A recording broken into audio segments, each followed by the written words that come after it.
58.59.00. Jing Yu fixed his gaze on the flickering numbers in the bottom right corner of his computer screen. As the digits turned to 1700 hours, he exhaled a deep sigh of relief, swiftly shutting down his computer. He shoved the kettle from his desk into the side pocket of his black backpack and hurried towards the office exit. The workday had drawn to a close. Like countless times before, he trudged toward the bus station with weary steps, feeling as if he were a massive leech, dragging his reluctant body toward its destination solely by the force of his will. At that moment, Jing Yu was undeniably fatigued. On the surface, his job was relatively easy. He started work at 8 in the morning and finished at 5 in the afternoon. Though he occasionally had to stay late, most days were spent sitting motionless in front of the computer, allowing another monotonous day to slip by without incident. Compared to those enduring the oppressive 996 or 007 schedules of overwork, or the laborers tirelessly grappling with ceaseless commutes, Jing Yu clearly had little ground to complain about his life. Yet the exhaustion he felt, both physically and mentally, was undeniably real. Often, he wondered if his own lethargy rendered him incapable of tolerating even this moderate level of work. Of course, such thoughts briefly flitted through Jing Yu's mind whenever he saw the monthly deposit of 3,000 yuan in his salary account. All his pretenses and self-reproach dissolved away as complaints about work suddenly felt justified, and any moral introspection vanished entirely. What took its place was an overwhelming, inescapable sense of powerlessness tethered to his mundane existence. He ambled to the bus stop, checked his phone. It was now 5:06, and opened the Gauda mapping app, which indicated that the next bus would arrive in 2 minutes. Perfect, everything was precisely as it should be. Jing Yu did not drive, or rather, he possessed no desire to do so. Ever since obtaining his driver's license after high school, he had never once taken the wheel. Now at 30 years old, he felt that owning a car would complicate his life. Once you have a vehicle, you inevitably contend with the mundane tasks of refueling, parking, and washing it. He would be forced to devote significant energy to memorizing traffic regulations that would otherwise remain beneath his notice. Moreover, with his current salary, he could not afford the everyday expenses that came with owning a car. Such a commitment would be akin to raising a child. And Jing Yu certainly had no fondness for children. He had never entertained thoughts of marriage or having offspring. In his view, as long as a man of his standing refrained from seeking marriage and procreation, he could almost entirely evade life's numerous pitfalls. No burdens of a mortgage, no dowry to pay, no children to raise, and no need to endure the inane judgment or scornful scrutiny imposed by in-laws or anyone else. The only price he paid was a modicum of societal expectation and the occasional admonition concerning his potential solitude in old age sentiments that only served to reinforce his contentment in the present. Moreover, he had a girlfriend. Jing Yu's girlfriend was an exceedingly ordinary individual. She did not embody the ideals of virtuous women depicted in various novels and comics, nor did she resemble the notorious figures showcased in sensationalized news articles. She was not particularly frugal, yet neither was she extravagant. Her appearance was not unattractive, but could hardly be described as beautiful. This woman epitomized the average woman in society. It was challenging for anyone to discern something remarkable or profoundly flawed that might alter their perception of her. Nevertheless, Jing Yu felt a profound sense of gratitude toward his girlfriend. After he had firmly declared his intention never to marry, her willingness to remain by his side was a testament to her courage, especially in a pre-modern, obscure county where being 30 and unmarried often drew scrutiny. Of course, they had their differences. For instance, unlike Jing Yu, who preferred to lounge at home during holidays, his girlfriend tirelessly nagged him about the necessity of traveling. She viewed travel as a means of liberation, a spiritual pilgrimage. Whenever she extricated herself from the drudgeries of work, fantasies of adventure would bubble to the surface.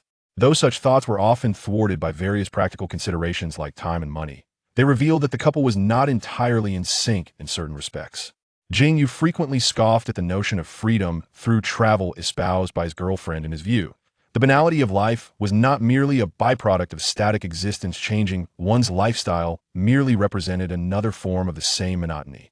Perhaps, he mused, those globe-trotting backpackers were merely repeating travel motions, mechanically an unkind speculation regarding uncharted territories. Yet, despite their differences, Jing Yu never sought a perfect soulmate. Such aspirations were unnecessary for someone earning a humble salary of 3,000 a month. As the clock struck 5:08, the bus arrived punctually at the stop. Jing Yu boarded, choosing an empty seat among the many available. He planned to disembark in front of the only substantial gym in town after 5 stops. It must be noted that working out in a county like this was a relatively niche pursuit. Jing Yu himself did not harbor much affection for exercising. His steadfast attendance at the gym was chiefly about maintaining his physique rather than a genuine passion for fitness, the singular demand his girlfriend placed upon him. He had no doubt that should he morph into a portly middle-aged man, his girlfriend would not hesitate to leave him. That seemed only fair after all. When one embarks on a romantic journey, there must be some expectation of tangible benefits beyond the lofty ideal of an interesting soul. Thus, regardless of how drained he felt, he adhered to a regimen of 3 workouts a week, though the results were less than satisfactory. Jing Yu was, after all, 30. He could distinctly feel that the vigorous metabolism and desires of his 20s had vanished. No matter how strictly he adhered to a diet or refined his form, he was confronted with a disheartening layer of stubborn fat around his waist, leaving him merely capable of staving off further decline. At 5:20, he arrived at the gym. On a Monday evening, the county gym was sparsely populated. A few muscular men with crew cuts lingered near popular machines, likely acting as trainers. They seemed to recognize Jing Yu, yet their expressions bore no warmth for this notorious miser who never purchased training packages. Jing Yu took solace in this. He made his way directly to the bench press area, warmed up slightly, and reclined on the bench, grasping the 60-kilogram barbell to gauge his grip. "Ah, this feels manageable," Jing Yu mused. He then increased the weight to 80 kilograms and completed a rep effortlessly. It must be said that Jing Yu was not particularly gifted in fitness pursuits. On various social media platforms, a 100-kilogram bench press was considered an entry-level benchmark for fitness enthusiasts. Yet after years of sporadic training, Jing Yu's personal best had plateaued at 90 kilograms. For reasons unbeknownst to him, he felt unusually spirited today. Perhaps I will finally break through, he thought, a hint of excitement bubbling within. Let's give it a try. He loaded the barbell with 100 kilograms, inhaled deeply, gripped the bar tightly, and summoned every ounce of strength. Yes, it worked. Before he could revel in his triumph, a wave of fatigue surged through his arms. He felt slightly lightheaded, a dizzying sensation catching him off guard. In the next moment, he distinctly sensed an unmanageable weight pressing down upon his neck, acute pain rendering him nearly incapable of responding. Am I going to die? Jing Yu had often fantasized about his own demise in bouts of profound boredom. Perhaps it would happen on an exceedingly hot summer day, where his aged form would quietly cease to breathe in a cramped rental room, his body inflating into a grotesque balloon within days, eventually bursting with a sound that would scatter remnants everywhere. Maybe he wouldn't wait for that day. Perhaps he would leap from a high peak, choosing to end his unremarkable life with a dramatic flourish before exhaustion took hold. There was also the possibility that he had not adequately prepared himself. His life might come to a wrenching halt before he had exhausted his weariness with this existence. Finding himself on a hospital bed, heart pounding as he listened to the doctor pronounce his fate, helplessly grasping at the lifeless patient file. Yet now, rather dramatically, Jing Yu realized that an astonishingly abrupt conclusion to the familiar, mundane rhythm of his life was looming before him, quite without preparation. And thus, the day-to-day cycle of his unremarkable existence came to a sudden halt. Chapter 2. Fate. Time flows ceaselessly in the realm of cultivation, and it has been a millennium since the last selection of immortals. Within a towering ancient palace, whose pinnacle is shrouded from view, an elderly man with white hair, adorned with a golden crown and draped in a blue robe embellished with cloud patterns, stands intently by a pool of water, diligently washing his hands as he performs this ritual. He reflects. The last selection brought forth 10 individuals, yet the fates were 9 white and 1 blue, a dismal foundation for the halls. Perhaps, by cleansing myself with the celestial essence mystic water in advance, fortune may favor me this time. That moment, a vague and ethereal voice echoed from the void. Xuanqingzi, the selection is about to commence. Hearing this, the elder known as Xuanqingzi straightened his demeanor, flicked the water droplets from his hands, and bowed respectfully to the empty air, proclaiming, "I shall heed the decree of the palace master." He then produced an ancient copper mirror, roughly the size of a palm, and chanted, "Fates intertwine, souls return to their rightful places. Command." 10 streaks of luminous light shot forth from the heavens at an astonishing speed, landing within the grand hall. As the radiance subsided, 10 indistinct figures gradually emerged from the brilliance. Xuanqingzi gazed eagerly at the figures solidifying before him, silently wishing, "I can only hope for a single purple fate." Jing Yu slowly opened his eyes, realizing he was situated within the lofty confines of an ancient palace. Before him stood the elderly man in a blue robe with cloud patterns, his hair and beard completely white, gazing at him with a calm expression. "Where am I?" Jing Yu instinctively touched his neck, his face a mask of confusion, clearly still reeling from the immense shock. "Is this how I die?" His thoughts immediately turned to his parents.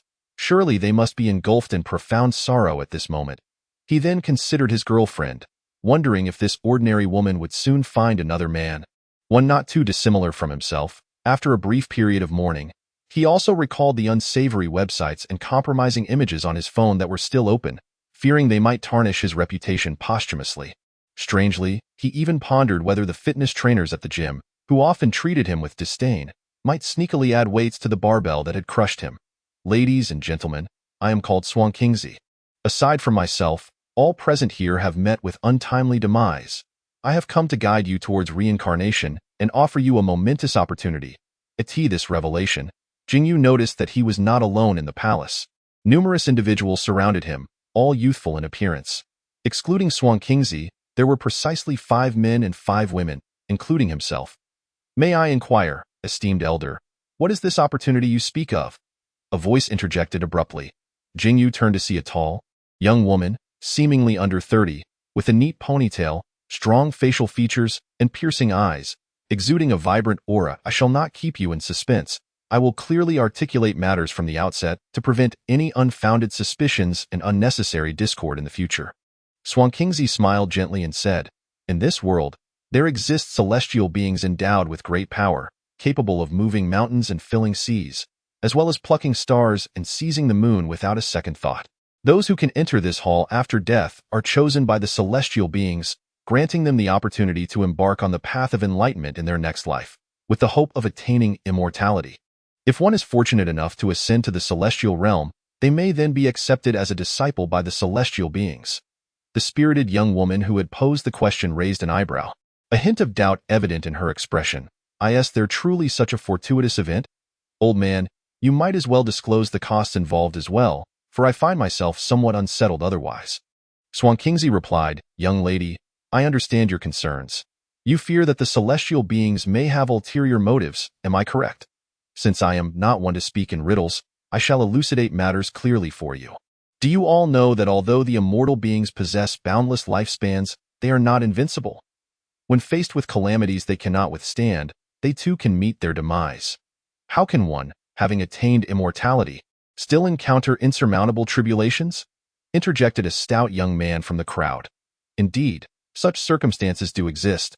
The realm we inhabit adheres to the concept of epochs. At the end of an epoch, all things in heaven and earth are destined for extinction. This great calamity of extinction is inescapable. One can only respond to the tribulation with their own being and seek the protection of a great power to traverse the trials and enter the next epoch." Xuanqingzi sighed. "The Changxing Hall in which we currently reside was collaboratively established by 2 accomplished Dao Lords, serving as a unique institution for selecting and nurturing potential cultivators. Its purpose is to extract individuals from the countless talents across the heavens and myriad realms, capable of safeguarding others through the great calamities of epochs. Could I be counted among those talents of the heavens and myriad realms?" Jing Yu felt a twinge of self-doubt. Though he considered himself no failure, he believed he could only be described as mediocre, unable to see any connection between himself and the term talent. "Ah, young brother, there is no need for such unwarranted self-deprecation when I declare you all as talents." "There is certainly a basis for this assertion," Xuanqingzi said, gazing at Jing Yu with a smile as he stroked his beard. "Can he truly hear my thoughts?" Jing Yu was taken aback, quickly restraining his mind, daring not to entertain further unfounded thoughts. However, Xuanqingzi paid no heed to Jing Yu's subsequent musings and continued.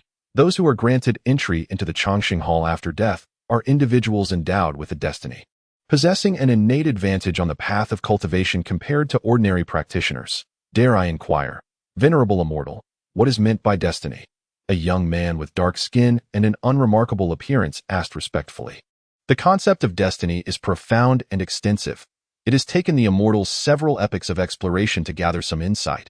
For now, you need only understand that a person's original destiny remains concealed and can only be awakened through special means.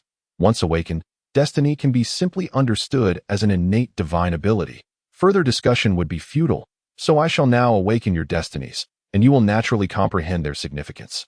With that, Xuanqingzi waved his sleeve, and an ancient copper mirror suddenly appeared, suspended in the air before him. Initially dim and lacking luster, the mirror soon began to emit a faint glow, ultimately projecting a clear yellow beam of light that illuminated the man on the far left. As the man stood in a daze beneath the radiance of the copper mirror, for blue, ancient characters resembling seals suddenly emerged on its surface, stacked together. Great vessels mature late, a promising omen indeed. The first among this cohort possesses an exceptional destiny. Young one, what is thy name? Xuanqingzi gazed intently at the blue seal characters upon the surface of the bronze mirror, appearing exceedingly pleased.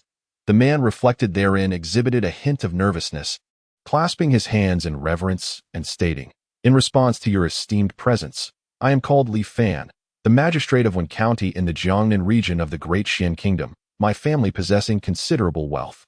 Enough, enough. There is no need to dwell upon past lives, Xuanqingzi interjected, waving his hand. You 10 hail from different minor realms. Allow me to clarify, the minor realms of this world are as numerous as the grains of sand along the Ganges. You shall all reincarnate in the same realm, albeit unlikely to be your original homeland. Regardless of your previous backgrounds, you must start anew after reincarnation. Indeed, as you say, esteemed one, Li Fan replied, a tinge of awkwardness in his gesture. Might I inquire about the nature of my destiny? Ah, I was just about to elucidate that, Xuanqingzi chuckled, stroking his beard. Destinies are myriad and peculiar, yet most are ordinary and of little assistance in cultivation. We refer to these as mundane destinies, which manifest as white seal characters when illuminated by the mirror of destiny. Beyond these mundane destinies, a select few will reveal blue seal characters, indicative of exceptional destinies. At this juncture, such destinies prove significantly advantageous. Some may aid in cultivation, while others enhance the efficacy of techniques and supernatural powers. Your great potential emerging late. Destiny assists in cultivation and amplifies the effects of techniques alike.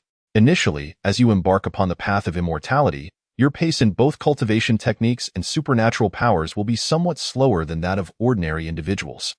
However, as you progress into the mid to later stages of each major realm, as well as the latter part of techniques and powers, your cultivation speed will accelerate dramatically, far surpassing that of the average person. Ultimately, when your supernatural powers and techniques reach perfection, their potency will exceed that of typical perfected practitioners by a margin of 5 to 10%, which is quite commendable. Xuanqingzi paused momentarily before continuing. Nonetheless, this destiny bears its drawbacks. The slow cultivation in the early stages may lead to issues with lifespan should one embark on the path of immortality too late.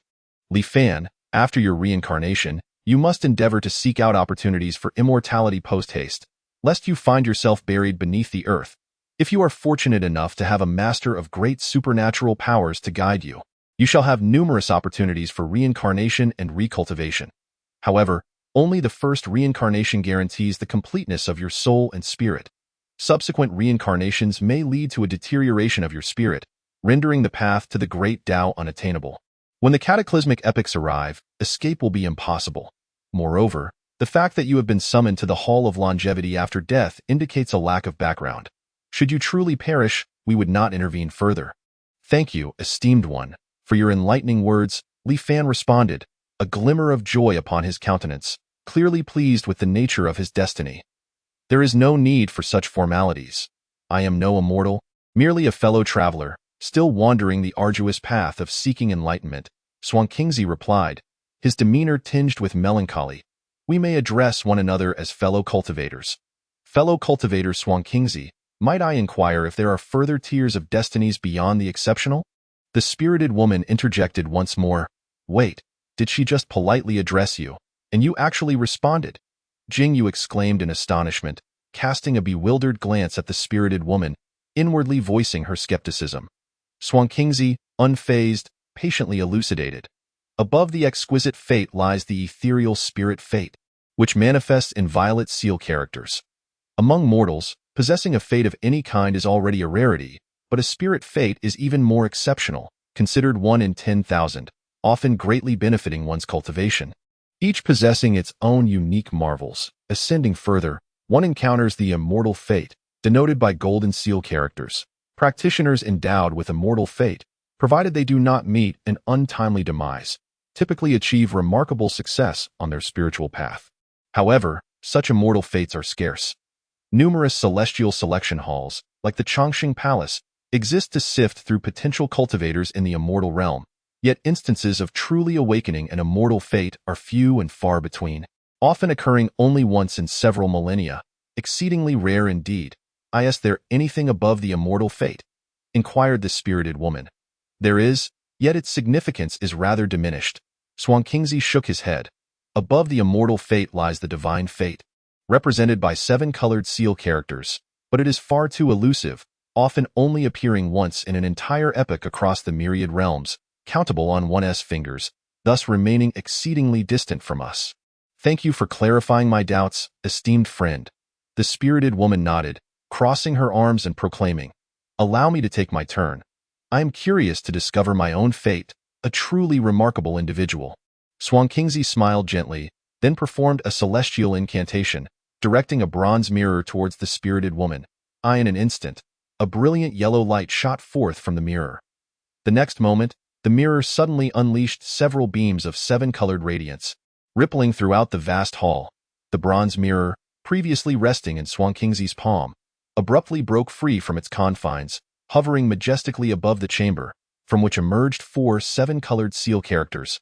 Only I am supreme. Witnessing this, the gathered crowd stood transfixed, and after a brief pause, Xuanqingzi, recovering from his astonishment, stammered with a tremor in his voice. "May I inquire your esteemed name?" The spirited woman, with her hands clasped behind her back, gazed slightly upward at the mirror's surface displaying the 4 grand characters, her expression a blend of 3 parts relief and 7 parts inevitability. She replied in a calm tone, "You are too kind. I am Lu Yingzhao." Chapter 3. Doubt. Xuanqingzi seemed to realize his own lapse in composure and quickly regained his demeanor, addressing Lu Yingzhao with newfound respect. "Fellow cultivator Lu, as I understand, you are the first practitioner of the only I am supreme fate in this epoch. This fate comprises 2 elements, only I and supreme. The only I aspect requires no activation, regardless of the cultivation methods you pursue henceforth, in addition to the inherent effects of those methods. A unique extraordinary effect will manifest solely for you. The nature of this effect will depend on the grade of the method and its compatibility with your essence. Does learning each method grant an additional effect? Astonishing." Even Jing Yu, with her typically reserved demeanor, felt a pang of envy upon hearing this. As for supreme, it represents a divine ability that necessitates active invocation. Xuanqingzi paused for a moment and said, "Upon the activation of dominance, the cultivator who possesses the fate will experience a varying degree of enhancement in their techniques, divine abilities, and spells. Conversely, all other beings in proximity, apart from the fate bearer, will suffer from a corresponding decrease in their capabilities. Is this weakening indiscriminate of friend or foe?" Lu Yingzhao inquired thoughtfully. "Precisely." Xuanqingzi exhaled softly. "This fate is exceedingly tyrannical. Without such a nature, how could it be termed supreme? Is this what constitutes a divine grade fate? Quite intriguing indeed." A slight smile graced Lu Yingzhao's lips as he expressed his gratitude. "Thank you, my friend, for your elucidation." Not at all, not at all." Xuanqingzi coughed lightly and clasped his hands. "Please wait a moment, Dao friend Lu, while I allow the remaining friend to activate their fate." Standing beside Lu Yingzhao was a man of dark complexion and unremarkable appearance, who cast an envious glance at Lu Yingzhao before stepping forward and bowing deeply. "I am Han Ping. I beseech your grace, immortal." Xuanqingzi, wary of this individual possibly having something to say, did not dare to be negligent. Without further ado, he activated the incantation and directed the mirror towards Han Ping. In the next moment, the mirror glimmered with a faint white light, revealing 4 white seal characters, ordinary and unremarkable. Upon seeing the most inferior grade of fate, a fleeting expression of disappointment crossed Han Ping's face. However, Xuanqingzi offered him words of encouragement. "Do not be disheartened by the mere status of a mundane fate. It is still preferable to having none at all. Our celestial hall selects souls once every millennium. And typically, among the 10 souls summoned, 9 possess mundane fates. It is not uncommon for all 10 to be of such a nature. Let me share a secret with you. To embark on the path of cultivation, one must possess a spiritual root. As long as you possess a fate, Even if it is the most inferior mundane type, you will certainly have a spiritual root. There are indeed instances in this world of individuals with mundane fates achieving longevity. Next, following this, a man and two women approached, all bearing mundane fates. Mortal flesh, a mundane fate. While possessing a spiritual root, there will be some challenges in the initial step of drawing energy into the body. Be mindful of this. Shallow fortune? He chuckled. Fear not. It merely indicates a lack of fortune, far from a dire omen. Generally speaking, this fate does not easily seize opportunities, so there is no need to exert great effort in places like secret realms. It is wiser to engage in tangible pursuits with stable returns, and the path of immortality remains within reach. Another individual bore the fate of ordinary and unremarkable, which held little significance to discuss. This fate is most balanced and neutral, offering no advantages beyond guaranteeing a spiritual root. The future of the immortal path depends solely on one's own endeavors. Next, a young woman approached, appearing somewhat timid, and cautiously spoke, "Immortal." "What a stunning young lady!" Xuanqingzi exclaimed in surprise. Though he was a notable figure in the celestial realm, having encountered countless beauties, he was nonetheless captivated by the radiance of this girl. Ultimately, being a seasoned cultivator, Xuanqingzi swiftly suppressed his fleeting thoughts, forming an incantation with his hands and directing the treasure mirror towards the maiden. The mirror shimmered with purple light. It soon displayed 4 purple seal characters. Nation's beauty. A spiritual grade fate. Xuanqingzi nodded slightly. Had it been in the past, the appearance of a spiritual grade fate during the once-in-a-millennium selection of immortals would have surely brought a radiant smile to his aged visage. However, in light of the presence of Lu Yingzhao, he now exuded an air of composure. This fate is truly remarkable, Xuanqingzi mused. Curiously, the young woman, already striking in appearance, seemed to radiate an even more enchanting allure after her fate was awakened, captivating the onlookers with an irresistible charm. "What is your name, little girl?" he inquired. Upon seeing the purple seal script, the lady appeared elated, her eyes crescent-shaped as she joyfully responded, in reply to the immortal. "My surname is Li, and my given name is Jiangmei. I hail from the illustrious Li family of Qifu, a lineage renowned for its literary tradition. After reaching maturity, I married into the royal family of the Yu kingdom as a consort to the crown prince. Alas, following the sudden demise of his majesty, complications arose during the prince's ascension, leading to my untimely death. I never anticipated that I would have the fortune to seek the path of immortality. You are indeed fortunate. This nation-toppling beauty fate is extraordinary. Those possessing such a fate are naturally endowed with a unique charisma that compels affection from all who encounter them. Coupled with your innate beauty, you will undoubtedly harness the full potential of this fate," Xuanqingzi advised. "As long as you refrain from forging deadly enmities, leveraging this fate should make ascending to immortality a manageable endeavor." Li Jiangmei smiled faintly and offered a slight bow. "Thank you for your guidance, esteemed immortal." Her gesture captivated the attention of those around her, drawing the gaze of both men and women alike. Jing Yu cast a glance at the young woman and truly felt an inexplicable affinity towards her. Indeed, she embodies the nation-toppling beauty. Lu Yingzhao raised an eyebrow, stroking his chin, his piercing gaze fixed intently on Li Jiangmei, seemingly lost in contemplation. Xuanqingzi glanced at Lu Yingzhao, a hint of color rising to his aged cheeks, prompting a light cough. "Ahem. The next one, Yun Xuanzi from the Yun family of Luanyun Ridge, humbly requests the immortal's discerning judgment." Another elegantly dressed woman stepped forward, bowing gracefully. "Luanyun Ridge? That scarcely sounds like a reputable place. Were you born into a family of cultivators in your past life?" Xuanqingzi inquired with surprise. Indeed, the Yun family is a prominent clan, with a golden core ancestor presiding over the household, Yun Xuanzi replied respectfully. "Ah, a golden core ancestor." Xuanqingzi let out a cryptic chuckle before asking, "You were born into a family of cultivators, yet are you a practitioner yourself? What is your cultivation level?" In response to the immortal's inquiry, "Both my parents are foundational cultivators within the family, yet I lack spiritual roots," Yun Xuanzi confessed. Xuanqingzi stroked his beard thoughtfully. "That is indeed perplexing. Typically, cultivators of foundational level and above are inclined to eliminate their adversaries without a trace. In battles of magic, the defeated often find their souls and essences obliterated, leaving no chance for reincarnation at that moment." The treasure mirror shone upon Yun Xuanzi, revealing another flash of purple light. The mirror's surface displayed 4 purple seal characters, Linglong Huixing. Xuanqingzi's heart skipped a beat. How is it that another spiritual grade fate has emerged? To navigate through the cataclysm of epochs, the immortal of eternal life has indeed displayed remarkable prowess, with the celestial selection merely one of many trivial steps. Yet, even as a mere trivial step, the celestial palaces designated for this selection are countless, and the Hall of Eternal Life is rather inconspicuous among them. Despite the significant backgrounds of the 2 Dao Lords behind it, they can only compete for a mere 10 spots every millennium. In prosperous years, it has been a rare fortune to witness even one character inscribed in purple among the 10 candidates.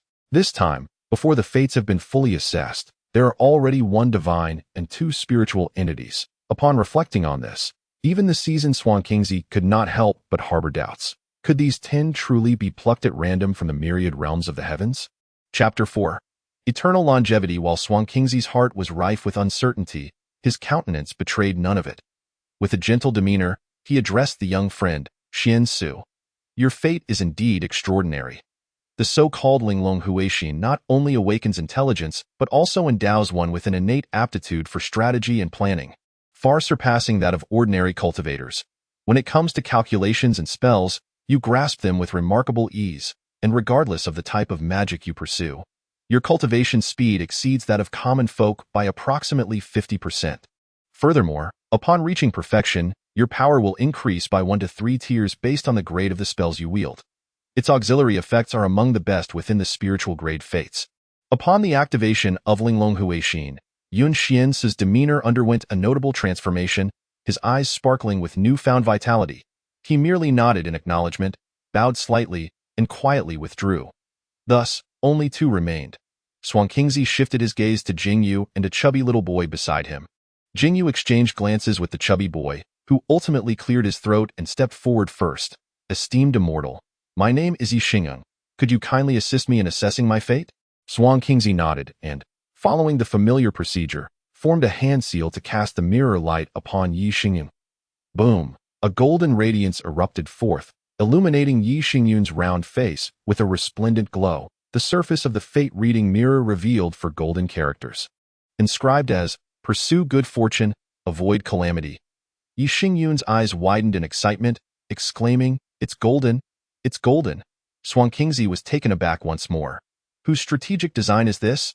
It was no wonder he pondered deeply. After all, with his tenure in the Hall of Eternal Life spanning tens of thousands of years and having witnessed the celestial selections numerous times, he had never encountered such a spectacle before. Young friend Yi, your pursue good fortune, avoid calamity fate is somewhat unique. A rare multi-tiered fate.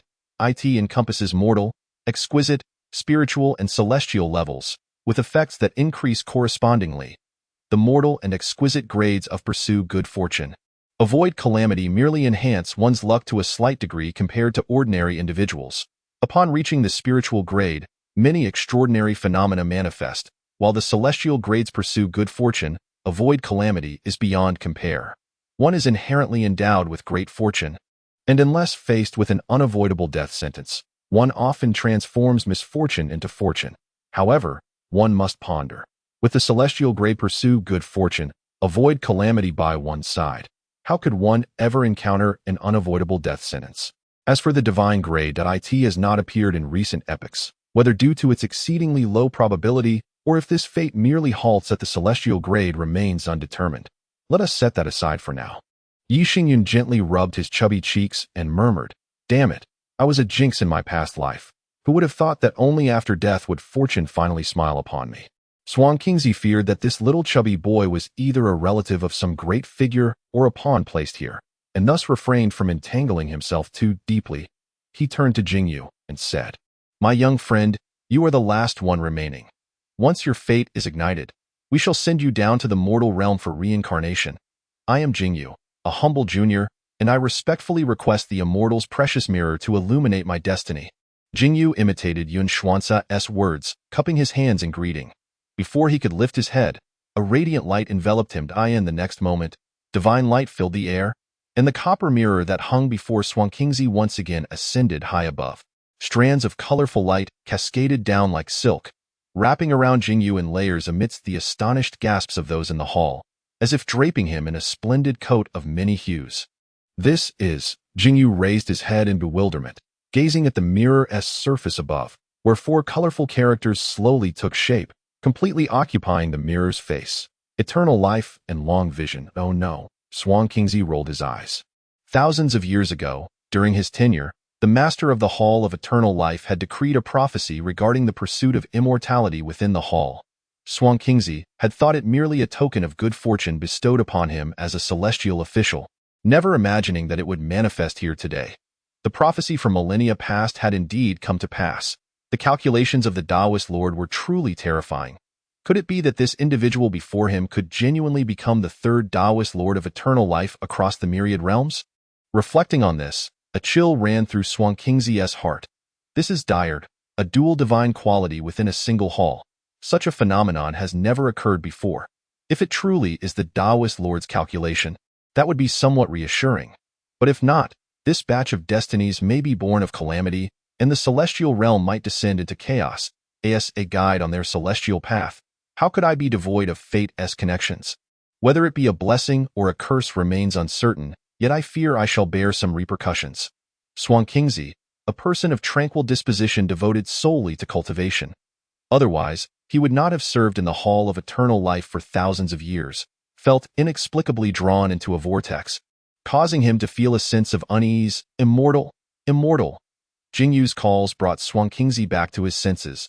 At this moment, he felt a slight bitterness at the root of his tongue, yet his face still bore a smile. Taoist friend Jing, this is remarkable, since this, eternal life and long vision, can be termed a divine quality of destiny. It surely signifies that you have achieved excellence in a certain aspect that it consists of two parts, eternal life and long vision. The aspect of eternal life speaks for itself. One must understand that the path to immortality is long and arduous, akin to a prisoner crossing a turbulent sea, cultivating qi, establishing a foundation, forming the golden elixir, nurturing the primordial infant, and transforming the divine. Each step is akin to ascending to the heavens. Yet, to reach the heavens, one must ascend through longevity, as the aspect of eternal life grants the bearer boundless life. What is a perilous journey to ascend for others becomes a mere leisurely endeavor for the immortal. All practitioners across the myriad realms seek longevity and freedom. Having attained eternal life, they simply desire to pursue a life of leisure thereafter. The concept of jiu embodies an unwavering clarity of perception. The possessor of this destiny not only possesses acute hearing and sight, along with nimble thinking, but also wields the ability to dispel illusions and vanquish malevolence, safeguarding truth and shattering deception. In the face of all the illusions conjured by the myriad realms, this destiny remains impervious. Even during the transcendence of realms, it ensures the mind remains unclouded, free from the encroachment of inner demons. As one is innately endowed with an indomitable heart for the Tao, Jing Yu, having just awakened this destiny, though existing as a sole entity, suddenly perceived a remarkable clarity in his senses. Every minute detail within the hall became vividly apparent. Were it not for the nature of his soul form, he would have surely heard the collective intake of breath from those present. He could even sense the weight of their gazes upon him. A blend of admiration and envy at that moment. Jing Yu met the gaze of Li Jiangmei, only to discover that the inexplicable warmth emanating from the beauty, who had awakened the Qing Chang destiny, had entirely dissipated. To his astonishment, he pondered whether Li Jiangmei's destiny was, in essence, a form of exceptionally high-ranking illusion. Now that the destinies of all 10 had been established, it was time for their reincarnation. However, there were a few additional words to impart. Xuanqingzi slowly began. The matter of the immortal selection at the Changxing Hall, while not a secret, involves a multitude of entanglements and grievances among the immortals of the celestial realm. As you descend to the mortal plane, it is prudent to conceal your origins. This is the first point. The path of immortality is long and arduous, and you, as kindred spirits gathered within the Changxing Hall, should assist one another after your descent. However, should any enmity arise to the extent of life and death, we shall remain uninvolved, for the journey to enlightenment is fraught with challenges. The opportunity for transcendence lies ahead. It is not uncommon for even companions, let alone partners, to find themselves at odds. This is the second point. The third point. The realm I have chosen for your reincarnation is known as Xuanqingzi, abundant in spiritual energy and rich in resources, yet not heavily populated by cultivators, with vast stretches of untamed wilderness yet to be explored. This realm has a history of cultivation spanning over 1,000,000 years, yet it has undergone a significant interruption due to a catastrophic event that swept through the entire realm. The new civilization of cultivation is less than 100,000 years old, resulting in a relative lack of depth in the techniques and powers of the cultivators here compared to those in ancient realms, where legacies thousands of millions of years old are common and prodigies abound. However, it is precisely because of this that the practice of cultivation has yet to permeate the mundane world. Your reincarnated identities will be assigned at random. Should fortune not favor you, it is possible you may live an entire lifetime without encountering a single cultivator, making the quest for celestial destiny rather challenging. That is all I have to say. I shall now send you to your reincarnation. Wait. Xuanqingzi suddenly paused, his expression peculiar as he stood still for several breaths, before regaining his composure. Clearing his throat, he continued, I initially intended to send you all together, but just now, the Hall Master has decreed that I must amend the rules regarding this immortal selection. Chapter 5. Paving the way for friends. Lu Ying, who had awakened the Wei Wudu Zun, destiny, first cast a thoughtful glance at Jing Yu before inquiring, what changes are to be made? It would be beneficial for you to articulate your thoughts more clearly. Xuanqingzi did not dare to treat with indifference this formidable deity of uncertain origins. He hastily clasped his hands in reverence and explained, to inform Taoist Lu, although the current realm of Xianzhou is devoid of any formidable figures, all of you have begun your reincarnation from the mundane, and are thus unfamiliar with this world. The intention behind our Lord's recent decree is for each of you to reincarnate in succession. The scenes from the first century of each reincarnation will be projected in the Hall of the Precious Mirror for the benefit of future generations, allowing them to gain an understanding of this realm. Should the pioneers thrive within Xianzhou, those who come later, with aspirations, may have a place to seek refuge. The assembly exchanged glances, and for a moment, the Hall of Longevity was enveloped in profound silence. At last, Lu Yingzhao spoke up, in the span of a century, will every detail be projected in the hall? Would this not leave the pioneers utterly devoid of secrets? Not exactly, Xuanqingzi replied. The century will not encompass every trivial detail. Only significant moments will be selected for projection.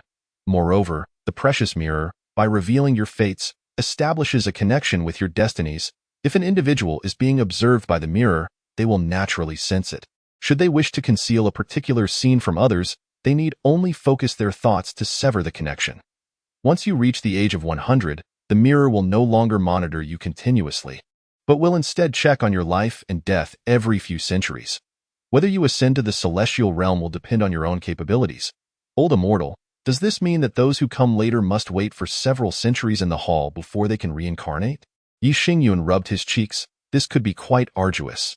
Fear not, Taoist Yi, the elder reassured, I possess secret methods. Within the hall, your spiritual senses will perceive a century as but a fleeting moment. Moreover, as your souls have yet to reincarnate and merge with corporeal forms, your lifespans will not be diminished. Waiting several centuries before reincarnation is thus not a significant burden. Which Taoist wishes to reincarnate first? Once again, silence enveloped the hall. It was no surprise. Jing Yu mused. The rules were clear. The later one reincarnated, the more advantageous it would be, as the later order would yield greater knowledge of the many hidden tales of Xianzhou. Furthermore, with time, one could discern much about an individual. If one's reincarnation did not fare well, they could still seek refuge with an upright predecessor for guidance. Conversely, the first to reincarnate would likely suffer the most, as naturally, no one would wish to serve as a stepping stone for another. I shall go, came a voice. The crowd turned to see the woman who had awakened the only I am supreme. Fate Lu Yingzhao met the gazes directed at her with a confident smile, declaring, the path ahead to Xianzhou remains uncertain. Why fate is adept in combat. I shall pave the way for my fellow Taoists. Xuanqingzi nodded in approval and waved his sleeve. Suddenly, a magnificent celestial gate, adorned with intricate carvings, rose in the center of the hall, its scenery within shrouded in ambiguity.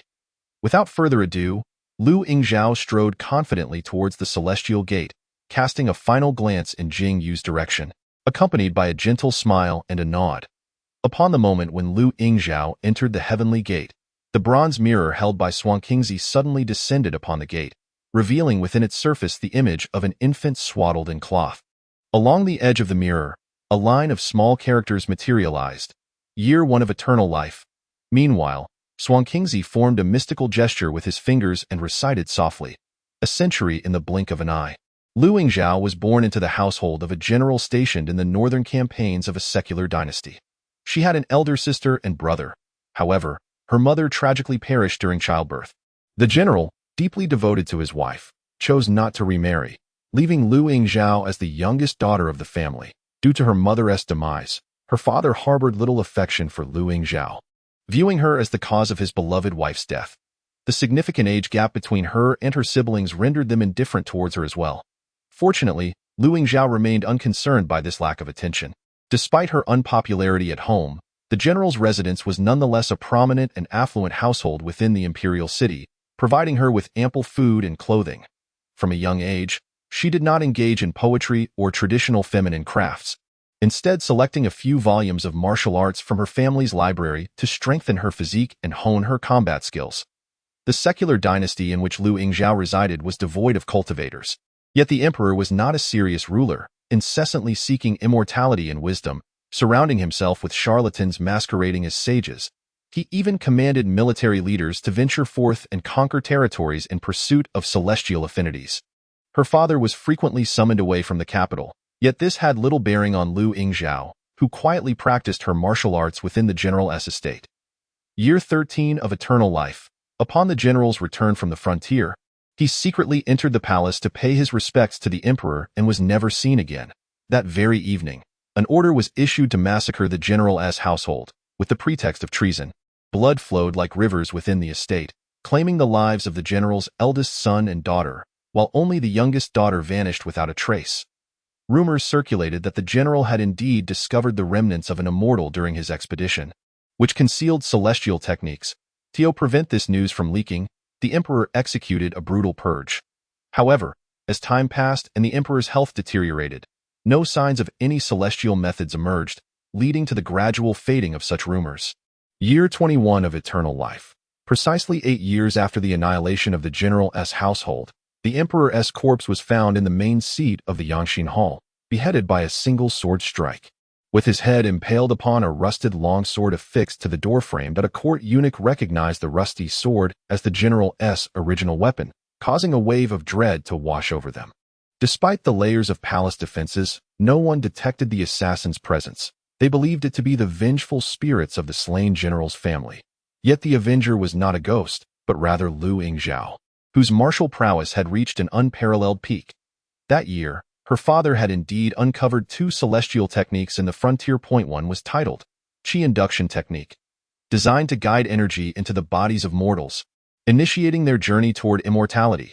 The other was Breath Regulation Method, a non-attribute technique accessible to any cultivator regardless of their innate roots.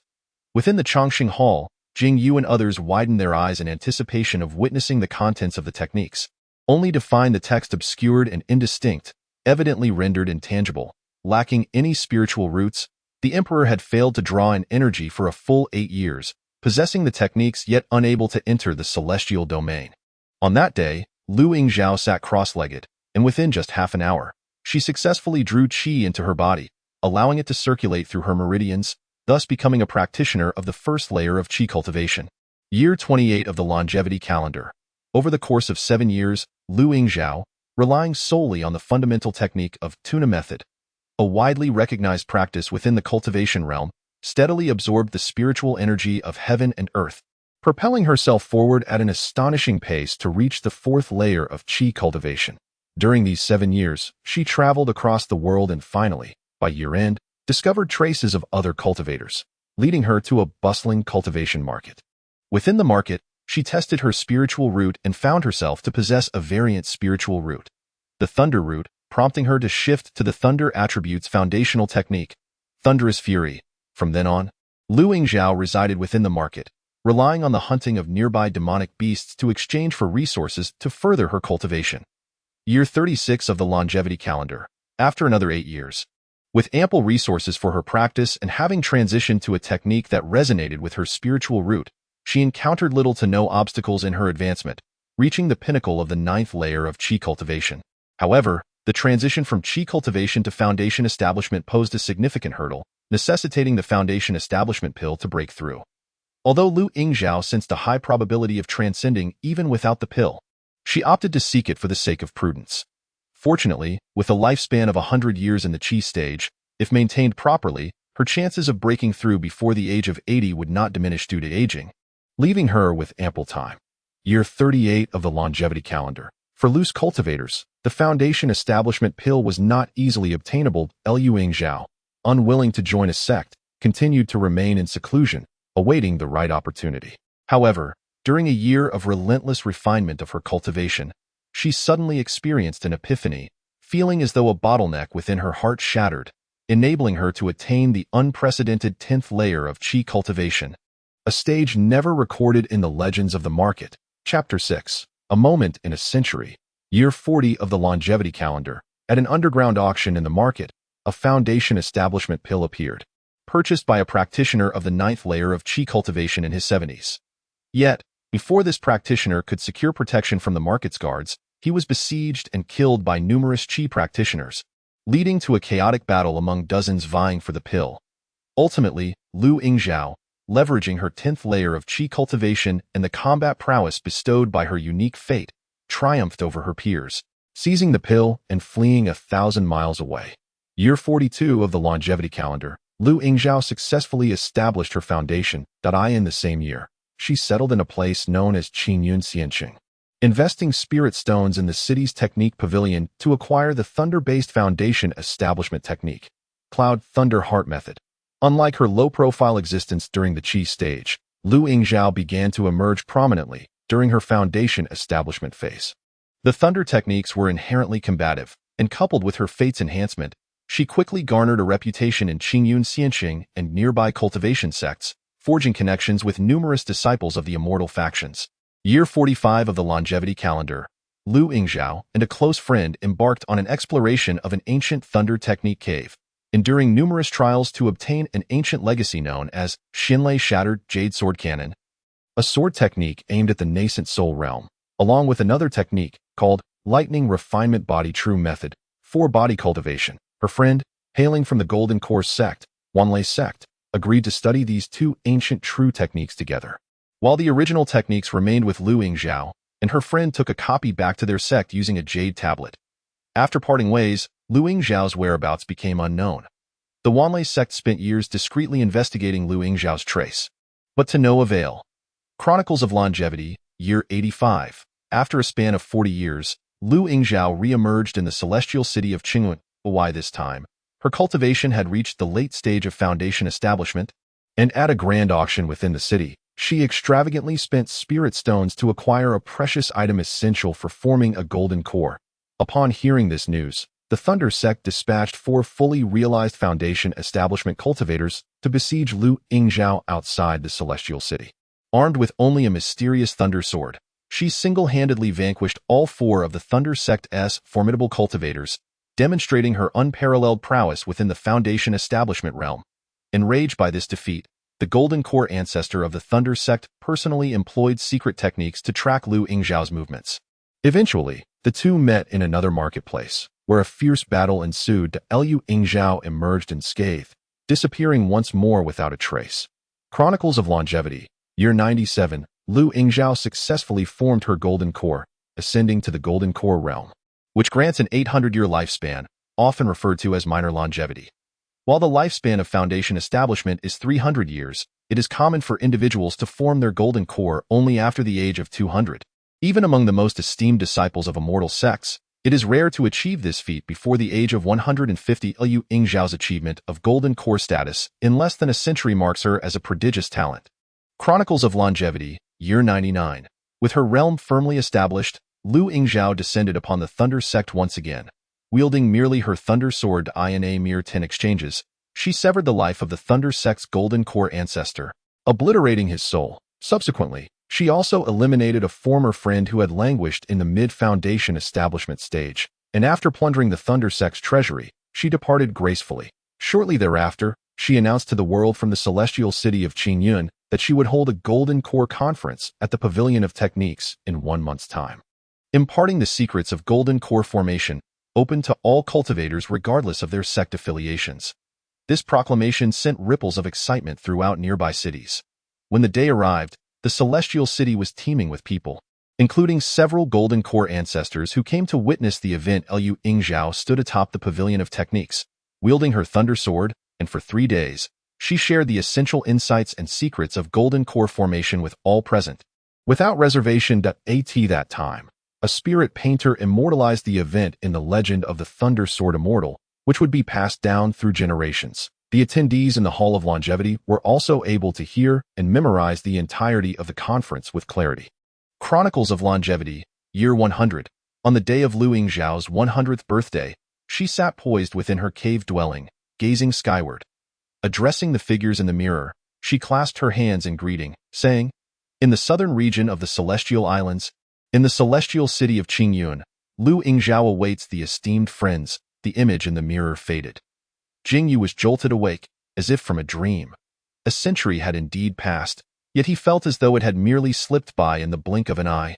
While the various scenes remained vividly etched in his memory, a testament to the methods of the immortal realm, Liu Yingzhao's destiny, characterized by a supreme sovereignty fate, was inherently inclined toward a path of universal opposition.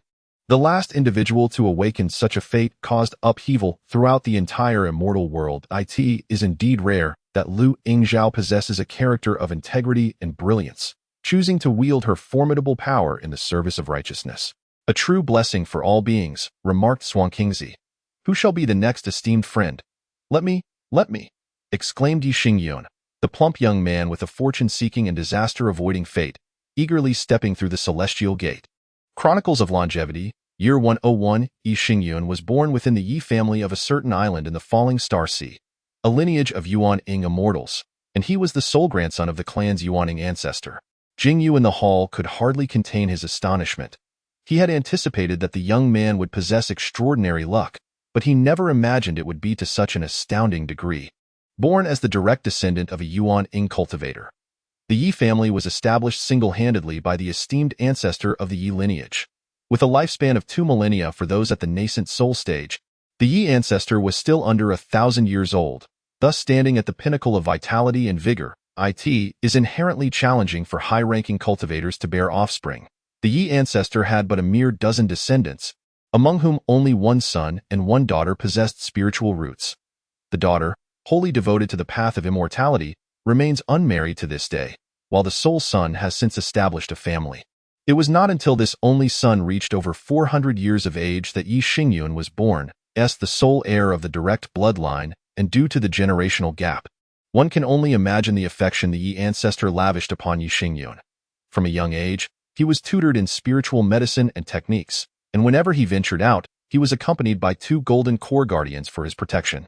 It is noteworthy that even among the nascent soul clans, Golden Core cultivators are considered esteemed guests. Thus, the fact that they were assigned to protect a child who had yet to begin his cultivation journey underscores the grandiosity of the Yi ancestors' intentions. Year 106 of the longevity era, at the tender age of 6, Yi Xingyun was to undergo the testing of his spiritual roots. The entire Yi family was bustling with activity on this day, with Yi Xingyun's father, the clan leader, arriving early at the ancestral hall to preside over the sacred ceremony of his only son. Typically, such a ceremony for the younger generation would not attract significant attention, let alone the personal involvement of the nascent soul ancestor. Yet, on this particular day, the Yi ancestor took his seat in the ancestral hall, determined to personally oversee the testing of his grandson's spiritual roots. The ancestor's methods were nothing short of extraordinary. Yi Xingyun not only manifested a rare mutated wind spiritual root, but also exhibited an innate phenomenon, with his spiritual root taking the form of the mythical beast Philian. It is imperative to understand that spiritual roots are typically singular in nature. Those who possess them usually have a single elemental affinity, making the existence of mixed element roots exceedingly rare. Consequently, the quality of one's spiritual root can only be discerned through the manifestations associated with it. Generally, those of mediocre talent may not exhibit any phenomenon at all, revealing merely the elemental attribute of their roots. Those of slightly better aptitude might manifest common sights such as a droplet of water, a flame, a sapling, a bolt of lightning, or a gentle breeze. Thus, the manifestation of the mythical beast Philian is an exceptional rarity among wind spiritual roots. The Yi ancestor, upon witnessing this, was filled with delight and immediately sealed 3 nascent soul techniques within Yi Xingyun to safeguard his path. Year 107 of the longevity era, Yi Xingyun began to cultivate and became a qi refining practitioner. Year 109 of the longevity era, a wandering Shumi cave heaven fortuitously descended near Yi Xingyun, who was playing in the ancestral grounds.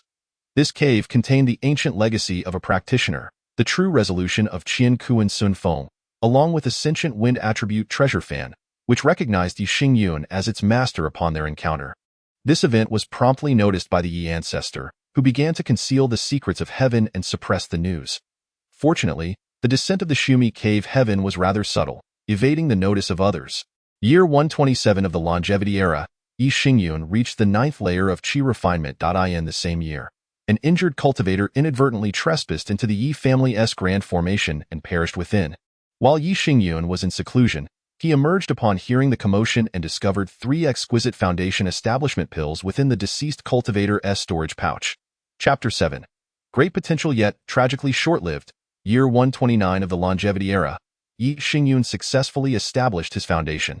In celebration, the Yi family extended invitations to fellow practitioners from surrounding islands to honor the young clan leader. It is customary for cultivators who have established their foundation to host a grand ceremony, making this event a unique occasion in the entire Falling Star Sea region. In the year of eternal life 130, Yi Xingyun firmly established his foundation-building realm, experiencing a moment of stillness before the stirrings of thought compelled him to venture outside. On an unnamed desolate island, he chanced upon a pristine Su Ling flower, a treasure of the highest caliber, embodying the essence of the elixir of life. In the year of eternal life 132, Yi Xingyun stumbled upon an ancient secret realm, where he discovered the remnants of an ancient cultivator, reaping substantial rewards. In the year of eternal life 135, Yi Xingyun encountered 2 late-stage golden core cultivators engaged in a fierce battle over a fateful opportunity, both meeting their demise in a mutual destruction. From this, Yi Xingyun inherited their legacies, along with a single transformation elixir that enhances the success rate of attaining the nascent soul stage. In the year of eternal life 151, Yi Xingyun's aunt, Yi Lingyue, successfully transitioned to the nascent soul stage, elevating the Yi family to unprecedented prominence with 2 members at this level. In the year of eternal life 160, Yi Xingyun reached the mid-stage of foundation building. In the year of eternal life 189, Yi Xingyun arranged to explore the foundation-building secret realm, Ao Yuan, with other direct descendants of nascent soul celestial clans. However, he sustained injuries due to a bout of cultivation turmoil and regrettably had to cancel his participation. In the year of eternal life 190, rumors of a resurrected demonic soul within the Ao Yuan secret realm circulated, and all members of the nascent soul celestial clans who entered the realm perished without exception.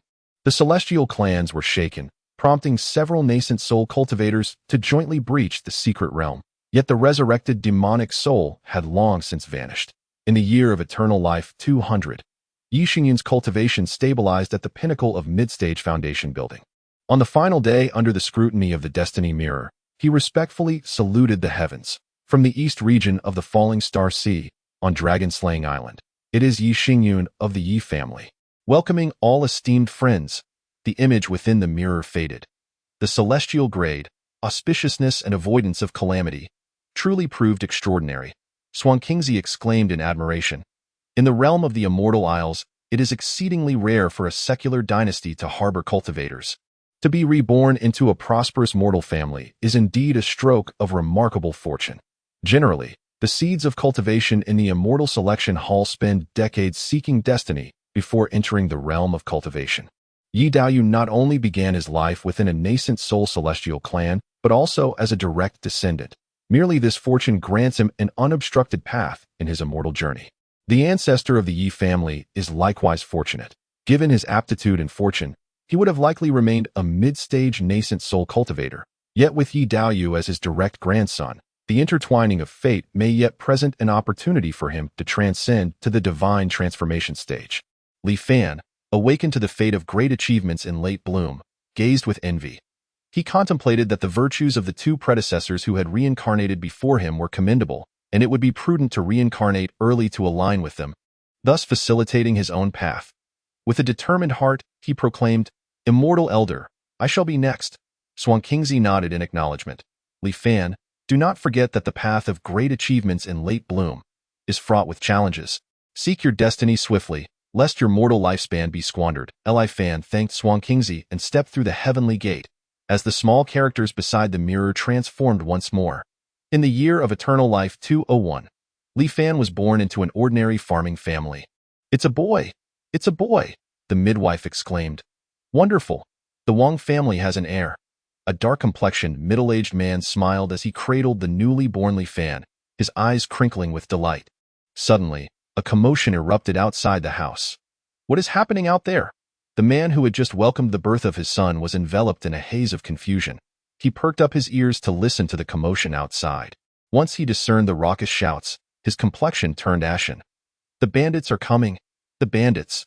The midwife and the newly delivered peasant woman exchanged alarmed glances. Hadn't the village just paid the protection fee last month? The din grew closer, and the occupants within the room faintly overheard the bandits' conversation. "The soldiers are merely a day's march away from us. Move swiftly and seize the grain. If we encounter anyone, regardless of gender, kill them on the spot. There's no time for us to enjoy ourselves." Before they could react, the already fragile wooden door was violently kicked in, splintering into fragments, as two burly men wielding machetes stormed in with bloodshot eyes. "Spare me, good sirs." The man cradling the infant could only plead for mercy, but one of the bandits swiftly struck him down, the infant in his arms meeting a similarly tragic fate. "I can't believe this." The newly born and ambitious Li Fan had just enough time to utter a curse before darkness enveloped his consciousness, silencing him forever. The scene shattered. The remaining individuals in the Hall of Eternal Life exchanged glances, ultimately directing their attention toward Xuanqingzi. "What are you looking at? This is merely a stroke of ill fortune." Xuanqingzi spoke in a calm tone, as though accustomed to such events. "The death of an infant is a common occurrence. Fate is not infallible. Do you truly believe that by entering the Hall of Immortals and becoming a seed of cultivation, you would be guaranteed ascension? Such things do not exist in this world. It is often said that seeking immortality and enlightenment revolves around the notion of struggle, yet I believe that if one wishes for a lasting path to immortality, they must know when to strive and, ultimately, rely on stability." Xuanqingzi shook his head. However, in Li Fan's case, no amount of stability could alter his fate. It must be accepted as it is, with no recourse. "Who will step forward next?" "Yunjia is willing to proceed." "It is that one with the Linglong Huixin." Jing Yu silently mused. Yunjia bowed gracefully to the assembly and decisively entered the heavenly gate. Year 201 of the Eternal Life era, Yunjia was born into a wealthy merchant family and was affectionately known as the third daughter by neighbors. Though the family possessed considerable wealth, they prioritized sons over daughters, and Yunjia did not receive much attention from her parents. However, she sought nothing more than to purchase a few enlightening books with her meager monthly allowance to learn to read. Year 207 of the Eternal Life era, at the age of 7, Yunjia quietly mastered a text titled Qi Induction Technique. Taking 3 days to draw qi into her body, circulating it through her meridians, and becoming a practitioner of qi cultivation, accumulating a modest amount of spiritual energy within. Subsequently, with this scant energy, she formed a spell, conjuring a small illusory jade plate in the air. After biting her finger to draw a drop of essence blood, she let it fall upon the jade plate. In an instant, the blood dissipated, revealing the manifestation of a nameless stone tablet. Earthly spiritual root. 7-year-old Yunjia furrowed her brow, then bent over her writing desk, producing a tome titled Thick Earth Technique, before sighing. "Let us cultivate for now. In the Hall of Eternal Life." Jing Yu suddenly came to a profound realization. Indeed, Xuanqingzi hails from a family of immortal cultivators. Although she lacks spiritual roots, her parents are foundational cultivators within their clan. Thus her status among her kin must be considerably elevated above that of ordinary mortals. It is not surprising that she is familiar with several cultivation techniques. She then reflected that the technique known as qi induction, which allows commoners to draw in spiritual energy and embark on the path of immortality, is indeed a commonplace method, found abundantly across myriad realms. Year 215 of the Eternal Life calendar, Xuanqingzi, lacking the resources for cultivation, had merely absorbed the spiritual energy of heaven and earth for 8 years, barely reaching the second level of qi refinement. Fortunately, Xuanqingzi was not overly anxious. She gradually absorbed spiritual energy, dedicating most of her time to practicing various techniques. However, at the age of 15, which marks the coming of age for young women, her family intended to marry her off as a concubine to a local scholar in his 40s. Aware that her fate with this family had reached its conclusion, Xuanqingzi left behind a chest of gold in her boudoir, a token of gratitude for the nurturing she received over the past 15 years, and departed without a word. Chapter 8. Xuanqingzi with crimson brows, year 223 of the eternal life calendar. Xuanqingzi reached the third level of qi refinement. Over the years, she traversed several neighboring kingdoms, yet found no trace of immortal cultivators. Nevertheless, she had thoroughly mastered all the techniques known to her from the qi refinement stage, achieving the ability to unleash them in an instant. Year 231 of the eternal life calendar. After crossing dozens of kingdoms, Xuanqingzi finally discovered an immortal cultivation marketplace and settled there.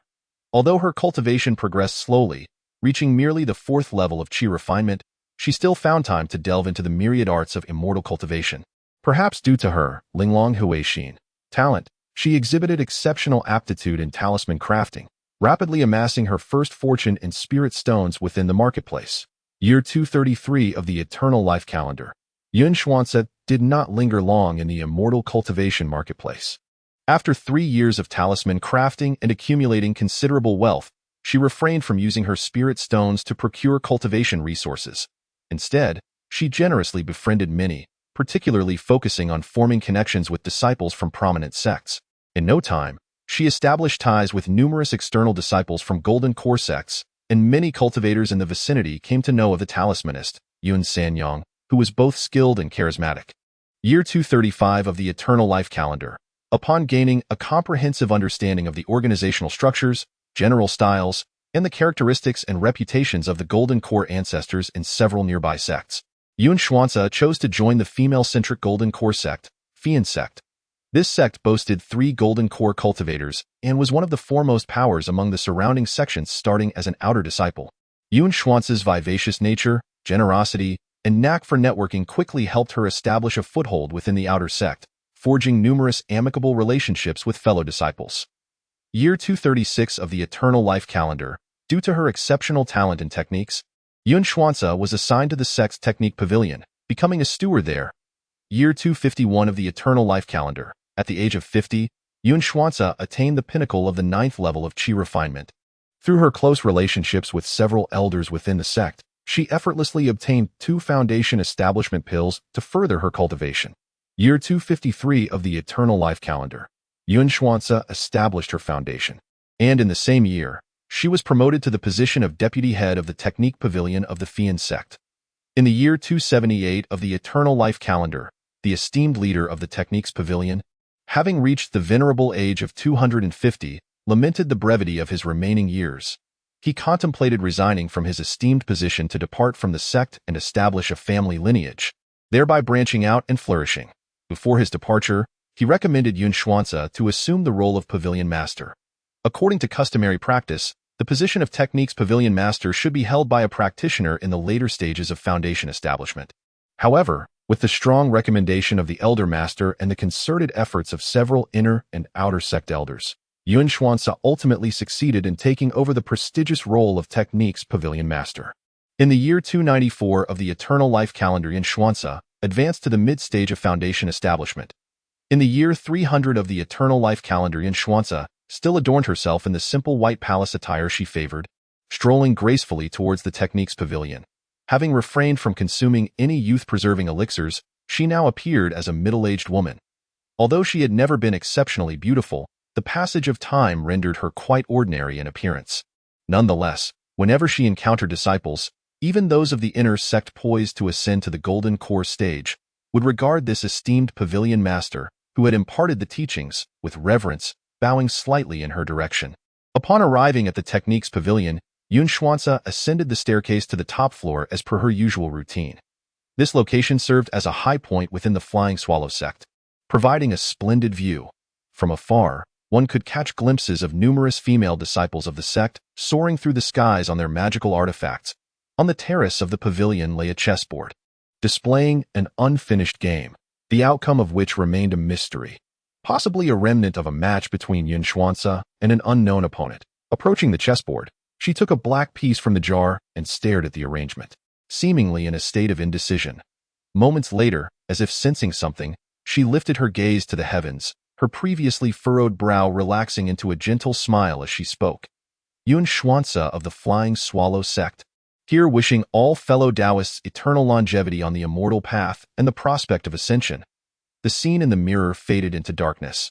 Previously, I had only encountered the functions of the Linglong Huixin, fate in the pamphlets distributed by the sect leader.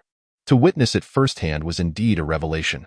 Xuanqingzi stroked his beard and remarked, "For one like Taoist Lu, wielding a profound thunder sword and traversing the world freely as a carefree loose cultivator, such a life is undoubtedly delightful. Yet, how many possess the privilege to live so freely? Or take Taoist Yi, born of the celestial lineage, with ancestral resources extending from the Qi refinement stage to the nascent soul stage. How many can boast such fortune? You, Taoist Yun, possess neither overwhelming martial prowess nor the favor of destiny, yet you tread steadily within your sect, advancing step by step. This is not without merit, a path of rightful dignity." Xuanqingzi glanced at the others present, contemplated briefly, then waved to Li Jiangmei, saying, "Little girl, it's your turn next."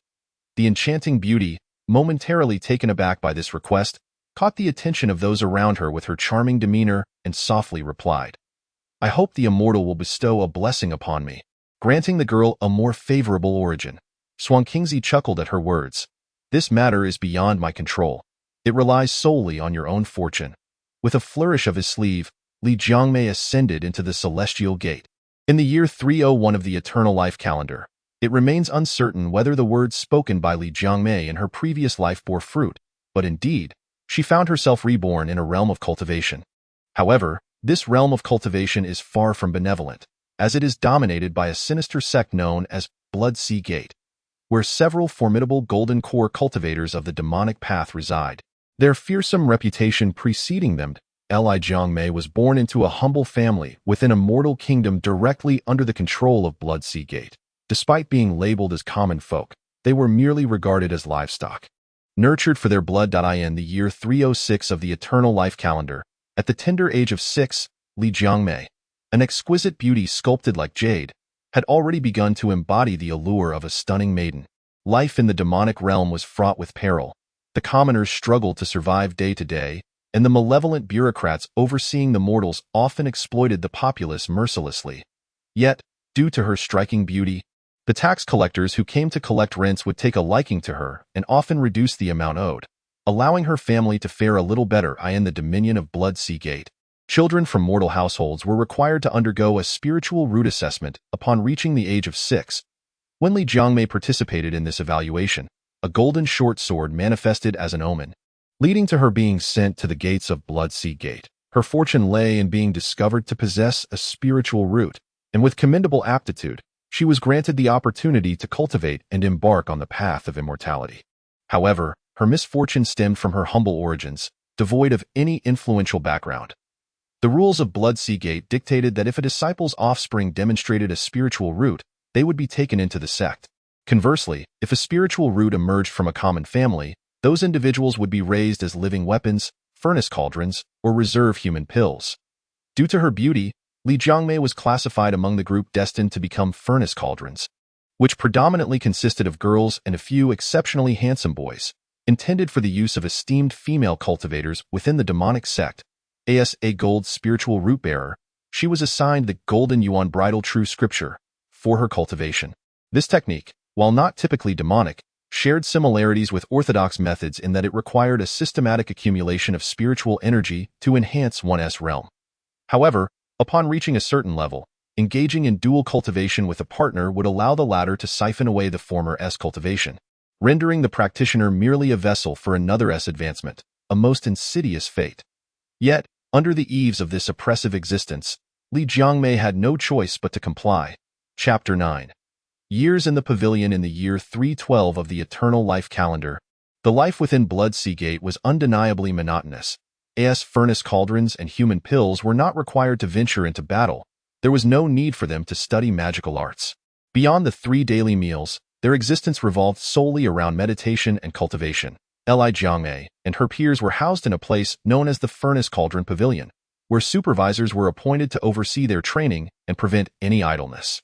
Nevertheless, even in the absence of overseers, these furnace cauldrons were unlikely to neglect their cultivation, as a stringent regulation within Blood Sea Gate stipulated that if a furnace cauldron did not attain the 9th layer of Qi refinement by the age of 50, they would be dispatched to the blissful valley of Blood Sea Gate, where they would be subjected to the whims of any disciple, ultimately meeting a grim fate. Conversely, those who reached the 9th layer by 50 would be rewarded with a foundation establishment pill, granting them the chance to attempt foundation building. Should a furnace cauldron succeed in this endeavor, they would escape the tragic fate of being sent to the blissful valley, with the prospect of serving as a concubine to a golden core ancestor or, at the very least, falling into the hands of a powerful foundation establishment elder within Blood Sea Gate, an outcome that, in comparison, could be deemed a fortunate resolution. Relying solely on the absorption of the ethereal energies of heaven and earth to achieve perfection in Qi cultivation before the age of 50 is, barring the truly gifted, little more than a fanciful dream. Fortunately, the demonic sect is not entirely devoid of reason. The furnace cauldrons, in addition to the beauty-enhancing elixirs that delay the aging of their appearances, receive monthly allocations of spiritual food and elixirs, with benefits that even surpass those of ordinary Qi practitioners. Nevertheless, even with such advantages, attaining completion in Qi cultivation before the age of 50 remains a formidable challenge. Luckily, Li Jiangmei possesses commendable aptitude.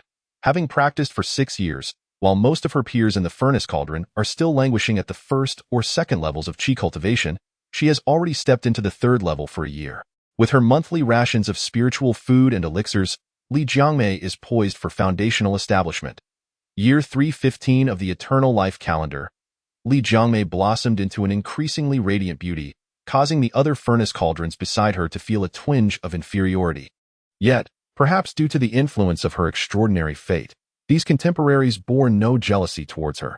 Instead, they expressed sympathy and affection for this celestial being who had found herself in the clutches of the demonic sect, treating her with even greater kindness. That year, the Furnace Cauldron Pavilion welcomed a new steward, replacing the previously gloomy female cultivator who was reassigned elsewhere. The new steward, a remarkably handsome youth who appeared to be of similar age to the 15 or 16-year-old girls, bore an air of slight malevolence. Had he not revealed his identity, Li Jiangmei and the other furnace cauldrons might have mistaken him for a fellow disciple from the adjacent male academy. However, the realm of cultivation is not devoid of practitioners who possess methods for retaining their youthful appearances. Hence, judging solely by outward appearance can be misleading. The cauldrons assumed this new steward was merely practicing a beauty-preserving technique or consuming longevity elixirs, while in reality, he was a foundational stage cultivator over 200 years old, and they dared not approach him too closely, focusing instead on their diligent training. Yet, Li Jiangmei found little to fear. The previous steward, with her dark demeanor, had shown no kindness to any of the cauldrons, but she alone would receive a smile from her. Over time, this familiarity dispelled any dread she held towards the steward of the demonic sect. Thus, whenever they crossed paths, Li Jiangmei would greet the enigmatic youth with a cheerful smile, causing the new steward of the Furnace Cauldron Pavilion to feel somewhat uncomfortable. Year 318 of the Eternal Life Calendar. 3 years passed, and Li Jiangmei had become well acquainted with this steward, learning that his Taoist name was Blood Song. He was the sole true disciple of the venerable Tsang Su, the Golden Core ancestor of the Blood Sea sect, a veritable seed of Golden Core potential. His youthful appearance was a result of his cultivation methods, while in truth, he was a late-stage foundational cultivator over 120 years old. Currently, he was at the Furnace Cauldron Pavilion to undertake a light task, dedicating his days to cultivation, and after another 2 or 3 decades of honing his skills, he could attempt to form a core. Naturally, among all the cauldrons, only Li Jiangmei could engage him in conversation, and such an arrangement was not always the case. Initially, Blood Song maintained an aloof demeanor, ignoring Li Jiangmei's greetings and passing by with a cold expression. Over time, he occasionally managed a stiff smile, which was quite a feat for someone of his naturally frigid temperament. Yet, inexplicably, during the days when Blood Song did not encounter Li Jiangmei, he felt an unsettling emptiness within him. He found himself taking long detours, intentionally timing his patrols during the Furnace Cauldron's leisure moments, hoping to stumble upon Li Jiangmei. Li Jiangmei did not engage in excessive pleasantries. She merely arched her suitably shaped brows and greeted with a smile. Xuanqingzi was not a fool who was oblivious to worldly affairs, solely devoted to cultivation. As the sole true disciple of the Golden Core demon, he had carved a path through a sea of corpses and rivers of blood. Known for his ruthless and merciless demeanor, having committed numerous heinous acts that defied celestial harmony in matters of romance, he was not entirely ignorant either. His master had arranged for him to manage affairs at the Cauldron Pavilion, perhaps with the unspoken intention of allowing him to occasionally seek out female cultivators to supplement his essence and enhance his cultivation. However, whenever he was in the company of Li Jiangmei, Xuanqingzi felt an inexplicable sense of caution, as if fearing that this jade-like girl might shatter at any moment. The fierce demonic aura that typically surrounded him was notably subdued in her presence. Year 327 of Eternal Life. Li Jiangmei's cultivation progressed rapidly. While many of her peers at the same age in the Cauldron Pavilion were still struggling at the second or third level of qi refinement, she had already reached the pinnacle of the sixth level. This was undoubtedly due in part to her impressive spiritual root, but more so because Xuanqingzi occasionally provided her with resources for cultivation. It is well known that true disciples of the sect are the favored children of heaven, with aspirations for the Golden Core, and Xuanqingzi, hailing from a demonic sect, was no stranger to acquiring wealth through various means. Thus, supporting a female cultivator in qi refinement was hardly a challenge for him. The two had known each other for over a decade, and Xuanqingzi had long harbored feelings for Li Jiangmei. The disciples of the Blood Sea sect regarded Xuanqingzi's affection for her as a forbidden desire, and none dared to infringe upon it. In contrast, Li Jiangmei's attitude towards Xuanqingzi remained somewhat ambiguous. She often quietly listened as he recounted tales from the world of cultivation, never voicing her own opinions. When he presented her with resources for cultivation, she would simply express her gratitude in a soft tone, accepting them without further ado. Year 339 of Eternal Life. Li Jiangmei advanced to the 9th level of qi refinement. That same year, Xuanqingzi also achieved the completion of the foundation establishment stage, poised to enter seclusion and form his golden core. Due to the unique nature of his cultivation method, he needed to venture far beyond the sect to a blood pool to refine his core, seeking to enhance its quality. Before departing, he left a substantial amount of spiritual stones for Li Jiangmei and promised her that once he became a golden core cultivator, he would retrieve her from the Cauldron Pavilion and take her as his Dao partner. Li Jiangmei did not give a definitive response. She merely smiled softly and said to the exceptional disciple of the Blood Sea sect, "I wish you success in forming a superior core, and may the path to immortality be within reach. Jiangmei will await your return in the pavilion." Thus, Xuanqingzi secretly left the Blood Sea sect to enter seclusion at the Blood Pool. Year 341 of Eternal Life. Nanguang Fuhua, a nascent soul sword cultivator from the Heavenly Sword sect, vanquished demons and dispelled evil, shattering the protective array of the Blood Sea sect with a single strike. He annihilated the 3 golden core ancestors of the Blood Sea sect within the gates of their stronghold, slaughtering countless demonic disciples. Thus, in a single night, the Blood Sea sect was obliterated. Chapter 10. The cycle of reincarnation continues in the Hall of Eternal Life. Jing Yu's first glance at Nanguang Fuhua revealed the impending calamity. This upright nascent soul sword cultivator was undeniably charming, exuding an air of grace and elegance. His youthful visage, when placed beside Li Jiangmei, resembled 2 celestial beings descending from the heavens to endure trials, making them appear as if they were destined to be together. The ensuing narrative is indeed remarkable. The disciples of the Furnace Pavilion and the Human Pill Pavilion had never practiced demonic arts and were among the few victims of the Blood Sea sect. As a prominent figure of the righteous path, Nanguang Fuhua could not recklessly take lives. Thus, he merely dispersed the disciples of the Furnace and Human Pill, allowing them to flee for their lives. Yet he chose to retain Li Jiangmei, bringing her back to the Tiantong Sword sect and accepting her as his disciple. The return of a beautiful female cultivator to the sect by the venerable ancestor was a splendid topic for idle chatter. However, the disciples of the Sword sect were well aware that Nanguang Laozu was solely devoted to the sword throughout his life. Romantic entanglements held no place in his heart. He regarded Li Jiangmei as a rare seed of swordsmanship, which led him to make an exception in her acceptance. Year 344 of the Eternal Life era, Li Jiangmei established her foundation, and her master, Nanguang Fuhua, personally intervened to transform her furnace cultivation into pure Xinmen sword essence. Redirecting her practice to the orthodox teachings of the Sword sect, Jinling Wenjian Shouju.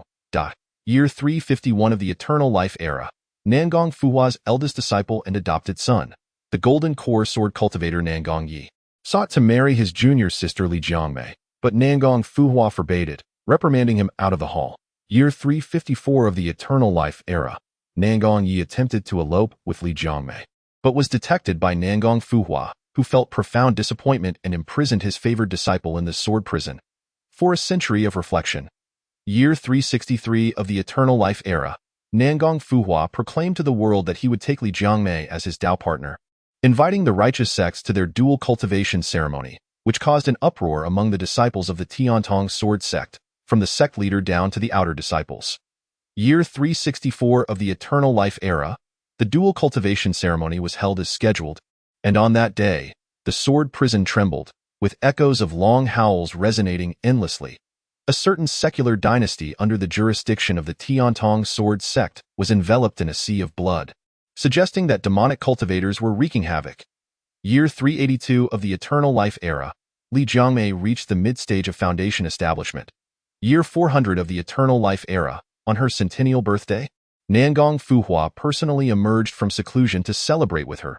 A century had left no mark upon Li Jiangmei. She remained the youthful and enchanting girl she had been at the furnace pavilion of the Blood Sea sect, quietly listening to her husband imparting sword knowledge, her brows occasionally arching with subtle grace, lips pursed, forming dimples as she offered Nangong Fuhua a gentle smile. Although they had become Dao partners, Nangong Fuhua did not neglect his sword path, often retreating into seclusion, which led to their scarce reunions. Thus, they cherished these fleeting moments of warmth. As night fell and Nangong Fuhua departed. Li Jiangmei adjusted her somewhat disheveled collar, her thoughts stirring as she re-established a connection with the fate mirror that had once reflected her essence, slightly tilting her head upwards. She knew this was the final day to in the southern region of the Immortal Island. Tiantong sword sects, Li Jiangmei welcomed all fellow Taoists. The image within the mirror extinguished once more. Those within the Hall of Eternal Life fell into a moment of silence. A hymn. This is indeed the application of stunning beauty, a quality that cannot be envied. Xuanqingzi cleared his throat and remarked, "Now, for 100 years have passed. I trust you are all somewhat acquainted with the Immortal Island realm. Han Ping, you four may now reincarnate together." Xuanqingzi identified 4 individuals of mortal destinies, yet conspicuously overlooked Jing Yu. The 4 exchanged glances, and despite their natural sluggishness, a flicker of suspicion ignited within them, though they dared not voice it aloud. They merely expressed their gratitude to Xuanqingzi before gradually departing through the heavenly gate into reincarnation. Haha, dear Taoist Jing, just watched at this moment.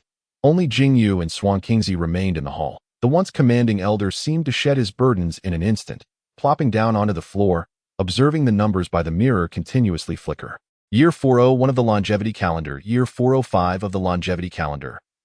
Year 500 of the longevity calendar.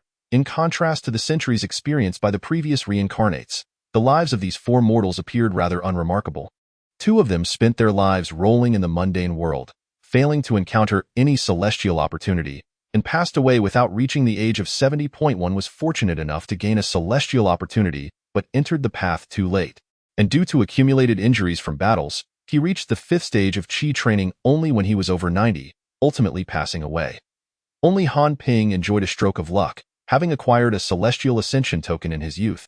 And, despite his mediocre with spiritual root, he stumbled along, managing to establish his foundation at over 90 and live to a full century without any perilous encounters. Thus it was. Xuanqingzi rose, exhaling deeply, a smile gracing his face. I am relieved to have fulfilled my duty. This round of celestial selection has concluded successfully. Jing Yu felt an ominous premonition, hesitantly stating, "Immortal, what do you see in me? The way you address me, dear Taoist Jing, is rather humbling for a minor cultivator." Xuanqingzi bowed respectfully. What follows is beyond the participation of a minor cultivator. Are you implying that Jing Yu was lost in thought? A radiant light suddenly illuminated the hall, and the majestic heavenly gate, originally adorned with intricately carved railings, began to shrink, disassembling into countless jade square components. Under Jing Yu's astonished gaze, they swiftly coalesced into a life-sized white jade puppet, while the precious fate mirror that had been embedded in the center of the gate lost its support and fell freely, only to be caught steadily by one of the puppet's jade hands. Hall Master. Xuanqingzi bowed before the white jade puppet. Except for Jing Yu, The remaining 9 have all reincarnated. Thank you for your hard work. The white jade puppet emitted a somewhat muffled voice. You may rest now, Hall Master. It is customary to report the results of this celestial selection. I wonder. Xuanqingzi pondered. The white jade puppet remained silent for a prolonged moment before slowly responding. Change Lu Ying's supreme authority to the spiritual destiny, self-serving. Alter Yi Xingyun's celestial grade, averting misfortune, to a premium level, and revise Jing Yu's longevity and vision to the spiritual destiny, eternal life, while leaving the others unchanged, reported as such. Though the 4 spirits of the hall may still seem somewhat conspicuous, it remains acceptable. Xuanqingzi's expression faltered. Hall Master, the needle is in the bag.it is unlikely to remain concealed for long. We should be able to keep it hidden until their ascension, at least ensuring they do not meddle in the lower realms. A hint of indifference seeped through the white jade puppet's mechanical tone. Your inconsistent heart and speech. Fate conceals it well enough that the supervising officials responsible for the records will find no clues. Understood. Xuanqingzi bowed respectfully and nodded towards Jing Yu before elegantly sweeping his sleeve, transforming into a streak of azure light that soared out of the Chongqing Hall. That moment, the white jade puppet slowly turned its gaze towards Jing Yu. Its intricately designed mask emanating a luminous jade glow. Allow me to introduce myself. My Dao title is Jioming, and you may refer to me as Jioming Daojun. I am also one of the 2 lords of the Chongqing Hall. By the way, my fate is longevity and eternal sight. Chapter 11. Longevity and Jioming. A fate akin to mine. Could it be that this Chongqing Hall? Jing Yu almost immediately contemplated a possibility. Just as you surmise, the Chongqing Hall was established by myself and another cultivator possessing the fate of longevity and eternal sight. After attaining Dao. Put it in perspective, I am the newcomer, a practitioner born 3 epochs ago. Prior to me, there was another Daojun known as Wanshou. Yet that individual has already transcended 5 epochs. I have attained Dao alongside Wanshou, and thus possess a vague sense of awareness regarding those of the same fate.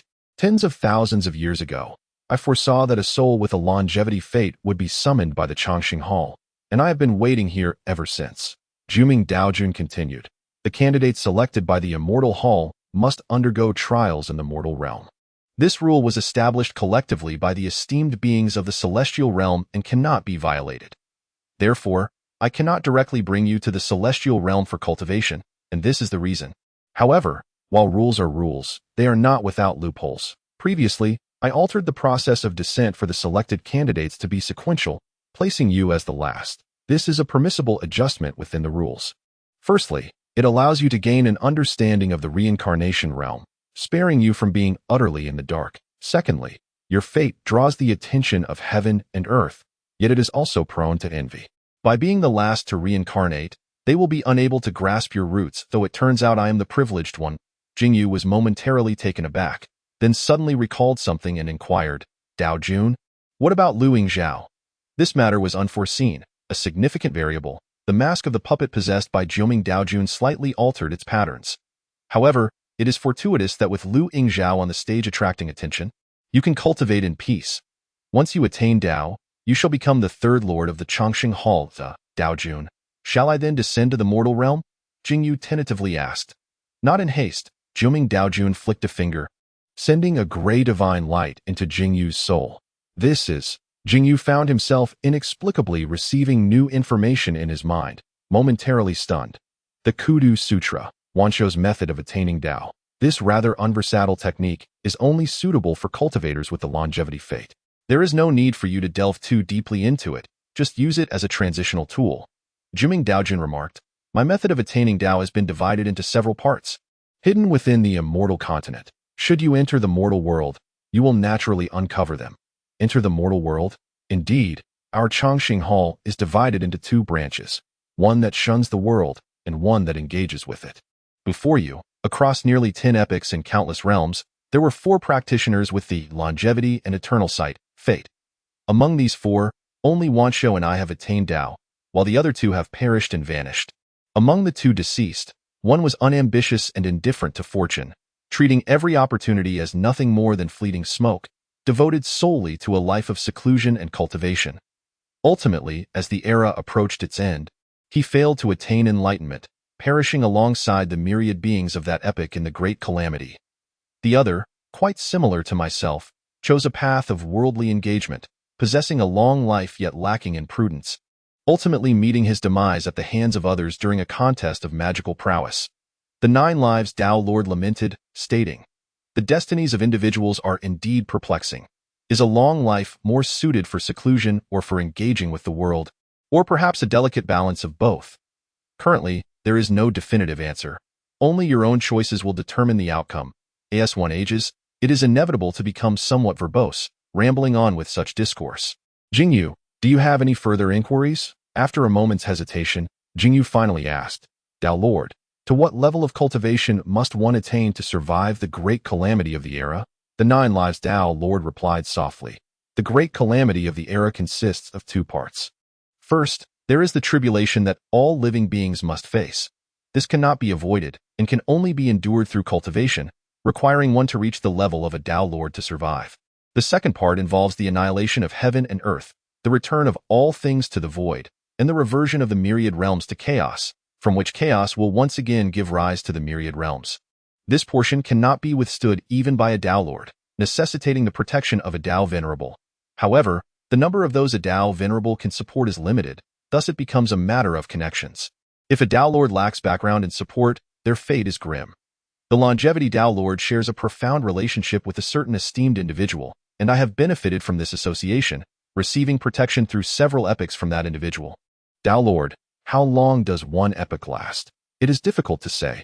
It may range from 6 to 700 billion years, and in some cases, it may extend to over 1 trillion years. Currently, we are at the early stage of this epoch, having only been around for a little over 20 billion years since the beginning of the myriad realms. Upon hearing this, Jing Yu felt a wave of relief wash over her as the faint urgency that had lingered in her heart dissipated. The 9 lives Dao Lord, sensing something amiss, snorted disdainfully. To fail to attain Dao Lord status is akin to chasing shadows. Do not emulate longevity, who squandered countless years in the lower realms. Take care of yourself. Jing Yu felt as though the celestial beings above possessed an uncanny ability to read minds, and she replied awkwardly with a smile. Yes, I shall heed your teachings, Dao Lord. By the way, I shall gift you this fate-knowing treasure mirror. Should you encounter anyone, you may use it to discern their fate at a glance. The 9 lives Dao Lord weighed the copper mirror in his hand. Those who activate their fate through this mirror will establish a connection with this artifact. You may use it to monitor such individuals, but activating their fate requires no substantial cost, while monitoring them will necessitate celestial energy. Where will you find celestial energy in the lower realms? It can only be accumulated slowly within the mirror itself. Once used, it may take decades before it can be reused. Do not rely too heavily on this mirror. Consider it merely a trinket I offer for your amusement. Jing Yu instinctively reached out to receive the copper mirror, only to find that the white jade puppet before her made no move to present it, with her hand hovering awkwardly in midair. She retracted it, feeling a bit embarrassed. You are currently a soul body. This mirror is a physical object. How could you possibly take it with you into the womb? There is no need to rush.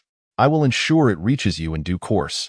Before the alabaster puppet before him raised an arm, that very limb suddenly erupted into a myriad of intricately patterned jade components, which instantaneously reformed into a diminutive celestial gate, drawing the soul of Jing Yu into its embrace. Now, within the halls of the Eternal Life Palace, only a solitary one-armed puppet remained. This puppet inexplicably turned to regard a void within the chamber, its voice devoid of emotion. "Wanshou, how long do you intend to hide?"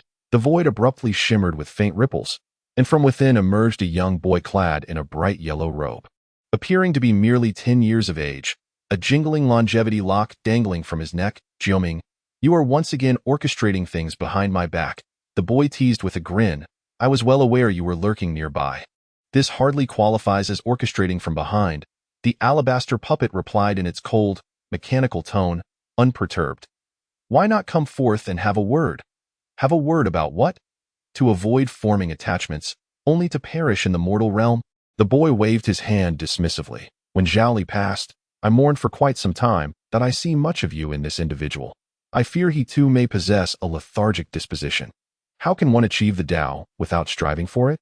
Jiuming Daojun sighed. Not everyone is fortunate enough to be the favored offspring of the Tao sovereign, with opportunities for enlightenment handed to them on a silver platter. The Dao Sovereign even fashioned a small realm for your rebirth and cultivation. What other individual has such privileges? Everyone has their own path to traverse. You, constantly scheming and plotting, laying traps and making moves, seem to be making a ruckus without ever discerning the realm of a Dao Sovereign. The boy retorted mercilessly, I perceive this fellow as adaptable. Perhaps he might unwittingly stumble upon success surpassing yours. I am without connections. Without such relentless scheming, how would I ever obtain an opportunity to dine at the table? Should I emulate you and languish in the Dao Sovereign's palace all day? Juming Daojun shifted the conversation, his tone laced with concern. Have there been no updates regarding the Dao Sovereign?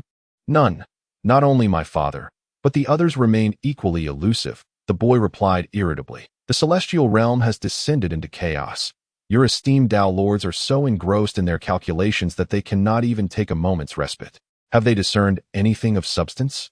Every few centuries, there are those who, undeterred, come to pry for news. The Dao Lord is gone for days without a proper night's sleep.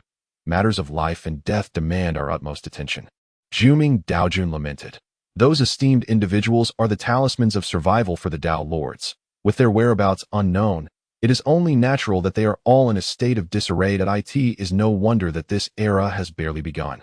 And the various celestial selection halls are already at each other's throats, vying for more opportunities.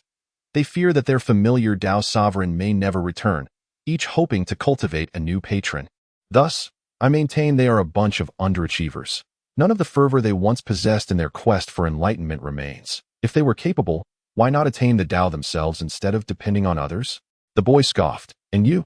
Do you believe you can achieve such success in this era? Juming Daojun scrutinized the boy with a cold smile. That I have faith in my potential, the boy asserted confidently. The young boy puffed out his chest and touched the longevity lock hanging around his neck, saying, Juming, just wait and see. It might just be a matter of these few years. You retorted, go back to sleep in the Hall of Supreme Longevity. The Taoist Lord Jiuming shook his head. Many years ago, I casually left behind a few pieces in several minor realms. Now I must see if any have flourished, should there be any news of the Taoist Lord. Inform me at once. Soon, the daylight flooded in, and as the brilliance gradually dimmed, the white jade puppet vanished from sight. What a clumsy player! The boy stretched lazily and sprawled on the floor of the Hall of Supreme Longevity, muttering to himself, last night, I dreamt of achieving the status of Taoist Lord. What methods was I using back then? Chapter 12. The Birth, Year 501 of Eternal Life. It's here. It's here. It's a prince. Quickly report to His Majesty. Congratulations, Your Highness. Congratulations. Jing Yu gradually opened his eyes, the physiological instinct of his lungs expanding, prompting him to cry out involuntarily, his voice remarkably resounding. Excellent. It seems this reincarnated body is quite healthy. Not a frail one born with deficiencies. Jing Yu wept. He drifted into boundless thoughts. The enhancement of the five senses brought about by the longevity and clarity, fate, was evidently extraordinary. Barely having been born, he sensed that his vision and hearing far surpassed those of an ordinary infant, clearly discerning every whispered conversation in the delivery room. Now, Lady An has finally emerged from her struggles. With her son, her status is likely to rise to that of a consort. Indeed, upon entering the palace as merely a maid, she managed to ascend to the position of consort, and now, with a royal heir by her side. She is indeed fortunate that a prince, you say? Jing Yu was momentarily taken aback, feeling that his beginning was quite promising. Although royal courts are historically rife with turmoil, the conditions here are still a far cry from those of ordinary commoners. As long as he refrains from engaging in power struggles, the initial phase should remain stable. Lost in thought, Jing Yu was quickly cleaned by the maid stationed in the delivery room and then placed beside Lady An, who had just given birth. It was only then that he took a closer look at his biological mother, realizing she was indeed a beauty with well-defined features and a gentle demeanor, though her brows were slightly furrowed, giving her a somewhat sorrowful appearance. "Do, my dear child." Lady An gently stroked the infant's forehead with one finger, the bond of blood compelling her to shower the baby with affection. "His Majesty has arrived." The booming voice of the eunuch echoed from outside the delivery room. The eunuch's voice was not as high-pitched as Jing Yu had imagined. Before long, a throng of maids and eunuchs escorted a middle-aged man with thick brows and a broad face into the room. The man took Jing Yu from the maid, gazing at him for a few moments and repeatedly exclaiming words of praise, clearly delighted. Jing Yu scrutinized the emperor carefully. He appeared somewhat aged, with streaks of gray in his hair. Likely over 40 years old, Lady An has given birth to a royal heir, having toiled greatly. Elevate her to the rank of consort in. Thank you, your majesty. Now, how many heirs does this make? Reporting to your majesty. This would be the 6th prince, a close eunuch replied in a hushed tone. Why are there only 6 heirs? A chill coursed through Jing Yu's heart. The emperor was at least in his 40s. And yet he had managed to secure the 6th position. This could either signify an excessive dedication to governance, shunning the company of women, or perhaps a tragically high rate of infant mortality among the imperial heirs, resulting in the absence of deceased princes and princesses from the count. If the former were true, it would be somewhat more palatable. However, if the latter were the case, it was imperative to nurture and care for them diligently. The emperor stroked his beard thoughtfully. An Ping, do take good care of yourself. He then entrusted Jing Yu back to the palace maids, squatting by the bed of the new mother to exchange a few tender words before hastily departing. Once the emperor had left, the room descended into a palpable stillness, with only the palace maids and eunuchs who had originally been on duty remaining, that a few elegantly adorned concubines from the inner palace came to glance in, exchanging a few perfunctory remarks with the recently elevated An Ping before departing once more. When Jing Yu had been thoroughly cleaned, a group of seasoned palace maids entered to carry him away, led by a robust matron whose commanding presence suggested a significant rank.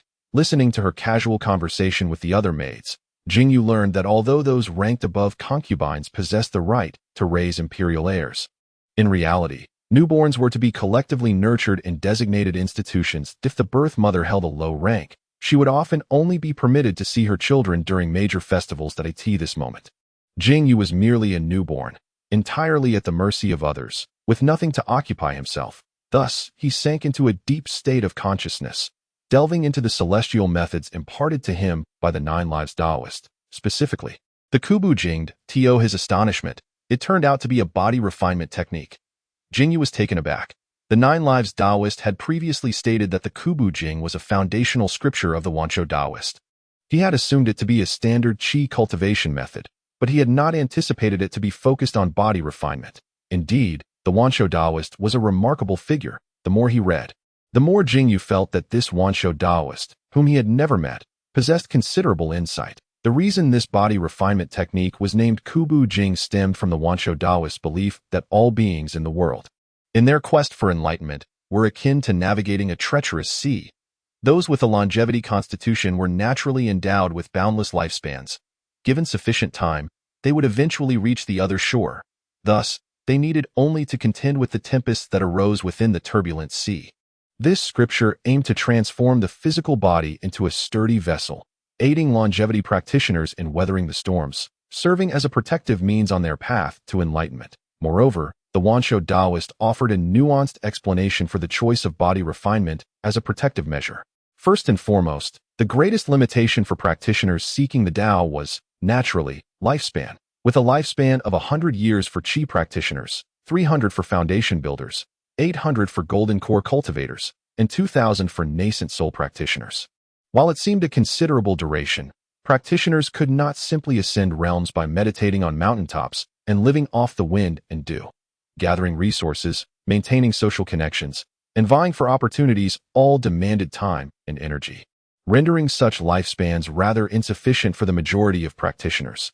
The reason body refinement was deemed somewhat superfluous for ordinary practitioners lay in the time it consumed and the resources required for cultivation, which, while less than that needed for Qi cultivation, offered little benefit beyond enhancing combat prowess. A foundation-building cultivator nearing 3 centuries of age, upon successfully forming a golden core, would instantaneously gain an additional 500 years of lifespan, allowing them to continue their path. However, should this foundation-building cultivator's physical cultivation break through to the golden core realm, not a single day would be added to their lifespan. When the time comes, they would still end up as mere dust. In this world, numerous means exist to safeguard one's path that a formidable magical artifact, an intricate spell, or even a reliable backing may not necessarily be inferior to physical cultivation and could, in fact, prove superior. For immortal cultivators, lifespan is inherently boundless, with the only constraint to their ascension being their level of cultivation. Even if one never channels qi into their body, as long as their physique reaches a level capable of tearing through the void, they can still transcend realms and ascend. Here, the rapid effectiveness and lesser resource requirements of physical cultivation, which does not invoke celestial phenomena during breakthroughs, reveal distinct advantages by retreating to a remote corner and refining their physique over centuries or even millennia. One can seize opportunities toward the grand path without competing with other cultivators or facing peril. Moreover, for immortal cultivators, it is entirely feasible to first elevate their physical cultivation to great heights before turning to qi cultivation for foundation building. With no concerns over lifespan, any approach to cultivation holds merit, rendering the order of methods less significant. Chapter 13. The Sutra of Bitter Crossing. Building upon this foundation, the Sutra of Bitter Crossing offers several significant advantages over ordinary physical cultivation techniques. Firstly, conventional physical cultivation methods typically require one to wait until adulthood, when the body is fully developed, which poses an excessively lengthy gap in safeguarding one's path for immortals. In contrast, the Sutra of Bitter Crossing can be practiced from infancy, granting a degree of protective capability even during childhood. Secondly, traditional physical cultivation methods often necessitate specific rare concoctions. For instance, blood-based techniques require the flesh of magical beasts, mineral-based methods demand precious ores, and plant-based techniques call for rare spiritual wood. Even those relying solely on spiritual energy to refine the body must seek out rich spiritual veins for practice. To address this issue, the Lord of Endless Longevity intentionally transformed the Sutra of Bitter Crossing into a hybrid physical cultivation method, capable of drawing essential essence from any material utilized, allowing for the forging of a precious body. Even by casually picking up a rock from the ground, with enough time invested, one could extract some degree of physical cultivation prowess. Thirdly, due to its hybrid nature, the precious body forged through the Sutra of Bitter Crossing is relatively less susceptible to targeted weaknesses. For example, a body refined through spiritual energy would face significant suppression in areas devoid of spiritual essence, while a body reliant on blood energy would experience diminished might when its blood energy is depleted. A body refined through true fire would be vulnerable to water-based techniques, and mineral-based forms would be countered by magnetic spells. However, these vulnerabilities are nearly negligible in the case of the precious body formed through the Sutra of Bitter Crossing, effectively providing a safety net in any extreme environment. Of course, this physical cultivation method is not without its flaws. The hybrid nature results in the precious body displaying a balanced approach across various attributes such as strength, resilience, recovery ability, and speed, which, to put it bluntly, may render it somewhat unremarkable. Although the Lord of Endless Longevity revised the entire method post-enlightenment, addressing some of these concerns, it still cannot be compared to the legendary physical cultivation techniques that have echoed through the ages and gained renown across realms. Furthermore, the body refinement techniques of the Ku Du Jing diverge significantly from conventional practices, resulting in an irrevocable path for those who wish to transition to other methods. They find themselves unable to divert from this singular course. The exceptional adaptability of the Ku Du Bao Ti can even render the prospect of abandoning one's entire body refinement cultivation to pursue alternative paths utterly futile, as it proves nearly impossible to completely eradicate it. However, the illustrious Wanshou Daojun later recognized this predicament. The Ku Du Jing, being his own path to enlightenment, was undoubtedly the most suitable for him. Yet it may not wholly accommodate future practitioners. Consequently, he placed great emphasis on leaving room for interpretation in the subsequent revisions of the Ku Du Jing, transforming it into an open framework. Although a complete transition to another method is unattainable, individuals can infuse their unique characteristics into this adaptable structure, allowing for considerable flexibility in modifying the techniques. For those of exceptional talent, it may not be impossible to tailor the Ku Du Jing to suit their individual needs. The most critical drawback, however, lies in the remarkably slow cultivation speed of the Ku Du Jing compared to standard body refinement techniques. Moreover, while the majority of rare materials can assist in the practice of the Ku Du Jing, the limitation is that the efficiency of absorption and transformation is far inferior to that of other corresponding body refinement methods. For instance, the benefits derived from a single body refinement elixir when used for the Ku Du Jing are approximately only half of its original efficacy. Yet, the aforementioned advantages and disadvantages are insufficient to position the Ku Du Jing as the primary choice for longevity practitioners. The most significant aspect is a core divine ability that manifests upon initiation into this technique. Ku Du Xianguang. Upon entry into the Ku Du Jing, the Ku Du Bao Ti spontaneously generates its innate divine ability, Ku Du Xianguang, which stands as the sole divine ability within the entire method. In fact, the original version of the Ku Du Jing contained numerous divine abilities, but Wanshou Daojun opted to simplify it into an open framework by removing or assimilating the remaining abilities into Ku Du Xianguang, leaving only this essential divine ability to facilitate modifications by future longevity practitioners. This divine light encompasses multiple functions including defense, offense, earth evasion, and breath concealment that in daily practice. It can be attached to the surface of the body, forming a protective membrane that effectively mitigates attacks. Moreover, it can be unleashed to strike adversaries, serving as the Ku Du Bao Ti's only means of ranged attack, although its power is rather modest. Comparable to ordinary spells of the same level, it excels in its instantaneous release and proves particularly effective against earth and stone-based defensive spells. It can also be utilized as an evasion light, albeit with a slow flight speed, transforming upon contact with earth and stone, making it one of the finest earth evasion techniques across the myriad realms. Furthermore, Ku Du Xianguang is capable of effectively concealing one's presence and severing spiritual awareness. As long as the disparity in realms is not excessively vast, it becomes exceedingly difficult to detect. Upon reaching this realization, Jing Yu experienced an epiphany. He finally understood the purpose behind Wanshou Daojun's transmission of this seemingly mediocre technique. Once initiated into the Ku Du Jing, longevity practitioners can immediately delve deep underground, enveloping themselves in Ku Du Xianguang to mask their presence, relying on the method's characteristic that all things can be refined to survive in subterranean hideouts for eternity. As their body refinement realm ascends, the Ku Du Xianguang becomes increasingly wondrous, allowing them to penetrate deeper geological layers, making it progressively harder for higher-level practitioners to discover them.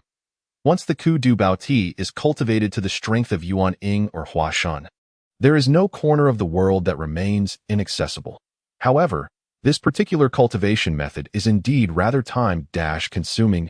No wonder the esteemed Lord of Longevity lingered in the mortal realm for millions of years. He likely scarcely interacted with the practitioners of that world before his ascension. This venerable figure must surely be the progenitor of the secluded lineage of the Hall of Longevity, truly adept at evading the world. Although Jing Yu finds this technique quite appealing, he has no intention of secluding himself underground for millions of years like the Lord of Longevity. He vividly recalls that during Xuanqingzi's introduction to the immortal continent, it was mentioned that this realm had previously experienced a cataclysm that swept across the entire domain, leading to the extinction of countless beings and causing a complete cessation of its cultivation civilization. Who can say that such a calamity will not return in the future? While he is unaware of the true nature of this catastrophe, it is likely that an event capable of severing the cultivation lineage is not something that can simply be avoided by hiding underground. Nevertheless, the prudent approach to cultivation remains unchanged. It is merely a matter of engaging with the world appropriately while ensuring one's safety. What is this? Jing Yu discovered that following the Suffering Passage Sutra, there was another body-refining technique titled Earth and Rock Essence. During his 500 years in the Hall of Longevity, he had encountered this technique on numerous occasions, often displayed in the first floor of the technique pavilions in marketplace or celestial cities. Those who could cultivate it to the pinnacle of qi refinement typically paid 2 or 3 spirit stones for it, a common commodity that most sects would disdain to include in their collections.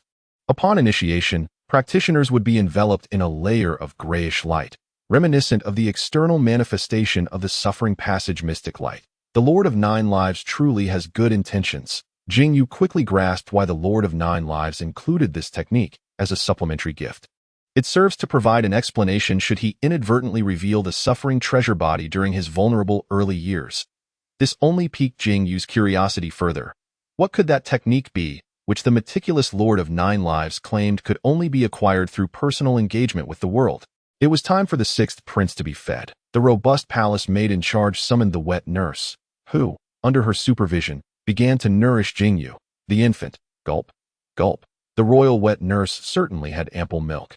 Jing Yu mused. He silently activated the Suffering Passage Sutra, absorbing the essence of the milk to refine his suffering treasure body. Despite this additional consumption, he soon let out a satisfied burp. the Suffering Passage Sutra states that during infancy, breast milk is the supreme elixir for body refinement. After circulating the sutra, Jing Yu indeed felt some enigmatic changes within his still fragile body, as if he had undergone a significant transformation in that brief moment, perceiving a slight enhancement in his physical strength. Thus, the already satiated Jing Yu began to wail once more. Only after receiving another feeding did he contentedly squint his eyes, observing the pleading gaze of the wet nurse. The palace maid remained silent for a moment before finally speaking. Let us assign another wet nurse to the sixth prince. Chapter 14. Forging the second layer of the body. Year 514 of the longevity calendar, Imperial Palace. Yuan Hall. Mirror. Take a moment to rest. A gracefully attired, serene middle-aged woman stood quietly at the edge of the small courtyard within the hall, watching the youth in the center practice his swordplay with an unsharpened long blade. Her eyes filled with tenderness. Indeed, Mother Pin. The young boy sheathed his long knife and responded with a clever expression. What do you wish to eat this evening? I have heard that the Imperial Kitchen has recently unveiled several new dishes, and those esteemed ladies have sung their praises. More meat dishes, please. Haha, what a little gourmand you are. The woman gently patted the back of the boy's head and inquired, how have your studies been of late? In response to Mother Pin, the child is naturally rather dull-witted. For this round of examinations on political discourse and military strategy, I received only a grade of C, and as a result, my teacher has chastised me quite a bit. The boy appeared somewhat embarrassed. Being naturally dull-witted may not necessarily be a disadvantage. The woman chuckled, I only wish for you to grow up safe and sound. The rest is of no consequence, just do your best. The boy, seeming to grasp her words only partially, nodded slightly, then suddenly yawned. Mother Pin, I feel a bit wearied. I shall rest in the side chamber. Upon hearing this, he leisurely made his way to the bed in the side chamber, lying down upon the silken covers and closing his eyes to feign sleep. Being slow-witted may not be such a bad thing, but my mother possesses a rare tranquility in this deep palace. Jing Yu mused at this moment. It had been a full 14 years since Jing Yu's reincarnation, and he had gained a fundamental understanding of this life. The nation he inhabited was known as the Zhao Kingdom, which boasted a considerable territory and was the most powerful among its neighboring states. The current emperor of Zhao was none other than Jing Yu's adoptive father, Zhao Sheng, regarded as a pivotal figure in the revitalization of the kingdom, and a rather diligent ruler. His mother, originally named Li Anruo, came from an orphan background and, after a series of twists and turns, entered the palace as an ordinary maid in her teenage years.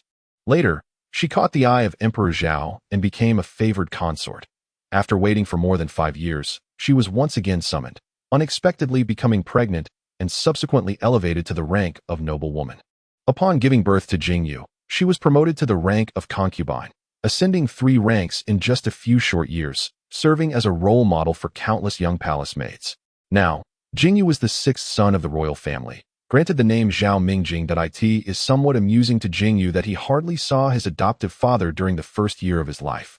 Likely due to Zhao Sheng's overwhelming dedication to governance, his formal name was not even bestowed until the year-end ceremony, when he spotted a palm-sized bronze mirror among several objects and grasped it, prompting the emperor to finally give him the official name Zhao Mingjing.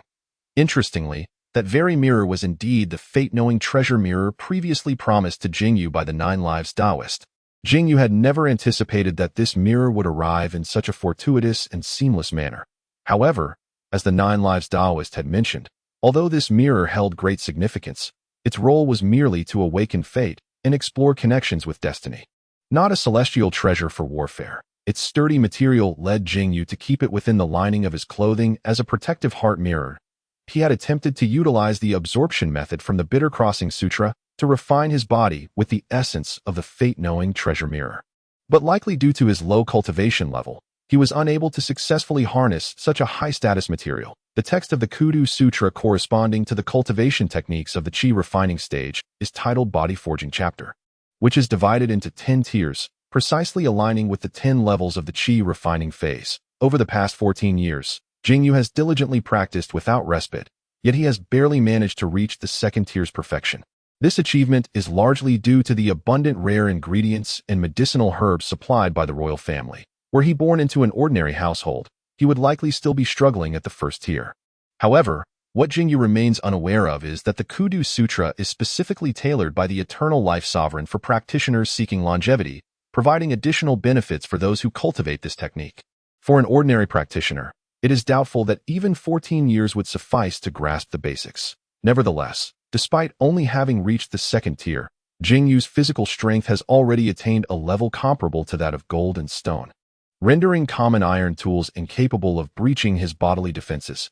Even the finest weapons of the martial world could merely graze his skin, with the wounds healing instantaneously. Throughout these 14 years, Jing Yu has also sought information about the whereabouts of immortal cultivators through indirect inquiries. Yet, apart from a few utterly unfounded tales that are easily recognized as fabrications, there have been no credible reports regarding immortal practitioners within the Zhao kingdom. However, Jing Yu remains unperturbed, for he is not plagued by the urgency of a dwindling lifespan. There is no need for him to hasten his pursuit of immortal fate.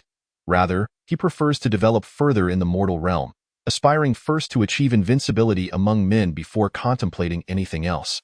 The reason for his assertion lies in his belief that he cannot yet be considered a sovereign of the mortal world, a royal scion. He had once accompanied the Emperor of Zhao to receive a martial arts master whose prowess had reached the pinnacle of the mundane world. At that time, he had already attained the second tier of body forging, with actual capabilities comparable to those of a chi refining practitioner at the second level, yet he still sensed a subtle threat from that martial arts master. Despite the lack of real combat experience, Jing Yu's perspective has been broadened by his observations of Liu Yingzhao, who was once an unparalleled martial arts master in the mortal realm. Witnessing her ascend to greatness within the Eternal Life Palace, overpowering an entire generation of martial arts experts, Jing Yu's understanding of martial prowess is not shallow that he recognizes that in a life-and-death struggle, a practitioner in the initial stages of chi refining, from the first to third tiers, may not necessarily secure victory against a martial arts master. Conversely, body-forging practitioners hold an advantage over martial arts masters due to their resilient physiques, enabling them to engage in a reckless, all-out assault against such masters.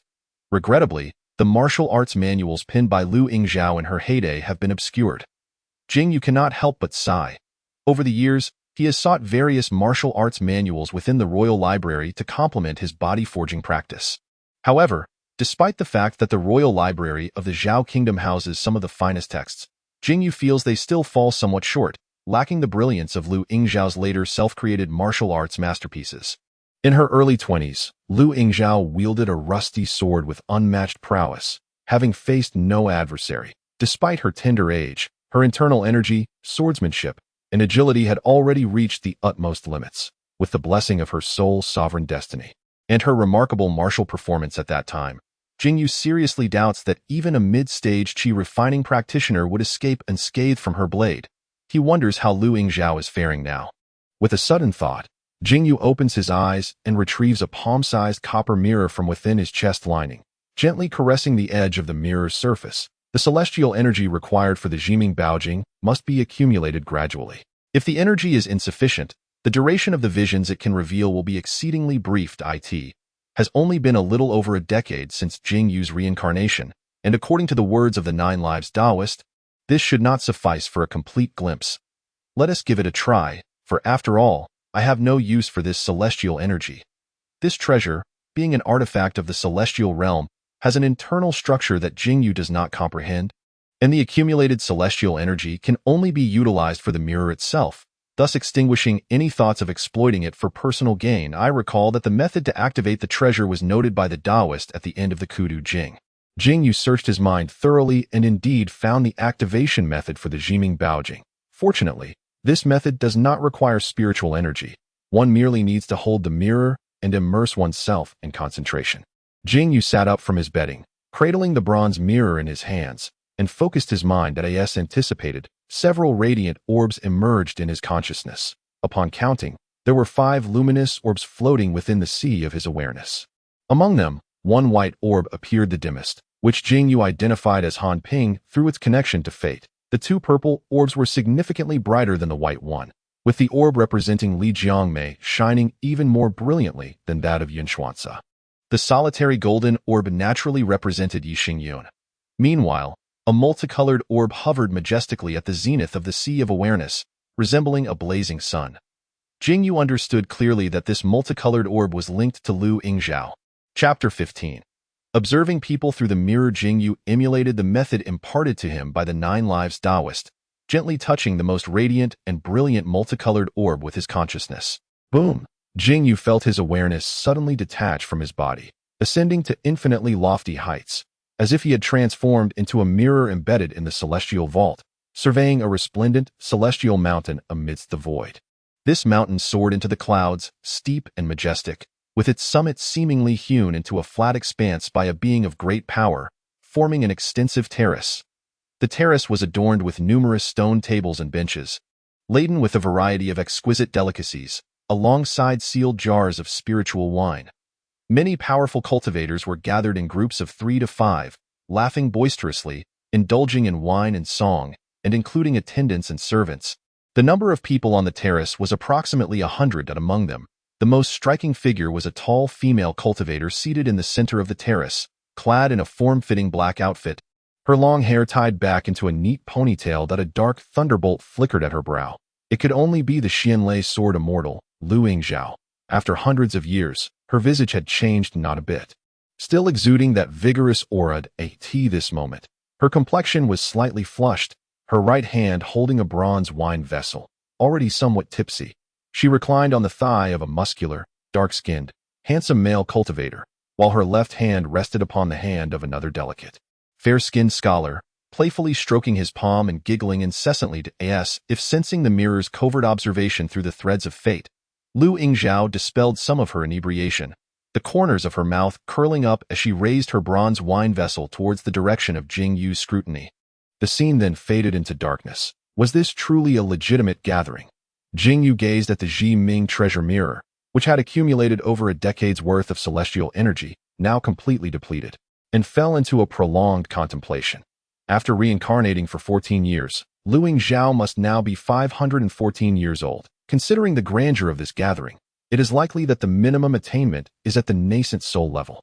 Jing Yu scratched his head, feeling that something was amiss. Could the lower realm truly possess such radiant treasures illuminating the vast mountains of immortality? Surely, Lu Yingzhao has not already ascended to the celestial realm. Upon further reflection, it still seemed improbable. Xuanqingzi had once stated that one must reach the late stage of transformation before one could be assured of ascension. Even if one were to venture through perilous interdimensional passages, a minimum of transformation cultivation would be required, and no matter how rapid Lu Yingzhao's cultivation might be, a 500-year-old transformation practitioner would be alarmingly extraordinary. Shaking his head, Jing Yu chose to divert his attention from the matter.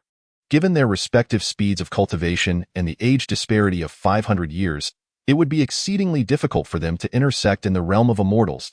At present, he had a more pressing issue at hand. In just 1 month, it would be Emperor Zhao's 55th birthday. On that occasion, a grand banquet would be held within the palace, attended by foreign envoys and local officials to celebrate the emperor's longevity. Generally speaking, among the birthday gifts, there would be items that Jing Yu required. Should he prepare a gift for his rather negligent father? Though Emperor Zhao was diligent in his governance, he was not particularly zealous about hosting birthday banquets, often holding them once every 5 years. The last time, Jing Yu had been merely 9 years old, seated at the children's table. Now at 14, although he had yet to reach the age of majority, it was time to exhibit some sense of propriety. Ultimately, after deliberating, Jing Yu decided against it. Why should he seek to draw attention to himself? Jing Yu lay back down, hands cradling the back of his head, legs crossed, softly humming a melody that did not exist in this lifetime. A month later on this day, 14-year-old Jing Yu donned a crimson outer robe, a reflection of his personal tastes. This robe bore no intricate designs. He then kept the Ji Ming treasure mirror close to him, adorned his waist with a fine piece of yellow jade as an accessory, and left his head uncovered. Simply styling his hair into a bun secured with a jade hairpin, he appeared refreshingly neat and tidy. Such attire might have sufficed on ordinary days, but at the emperor's birthday banquet, it seemed somewhat too simplistic and lacking in solemnity. The elderly scholar responsible for ceremonial affairs would undoubtedly have a few words to say before Emperor Zhao. However, since ascending the throne, the emperor had never been overly concerned with such elaborate rituals. Thus Jing Yu was disinclined to change and decided to attend as he was. The emperor's birthday banquet was, as per tradition, held in the Hall of Supreme Harmony at this moment. There were still at least 2 hours until the banquet commenced. As customary, The inner court personnel arrived first, including the underage heirs, followed by those who had reached adulthood, with officials arriving the latest. Jing Yu strolled leisurely along the path with 2 personal eunuchs in tow. And from a distance, he spotted a royal carriage already stationed at the side entrance of the Hall of Supreme Harmony. Without needing to think, he knew it must be his 4th brother, ever the cautious one, who had arrived first. Just as Jing Yu was pondering this, he suddenly heard the sound of hurried footsteps behind him. Turning around, he saw a procession of carriages approaching, and upon closer inspection, he recognized a middle-aged man clad in a bright yellow ceremonial robe seated atop one of the carriages. It was the East Palace's entourage. Elder brother.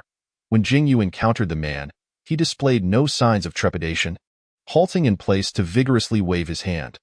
The middle-aged gentleman before him was none other than the eldest son of the current Zhao Emperor, the Crown Prince Zhao Mingyang.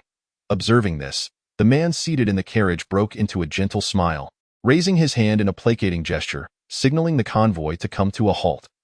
Zhao Mingyang was born when Emperor Zhao was merely 18, to the now-deceased Empress Xiao, and at the age of 37, he had garnered a reputation for his sagacity, enjoying considerable esteem both in court and beyond.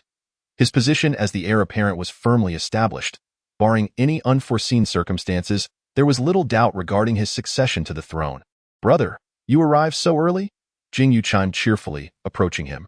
Given Zhao Mingyang's presence, the other royal heirs harbored little hope of contesting for the throne, resulting in a relatively harmonious relationship among them.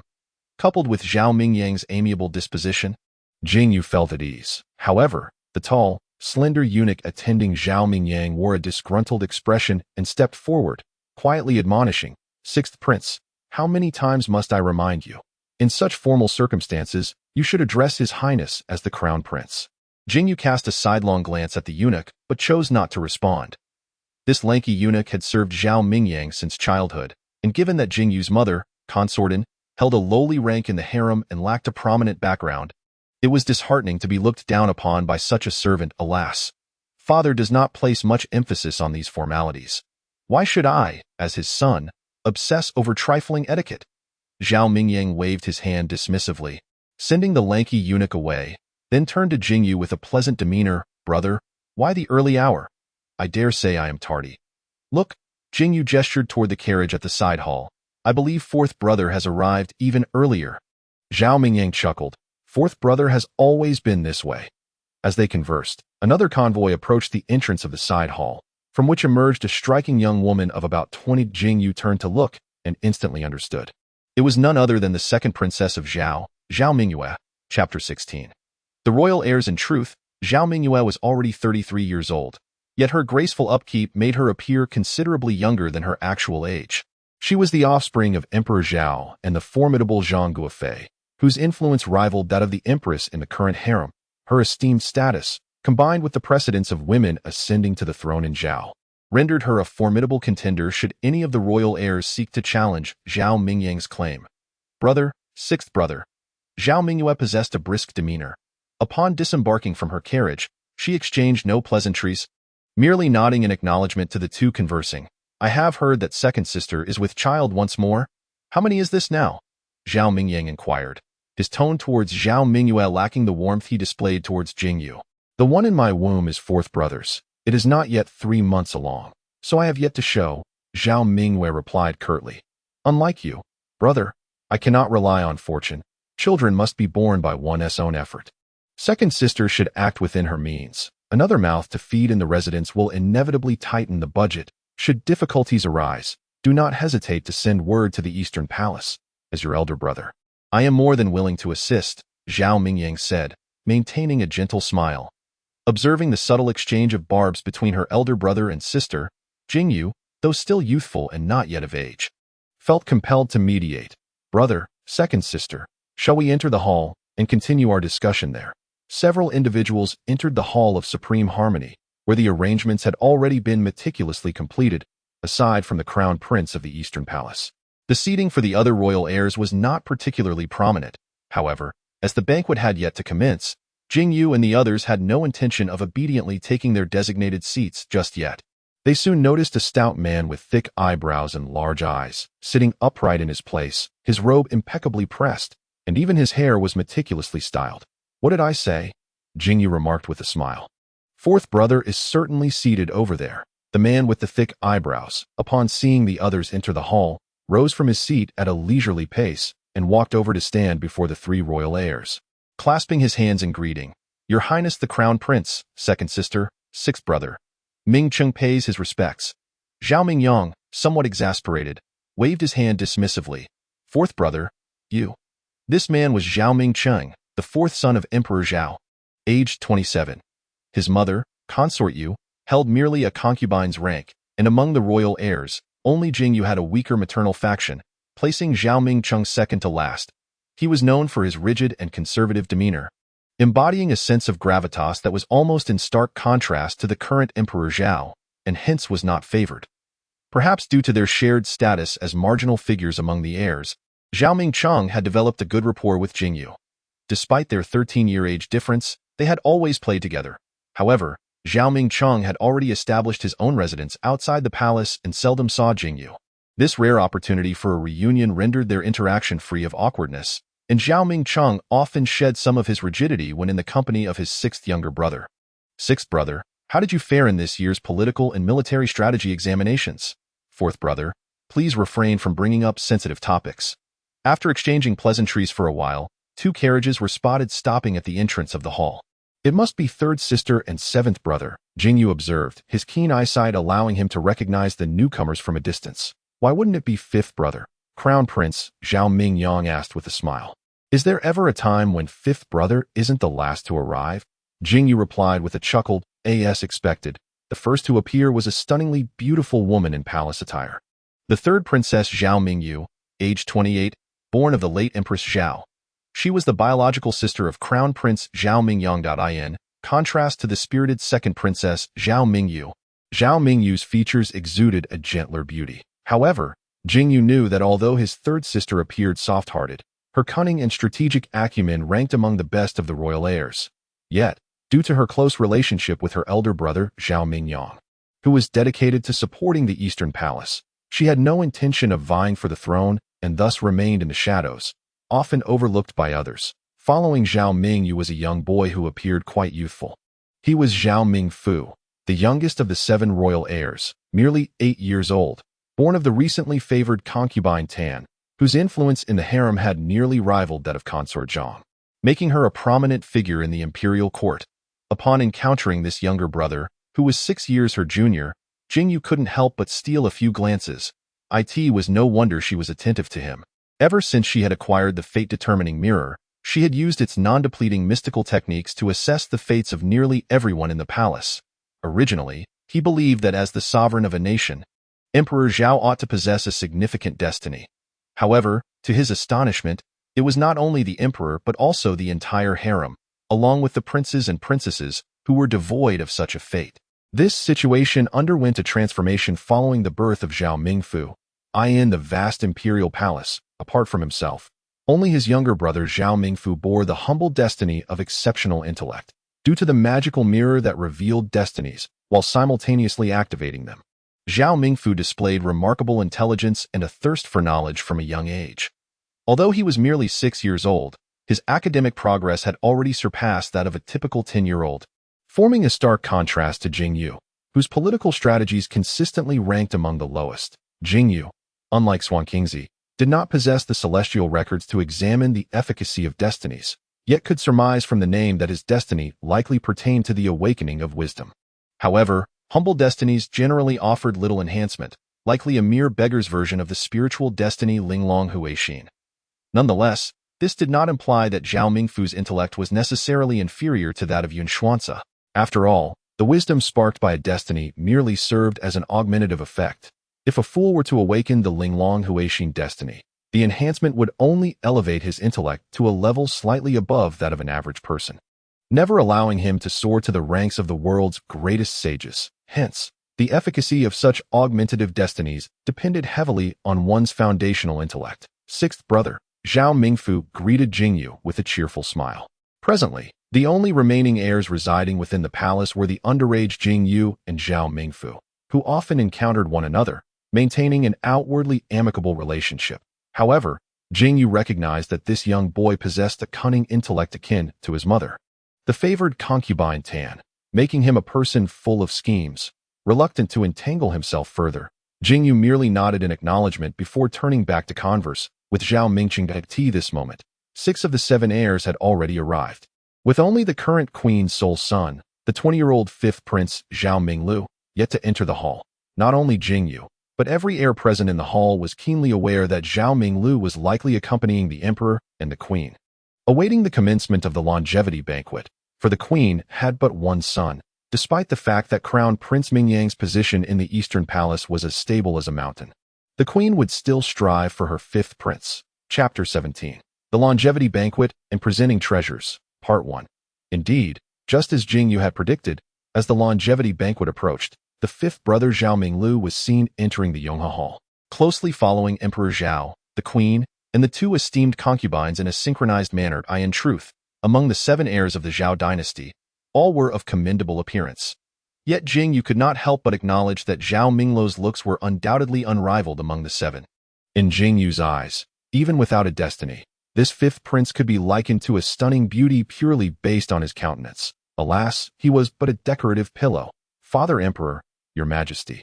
Upon the emperor's arrival, the officials and heirs waiting at their seats naturally rose to greet him. Haha, you all are too kind.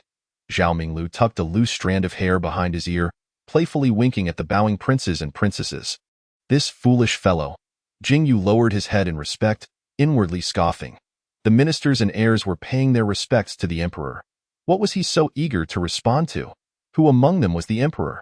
Fortunately, the Emperor Zhao was well aware of the nature of his 5th son and did not express any reproach. Instead, he merely directed Zhao Minglu to his designated seat and promptly signaled the commencement of the banquet. Jing Yu cast a glance around the esteemed guest area, where the empress occupied the position directly beneath the emperor, followed closely by 2 noble consorts. Among the harem, these were the only 3 women qualified to attend the birthday feast. The biological mothers of the 4th prince, Zhao Mingqing and Jing Yu, the esteemed Yu Fei and Pin, were of insufficient rank to even partake in this banquet. On the opposite side of the guest seating, an elderly gentleman with a flowing white beard, appearing to be at least 80 years of age, was seated. He was reputed to be a leading figure among the scholars of the literary world, renowned not just within Zhao, but also esteemed across several neighboring nations. It was indeed a surprise that the Emperor Zhao had invited him to the gathering. Next to this venerable scholar sat a robust old man with a yellow beard, known as Wu Jueqing, who was undeniably the foremost master of martial arts in the Zhao kingdom. Despite being under 60, his well-maintained physique allowed him to remain in his prime, and Jing Yu surmised that in a life-and-death struggle, the odds between himself and this martial master would be evenly matched. The roasted chicken from the imperial kitchen, however, seemed to have deteriorated in quality.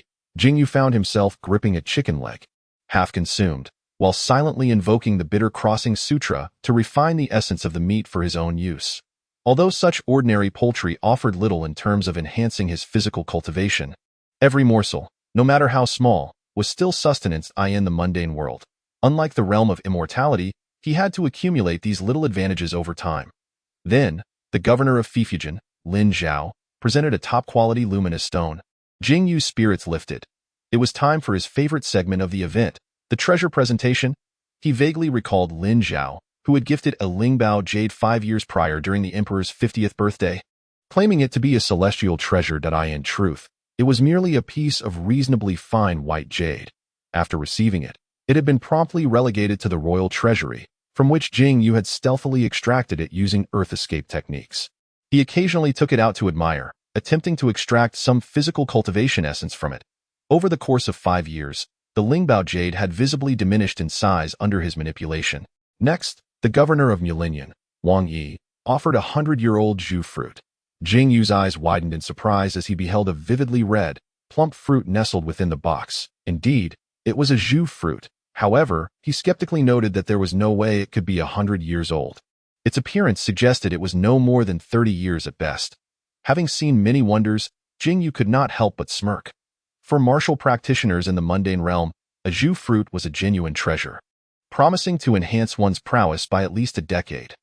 For cultivators, it had some utility as an ingredient in certain elixirs, or as a medicinal herb for those specializing in physical training. Yet this 30-year-old fruit would fetch a meager price, perhaps only half a spirit stone out a true 100-year-old Zhu fruit, however, would be valued at no less than 10 spirit stones. For Emperor Zhao, who had no interest in martial arts, such a gift would be not only useless but potentially harmful, likely destined for the royal treasury once more, or perhaps to be bestowed upon some adept within the inner court. As for the likes of Wuju City, such martial arts masters are likely to find it of little use. After all, for a martial arts master, their physical form has already been developed to its utmost potential. Consuming this crimson fruit would result in an overflow, proving to be rather detrimental. However, for Jing Yu, who diligently practices the Bitter Crossing Sutra, it is a rare elixir for body refinement. This object is fated to be mine.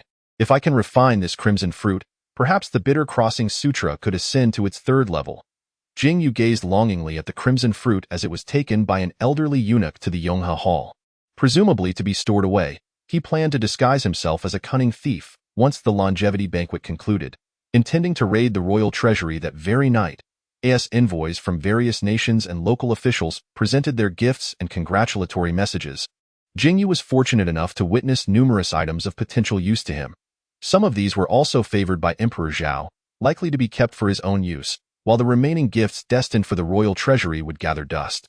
Adhering to the principle of waste not, Jing Yu graciously accepted them on behalf of his father. I too have a gift to present to His Majesty, announced the fourth prince, Zhao Mingcheng, as he rose from his seat with a respectful tone. Here it comes, Jing Yu thought to himself. The next segment of the banquet involved the royal heirs presenting their gifts. Typically, there is no fixed order of precedence. It is entirely based on personal initiative. Each longevity banquet features this customary display, yet Jing Yu felt that at 14, still a minor, he could barely sit at the children's table, and thus had not prepared any gifts. A eunuch nearby piped up. The fourth prince presents a piece of. Jing Yu chuckled softly. The gift was so conventional it bordered on tedious, perfectly aligning with the fourth brother's style. Seated at the head table, Emperor Zhao merely stroked his short beard, his expression impassive as he remarked, Mingxing has put in thought. The tone was decidedly more perfunctory than the fourth prince's offering. Father, I too have a gift to present, exclaimed the fifth prince, Zhao Minglu, who, seeing his elder brother's eagerness, could hardly contain his impatience. He produced a beautifully ornate jade box of considerable value, presenting it like a treasure to a nearby young eunuch. Upon opening it, the young eunuch's face was illuminated with a golden glow. Inside the jade box lay a golden cup, crafted in the style of a ding, its exterior adorned with intricate floral engravings, with petals made of pearls and red and blue gemstones. Each side featured a stylized dragon ear, complete with a bead atop its head. The three legs were fashioned in the shape of elephants, with slightly smaller elephant ears, long tusks, and curled trunks, while jewels were embedded between the forehead and eyes. The front of the cup bore 4 engraved characters proclaiming Golden Cup Everlasting. This cup was meticulously created over the course of a year by artisans from across the realm, symbolizing that the Zhao dynasty is as unyielding as a golden vessel. Without a single leak, Zhao Minglu stood proudly, his demeanor exuding satisfaction. What a splendid golden cup! Jing Yu's eyes sparkled at the sight of the golden cup, his mind racing with a singular thought. Could this cup absorb the essence of the Bitter Crossing body? Chapter 18. The Longevity Banquet and the Presentation of Treasures, Part 2. It remained uncertain whether this golden cup contained any materials related to the realm of cultivation. If it were merely common gold and jade, it would ultimately be nothing more than an ornate trinket.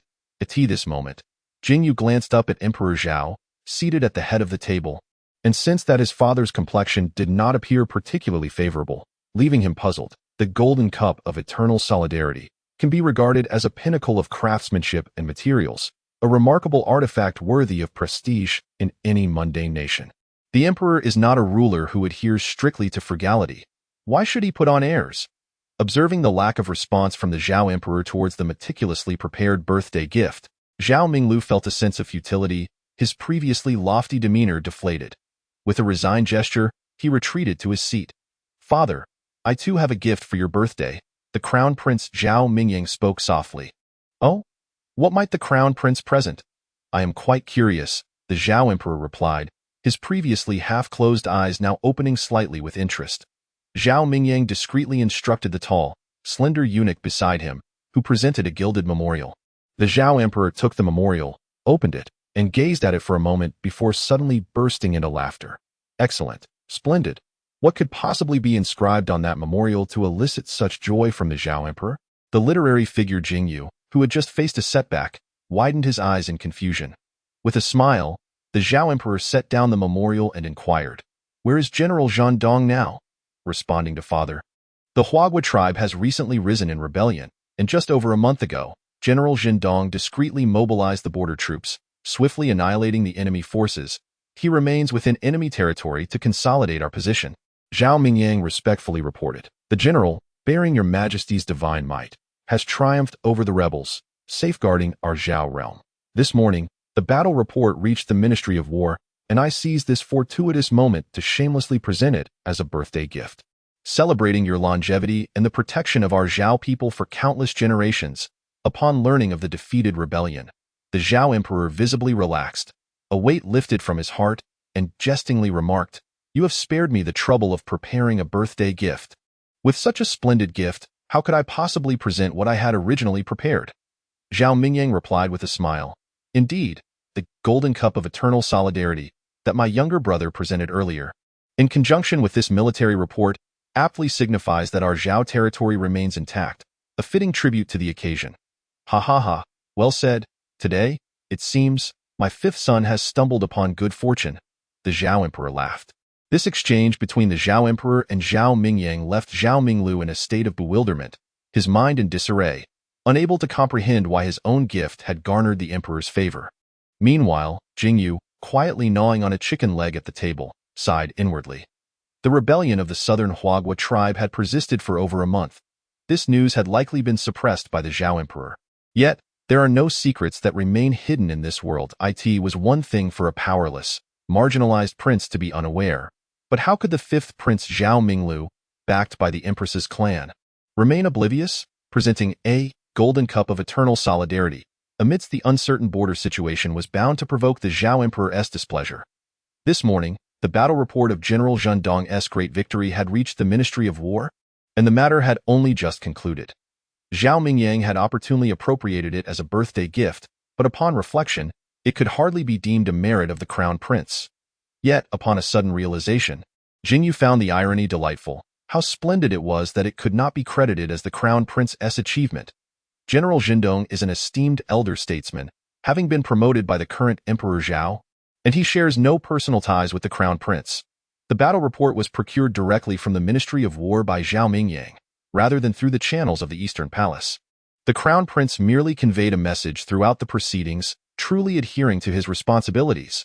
Just moments ago, he spoke out to extricate his younger brother from a predicament. Who can argue that he is not a broad-minded and commendable elder sibling?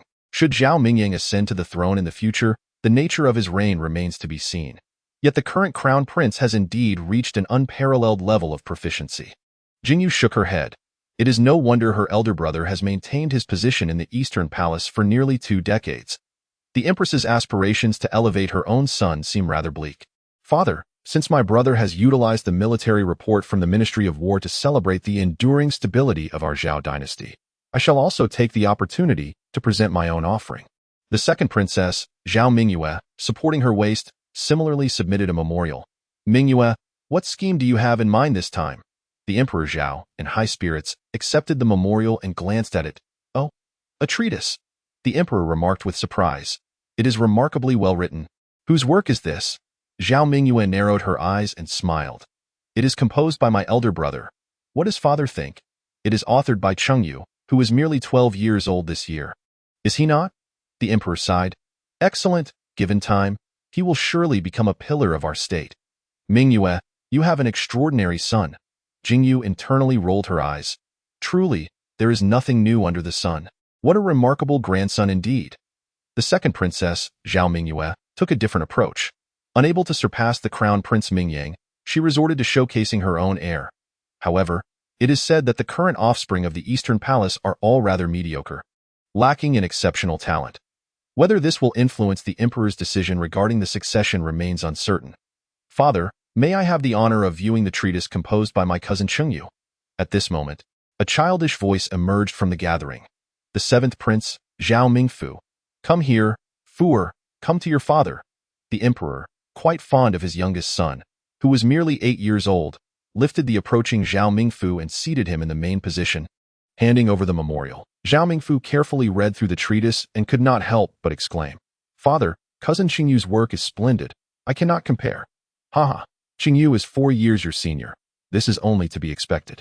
I have heard of your teacher's reports. This year's results in political and military treatises have all been outstanding. Indeed, however, the birthday gift I prepared for father is also a treatise, which now seems rather awkward to present." Zhao Mingfu spoke in a childlike tone. "Continue. Keep serving me." At this point, Jing Yu's eyes had rolled heavenward. Her 7th brother had never spoken to her in such a manner when they were alone. "Oh? Fuer has also prepared a treatise. Let us see it."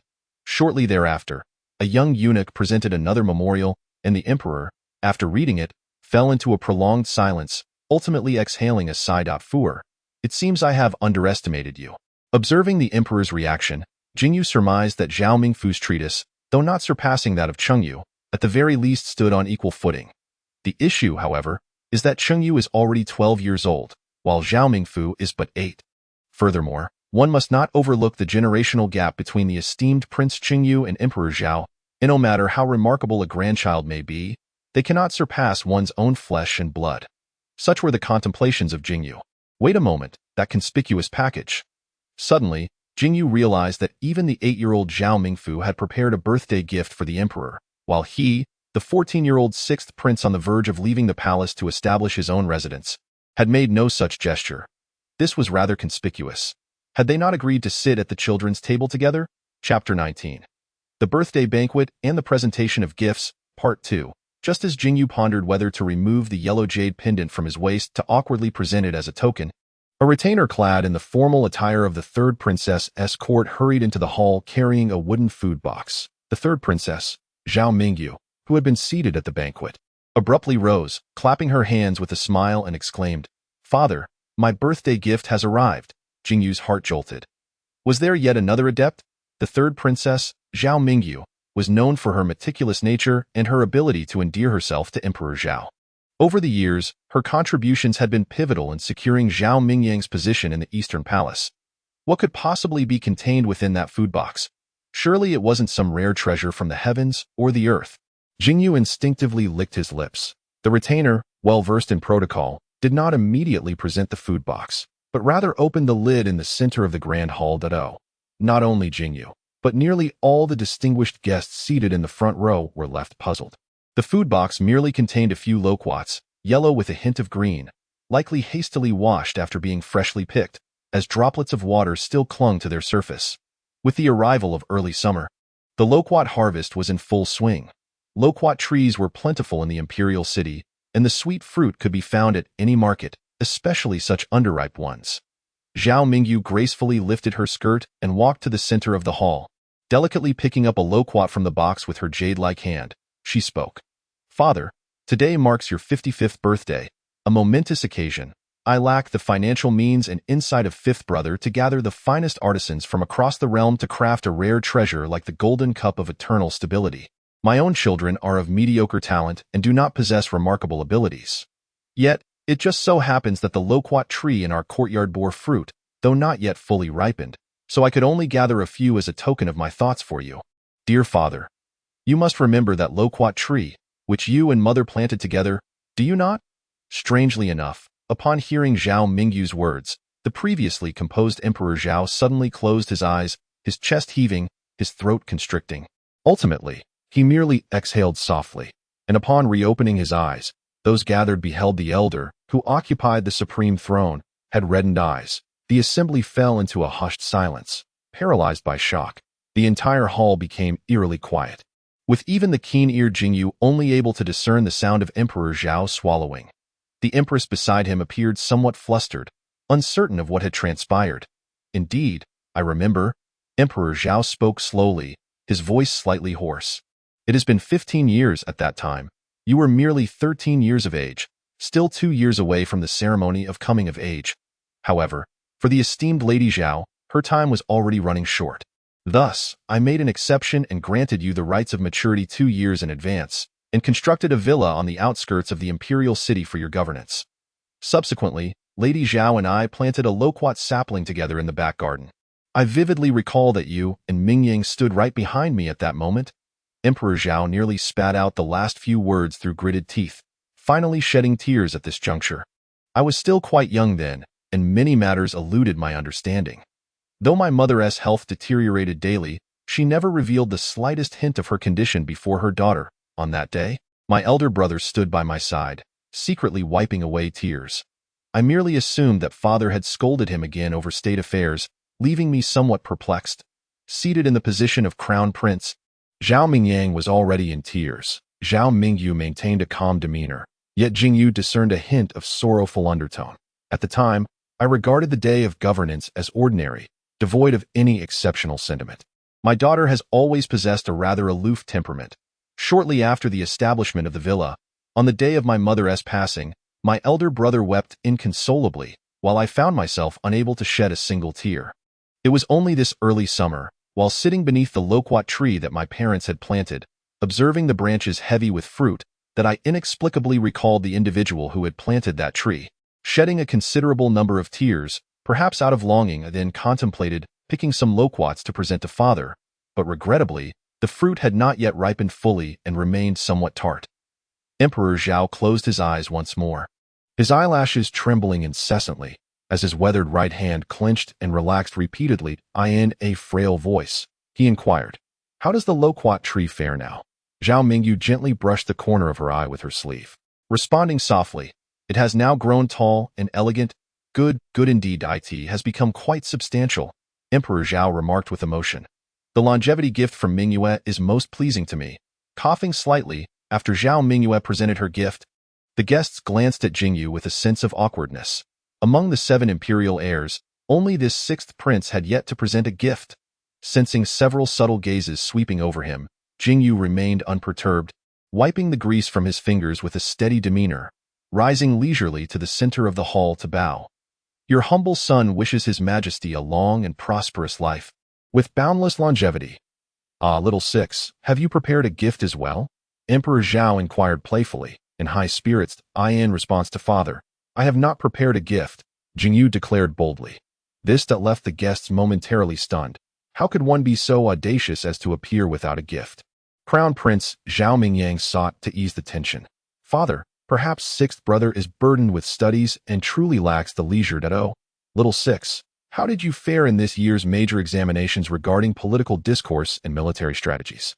Emperor Zhao interjected with a scoff. In response to father, "I placed in the lower tier for political discourse and in the middle tier for military strategies." Jing Yu spoke of his studies with his chest puffed out, his voice resonating with conviction. "The lower tier and middle tier. Does this truly justify being so busy?" Emperor Zhao's expression darkened. "Did you study earnestly?" "Your Majesty, I find myself utterly confounded at the mere sight of those tedious texts. Nonetheless, it is indeed a truth, as my elder brother asserts, that I have not been afforded the luxury of leisure.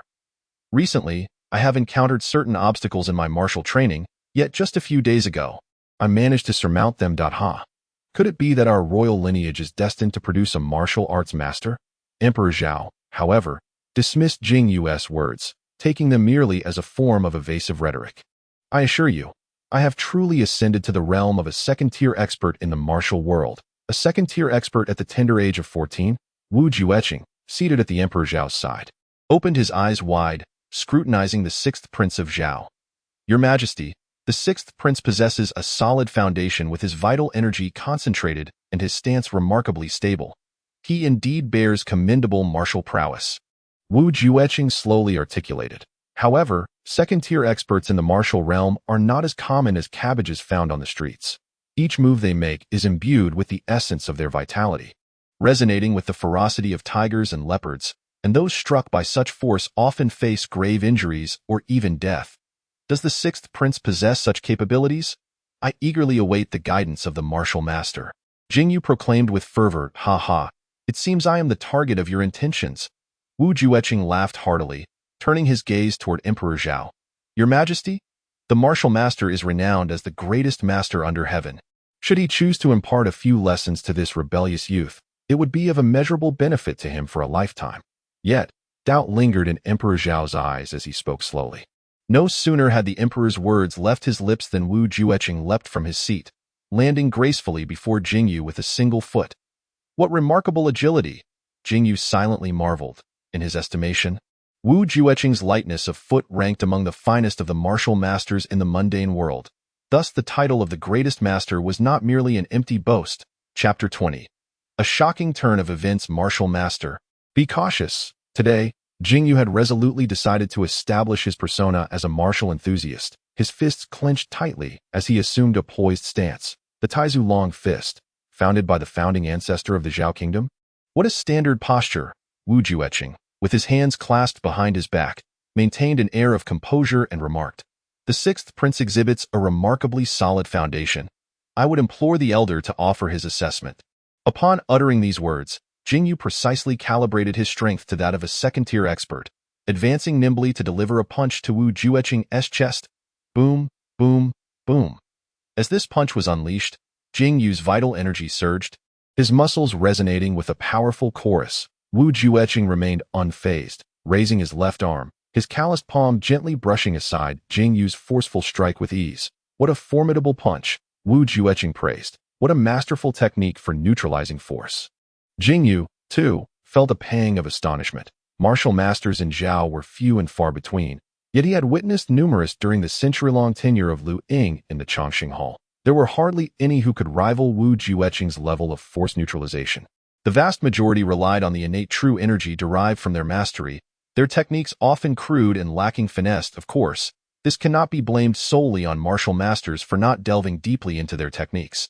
It is simply that masters are rare, and those capable of honing martial arts to such a level are fewer than the number of local spiritual roots in a nation of Zhao's scale. There are typically only 3 to 5 masters in a given era, and these few may well be related to one another, leaving little room for life and death duels in their daily lives.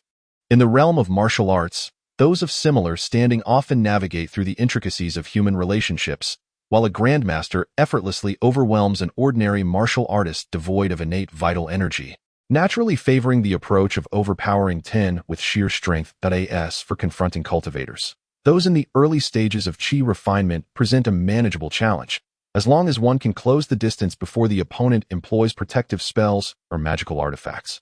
There remains a glimmer of hope. However, cultivators in the mid-stage of Qi refinement and beyond possess formidable magical prowess, rendering them virtually invincible merely by hovering in the air, rather than contemplating techniques.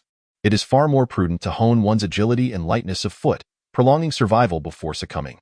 After completing a set of the Grand Ancestor's long fist, Jing Yu found his strikes thoroughly thwarted by Wu Jueqing's single hand.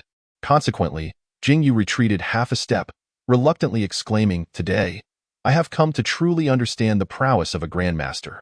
It is indeed remarkable.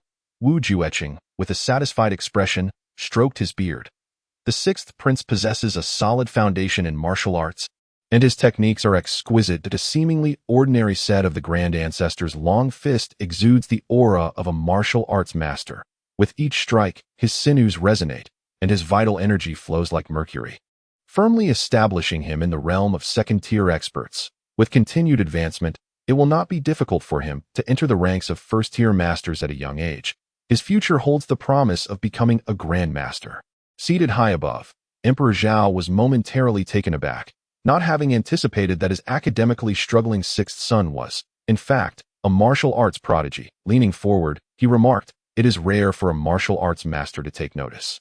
"I wonder." Wu Jueqing, seemingly aware of the emperor's thoughts, waved his hand dismissively. "Your Majesty, the sixth prince's precious physique is beyond my aspirations. However, if it is merely to engage in friendly discourse and exchange ideas from time to time, that would be quite acceptable." The emperor's expression softened as he nodded. To receive even a few words of guidance from a martial arts master is indeed a rare blessing for the sixth prince. This old man possesses quite discerning eyes. Jing Yu mused. It is worth noting that a 14-year-old second-tier expert is a rarity, even in a royal family not lacking in martial talent. Such individuals cannot simply be summoned at will. Jing Yu had initially feared that Wu Jueqing would desperately seek to take him as a disciple, pondering how to politely decline, but it seemed that the master had no interest in him whatsoever. After all, he is the foremost grandmaster of Zhao. With his sights set high, the two resumed their seats as the birthday banquet continued. The grand celebration, held once every 5 years for the emperor's birthday, was naturally quite extravagant. The presentation of treasures was merely the beginning, with numerous song and dance performances yet to come. The participating singers and dancers often spent 5 years preparing for a single performance. Ensuring a remarkably high standard, various dishes flowed in abundance, and Jing Yu savored the exquisite cuisine with great delight. At the center of the hall was Zhao Junyang, renowned as the finest Guqin player in the realm. While the vast expanse of the immortal continent may have surpassed all, Zhao's reputation was not overstated. At least in Jing Yu's view, based purely on technique, her Guqin artistry was on par with those adept in musical pathways within the cultivation world. Suddenly, amidst the melodious strains, Jing Yu furrowed his brow. What is that rumbling sound? His expression shifted as he seemed to hear a distant thunderous roar rapidly approaching the Taihe Hall. The music ceased abruptly, and Zhao Junyang, who had been engrossed in her performance, sensed something amiss, her countenance turning perplexed as she lifted her gaze. Bang! Suddenly, a colossal breach appeared in the roof of the Hall of Supreme Harmony, and a crimson beam of light cascaded directly into the heart of the hall, crushing Zhao Junyang and her qin into a fine powder.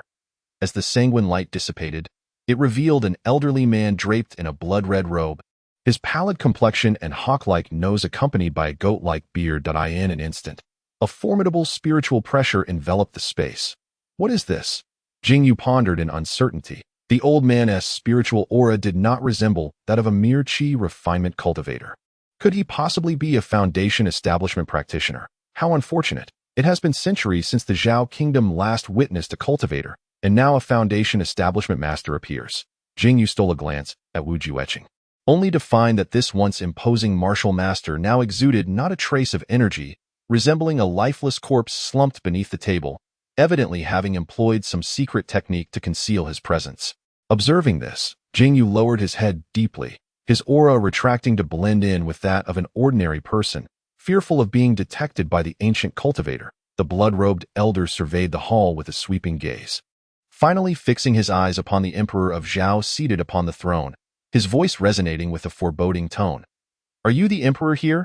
The Zhao emperor appeared momentarily stunned by the elder's dramatic entrance, perhaps intimidated by the overwhelming spiritual pressure as he tightly pressed his lips together, unable to respond. The crown prince, Zhao Mingyang, gritted his teeth and, despite the elder's inadvertently released pressure, struggled to step forward, slowly articulating, "Esteemed immortal."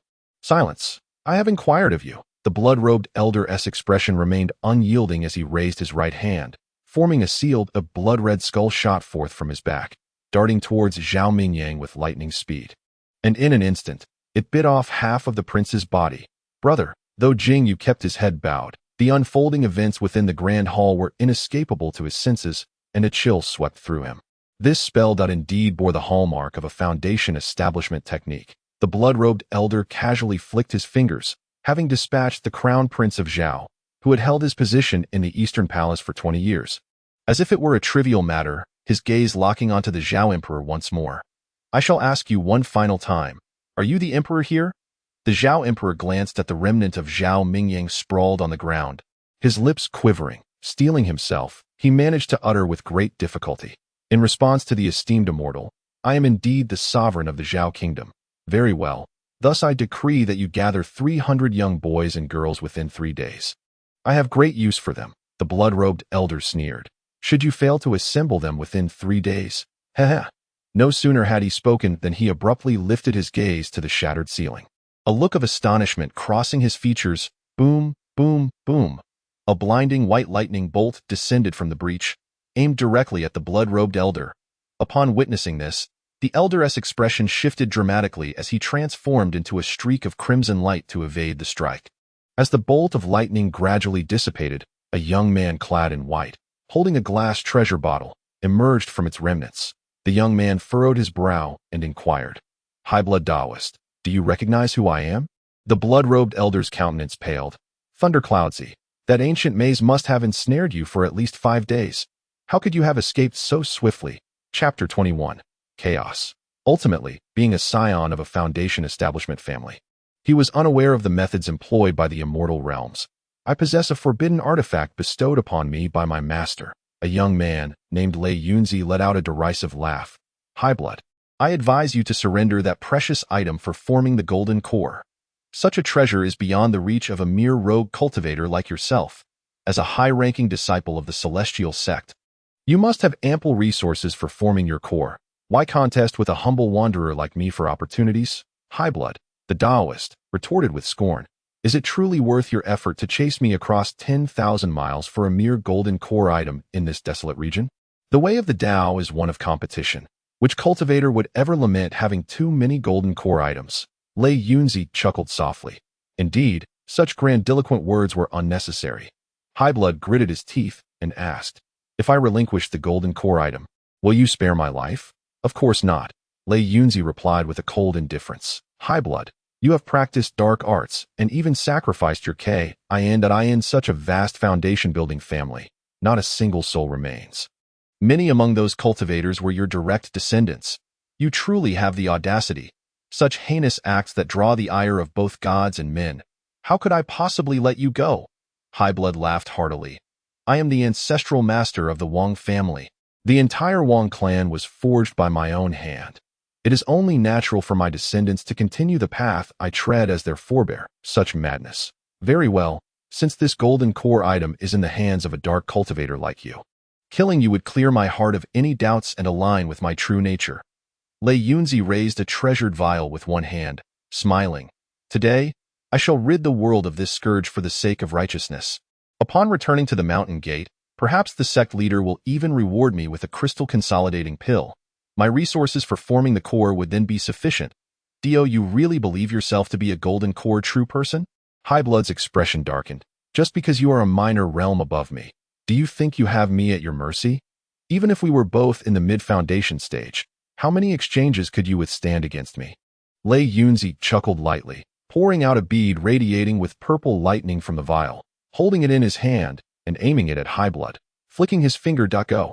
Highblood's expression changed drastically as he hurriedly erected a thick blood shield before him. Upon contact, the lightning bead unleashed a surge of purple lightning, shattering the blood shield and striking Highblood directly.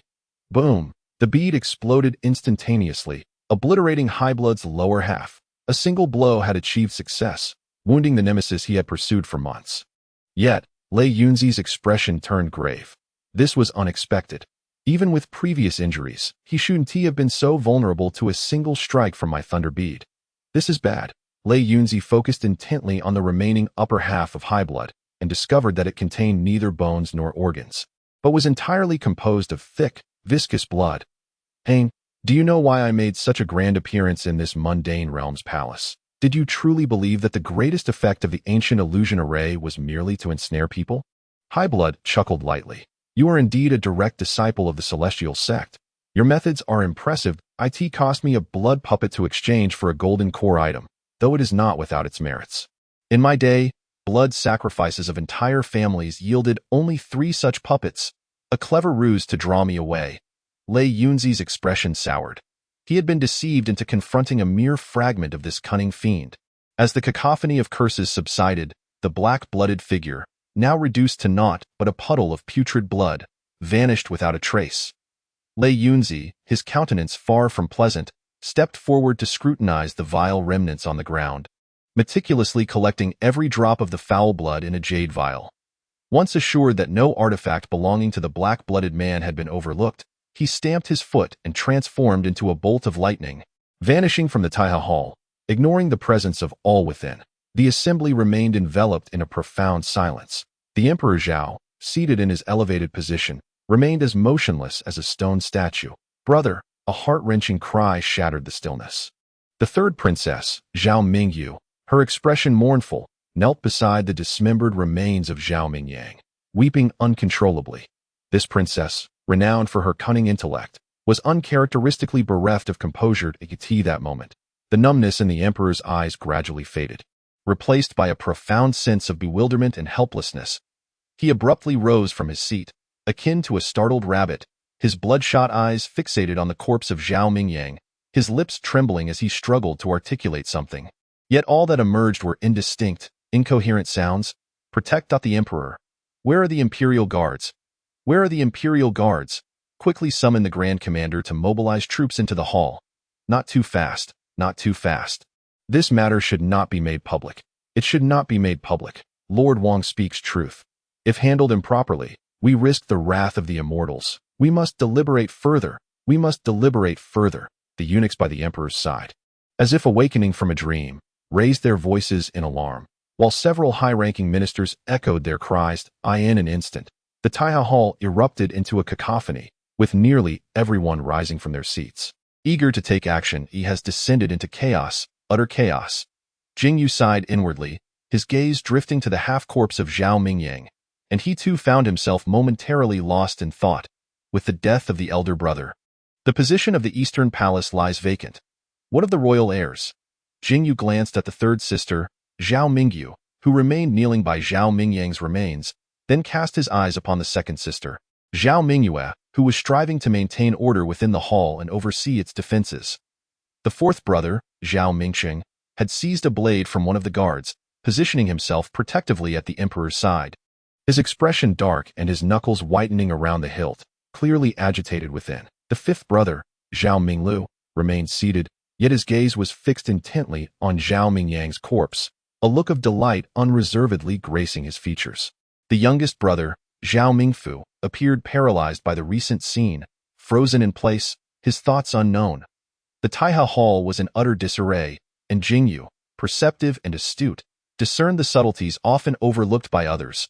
The thoughts of those present varied widely, and amidst the turmoil, many intriguing dynamics unfolded. Enough, the emperor suddenly bellowed. This rare display of faltering authority swiftly restored as he reclaimed his regal demeanor. All of you, this matter of today must not be disclosed to anyone. Should it come to light that anyone has leaked a word, there will be no mercy. The once clamorous assembly fell into silence almost simultaneously, the vast hall once again shrouded in an oppressive quiet. Subsequently, the emperor's visage mirrored the sorrowful expression of Zhao Mingyu. The crown prince shall be interred with the rites befitting a state funeral, while it will be publicly proclaimed that he passed away due to illness. Jing Yu silently observed this man, who had already begun to show signs of aging, and sighed inwardly. The events that transpired during the birthday banquet had been firmly suppressed by Emperor Zhao. However, nearly everyone within the palace understood that the news would not remain concealed for long, but rather would spread like wildfire throughout the Zhao kingdom. Chapter 22. Lianru, are you implying that the crown prince was slain by a celestial being? Was it not due to illness? Anpin Lianrua sat cross-legged upon the brocade mat in the Yuan Hall, her face a mask of alarm as she listened to her son recount the occurrences of that midday in the Taiha Hall. That figure bore little resemblance to a divine being. Rather, he exuded more of a demonic aura, his entire demeanor brimming with ferocity. Jing Yu shook his head and replied, Mother, it appears that chaos shall reign in the imperial city for some time. You must refrain from wandering about recklessly. What I have shared today must remain locked within your heart. Do you not know what sort of person your mother is? Lianrua exhaled softly. I am more timid than a rabbit in the Itsu garden, almost wishing to burrow into a nest wherever I go. I am certainly not one to prattle indiscreetly. Yet, with the position of the Eastern Palace now vacant, I fear future heirs may soon cause a ruckus. Lianrua cast a worried glance at her son. Mingjing, do confide in your mother. Do you truly harbor no ambition for the throne? Indeed not. I am resolutely devoted to the pursuit of martial arts. Jing Yu affirmed, It seems that becoming a master of martial arts is not the pinnacle of existence. Perhaps in the future, my son may even aspire to the path of immortality. Lianrua smiled gently and replied, Whether you seek martial prowess or the path of immortality, your mother shall not hinder you, as long as you refrain from vying for the throne. Moreover, do not involve yourself in the power struggles of other heirs. Mother, your overly cautious nature is reminiscent of someone. Jing Yu chuckled. Do you not recall that I entered the palace as a mere junior maidservant? Initially, I served in the Li Fu Palace, attending to the favored Lady Li, who at the time was the emperor's beloved and was poised for promotion to noble consort. Yet, within 2 years of my service, she was cast into the cold palace, and her 2 most trusted maidservants were expelled from the imperial confines. Later, as a marginalized maid, I was reassigned to the service of Consort Chu. You know of Consort Chu, do you not?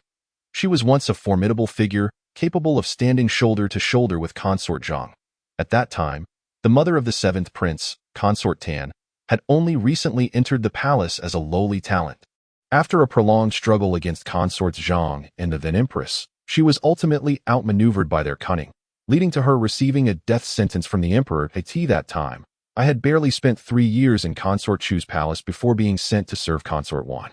This Consort Wan, affiliated with Consort Zhang, was also one who craved the limelight.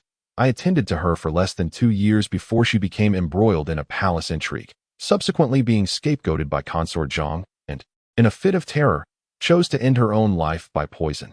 Your mother entered the palace and served 3 masters, none of whom met with a fortunate fate. Subsequently, I applied to be transferred to the imperial kitchen as a helper. And unexpectedly, I encountered His Majesty one day, gaining his favor, which led to my elevation to the rank of a talented person. Ming Jing, do you know what thoughts occupied my mother's mind upon receiving such sudden favor? I can only surmise that she must have been exceedingly anxious during that time. Jing Yu laughed heartily. No one knows a mother better than her child, Li Anrua exclaimed, striking her thigh in exasperation. I was genuinely terrified. Who among the palace maids wooed to covet the emperor's affections? Yet I found myself unable to sleep through the nights, for as soon as I closed my eyes, the faces of Consort Li, Consort Chu, and Lady Wan would haunt me. Fortunately, as time passed, His Majesty became engrossed in state affairs, and I seemed to fade from his memory. 5 years slipped by in solitude, and I found a certain tranquility in a quiet corner of the palace. 5 years later, His Majesty summoned me once more, and this time I became pregnant with you, which led to my elevation to the rank of a noblewoman, with palace maids attending to me personally. Yet again, I found myself sleepless through the nights, fearing that the consorts would grow envious of my pregnancy and conspire against me. Thankfully, many consorts had met their demise at His Majesty's decree.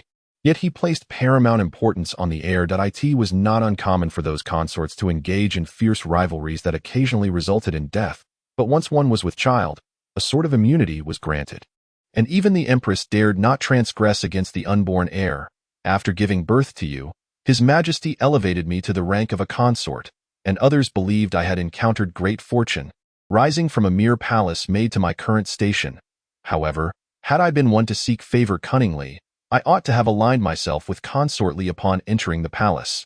By now, I would likely have been cast out. Ming Jing, you may not be aware, but when I bore you, a little palace maid by my side hastily addressed me as your ladyship. At that time, the official decree of my rank had yet to be bestowed. Why such urgency?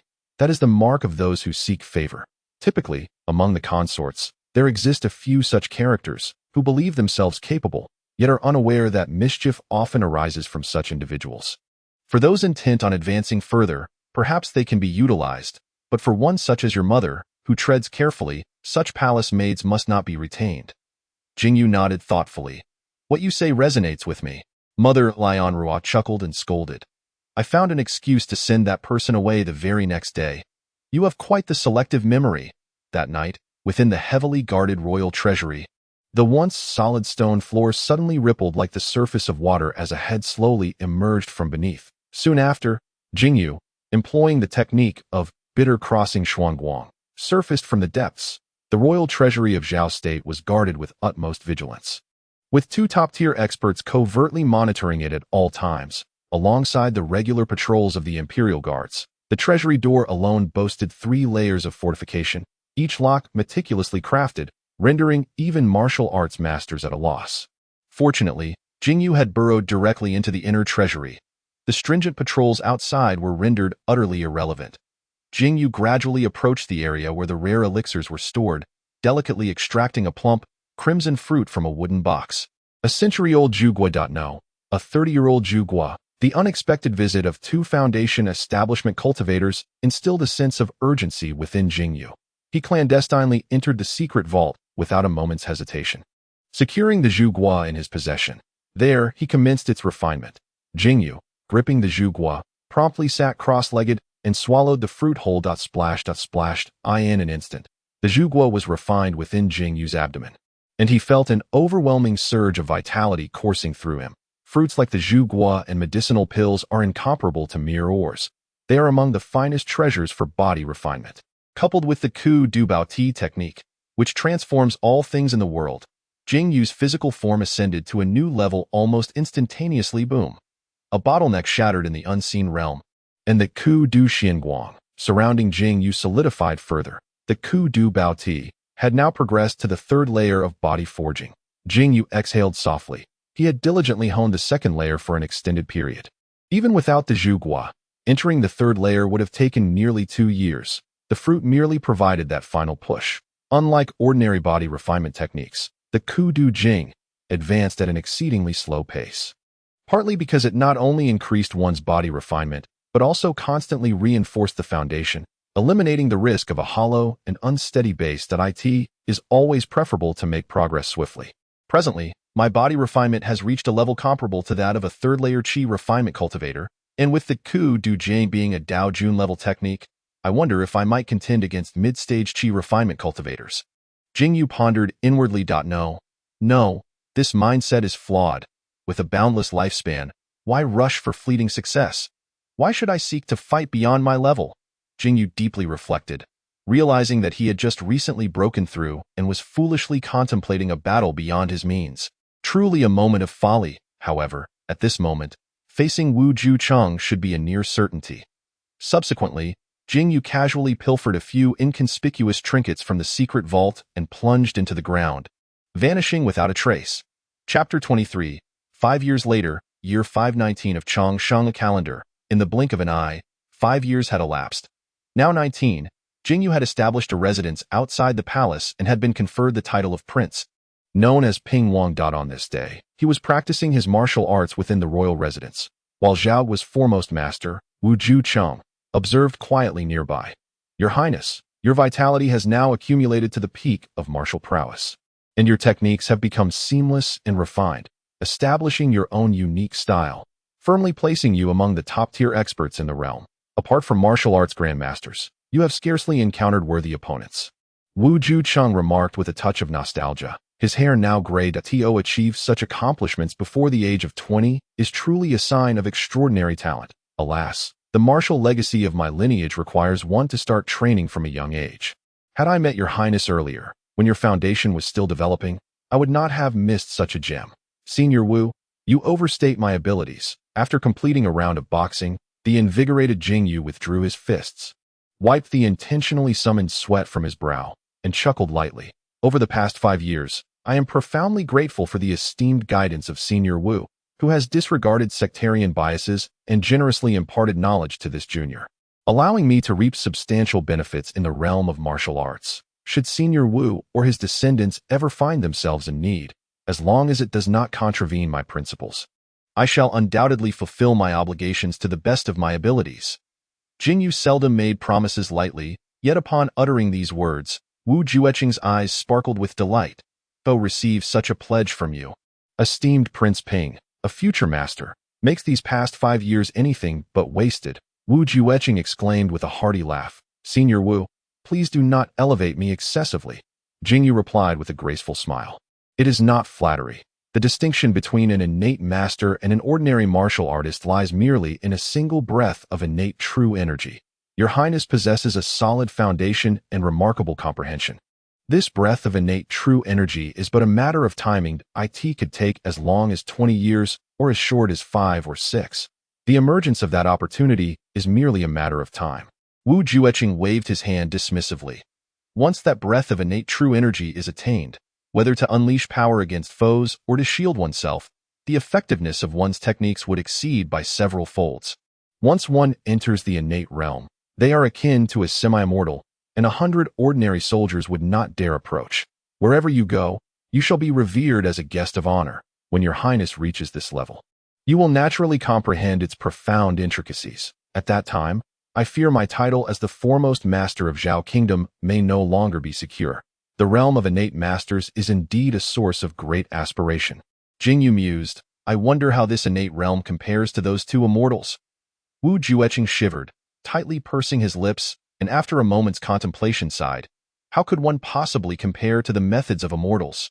Ultimately, we are mere mortals. 5 years ago those two immortals made a fleeting appearance, and now, 5 years have passed without a trace. I believe His Majesty can finally rest assured. Does Senior Wu harbor no intentions of seeking the immortals? Had I been 40 years younger, perhaps I might indeed have such aspirations, Wu Juecheng replied, shaking his head. For now, I only wish to find a worthy successor to carry forth my lineage of martial arts. Do you have anyone in mind? Hee hee, I am still in the process of searching that I have a few years left to live, so there is no rush, Wu Jueqing stated with a jovial smile. Report. Your Highness, the seventh prince has arrived. As they were engrossed in conversation, a guard from the royal residence came to deliver the news. The seventh brother has come? What a rare visitor, Jing Yu remarked with intrigue. Since the seventh prince is here, he must have important matters to discuss with you. Your Highness, I shall take my leave, Wu Jueqing said, rising to take his leave. Please travel safely, Senior Wu. Jing Yu responded with a smile and a nod. Just as Wu Jueqing exited, he happened upon the seventh prince, Zhao Mingfu, who had grown into a youthful lad with rosy lips and white teeth. The royal youngest bowed respectfully to Wu Jueqing. Years ago, Zhao Mingfu had trained alongside Jing Yu under Wu Jueqing's tutelage, but he had not persevered, abandoning his practice after 2 years. Nevertheless, he still showed deference to the innate master, demonstrating great respect. Wu Jueqing merely acknowledged him with a slight nod before passing by, not particularly concerning himself with the 13-year-old prince. Sixth brother, what brings you here? At the tender age of 16, Jing Yu established a residence outside the palace alongside her mother, Lian Ruo. Adhering steadfastly to the principles of the Go Dao, the duo seldom involved themselves in matters pertaining to the struggle for power, and in a bid to remain untainted by the consequences of such affairs. Jing Yu has yet to take a wife, citing her devotion to martial arts as the reason. She has almost severed ties with her only sibling, the seventh brother, except for royal festivities, which occur infrequently. Now, the unexpected visit of Zhao Mingfu to the Prince of Ping's residence piqued Jing Yu's curiosity. Sixth brother, this is a matter of great significance. With Father's 60th birthday approaching, can there be a more pressing issue? Jing Yu replied nonchalantly. Sixth brother, you are well aware that since that incident, Father's enthusiasm for the celebration has waned considerably. Not to mention, the grand banquets of the royal family have been nearly suspended for the past 5 years. The fate of this birthday banquet remains uncertain, Zhao Mingfu retorted. He then blinked and added, I am referring to another grave matter. Stop teasing and speak plainly. Jing Yu urged. Last night, the heir of second sister's family was attacked. Zhao Mingfu whispered. What? Which heir of second sister? Surely it cannot be Zhao Chengyu, Jing Yu exclaimed in surprise. Indeed, it is none other than Chengyu, Zhao Mingfu said with a hint of schadenfreude. If it weren't for Chengyu, all of second sister's other children would have perished by now. Truly, that esteemed grandson is quite fortunate indeed. Jing Yu furrowed her brow and inquired, is he dead? Unknown. Second sister's residence is currently under strict lockdown, and the situation within remains unclear. Even the news of the heir's assassination is shrouded in ambiguity, Zhao Mingfu replied, shaking his head. Is this the work of your doing? Why the delight? Jing Yu remarked coldly. Zhao Mingfu was taken aback by her words. Sixth brother, how could one unjustly sully another's reputation? I lack the means for such machinations, though. If you lack the means, it appears you harbor such intentions. Jing Yu scoffed. Over the years, second sister, third sister, and fifth brother have been embroiled in fierce rivalries, and you have undoubtedly fanned the flames from the sidelines that I merely underestimated the extent of their discord. How could one dare to target the heir, especially on the occasion of Father's 60th birthday? He continued. Sixth brother, your singular focus on martial arts has rendered you oblivious to many matters. Zhao Mingfu said in a hushed tone. In recent years, Father's health has deteriorated significantly. Once a fixture at morning court, he now attends merely 5 times a month. Following eldest brother's demise, second sister's south influence in court has surged. Although third sister has made efforts to consolidate power in the Eastern Palace, some may still switch allegiances. As for fourth brother, he has always lacked a solid foundation, while fifth brother enjoys the backing of the Empress and has been quite ambitious in recent years.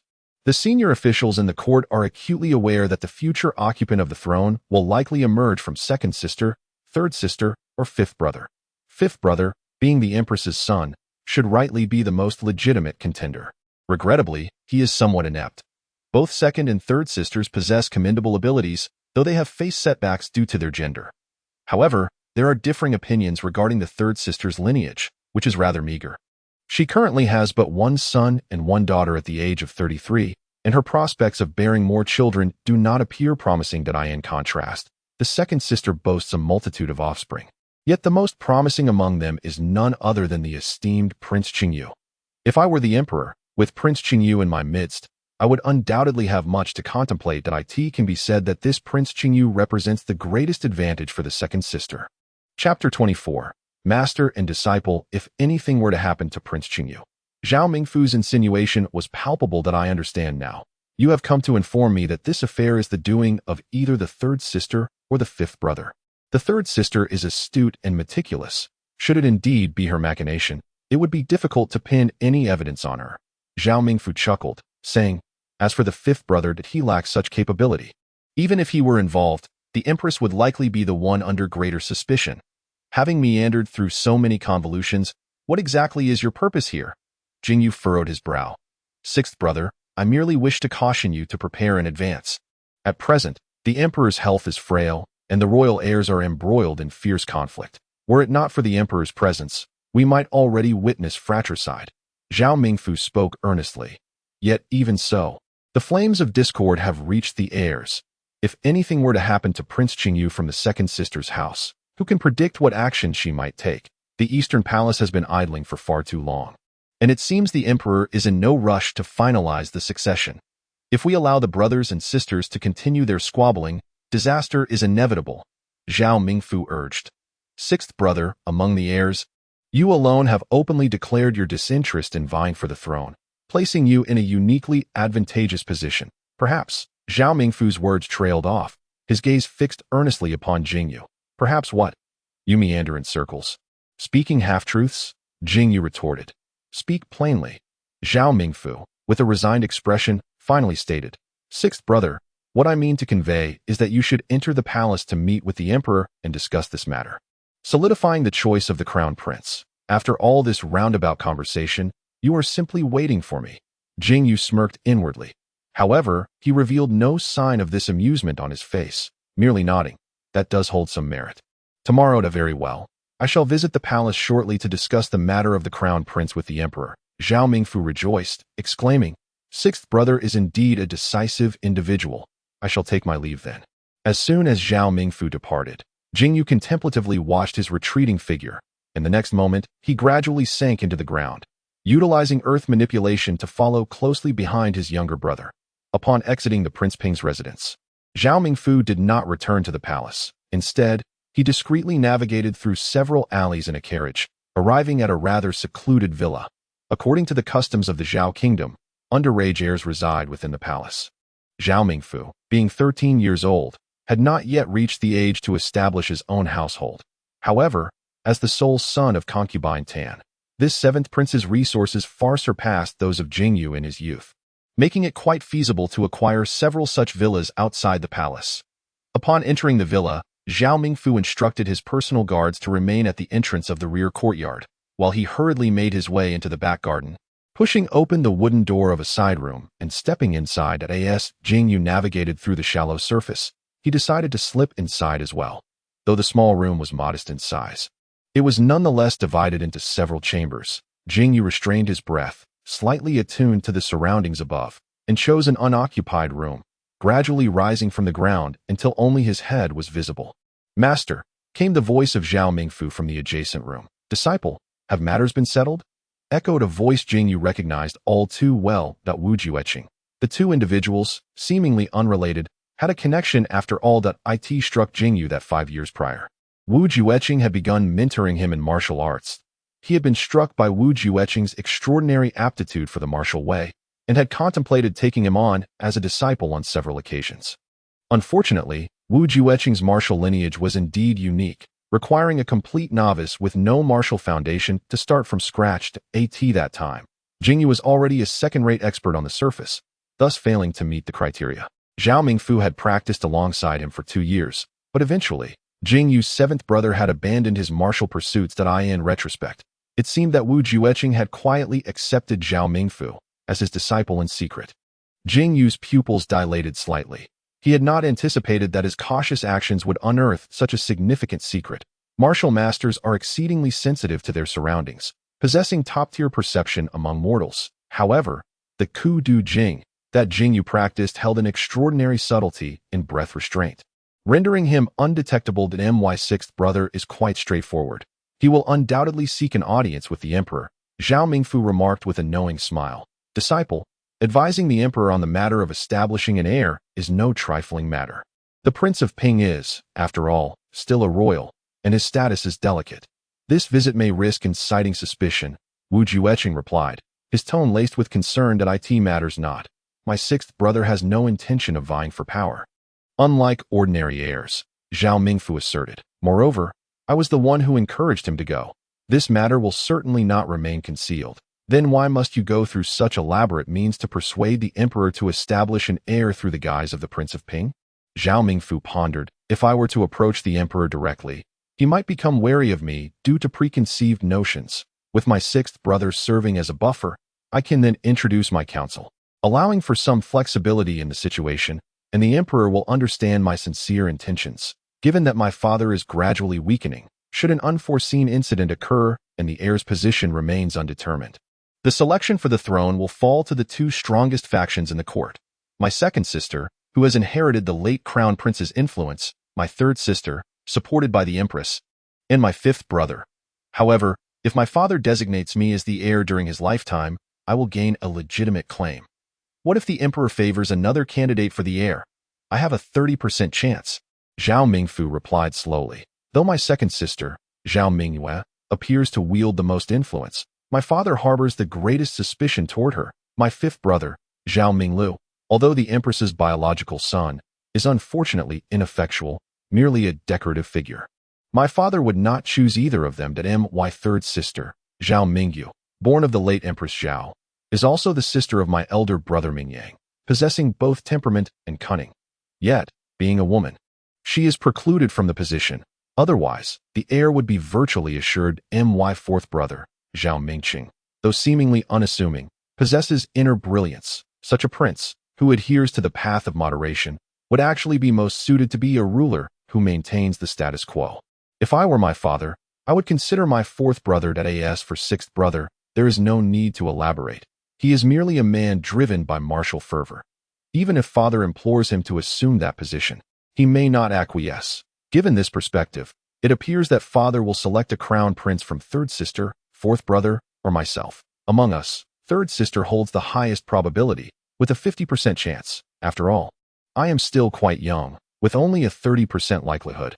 Fourth brother possesses at most a 20% chance. Should the crown prince remain unappointed and father unexpectedly pass away, my odds would dwindle to less than 10%. Zhao Mingfu remarked in a calm tone. A 30% chance is already worth the gamble. Even if father were to choose another, the circumstances at that time would likely not be worse than they are today. This matter, after all, has leveraged the influence of Prince Ping. Wu Jueqing expressed his concerns. Oh what? Zhao Mingfu shook his head. Master, personal ties are one thing, but for the sake of the grand cause, a little sordidness is of no consequence. Chapter 25. Audience with the Emperor. Jing Yu heard Wu Jueqing let out a sigh.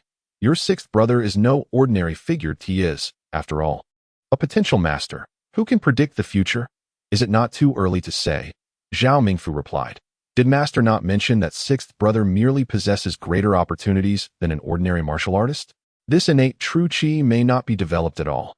Furthermore, even if he were to cultivate a breath of innate true qi, it would take at least 5 or 6 years. Can father endure for that long? I fear it is unlikely. By the time the contest for the position arises, a first-rate expert would hardly influence the overall situation. But Wu Jueqing remained silent for a long while before finally speaking. You indeed possess the makings of a good emperor. Unbeknownst to the two, Jing Yu summoned his mystical steed and returned to the royal residence. He brewed a pot of fine tea in the garden pavilion, contemplating quietly.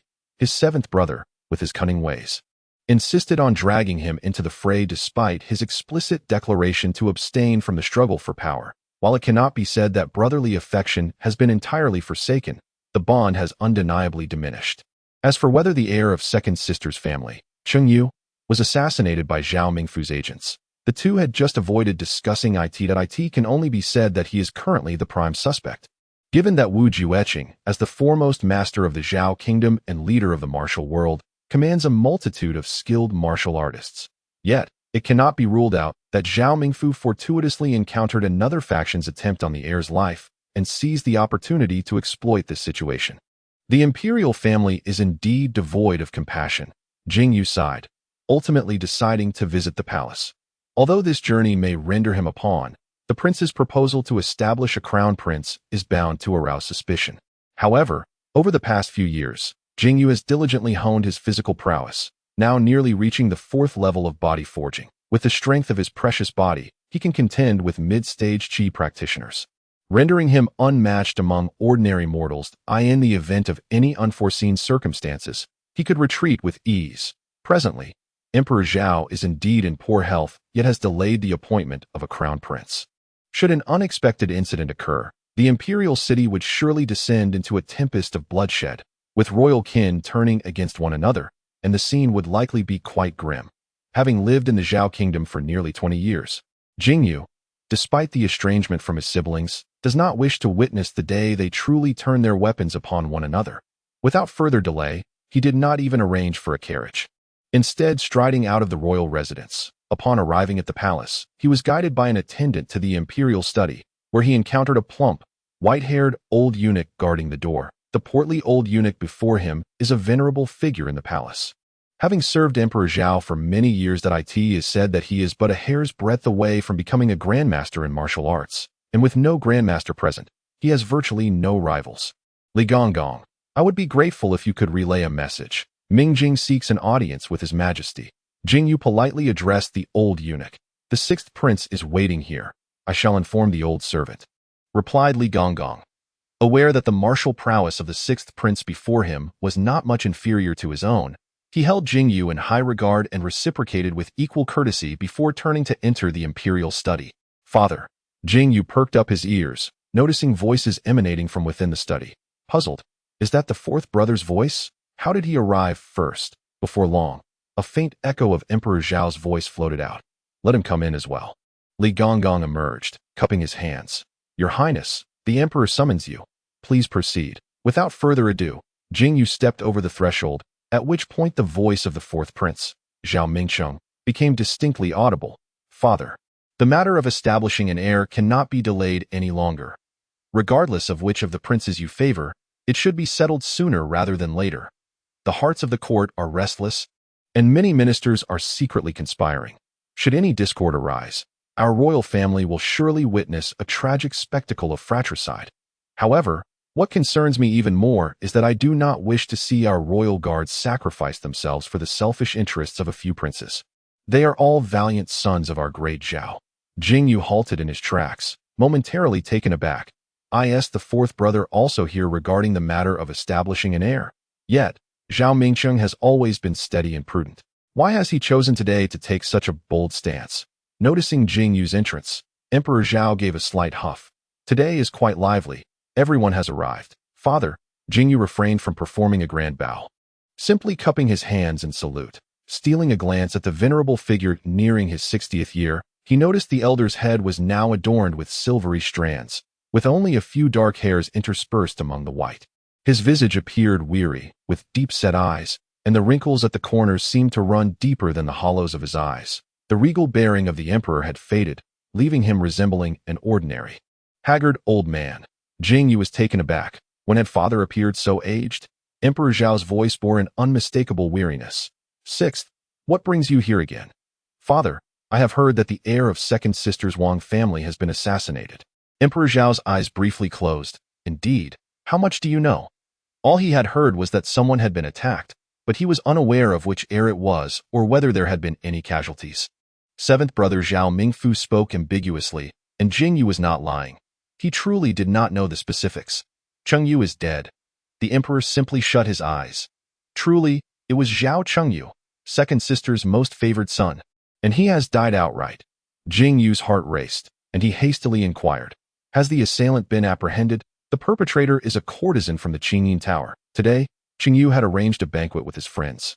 This individual was originally invited to perform at the Wang residence, yet during the feast, they unexpectedly drew a slender sword from the tail of the zither and attempted an assassination.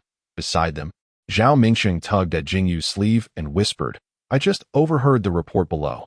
This female assassin possesses remarkable skills, likely at least of the first-rate caliber. Her prowess was exceptional, and being so close to Qing Yu, the personal guards could not intervene in time, resulting in Qing Yu being fatally struck in the throat, beyond the aid of even a deity. After achieving her objective, The female assassin immediately bit down on the poison capsule hidden beneath her tongue. Succumbing to the toxin in an instant. It appears she was a death warrior. Is that so? Jing Yu murmured. To have a first-rate expert act as a death warrior, the forces behind the assassin must be formidable.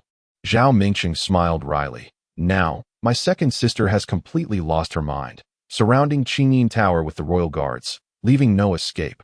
All the courtesans within, numbering in the dozens, have been detained, and it is said that several guests of considerable background have also been apprehended. Father, the matter of establishing a crown prince cannot be delayed any longer. Jing Yu furrowed her brow and said, in recent years, my second sister, third sister, and fifth brother have been embroiled in conflict, and now it has escalated to the point of losing a young heir. What sort of affair is this? The Zhao Emperor remained silent for a long while before sighing. Very well. The time has come. Sixth brother, did fourth brother come to persuade me to establish a crown prince? Or did you come of your own accord? My seventh brother visited me once and mentioned it, but no one has coerced me into this. This matter should have been addressed 5 years ago. Yet it has been dragged out until now. Jing Yu replied in a low voice. The next moment, a statement from the Zhao Emperor struck like a thunderclap. Sixth brother, do you desire to be emperor? Chapter 26. The way of the sovereign. The fourth prince, Zhao Mingqing, who had been standing at attention, suddenly lifted his head, his eyes wide with astonishment as he gazed at the aging visage of the Zhao Emperor. He then lowered his head deeply, his clenched fists turning pale at the knuckles. I do not wish for it. Jing Yu responded with remarkable decisiveness. Why? The Zhao Emperor's expression remained impassive. This is something for which your remaining brothers are fighting tooth and nail, and yet you remain indifferent. To be emperor means to toil daily, as father does, with piles of memorials that could form a small mountain. How does that compare to being a carefree prince? If you do not wish to handle memorials, you may govern with a light touch, allowing the cabinet scholars to alleviate your burdens. You merely need to maintain the right direction. The Zhao Emperor spoke slowly, seemingly finding it a challenge to articulate his thoughts. Our Zhao state has already laid a solid foundation. Once you ascend to the throne, you need only heed the wishes of the court's pillars and adhere to ancestral precedents. Requiring little exertion, you have a passion for martial arts, which would not hinder you in any way. Our founding emperor was a congenital master, yet he established this vast empire. Should you become emperor, the entirety of martial arts literature and elixirs would be readily available to you, beneficial to your cultivation of the martial way. When I was still a prince, I often felt that being an emperor might not be as delightful as it seemed. The struggle for the throne back then was, in part, a situation that forced me into a hasty decision. Yet now that I occupy this position, as the end draws near, I find myself somewhat reluctant to let go. Jing Yu, with a melancholic tone, said, Father, I imagine the taste of ruling a nation must be quite exquisite. How does it compare to that of an immortal? Suddenly, the Zhao Emperor's once relaxed physique tensed up, only to collapse with even greater swiftness. With a hint of disinterest, he waved his hand. Leave me. Let me ponder. Jing Yu and Zhao Mingqing had no choice but to take their leave. Upon exiting the imperial palace, Jing Yu noticed that her typically amiable fourth brother was unusually taciturn today. Remaining silent throughout their journey to it, was only at the moment of parting that Jing Yu called out to Zhao Mingqing. Fourth brother. Sixth brother. Zhao Mingqing managed a strained smile. Fourth brother, do you desire to be emperor?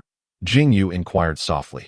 After a prolonged silence, Zhao Mingqing finally offered a nearly imperceptible nod. With a serious expression, Jing Yu stated, Fourth brother, I truly do not wish to ascend the throne. I have never contemplated it even for a moment. That I trust you. Fourth brother, this is not a matter of trust. Jing Yu replied, her gaze fixed intently on Zhao Mingqing. You will understand in due time. Until then, I hope we do not let our brotherly bond suffer. Ultimately, Jing Yu and Zhao Mingqing parted ways, each returning to their respective royal residences. However, before Jing Yu could settle comfortably, a guard from the royal manor announced, My lord, the Grand Minister of the Cabinet, Lord Su, has arrived. Who? Jing Yu rubbed her ears, confirming she had heard correctly. Grand Minister Su, the elder brother of the current empress and the maternal uncle of fifth brother Zhao Minglu. Lord Su Fong. What brings him to the Prince Ping Manor? Jing Yu could not recall any prior connection with this esteemed minister. Please invite him in. Esteemed elder, I pay my respects to Prince Ping. A venerable gentleman clad in a purple robe, appearing to be in his 50s, attempted to bow before Jing Yu. However, she, not daring to presume too much, quickly supported the elder. Lord Su is a pillar of the court.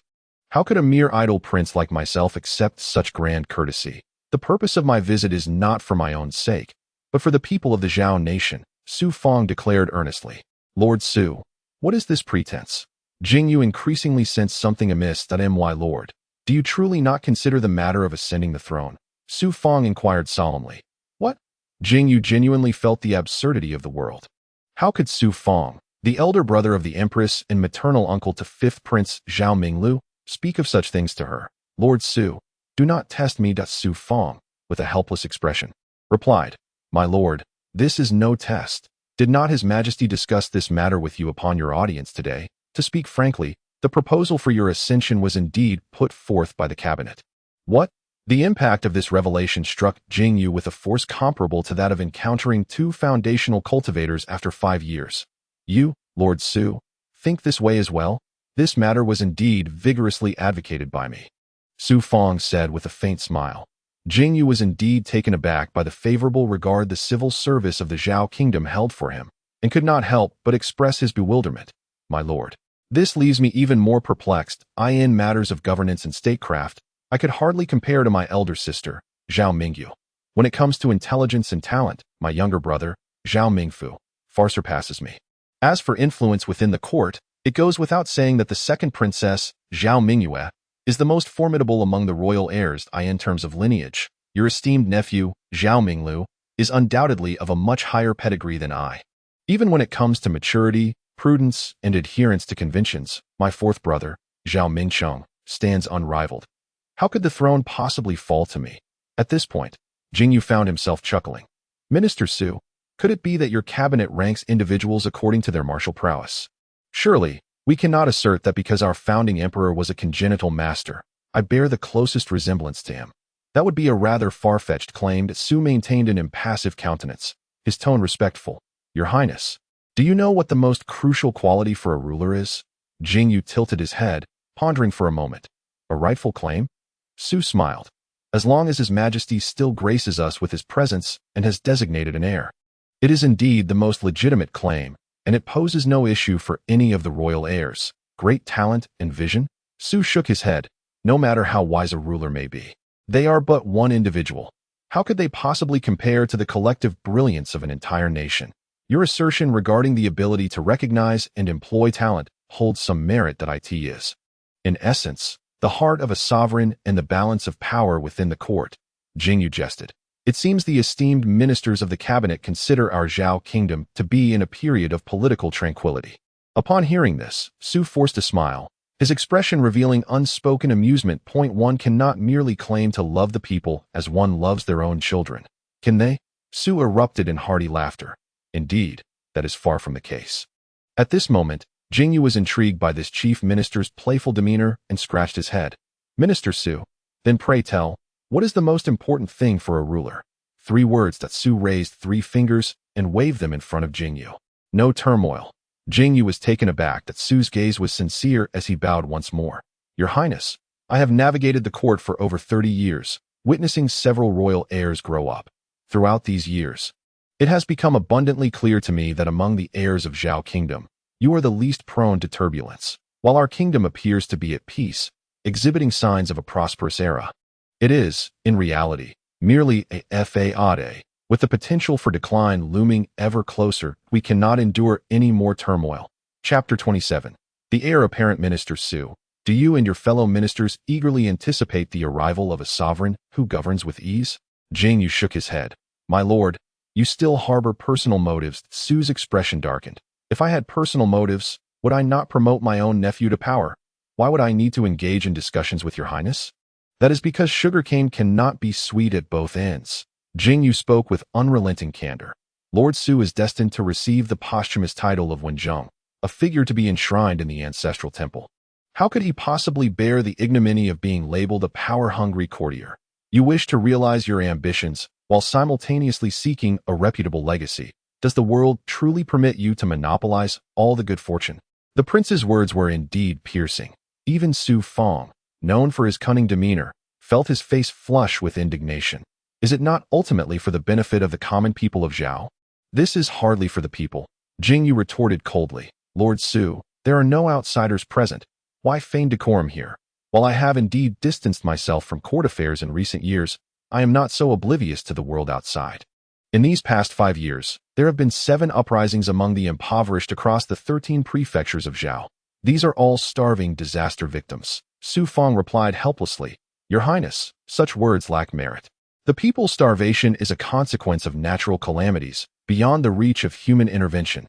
Indeed, these years could be considered relatively prosperous. 7 uprisings in 5 years is hardly alarming. If this were the twilight of a dynasty. Nonsense about natural disasters. 2 years ago, there was a drought surrounding the imperial city, and the fields supplying grain to the capital yielded nothing. Yet no one in the palace perished from hunger. Jing Yu exclaimed, that year, the neighboring Qinghe prefecture enjoyed bountiful harvests. How then did people still starve? How did it come to pass that rebellion was sparked? Su Fang's lips quivered, and he fell into silence. Lord Su, some matters cannot be weighed lightly. Even a modest burden can become overwhelming when placed on the scales. Jing Yu's tone softened. I truly believe you harbor some concern for the nation and its people. Yet how much of the disaster relief funds actually reach the victims? We both know the answer. Just look at the uprisings for clarity. But do you have a solution? Corruption among officials has always been a chronic ailment throughout history. How many such maladies afflict Zhao? It would take ages to count them all. Even a statesman of your caliber is powerless against these afflictions. What can a man like me, one whose mind is consumed solely by martial pursuits, hope to achieve? Su Fang stared blankly for a moment before stammering out a few words. Your Highness truly has the heart of one who cares for the realm. If I genuinely cared for the realm, what would be the harm in sitting upon the dragon throne? Jing Yu sighed that it is merely a pretense of conscience. Yet to ask me to relinquish my royal identity is out of the question. I might as well bury my head in the sand and pretend not to see. There is an old matter that Lord Su may not be aware of. 2 years ago, the uprising in Qinghe Prefecture led to a horrific incident of cannibalism, which was orchestrated by my 4th brother, Zhao Mingqing. The ensuing events were documented and submitted to our father, and the matter circulated among the ministers, provoking much debate and scandal. In truth, my 4th brother had invited me to accompany him, but I declined. The reason I chose not to go to Qinghe Prefecture was that even without being present, I knew all too well the grim reality. I simply could not bear to witness the suffering endured by the innocent people of Qinghe who had been wronged. He feared that after visiting there and encountering the common folk, not only would his aspirations to become an emperor be dashed, but even the prospect of being a carefree prince would slip away from him. It is often said that one must govern wisely while in a position of power. A sovereign bears the weight of an entire nation. This burden is exceedingly heavy, and I, who have always been accustomed to a leisurely life, am hardly fit to shoulder such responsibility. Is this not an act of self-deception? Su Fang murmured. How many disappointments are there in this world? Where is the need to indulge in self-deception? Jing Yu spoke softly. Lord Su, perhaps you should consider seeking counsel from others. Su Fang, with a resigned expression, found it incredulous that as the esteemed prime minister, he would encounter such a setback with the idle Prince Ping. Could it truly be that there exists a royal heir who does not desire the throne? 3 days later, a sudden imperial edict summoned Jing Yu to the palace for an audience. Upon arriving at the palace gates, he noticed several royal carriages from various houses, indicating that Emperor Zhao was not calling him alone, but had summoned all the heirs. It seemed they were to discuss a significant matter. Jing Yu pondered quietly. At such a critical juncture, the only reason to gather all the heirs would be to decide on the crown prince. However, having already made his refusal clear, this unfolding drama had little to do with him, and thus Jing Yu maintained a tranquil demeanor, his steps light. Upon entering the hall of Chongming, he realized that all his siblings had already assembled, making him the last to arrive. Seated in the central position was none other than Emperor Zhao Sheng, clad in a formal bright yellow dragon robe, bestowing upon the white-haired elder an air of dignified authority. As Jing Yu looked up, he was struck by the fact that his father appeared less aged than he had 3 days prior. Besides the emperor and the royal heirs, several key figures from the Zhao court were present, including Prime Minister Su Fang, who stood at a subordinate position beside the emperor, letting out a gentle sigh upon Jing Yu's entrance. The emperor's hawk-like gaze swept across the faces of the royal heirs, lingering momentarily on the sullen 2nd princess Zhao Mingyue, the contemplative 3rd princess Zhao Mingyu, the feigned calmness of 4th prince Zhao Mingqing, the bewildered 5th prince Zhao Minglu, and the somewhat anxious 7th prince Zhao Mingfu. Ultimately, The emperor's gaze settled upon the newly arrived Jing Yu before he lowered his eyelids. All are present. Today, you have been summoned to determine the selection of our Zhao Kingdom's crown prince. Ah, the fifth prince. Zhao Mingluo's face lit up with joy as he exclaimed, Father, it has been many years. The choice should have been made long ago. It should indeed have been settled, he mused. I always felt there was still time, but it seems. Ultimately, the emperor abruptly coughed several times. Cough. Ultimately, it is against the will of heaven. Father, noticing the emperor's discomfort, Zhao Mingluo's heart raced to his throat. Fearing that before the emperor could announce the choice of heir, he might pass away right there in the hall of Chongming. Foolish child. Zhao Mingfu cast a disdainful glance at Zhao Minglu and stepped forward. Father, perhaps you might take your time. All your brothers and sisters are here waiting, and it need not be rushed. The emperor glanced at his youngest son and replied coolly, the position of crown prince is not a trivial matter. In recent days, I have conferred thoroughly with several esteemed officials of the court and have finally settled upon a suitable candidate. Today, a decree is to be drafted. The fourth son of the king, Zhao Mingcheng, possesses exceptional character and nobility, deeply resembling my own demeanor. He is certainly capable of inheriting the great mandate. Henceforth, he shall succeed me upon my ascension to the imperial throne. I end the literary work. Chapter 28. The makeshift troop. Zhao Mingcheng abruptly raised his head, gazing at Emperor Zhao in disbelief, momentarily forgetting to express his gratitude. Equally astonished was the seventh prince, Zhao Mingfu. Why is it the fourth brother? The third princess, Zhao Mingyu, merely raised an eyebrow, remaining silent, while the second princess, Zhao Mingyue, wore a sullen expression that seemed ready to drip with disdain. The choice to select the fourth brother at last? Jing Yu, however, was somewhat mentally prepared, having previously been aware of the thoughts of Emperor Zhao and the cabinet ministers such as Su Feng. Having refused the matter, he surmised that, according to their standards, the next in line would most likely be the fourth prince, Zhao Mingcheng. Father, is there a mistake? Stammered the fifth prince, Zhao Minglu, his gaze fixed anxiously on Emperor Zhao. Seeing no reaction, he shifted his pleading eyes to his maternal uncle. Su Feng simply closed his eyes, disinterested in addressing his foolish nephew. What more was there to say? With the selection of the heir apparent finalized, a heavy weight lifted from Emperor Zhao's heart, and he appeared noticeably lighter. Rising from his seat, he began to speak. Su Qing, I wish to. But before he could finish, the newly risen emperor staggered and suddenly fell to the ground. Your Majesty. Su Feng's heart raced as he hurried to support Emperor Zhao. Summon the imperial physician. Summon the imperial physician. In an instant, chaos erupted within the Chongming Hall. The expressions of the several princes varied, each lost in their own thoughts. Jing Yu perked up his ears, turning to see his second sister, Zhao Mingyue, and seventh brother, Zhao Mingfu, quietly retreating from the Chongming Hall. What are they up to? Jing Yu rolled his eyes, thinking that with the emperor suddenly collapsing, unaware of his life or death, it was unbecoming for the princes to abandon their post, slipping away quietly instead. No one would believe they were not up to some mischief. He made no effort to stop them, merely observing coldly to see what commotion they might stir. At that moment, Zhao Mingcheng surveyed his surroundings and sensed something amiss. Grasping Jing Yu's sleeve, he whispered, Sixth brother, where are the second sister and seventh brother? I do not know. Perhaps they left just now. Jing Yu replied softly, but one must congratulate the fourth brother on his impending residency in the Eastern Palace. Now is not the time for congratulations. Zhao Mingcheng lifted his gaze to the imperial physician, who rushed in with a medical kit, his tone laced with anxiety. Father, at this moment, alas, the timing could not be worse. Fourth brother, do not be troubled. The position of heir apparent has been established, and it is now rightful and just.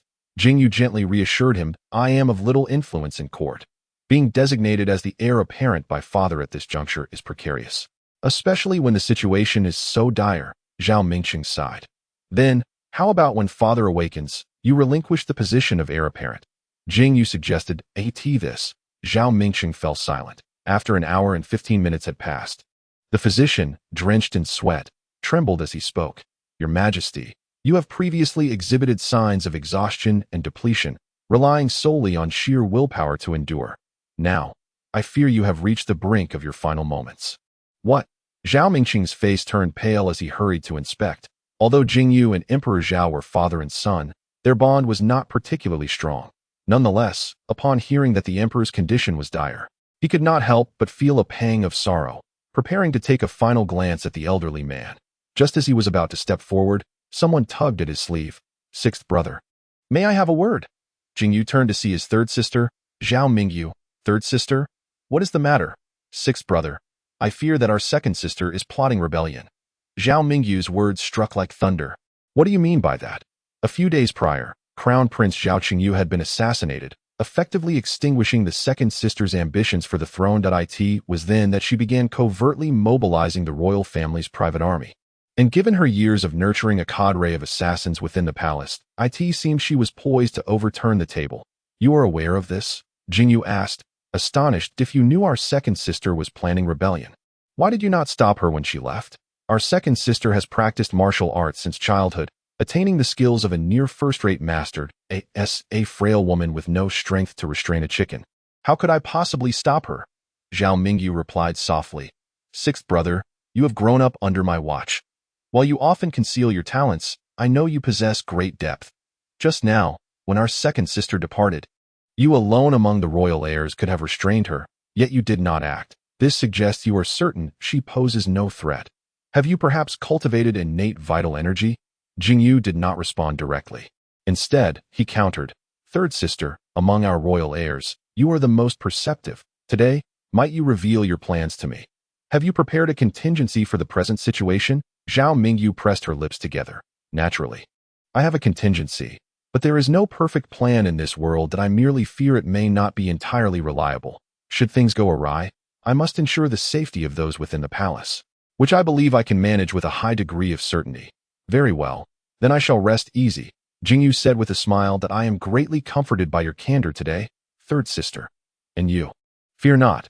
Third sister, as long as our second sister does not summon a dozen or 20 innate masters, I assure you, you shall be safe. Xuanqingzi let out a gentle sigh. Sixth brother. Such confidence. But I believe in you. At that moment, a small eunuch rushed into Chongming Hall, tumbling and calling out. King Kong, Xuanqingzi, has rebelled. What nonsense are you spouting? Su Fong frowned and shouted. Speak clearly. King Kong has led 3,000 palace soldiers to storm the imperial palace, the small eunuch lamented. Utter nonsense, Su Fong bellowed, gripping the eunuch's collar. According to palace regulations, the maximum number of palace soldiers is 500. Where did Xuanqingzi acquire 3,000 soldiers? They are not ordinary palace soldiers. They are all elite forces clad in armor. Among them, 300 warriors are fully armored, their faces entirely concealed. This is madness.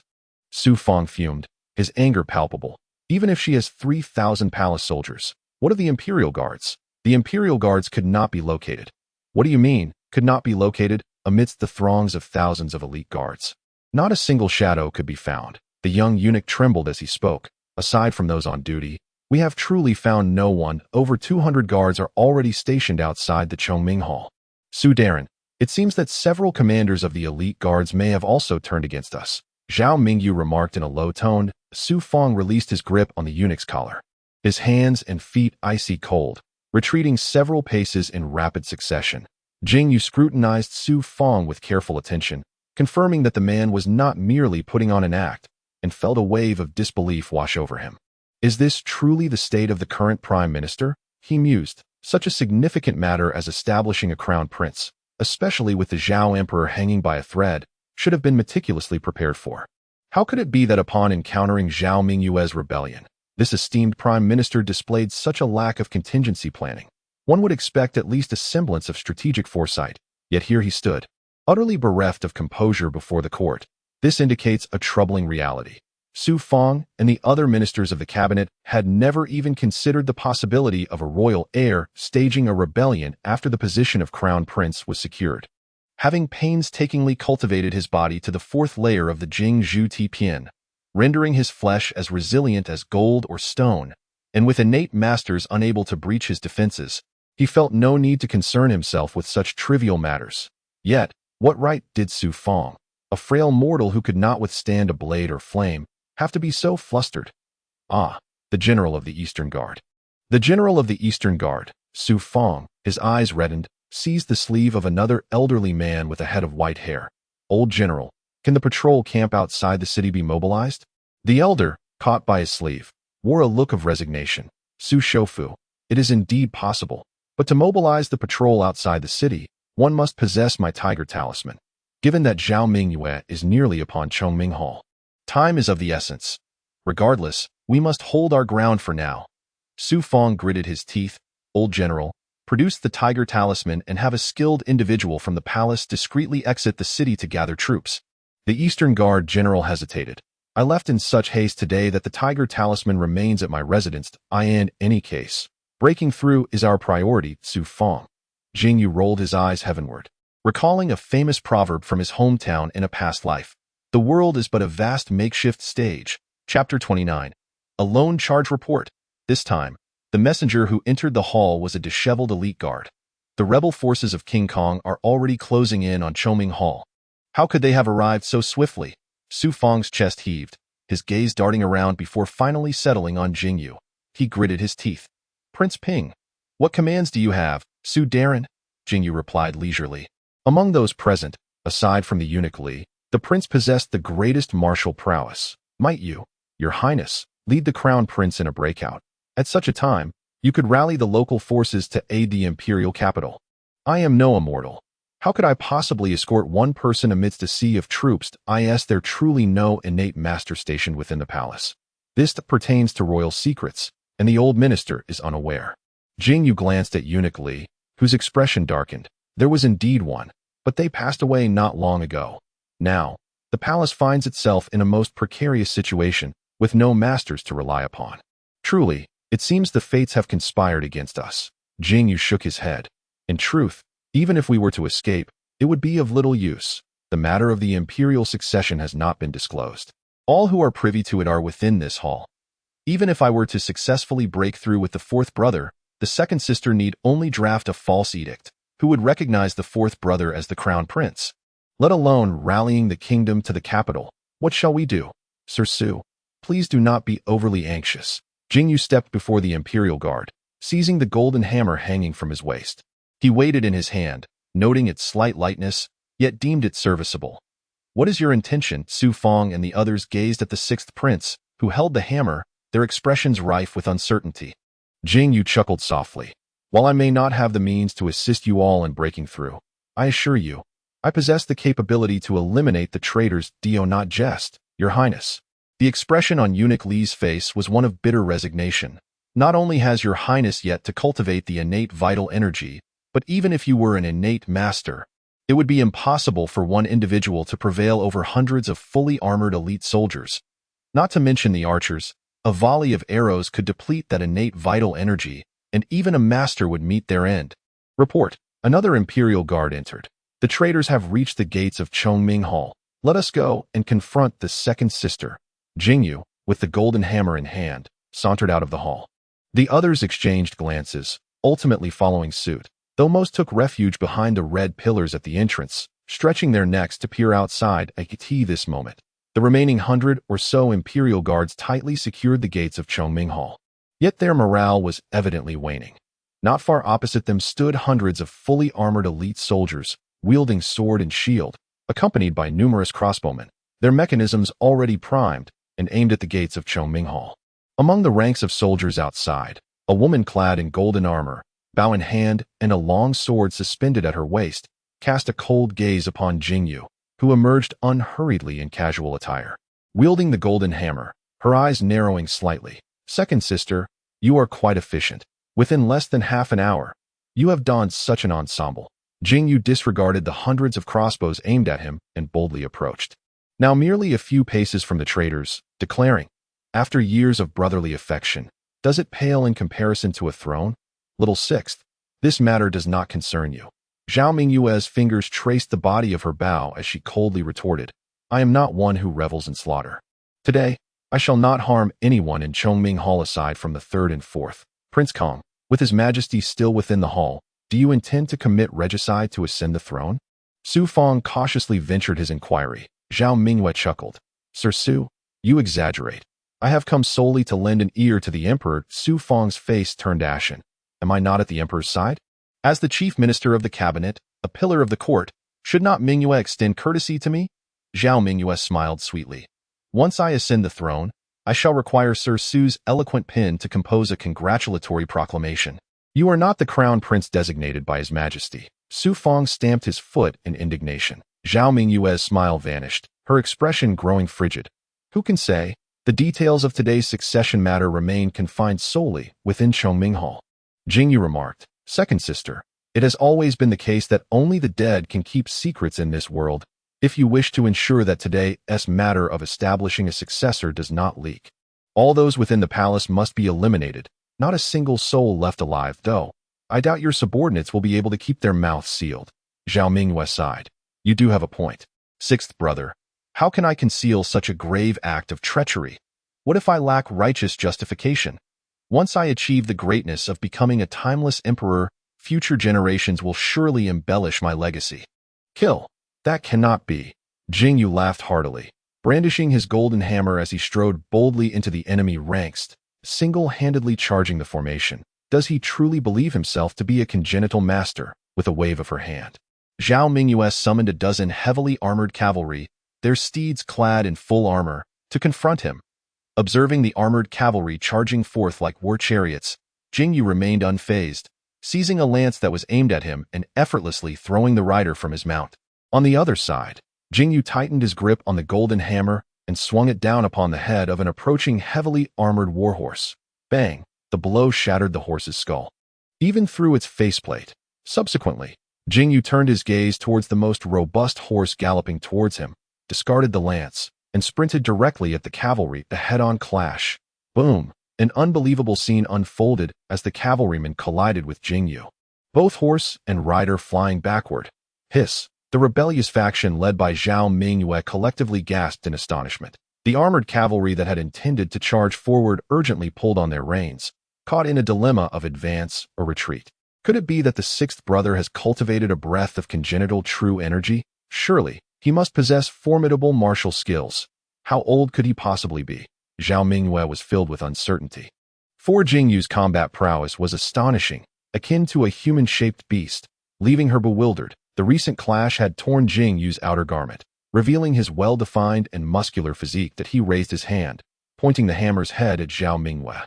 Second sister, surrender. Thinking that mastering external techniques makes one invincible, charging into battle alone. Does he truly believe himself to be invulnerable? Zhao Mingyue scolded. Master Wang, an elderly man in a black robe, emerged from Zhao Mingyue's ranks. Two long swords hanging at his waist, one purple, the other blue. Wang Chong, the dual sword master of Zhao, was one of the few martial arts experts in the kingdom, and Jing Yu immediately recognized him. You are the named disciple of Wuju City, Wang Chong lamented. The youth are formidable. To cultivate external techniques to such an extraordinary level, I wonder if you have attained any congenital true energy? Jing Yu blinked, his expression sincere. I do not possess congenital true energy. Chapter 30. Capturing the king. Wang Chong chuckled. What a pity. Without congenital energy, you remain but an ant. What if I lack congenital energy? I can still kill you. Jing Yu grinned widely, revealing a row of gleaming white teeth. I am most vexed by you congenital masters, each truly believing yourselves to be deities. Young man, congenital mastery is far more than merely possessing a breath of true energy. Wang Chong, with a leisurely grace, drew forth the twin swords of purple and azure from his waist. The tips of the blades, two faint white sword glimmers flickered uncertainly. Having achieved a remarkable mastery of his swordsmanship, he initially sought to contend for the title of the foremost master of Zhao Kingdom in Wuju City. However, he resolved to first test his skills against the named disciple of his rival. Suddenly, Jing Yu lunged towards Wang Chong, brandishing a golden hammer high above, aimed squarely at Wang Chong's face. Yet, being a practitioner of unorthodox methods, his movements were surprisingly sluggish. Observing Jing Yu's lack of speed, Wang Chong's previously anxious heart settled. With his left hand, he sent forth the blade of the purple lightning sword, targeting Jing Yu's shoulder. I shall sever your arm first. Unexpectedly, just as the sword gleam was about to make contact, a layer of gray light materialized around Jing Yu's shoulder, remarkably countering Wang Chong's innate energy-derived sword glimmer, resulting in a mutual cancellation. By the time the purple lightning blade struck Jing Yu's shoulder, its force had been considerably diminished. Despite the sword being a rare and formidable weapon, it became firmly lodged within the muscle, unable to penetrate further. That moment of impasse, a golden hammer, accompanied by the sound of rushing wind, hurtled towards Wang Chong's face. That he took a deep breath, channeling his vital energy, and positioned his right hand as Qing Shuang's sword in a defensive posture, bracing himself to withstand the blow. However, to everyone's astonishment, the immense impact of Jing Yu's strike shattered Wang Chong's protective energy, along with the Qing Shuang sword, crushing his arm and causing his face to cave in with a swift maneuver. Jing Yu expelled the purple lightning sword from his shoulder, leaving only a shallow wound, which healed almost instantaneously. Jing Yu extracted the golden hammer from Wang Chong's head, glancing at the dazed Zhao Mingyue, and muttered in surprise. It appears there is indeed a disparity among masters. Having spent considerable time in Wuzhou City, Jing Yu had concealed his true prowess, yet had exchanged techniques with various practitioners, allowing him to gauge the peak of their combat capabilities. He had initially believed that in a life-and-death struggle, he and Wuzhou City would be evenly matched. However, upon reaching the third layer of body forging, he felt confident in his ability to decisively surpass Wuzhou City. Now, at the fourth layer, Jing Yu believed he could vanquish Wuzhou City with relative ease, though he anticipated it would still take several exchanges to subdue the foremost master of Zhao Kingdom. To his surprise, Wang Chong, also a master of innate energy, could not withstand a single encounter. Jing Yu distinctly sensed that Wang Chong's innate energy, in both purity and resilience, was markedly inferior to that of Wuzhou City.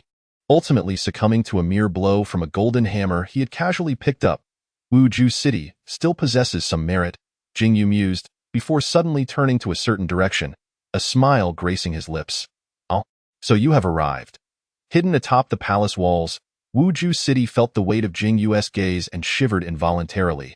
He has discovered me. Beside him, the seventh prince, Zhao Mingfu, who was also discreetly observing, clenched his teeth and inquired, "Master, what is the situation with sixth brother? How could he, a fellow master of innate energy, falter in a single exchange? Fuer, I suggest you steer clear of the throne." Wuzhou City murmured, "Zhao Mingjing is far from a mere master of innate energy. What he wields is likely the means of an immortal." Immortal? Zhao Mingfu's pupils constricted, as if he were suddenly reminded of a scene from his childhood. In the next moment, Zhao Mingfu, like a startled rabbit, spoke with urgency and brevity. "Master, let us depart. Leave the Zhao kingdom. The sooner, the better. We must not encounter sixth brother." Meanwhile, within the Choming Hall, Zhao Mingyu's mouth fell agape, her eyes becoming misty. Is it a celestial fate? Does sixth brother possess a celestial fate? Zhao Mingqing, already the crown prince of the Eastern Palace, clenched his fists, his nails digging into his flesh. Yet he remained oblivious to the pain, a mix of tension and a hint of relief coursing through him. Second sister, surrender. Jing Yu, wielding the golden hammer still oozing a red and white mixture, approached Zhao Mingyue with slow and resolute steps. "They are all subordinates who have worked alongside you for many years. Why must you lead them to their doom?" At that moment, Zhao Mingyue seemed to awaken from a dream, her pupils nearly consumed by fear, as she fought to suppress the overwhelming urge to flee. The immense weight of dread and despair coiled tightly within her chest, erupting into a piercing scream. "Crossbowman! Fire! Whoosh, whoosh, whoosh!" A deluge of crossbow bolts filled Jing Yu's vision. His heightened senses, honed by the power of the Ku Du Xian Guang, enabled him to effortlessly track the trajectory of each bolt. Jing Yu even found time to ponder trivial matters, such as how Wang Chong, whom he had just slain with a single blow, would handle the onslaught of these bolts. Thud, thud, thud. Jing Yu was enveloped in the Ku Du Xian Guang, his form resembling a deep gray statue. The formidable crossbow bolts struck the gray light, producing a dull thud before falling helplessly to the ground, failing to penetrate even the thin layer of gray coating. "Monster, monster." Zhao Mingyue's expression shifted entirely to one of terror, as she felt a powerful hand grasp her gleaming golden shoulder armor, lifting her as if she were a mere chick. Jing Yu, holding Zhao Mingyue, strolled leisurely back to the entrance of Chongming Hall. The rebel forces of the Wang family exchanged bewildered glances as they witnessed their lord being captured right from their ranks, uncertain of how to react. "What are you still hesitating for?" Jing Yu turned his gaze back, glaring fiercely as he commanded. "Your master has been captured. Are you still waiting to cling to your last stand in misguided loyalty?" Clang, clang. Thousands of Wang family rebels, awakening from their stupor, almost in unison, cast their weapons to the ground. Simultaneously, Jing Yu released Zhao Mingyue onto the earth. As she looked up at her sixth brother, whom she had never truly regarded before. She noticed his expression was indifferent, the clouds above his head parting momentarily, and under the intense sunlight, she found it difficult to discern his emotions. Though she had instantly become a prisoner, Zhao Mingyue, for reasons unknown, felt a sense of relief wash over her. She raised her gaze towards the interior of Choming Hall, her eyes traversing past the downcast Zhao Mingyu, the complex expression of Zhao Mingcheng, and the trembling Zhao Minglu, finally resting upon the Emperor Zhao Sheng, lying motionless in the main seat, eyes closed, his fate uncertain. Suddenly, she felt as though her world had shattered, and she cried out in despair. "Father, what can I do? Cheng Yu is dead. My family's heir has been ruthlessly slain. What am I to do?" Chapter 31. Time is of the essence. The future is long, perhaps alerted by Zhao Mingyue's heart-wrenching sobs. The Emperor Zhao, reclining on the throne, stirred slightly and gradually opened his eyes. The imperial physician, who had been waiting by his side, trembled in shock and hurriedly approached, examining the emperor closely before turning to the others and silently forming the words with his lips. A fleeting moment of clarity, a tense silence enveloped the room. The recently awakened Emperor Zhao seemed to have regained some vitality. With the assistance of Eunuch Li, he managed to sit up straight, gazing at Zhao Mingyue, who was kneeling on the floor clad in golden armor, tears streaming down her face, and instantly comprehended the situation. My second son, the emperor rasped. "How has it come to this? Father, I am at my wit's end, truly at a loss." Zhao Mingyue repeated those few words, as if her soul had departed. "Mingsheng, your son is here." Zhao Mingsheng promptly stepped forward, replying, "Father, do you have any commands?" The emperor slowly articulated, "After my demise, I wish to be buried alongside the late Empress Dowager, without the need for a separate royal mausoleum. Let the funeral be simple." Zhao Mingsheng choked on his words, "Understood." Furthermore, the emperor hesitated momentarily before continuing, "We are all brothers, bound by blood, though not be too harsh." This was a clear plea on behalf of Zhao Mingyue. Even the experienced Zhao Mingsheng faltered for a moment, and after a brief pause, reluctantly replied, "I shall exercise discretion." In the next instant, Eunuch Li leaned in to whisper a few words into the emperor's ear, causing him to pause in surprise as he turned his gaze towards Jing Yu, Danwai's sixth child. He acknowledged. After all, he was a biological father. Jing Yu replied softly, "Father, I am listening." Among the royal heirs, the emperor lamented, "It appears that I have misjudged a truly precious gem. In the face of today's peril, I owe you a debt of gratitude. It is but my duty." Jing Yu replied quietly, "Father, Mingjing has been raised in the royal household, enjoying its luxuries and comforts. I harbor no extravagant expectations of affection from the emperor. In truth, I feel fortunate to have received even a modicum of care, and bear no significant grievances." Although Jing Yu spoke thus, the emperor discerned a hint of resentment in his tone, feeling a twinge of sadness. "It is I, as a father, who have faltered in my duties." Upon hearing this, Jing Yu chuckled lightly. "I must admit, I have also been somewhat negligent as a son." "Ha ha ha." At that moment, the emperor broke into a smile. Amidst the sorrow of parting, this father and son found themselves laughing together. "Ming Jing, as my time draws near, I realize that being an emperor brings little joy." The emperor gazed intently at Jing Yu. "What plans do you have for the future?" Jing Yu scratched his head, hesitantly responding, "I have yet to decide. My mother has spent her entire life in the palace, never stepping outside the imperial city. I intend to first take her to see the renowned sights of the Zhao kingdom. It is said that the Santu Rock in Ninggu County is the most extraordinary stone in the world, shrouded in mist like a celestial wonder. The Baka River in Fuan Town, during the summer floods, showcases the miraculous sight of 1,000 koi leaping through the Dragon Gate. I suspect it may merely be the local officials spinning tales of auspicious omens, but I am eager to witness it for myself. The Martial Arts Summit of the Zhao Kingdom, held every 5 years at Mount Huang, is set to commence next year. It is said that masters from neighboring nations will gather to discuss the pinnacle of martial arts. My son wishes to join the festivities. Jing Yu spoke with increasing fervor. He recalled his past life, where he had always scorned travel. Yet at this moment, having confirmed his invincibility in this realm, he found himself unable to suppress a yearning for such a lifestyle. The more vividly he painted the scenes of the future, the more exuberance radiated from him. evoking a growing jealousy in the eyes of the Zhao Emperor. Seated opposite one another, they resembled a pair of yin and yang fish, one side flourishing while the other withered, imbued with a hint of karmic destiny. Eventually, the frail life of the old man dwindled helplessly. The emperor's eyelids began to droop, and he murmured softly, "I am weary. Allow me to rest, just for a moment, just for a moment." He then slowly closed his eyes, slipping into silence. "Your Majesty," eunuchly cried. Collapsing to his knees with his fall, a wave of subjects followed suit.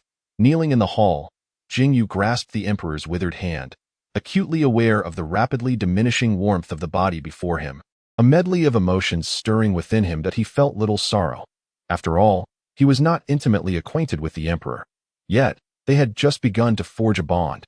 Had they continued to cultivate their closeness, perhaps in a year or two, they might have evolved into a father and son of great affection. But in the earnest pursuit of fatherhood, time was not on the emperor's side. Jing Yu suddenly found it somewhat ironic. Perhaps one only realizes the value of something when on the brink of losing it. The emperor, faced with imminent death, finally experienced a sense of urgency, yet it was evident that Jing Yu, for a long time to come, would remain indifferent to the notion of wasting time. For him, time was the least precious commodity. However, at this moment, he became acutely aware of a profound truth.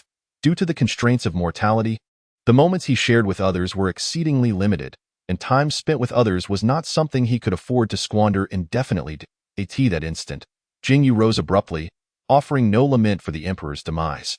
Instead, he swiftly set forth, moving towards Yuan Hall with an inhuman speed. When he found Lian Ruo, the cautious woman was concealed in the underground chamber beneath a hidden door in the hall. This chamber had been specially constructed at her behest, with her rationale being that it might prove useful in times of calamity. Today, it had indeed found its purpose. "I overheard several palace maids say that rebel forces have breached the palace, leaving them so frightened they skipped lunch and took refuge here," she explained. Upon seeing Jing Yu burst into the chamber, this nearly 50-year-old woman, with numerous wrinkles gracing her eyes, rolled her gaze about before giving her son a thumbs up. "Indeed, you are my child. Your instincts for danger are hardly inferior to mine. I knew with your prowess, those rebels would not stand a chance." "Mother," Jing Yu exclaimed, his smile radiant. "The rebels have been repelled." "So soon?" Lian Ruo was momentarily taken aback. "Didn't we just strike at the imperial palace? It was my son who single-handedly repelled them. What nonsense are you spouting? Are you a deity?" "My son is truly divine. I can hardly believe a word you say." "Mother, haven't you always wanted to see the world beyond the capital? Allow your son to take you out. You, my daughter, are a consort in the inner palace. When would you ever have the chance to leave the capital? Even exiting the palace is a strenuous endeavor. Would His Majesty ever permit it? My father has just passed away." "Passed away? How did he die?" "Of course, it was due to illness. That true." "Mother, after all those years as a couple, you seem remarkably unperturbed. The emperor's consorts can be arranged from our Yuan Hall to the Chongming Hall. What claim do I have as his wife? Moreover, in these decades, we have barely shared a bed more than 10 times. How deep could our feelings possibly run? But pray tell, who is the new sovereign?" "It is fourth brother." "Ah, that child, Mingxing. Your fourth brother has always had a good relationship with you. Though a bit pedantic, he is amiable enough. Perhaps he truly will allow you to stroll about Dao dear. What are we waiting for? Let me gather my things." Jing Yu's smile grew even more radiant. "Mother, there is no need to rush. We have an abundance of time ahead of us over the next few decades." Chapter 32. Mingyu seeks the immortal. With the passing of Emperor Zhao Sheng, the fourth prince, Yuang Zhao Mingxing ascended the throne, renaming the era to Xiangfu, marking the formal commencement of the Xiangfu year in the Zhao kingdom. The coronation ceremony of the new emperor was scheduled to take place in 7 days. The treasonous prince Zhao Mingyue was imprisoned, and the soldiers of the royal household who participated in the rebellion faced varying degrees of punishment.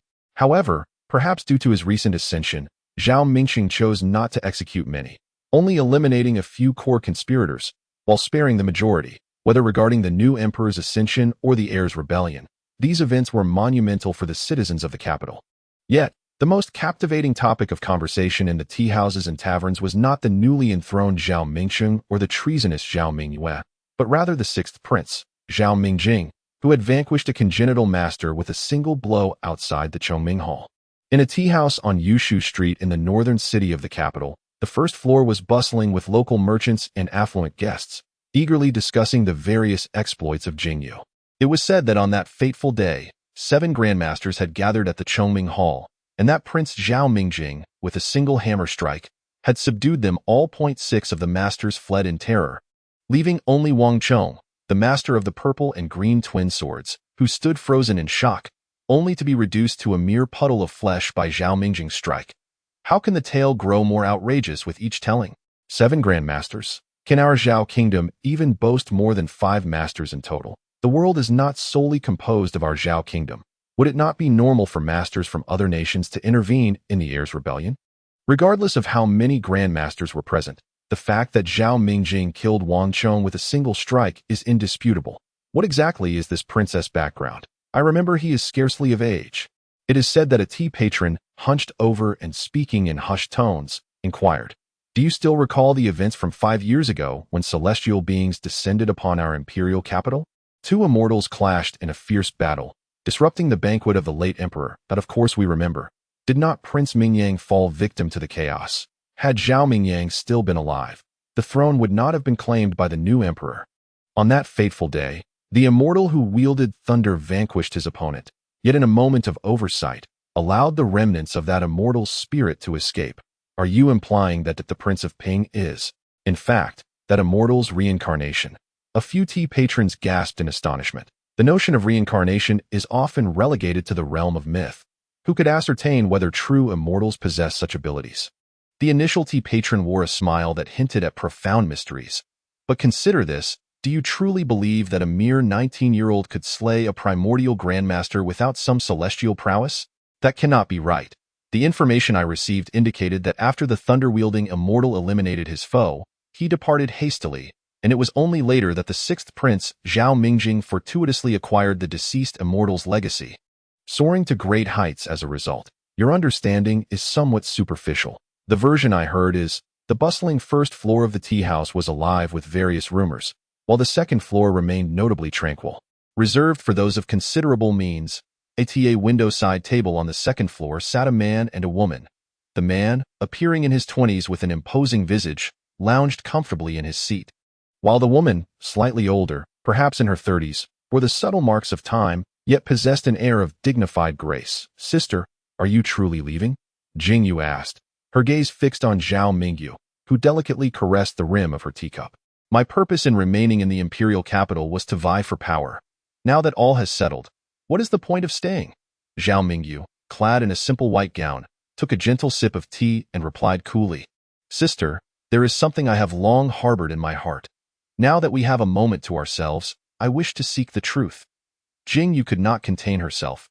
When elder brother still governed the Eastern Palace, "You seem devoid of ambition. What changed?" "I have little interest in being emperor," Zhao Mingyu said softly, tucking a loose strand of hair behind her. My pursuit of the throne is twofold: to uphold elder brother's legacy and to seek immortality." "Sister wishes to cultivate immortality?" "Indeed. And what is your purpose in seeking immortality?" "Revenge." Zhao Mingyu nearly forced the words through clenched teeth. That day, the thunder-wielding immortal stated that what perished was merely a fragment of his being. Jing Yu, fully aware of whom Zhao Mingyu referred to, replied soberly, "That individual is formidable. I fear he is not lacking among the ranks of immortals. To be frank, Mingjing's current strength would not surpass that of elder brother in his prime when faced with such an opponent." "One must always hold on to hope," Zhao Mingyu smiled. "Should I ascend to the throne, raising an army to seek immortality would undoubtedly burden the people and lead to widespread resentment. It is perhaps better this way. I shall embark on my quest for immortality alone. Sister San, several years ago, I fortuitously encountered a stroke of destiny. As far as I know, the path of cultivation requires inherent talent. Not everyone is capable of pursuing it." Jing Yu spoke with a gentle tone, lacking the means to assess spiritual roots, and thus unaware of whether Zhao Mingyu possessed any. However, it seemed likely that she did not, and even if she were to find a cultivator, it would ultimately lead to nothing. In truth, even if Zhao Mingyu possessed spiritual roots, her age is somewhat advanced now. Even if she were to immediately begin channeling energy, starting at 33 years old, unless she were an extraordinary prodigy, it would be challenging to achieve significant accomplishments. Nonetheless, if I cannot succeed in cultivation, I still have children and grandchildren. Surely one of them will rise to prominence. Zhao Mingyu lamented. Even if I do not seek vengeance for my elder brother, is it not meaningless for our descendants to languish in this mundane world, living lives of mediocrity, since we are aware that immortals exist in this realm? We must strive for a chance at destiny. When shall we depart? Tomorrow, she replied. So soon. Jing Yu exclaimed in surprise. Will you not wait until fourth brother's coronation ceremony is over? The night is long, and dreams are many. It is better to leave early. Zhao Mingyu shook her head. I have been too deeply entangled in the struggle for the throne, and the remnants of the former crown prince's faction are deeply rooted. With former students and officials spread throughout the court, if I do not leave the capital soon, Ming Cheng will not feel at ease and may not allow me to remain in the future. Fourth brother is not one to be so suspicious, Jing Yu remarked, attempting to defend him, given his good relations with Zhao Mingcheng. Sixth brother, you once said that my thoughts on the air were the most profound. However, that is not entirely accurate. Ming Cheng harbors secrets no less than I do. Zhao Mingyu said softly, if you remain in the capital in the future, be sure to exercise greater caution. Oftentimes, once an emperor ascends the throne, the friendships formed prior to their reign become insignificant. She seemed to recall something and chuckled. But with your talents, sixth brother, any schemes or intrigues will appear as mere jokes before you. Chapter 33. Immortal and mortal. Jing Yu nodded thoughtfully and inquired. Sister, is there anything else you wish to bring? Zhao Mingyu replied. There is not much of importance to carry, just a few trusted confidants and some gold and silver trinkets, along with my children, Cheng Huan and Cheng Yin. Zhao Mingyu's daughter, Zhao Cheng Huan, is now 13 years old. Jing Yu has seen her a few times and recognizes her potential beauty. Her son, Zhao Cheng Yin, is merely 8, yet he is a fine specimen, rivaling the most striking of the royal heirs, Zhao Ming Lu. In his youth they part ways. One cannot help but wonder when they shall meet again. Jing Yu withdrew a blue-covered book from a silk bag by his side, placing it on the tea table and sliding it toward Zhao Mingyu. Sister, there is nothing of great value to gift. Please take this. What is this? Zhao Mingyu leaned in closer, her gaze fixed upon the 3 prominent characters inscribed on the book. Earth, rock, body. Could it be? This is the destiny I encountered several years ago, Jing Yu replied with a smile. However, do not be too quick to rejoice, sister. This text does not represent the orthodox method of cultivation, but rather a technique for body refinement. If we were to liken it to martial arts, the orthodox path involves cultivating internal skills to nurture innate true qi, while this method corresponds to something akin to the iron shirt technique. Having repaired this earthen rock formation, one cannot soar through the heavens or evade the passage of time. The advantage lies in the fact that cultivation knows no barriers, allowing even mere mortals to practice. Ultimately, this is a method of the celestial beings, far superior to the crude techniques found in the martial arts of the mundane world. Zhao Mingyu gently caressed the blue cover of this ancient text, feeling an unusual warmth emanating from it. Sixth brother, though we are both heirs to the throne, we have seldom interacted. This treasure is far too precious.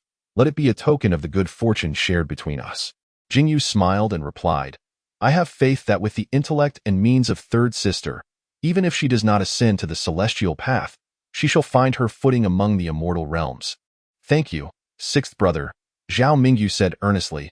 If one day I, Zhao Mingyu, or my descendants achieve success in the path of the immortals, I shall surely repay today's kindness. Upon hearing this, Jing Yu chuckled lightly, raising his teacup.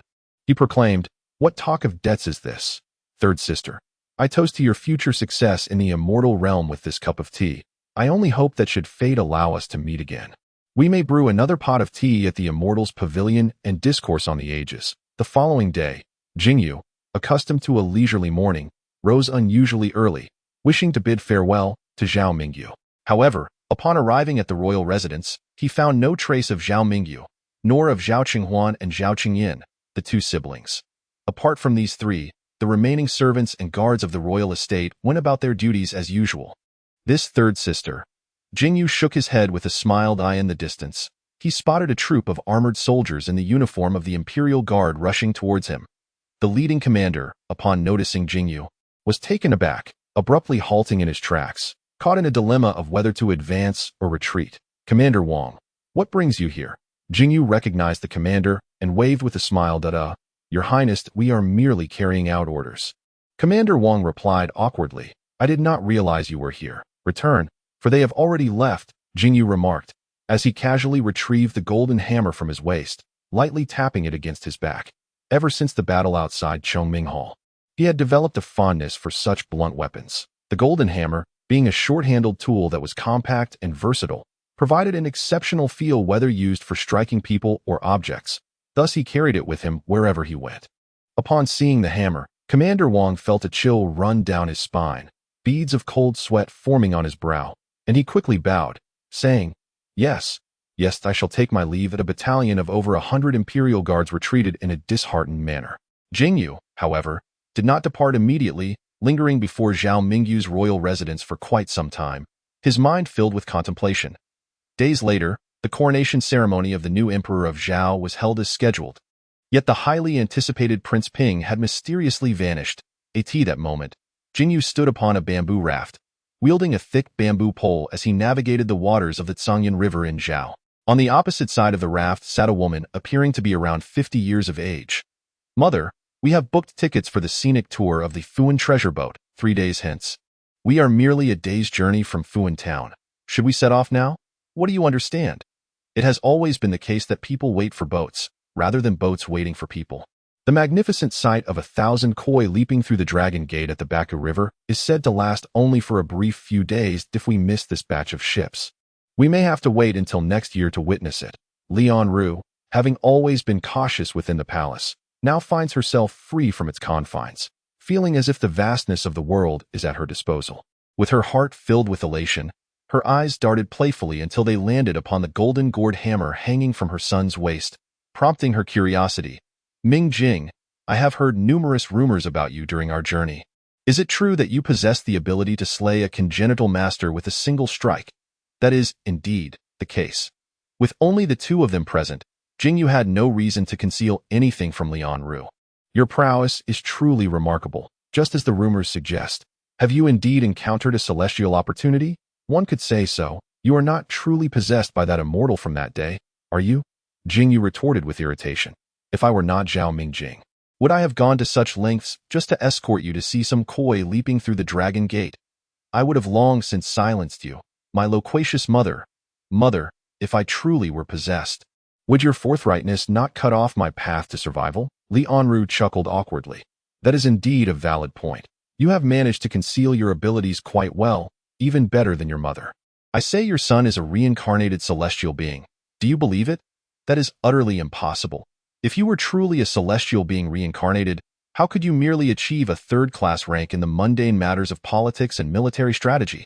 This remark left Jing Yu flustered, and after a moment of silence, he muttered, You have accused me of hiding my talents. Do you truly believe I possess only third-class capabilities? Hee.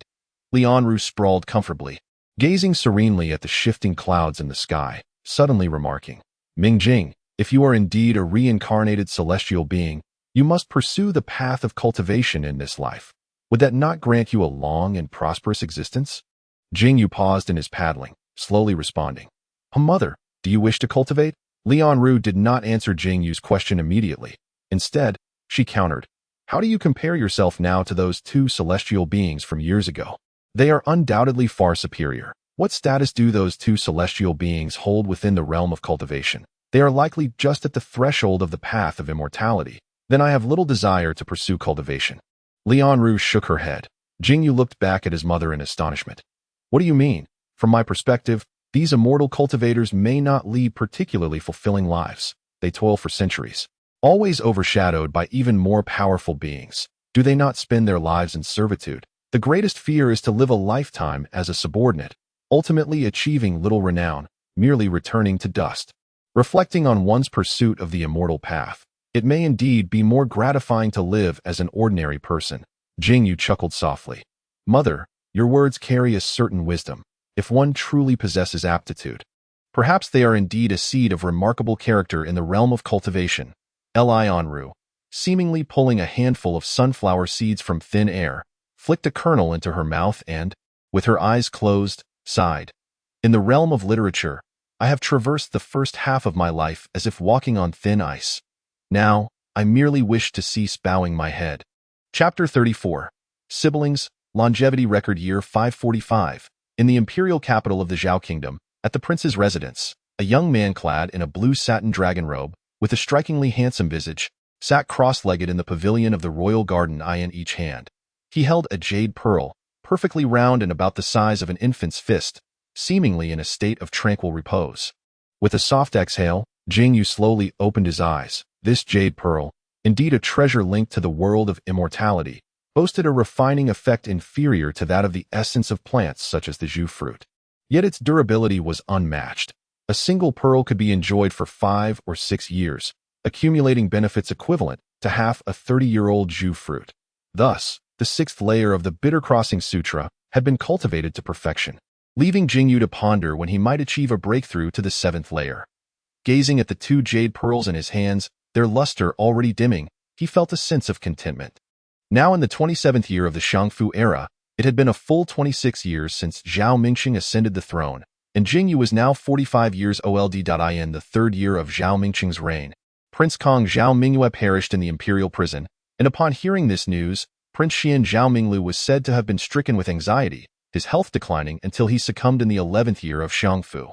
Jing Yu's mother, Lianru, had passed away 3 years prior at the age of 73, a remarkable longevity by the standards of the Zhao Kingdom. In her final moments, she displayed no regrets, simply holding Jing Yu's hand and imparting the words, "Come with joy, depart with joy," before leaving this world with a serene smile. In adherence to his mother's last wishes, Jing Yu graciously declined Zhao Mingqing's proposal to relocate Lianru's remains to the royal mausoleum, opting instead to cremate her and inter her ashes in the courtyard of their family estate, where he planted a ginkgo tree that has since flourished beautifully over the past 3 years.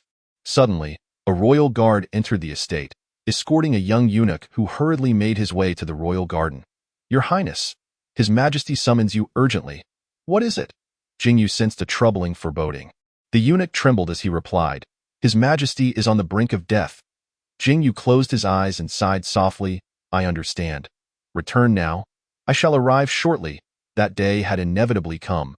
Zhao Mingqing, 13 years Jing Yu's senior, was now but 58 and gravely ill. Without wasting a moment, Jing Yu, possessing the cultivation of the 6th layer of body refinement, did not require earth evasion. His running speed was already remarkably swift, enabling him to reach the palace in under 15 minutes. Within the palace, the imperial guards were seen patrolling everywhere, and the palace maids and eunuchs he encountered appeared hasty in their movements. Jing Yu traversed a portion of the palace and arrived at the entrance of the Choming Hall. Here it was again. Jing Yu lifted his gaze to the plaque of the Choming Hall, his thoughts momentarily drifting as he reflected on the inevitability of Zhao Mingqing's final destination being here, tinged with a sense of fate. "Your Highness, you have arrived. His Majesty has just regained consciousness. You must hurry inside." An elderly eunuch stood guard at the entrance of the hall, and upon seeing Jing Yu, he could not help but urge him repeatedly. Jing Yu suddenly furrowed his brow. At that moment, he strained to listen and realized that there were indeed over 100 individuals within the Choming Hall. Among them, 70 or 80 were breathing deeply, clearly masters of martial arts who had achieved mastery in their internal energy. Fourth brother. What on earth is happening? Truly bewildering. With Jing Yu's current strength, he would not fear even 70 or 80 martial arts experts, let alone a simultaneous assault by 70 or 80 innate masters. Yet, the decisive prowess he once exhibited in the heat of battle, slaying innate foes with a single strike and capturing enemy generals with ease, seemed to have vanished entirely in this moment. After more than 40 years of unwavering resolve, Jing Yu found himself hesitating at the threshold of the Chongming Hall. "Your Highness?" The eunuch, seeing the renowned Prince Ping standing like a wooden post, appeared somewhat at a loss. "What is the matter?" "Ah, nothing much. Let us proceed inside." With a complex expression, Jing Yu ultimately stepped over the threshold. Though daylight still graced the exterior, the Choming Hall had already been illuminated with eternal lamps, their flames flickering gently as Jing Yu made his way toward Zhao Mingqing, who lay upon the main seat within. That he glanced around, noting that there were no guards hidden behind the columns as he had imagined.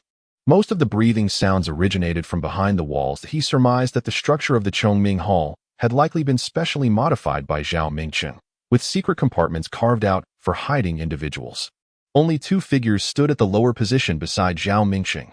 One was a relatively young man, while the other was an elderly gentleman clad in a crimson robe, his face marked by age spots. The young man was none other than Zhao Qinglu, the crown prince of the Zhao kingdom. The elderly figure was Su Feng, a familiar old acquaintance of Jing Yu and a former chief minister. Though now retired from his official duties, Su Feng remained one of the last surviving senior officials of the Zhao court's bureaucratic system. Su Feng must be 89 this year, Jing Yu mused silently, somewhat speechless at the sight of the old minister, who had once seen off the late Emperor Zhao Sheng, only to witness Zhao Mingqing endure to such an extent. Sixth uncle. The 25-year-old Zhao Qinglu hastily helped the previously reclining Zhao Mingqing into an upright position, exclaiming, "Father has been waiting for you for a long time." The frail Su Feng struggled to open his wrinkled eyes, which had become a mass of creases, and upon gazing at Jing Yu, who still appeared youthful, his expression grew complex. "Your Highness, it has been quite some time." Jing Yu nodded slightly, refraining from conversation, for this was hardly a moment for pleasantries. He turned his attention to the now ailing Zhao Mingqing, and to his astonishment, he noticed that the emperor's once thick eyebrows had grown sparse over time. Perhaps it was due to his imminent demise that Zhao Mingqing's spirit seemed to wane even more than that of the 89-year-old Su Feng. Sixth brother. Zhao Mingqing's hoarse voice reverberated within the hall. "You remain as youthful as you were over 20 years ago. Yet, I am on the brink of death." Fourth brother. Jing Yu parted his lips but found himself at a loss for words. "Sixth brother, you have become an immortal. You have entered the path of transcendence, have you not?" Zhao Mingqing abruptly rose from his seat, forcefully pushing away the prince who supported him, his eyes bloodshot. "I have heard that immortals possess methods to prolong life. Do you have such means?" I do not seek to live for 1,000 years. Merely 3 or 5 more years will suffice." Stumbling unsteadily, Zhao Mingqing lunged toward Jing Yu, his nearly withered hands gripping the sleeves of Jing Yu's blue satin robe tightly. Lamenting, "I am but 58 years old this year. I have always placed great importance on the principles of health preservation, and I have indulged not in excess. In terms of diligence, I am far inferior to the late emperor. Why has it come to this? Why does the late emperor outlive me?" In the face of life and death, Zhao Mingqing, overwhelmed by fear, wept profusely. "Sixth brother, Ming Jing, among the royal heirs, you and I share the closest bond. As brothers, could you not save me? I do not wish to die. I do not wish to die." Chapter 35. The Crimson Escape of Life. Fourth brother. "I am neither skilled in medicine, nor do I possess any treasures for prolonging life. I am truly powerless to assist." Jing Yu replied softly, "Do you have any remaining wishes?" "My only wish is to live." Zhao Mingqing's expression twisted into a snarl as he gritted his teeth, declaring, "Zhao Mingjing, help me this once, just this once. I truly cannot assist you." Why? Zhao Mingqing intended to push Jing Yu aside, only to discover that this man stood unwavering, while he himself staggered back several steps. The soon-to-be-departed emperor's chest heaved, gasping for breath. Bystanders could even hear the strange sounds of torn fibers scraping within his emaciated lungs. "Why can you remain forever youthful while I am on the brink of death? I am the emperor of Zhao. I should enjoy eternal longevity." Zhao Mingqing laughed through tears. "Ha! What use is being an emperor? What use is it?" He turned and seized a gilded wine vessel from a nearby table, the very one presented by the fifth prince, Zhao Minglu, at Zhao Sheng's grand birthday banquet 31 years prior. Known as the Golden Cup of Eternal Stability, Zhao Mingqing raised the golden cup high above his head, seemingly intent on smashing it to the ground. Yet, after a prolonged moment of hesitation, the hand clutching the cup ultimately fell weakly, the vigorous motion causing him to feel lightheaded, and he collapsed onto the ground, murmuring, "If the realm of Zhao were as unblemished as this golden cup, why then, could my lifespan not endure for eternity? Ultimately, retribution has arrived." Zhao Mingqing gently set the golden cup back down, his spirit shattered. "Sixth brother, I have long harbored a secret in my heart. The heir Jing Yu from my second sister's family was killed by assassins I dispatched. It was you." Jing Yu slowly closed his eyes, sensing that the once resounding breaths echoing within the chamber had gradually receded, and inexplicably felt a sense of relief. "Qinglu, come here." Zhao Mingqing laboriously beckoned, summoning the anxious Prince Zhao Qinglu to his side. "My heir is unworthy. Sixth brother, should you remain in the capital after my demise, please look after him a little. If you depart, then there is no need to concern yourself." Then turning to Su Feng, Zhao Mingqing spoke, "Su Golao, for the past 26 years, I have labored diligently and treaded cautiously, as if walking on thin ice. Do I still merit your esteemed gaze? Su Feng merely bowed in response, remaining silent. Very well. Zhao Mingxing felt a profound sense of melancholy. Only now do I comprehend the words of my late father. Being an emperor is indeed not a joyous endeavor. Ultimately, one cannot escape the cycle of life and death. With a thud, as Zhao Mingxing collapsed, this emperor who had governed the Zhao kingdom for 26 long years slipped into eternal slumber in the spring of the 27th year of Xiangfu. Father! Zhao Qinglu lamented sorrowfully. Jing Yu, his eyes drooping, gazed at the lifeless body of Zhao Mingxing, his expression somewhat listless. Another has departed. He understood that such occurrences would be numerous in the future. Shortly after, several imperial guards carried a coffin adorned with golden dragon carvings, respectfully placing Zhao Mingxing's remains within, first closing it without hastening to seal it, and then carrying the coffin out of the Choming Hall. The few individuals inside the hall also exited, and the nearly 90-year-old Su Feng gently patted Zhao Qinglu's hand, murmuring, "Your Highness should immediately convene the ministers to discuss the ascension. Stabilizing the court is paramount." Jing Yu, somewhat listless, wandered around, when suddenly his ears perked up. He abruptly lifted his head and stared intently at the eastern sky. A streak of crimson light, trailing a long fiery tail, descended towards the palace at an astonishing speed. What is this? A meteorite? No. Jing Yu's pupils constricted as he realized what it was, a fleeing light. The fleeing light of a fire element cultivator. The crimson flame drew nearer, seemingly aware of the gathering crowd outside the Choming Hall.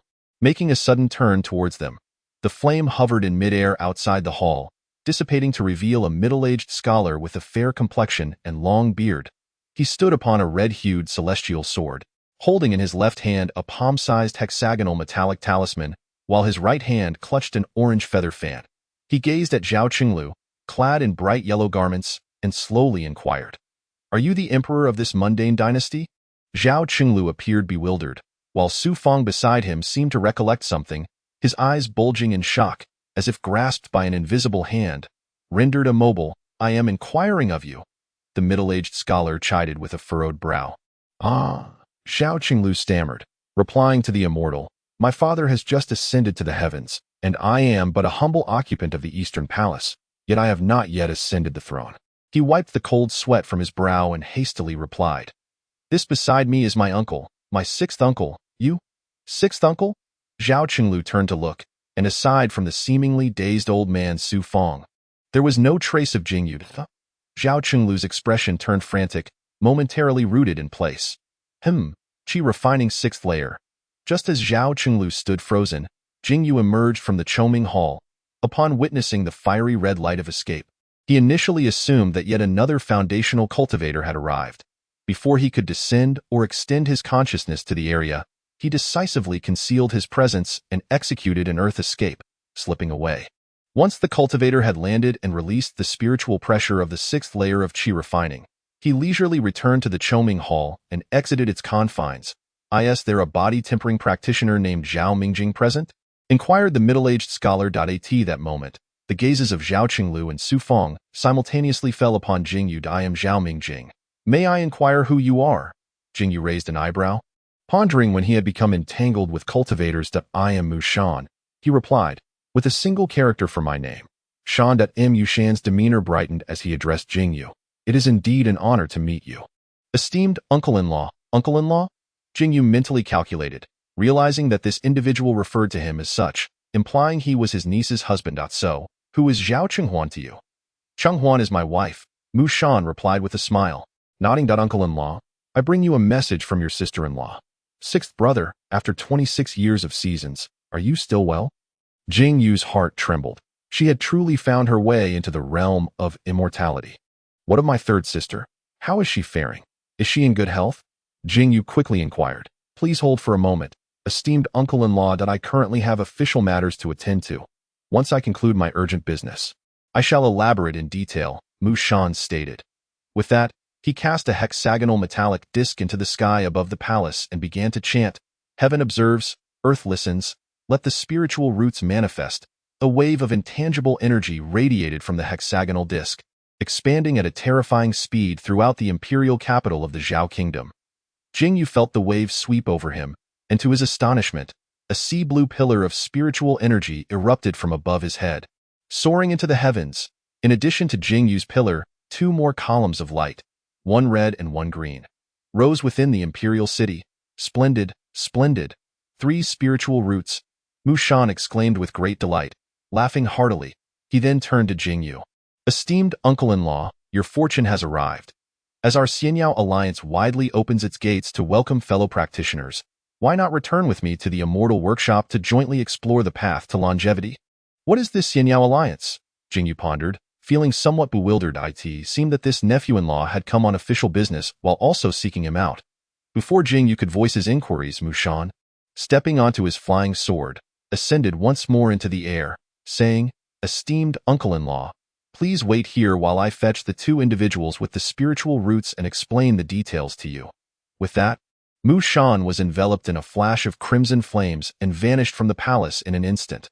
Approximately half an hour later, a small spiritual vessel, indistinguishable from an ordinary wooden boat, leisurely returned with Mu Shan and 2 others aboard. Mu Shan grasped the shoulders of the 2 individuals and leaped down from the vessel. Upon seeing the 2 Mu Shan had brought, Jing Yu noted that one of them was a scruffy little beggar, no more than 7 or 8 years old, clad in a tattered linen garment, with small, shifty eyes darting around, occasionally glancing furtively at Jing Yu and the others in their grand robes.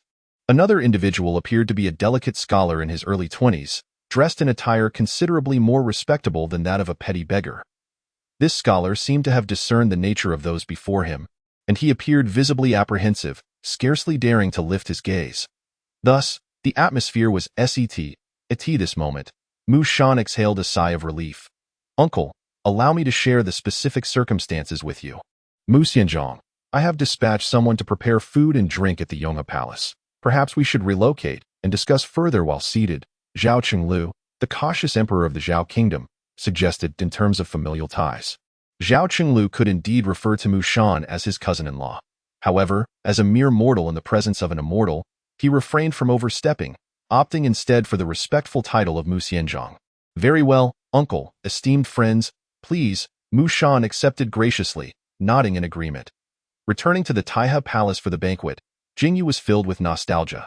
He vividly recalled the chaotic birthday celebration of Zhao Sheng 31 years prior, marked by the crimson streak of light that had descended from the heavens. Now, the gaping hole in the hall's ceiling had been mended, yet since that incident, neither Zhao Sheng nor Zhao Mingsheng had hosted any significant feasts in the Taihe Palace. 3 decades ago, Jing Yu had been a relatively insignificant prince, occupying the least esteemed position among the heirs. Yet now, he found himself as the host of the Zhao kingdom, seated at the head of the table at the insistence of the new emperor Zhao Qinglu, while Mu Shan and the other 2 newly captured spiritual root-bearers were seated in the distinguished guest positions. Dishes crafted from the finest ingredients and culinary skills of the mortal realm were presented one after another. Yet Mu Shan barely touched his chopsticks, symbolically nibbling on a few pieces of fruit. In stark contrast to Mu Shan's disinterest, the youthful scholar seemed almost too timid to eat, sitting rigidly and chewing with his mouth tightly closed, fearful of making any noise. The 7 or 8-year-old beggar, however, devoured his food without restraint, clearly famished. As the conversation turned to the chaotic banquet of 30 years past, Mu Shan suddenly realized. So, the earth rock body that uncle possessed was left behind by the blood-robed cultivator from that time? Not quite, came the response. I had already acquired this body refining technique several years prior. Jing Yu remarked, half in jest, regrettably, when I first obtained this manual, I believed it to be a secret technique for probing the immortal path. But after practicing it, I found that apart from solidifying my physical form, there was little else of extraordinary merit. By the time I reached my 40s, I had barely managed to develop this earth rock body to the 4th level. The path of body refinement is merely auxiliary on the immortal road and cannot be considered a fundamental method to seek longevity and extend one's life.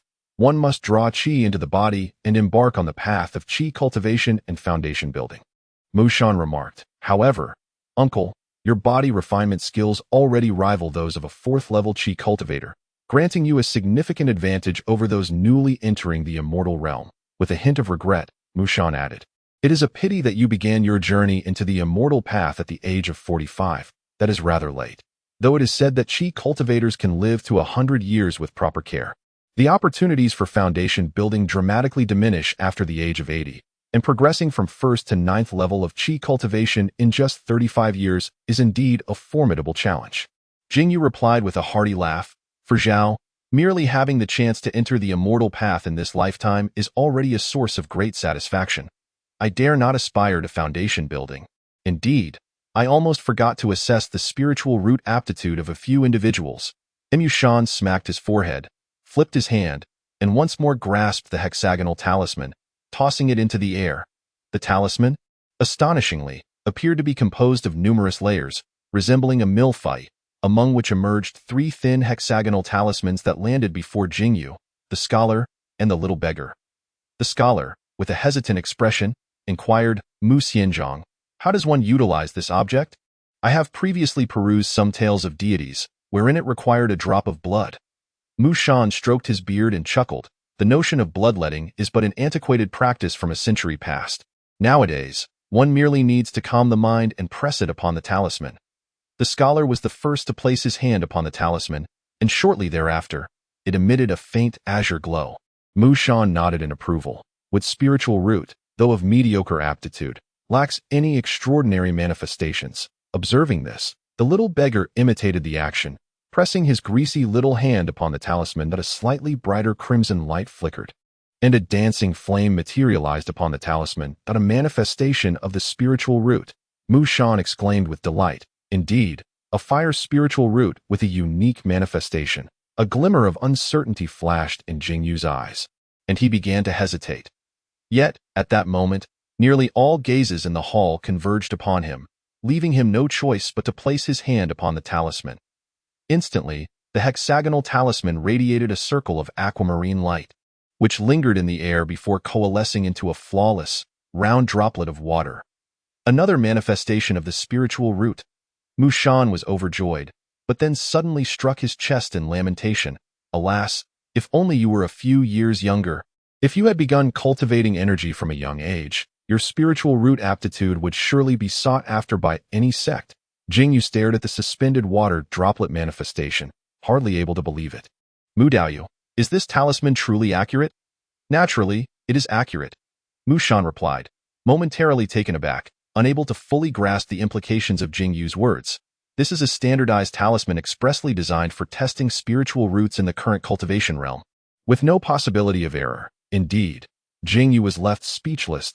He had nearly prepared himself for the talisman to shine brilliantly, perhaps even conjuring a water-type exotic beast or a divine beast as a top-tier spiritual root manifestation, which might even attract the attention of formidable entities from this realm. He could hardly fathom how Mu Shan would react to such an extraordinary sight. Initially, Jing Yu had been bracing himself for an ominous manifestation, ready to make a swift exit, but after all the commotion, how could it merely result in the most ordinary droplet of water? Chapter 37. Preparing to depart, Jing Yu did not believe that a high-grade destiny inherently necessitated superior spiritual root aptitude. However, the spiritual root of Yi Xingyun, possessing a celestial-grade destiny, could manifest the image of the exotic beast Philian, while the spiritual roots of Li Jiangmei and Yin Xuanqingzi, both of spiritual grade, at least exhibited a short sword or a stone tablet as their manifestations. When Lu Ying measured her spiritual root, the scene under her precious mirror was obscured, leaving Jing Yu in the dark regarding its true nature. Nevertheless, judging by her astonishing cultivation speed, her spiritual root aptitude could not be far from the highest grade. This indicated a certain correlation between destiny grade and spiritual root aptitude. How did Jing Yu arrive at this juncture, only to find that his esteemed divine constitution, eternal life and longevity, possesses such ordinary spiritual root qualifications? Alas, for practitioners of longevity, the quality of one's spiritual roots is not an exceedingly vital matter. Jing Yu pondered for a moment, contemplating that perhaps such unremarkable qualifications were more suited to him. After all, mediocrity served as a protective veil for him. With this in mind, Jing Yu resolved to present himself in a more natural manner.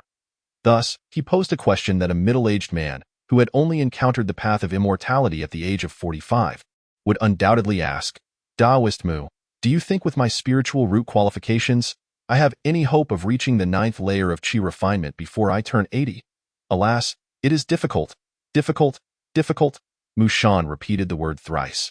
To be frank, My esteemed uncle, I first encountered the path of immortality at the age of 16, drawing qi into my body. My spiritual root qualifications, while better than those of my esteemed uncle and this young brother with the fire spiritual root, still leave much to be desired.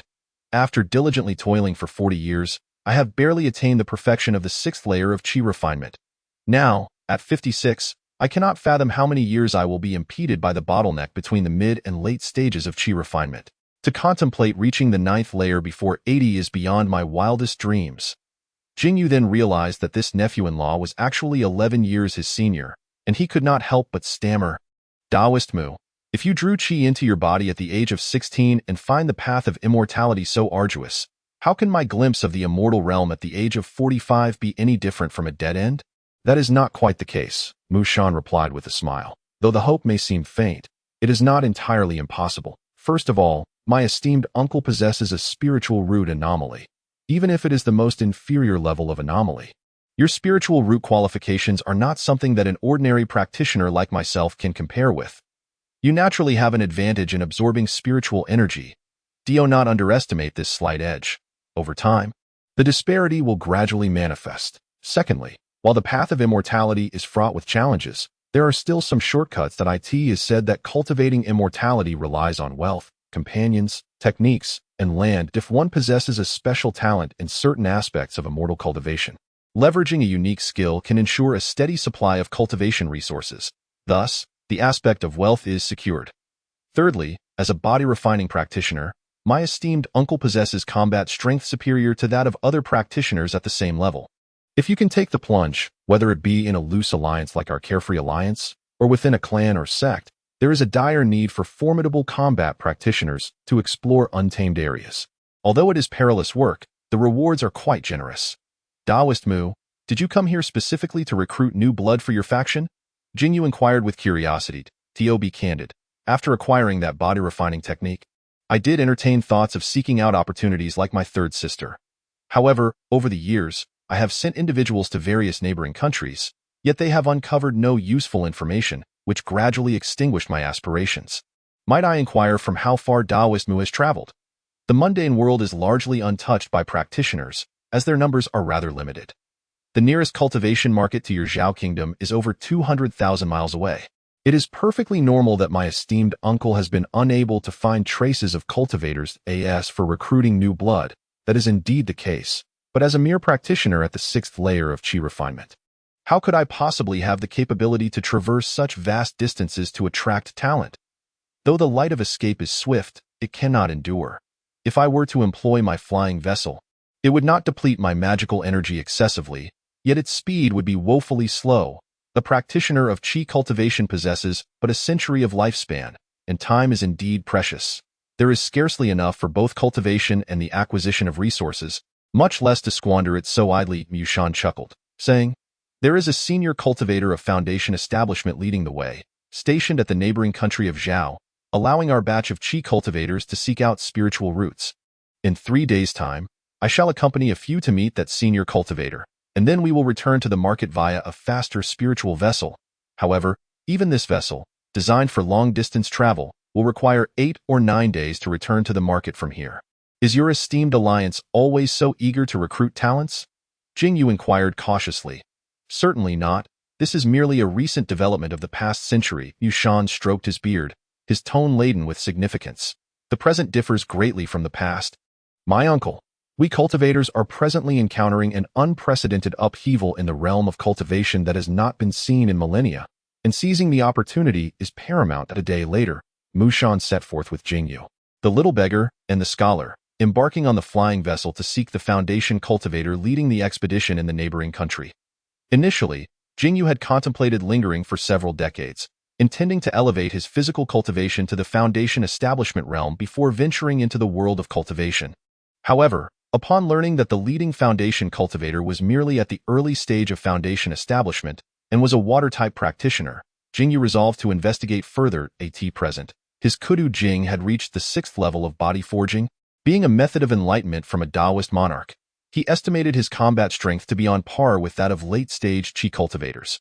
Moreover, with his increasingly adept earth evasion technique, Jing Yu felt confident that although he could not contend with the early-stage foundation cultivator in direct confrontation, he could hold his own in terms of evasion speed underground against non-Earth-type practitioners.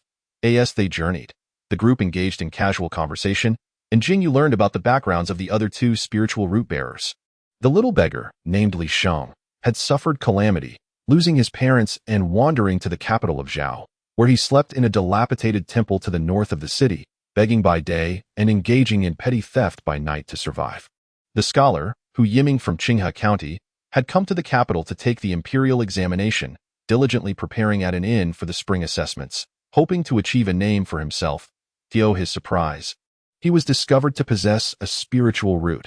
Upon hearing of the opportunity to cultivate immortality, he paid little heed to his ambitions for fame and simply sent a message home before joyfully accepting Mu Shan's invitation. Mu Shan's flying vessel was indeed not particularly swift. The group traveled for 2 days in the sky, arriving just in time at their designated location. From a distance, Jing Yu and the others beheld a colossal floating ship. Its size comparable to 2 Taihe halls, a stark contrast to the humble vessel they occupied. Mu Daoist friend, this spiritual vessel you mentioned is truly magnificent, Jing Yu exclaimed. Such a grand ship soaring through the skies must consume a considerable amount of spiritual energy. This vessel is specifically designed for long-distance journeys, requiring minimal spiritual energy.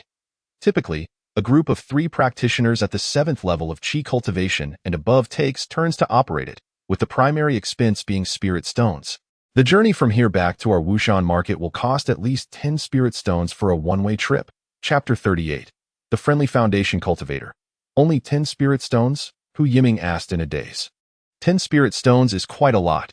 Mu Shan sighed. It is only because Hu Yiming has yet to enter the realm of cultivation that he perceives 10 spirit stones as a substantial amount. Jing Yu, having observed the affairs of the past 500 years within the Chongqing Palace, understands well that the purchasing power of spirit stones in the Xianzhou realm is remarkably strong. For instance, a cultivation technique like the Earth Rock Body, which can reach the peak of Qi refinement, typically sells for merely 1 spirit stone in the market, while more common Qi refinement techniques fetch an average price of only 3 to 5 spirit stones. In everyday transactions at the Qi refinement level, most items are often worth less than a single spirit stone and are instead exchanged for lesser currencies such as spirit sand or spirit shells. However, due to the varying value of these secondary currencies across different regions, small transactions in the cultivation world predominantly rely on barter. Who goes there? Halt. As several individuals engaged in idle chatter, a burly man with a black face, clad in iron armor and wielding an iron mace, flew out from the ship. Qin Daoyu. It is I, Mu Shan called out promptly. It is you, Mu Daoyu. I suspected you would return at this time. The black-faced man named Qin relaxed his expression and smiled. Have you swept through the imperial capital of Zhao? How many spirit root cultivators did you encounter? Fortune smiled upon me. I managed to find 3 fellow cultivators. Mu Shan replied cheerfully. 3. That is quite a number. Upon returning to the market, the merits earned can be exchanged for a considerable amount of cultivation resources. Qin expressed his envy. Unlike you, Qin Daoyu, who remains stationed here with a steady influx of merits, I must rely on luck? Luck has never been my strong suit. This stationary position suits me well, ensuring a steady income, Qin lamented with a wry smile. Upon hearing this, Jing Yu discreetly used the Jiming mirror to cast a glance at the Qin cultivator, revealing a destiny marked as shallow fate, meager blessings. The channels through which destiny awakens are varied and peculiar. It can be triggered by treasures or even awakened spontaneously. This Qin cultivator evidently awakened his destiny long ago. Otherwise, he would not jest about his poor luck. It remains uncertain whether he originally possessed a spirit root or if it manifested after his destiny awakened. Previously, Jing Yu had also examined Mu Shan, Hu Yiming, and Li Shang with the mirror, discovering that they lacked destinies, indicating that cultivators with destinies are not particularly common in the realm of cultivation. Lord Songzong is waiting for you inside. Yes, I shall go to pay my respects to Lord Songzong. Shan led Jing Yu and the others into the ship's interior, cautioning them along the way. The leader of this expedition, a foundation establishment senior known as Songzong, is named Lu Song in the secular world. You may address him as Lord Songzong. Jing Yu and the others nodded in acknowledgement. The title Songzong is rather commonplace, not only in the entire Xianzhou realm but also in any large immortal city. One could easily find several foundation establishment cultivators bearing the name Songzong. Nevertheless, foundation establishment cultivators are still a rarity in the cultivation market, so it is likely that no one shares the same name as this Xuanqingzi Taoist. They traversed a long corridor and came to a halt before a door at the end. Shan respectfully announced, Mu Shan, steward of the spirit plant garden, has come to report. Enter. An aged voice resonated from within, and the previously closed door swung open. Jing Yu focused his gaze inward and beheld an elderly man clad in a gray robe, sitting cross-legged on a mat within the room. In his left hand, he held a jade tablet, resting it gently against his forehead as he closed his eyes in deep contemplation. Master Xuanqingzi, he began, Mushin has fulfilled his mission, successfully locating 3 individuals with spiritual roots in the imperial capital of the Zhao Kingdom. They are as follows. Taoist Hu Yiming, possessing a wood spiritual root with no extraordinary manifestation. Taoist Zhao Mingjing, with a water spiritual root and a minor manifestation. And Taoist Li Shang, endowed with a fire spiritual root, also with a minor manifestation. Xuanqingzi Taoist slowly opened his eyes and nodded amicably at the 3 esteemed Taoists. He greeted warmly, I am Xuanqingzi Taoist, humbly serving as the deputy master of Wushan Fengshe. Allow me to first congratulate you all on encountering such heavenly fortunes. The path of immortality lies ahead. Thank you, Master Xuanqingzi. The 3, including Jing Yu, responded, somewhat taken aback by the cordiality. Among them, Jing Yu felt particularly perplexed by the politeness exhibited by this foundation establishment cultivator. It is essential to note that while Qi refinement cultivators have embarked upon the path of cultivation, they remain, in a strict sense, not entirely distinct from the mundane world. With a lifespan of around 100 years, they are akin to the limits of mortal longevity, as there are indeed mortals who can live to such an age. The Qi refinement cultivators merely enhance this probability. However, many succumb to unforeseen circumstances such as latent injuries or poisoning, living only to their 80s or 90s. Once a cultivator establishes their foundation, they lay the groundwork for becoming an immortal.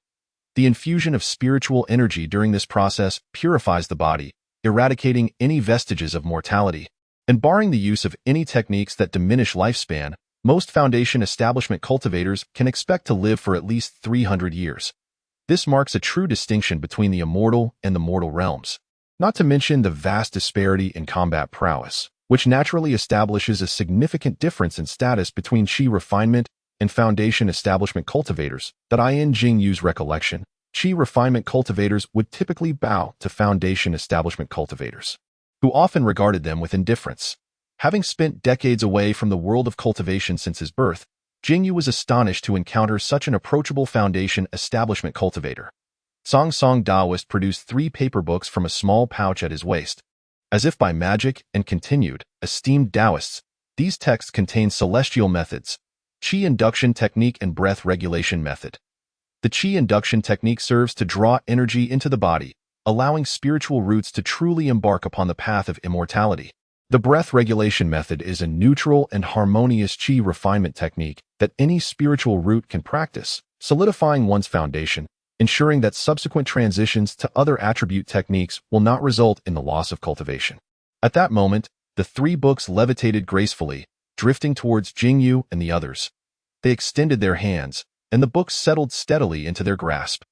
The trio displayed varying degrees of excitement upon receiving these texts. Jing Yu, staring at the book before him, felt a surge of mixed emotions. Had he been an ordinary chosen one, with a fate of mediocrity, facing the opportunity to draw energy into his body at the age of 45, he might have found his spirit utterly diminished. Fortunately, with his boundless lifespan, obtaining this small booklet was not too late.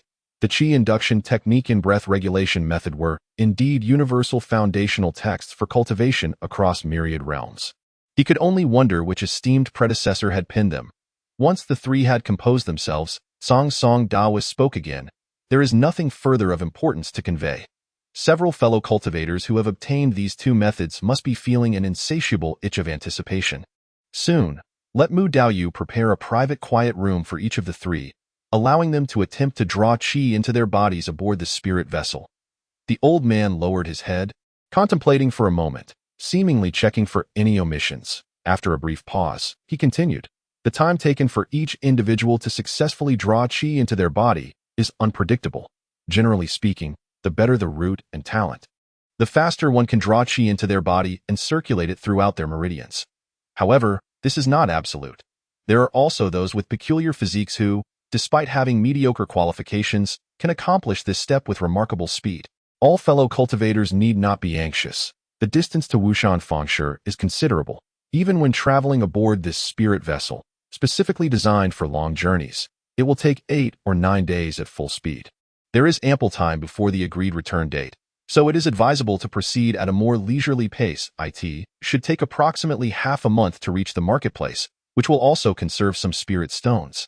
The Xuanqingzi Daoren, with a gentle demeanor, remarked, generally, for any spirit root exhibiting anomalies, half a month is sufficient to draw qi into the body.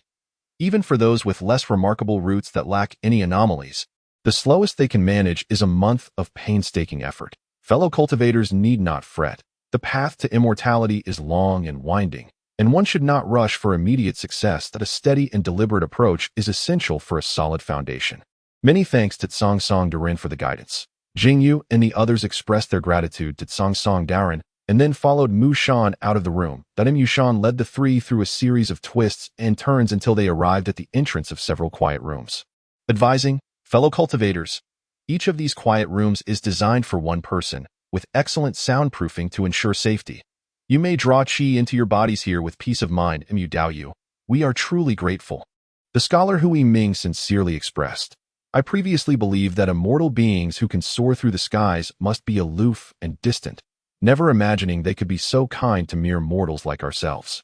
Haha, Hu Dao Yu need not take it to heart. Since you possess a spirit root, you have already entered the realm of immortals. How could you be compared to the ordinary? Mu Shan laughed heartily. Currently, the realm of cultivation is in a flourishing period, presenting us cultivators with a splendid opportunity to showcase our talents. Should I encounter any misfortune in the future, I may very well need your assistance. Certainly, Hui Ming grasped Mu Shan's hands earnestly. I shall not delay your endeavor to draw qi into your bodies any further. Mu Dao Yu. Take care. Jing Yu and the others clasped their hands in farewell and eagerly entered the quiet room. Upon stepping inside, Jing Yu did not rush to practice the qi drawing technique. Instead, he took out the destiny mirror from within his robe and gently stroked the jade orb embedded above the bronze mirror. An invisible wave swept through, and Jing Yu's consciousness immersed itself within the mirror. There were no fluctuations of spiritual energy. It appears that no surveillance formation has been set up within this quiet room. This is a small function Jing Yu has developed over the years while studying the destiny mirror. He is intrinsically linked to this artifact, requiring no refinement. He is naturally its master, by simply immersing his consciousness. He can detect any fluctuations of spiritual energy within a radius of 1 mile without even needing to channel spiritual or celestial energy. While this method has little use in combat, as it cannot uncover concealed cultivators, it is effective in detecting the operation of any formations in the vicinity. In the years past, as Jing Yu accompanied his mother, Li Anruo, on their travels across the world, he employed this method to uncover the remnants of several cultivator sites. Unfortunately, fortune was not on their side, and they could only salvage some fragments of shattered magical artifacts, along with decorative items such as jade beads. Typically used for illumination in the realm of immortality, no other useful items were found. At this juncture, utilizing this approach seemed a prudent measure. It appeared that the elder pine Taoist bore no ill intent towards individuals like us, who possess spiritual roots, yet one must remain vigilant and ready to flee at a moment's notice. Jing Yu assessed that he had left no discernible flaws, and therefore, he settled cross-legged upon the floor, opening the small booklet titled, Qi Induction Technique. His eyes sparkled with excitement. This technique was virtually the foundational path for every cultivator. He had perused it multiple times within the Longevity Palace, though the content was obscured, leaving him unaware of its intricacies. Now, it seemed to consist of merely a few hundred words, yet each was a gem, simple and comprehensible, which explained its widespread circulation across the myriad realms as a method for inducing qi into the body. Following the incantations within the booklet, Jing Yu calmed his mind and began to perceive the ethereal qi that floated in the air. After an hour had passed, Jing Yu's body quivered slightly, and he felt a pure and genuine stream of spiritual essence enter through his mouth and nose, circulating throughout his body, ultimately converging in the dantian, forming a ceaselessly rotating vortex. Qi refinement at the first level. Jing Yu suddenly opened his eyes, his expression one of astonishment. This was too swift. He distinctly recalled that when Yun Xuanzi induced qi into his body, it took him a full 3 days. Given that Yun Xuanzi's spiritual root manifestation was an ancient stone tablet, it should have been significantly stronger than Jing Yu's mere droplet-like manifestation, suggesting his spiritual root aptitude was vastly superior to Jing Yu's. Even the prodigious Lu Yingzhao had taken over half an hour to successfully induce qi into his body back then. Could it be said that Jing Yu had already reached a comparable level in terms of spiritual root aptitude? Yet, he clearly possessed only the most rudimentary spiritual root manifestation. Ultimately, Jing Yu was merely a novice in the realm of cultivation, despite having witnessed 500 years of celestial fluctuations within the Longevity Palace. What he had primarily encountered were foundational techniques of qi refinement and foundation establishment, leaving him still inexperienced. Unable to fathom the reason, he decided not to dwell on it. A flicker of gray light enveloped him, and in the next moment, the spiritual pressure of his first level of qi refinement vanished entirely, reverting his aura to its original mundane state. The art of breath restraint from the bitter crossing Xuanqingzi had become increasingly refined. The elder Pine Taoist, being merely a foundation establishment cultivator, was unlikely to perceive through his disguise, given their difference of a major realm. After some contemplation, Jing Yu resolved to remain in the quiet chamber for the next few days, diligently pondering the breath regulation method, avoiding any interactions with other cultivators. Time slipped by, and half a month later, Jing Yu felt a sudden tremor in the spirit vessel he was aboard, and a realization dawned upon him. They must have arrived at their destination. He no longer concealed his aura, but instead boldly revealed the spiritual pressure of his first level of qi refinement as he stepped out of the quiet chamber. As he emerged, he encountered a young boy of about 7 or 8 years, clad in a crimson robe, who was exiting the opposite chamber. Could this be Li Sheng? Jing Yu focused his gaze, nearly failing to recognize that the child before him was indeed the little beggar, Li Sheng, who had traveled alongside him half a month prior. Half a month has passed, and Li Sheng has long since shed his former appearance. His entire being is impeccably clean, adorned in a set of exquisitely fitting silk robes. Perhaps it is due to his successful assimilation of spiritual energy that a trace of ethereal grace has graced his countenance. Sensing the spiritual pressure emanating from his attainment of the first layer of qi refinement, a hint of youthful cunning returned to Li Sheng's face. He clasped his hands like a miniature adult and proclaimed, "Congratulations, Wang Yi, on your successful entry into the path of cultivation. May your journey on the immortal road be everlasting." In this realm of cultivation, the notion of a mundane prince holds no significance. Jing Yu chuckled. "Li Dao, you may simply call me Zhao." The two exchanged pleasantries at the entrance, but Li Sheng, being merely a child of 7 or 8, had little to contribute. It was predominantly Jing Yu who regaled him with tales of his adventures across the world, which captivated Li Sheng's interest. Before long, another door to a quiet chamber swung open, and the scholar Hu Yiming emerged, his expression wan and weary. Suddenly, Hu Yiming felt a faint pressure surrounding Jing Yu and Li Sheng, rendering his breaths labored. His previously listless demeanor shifted slightly, and with a complex tone, he remarked, "My esteemed friends, you." Chapter 39. Arrival at the market district. With a mere glance at Hu Yiming, Jing Yu discerned that this individual had yet to assimilate spiritual energy. He remained an ordinary mortal. Thus, he offered words of comfort. "Hu Dao Yu, there is no need for haste. It has only been half a month.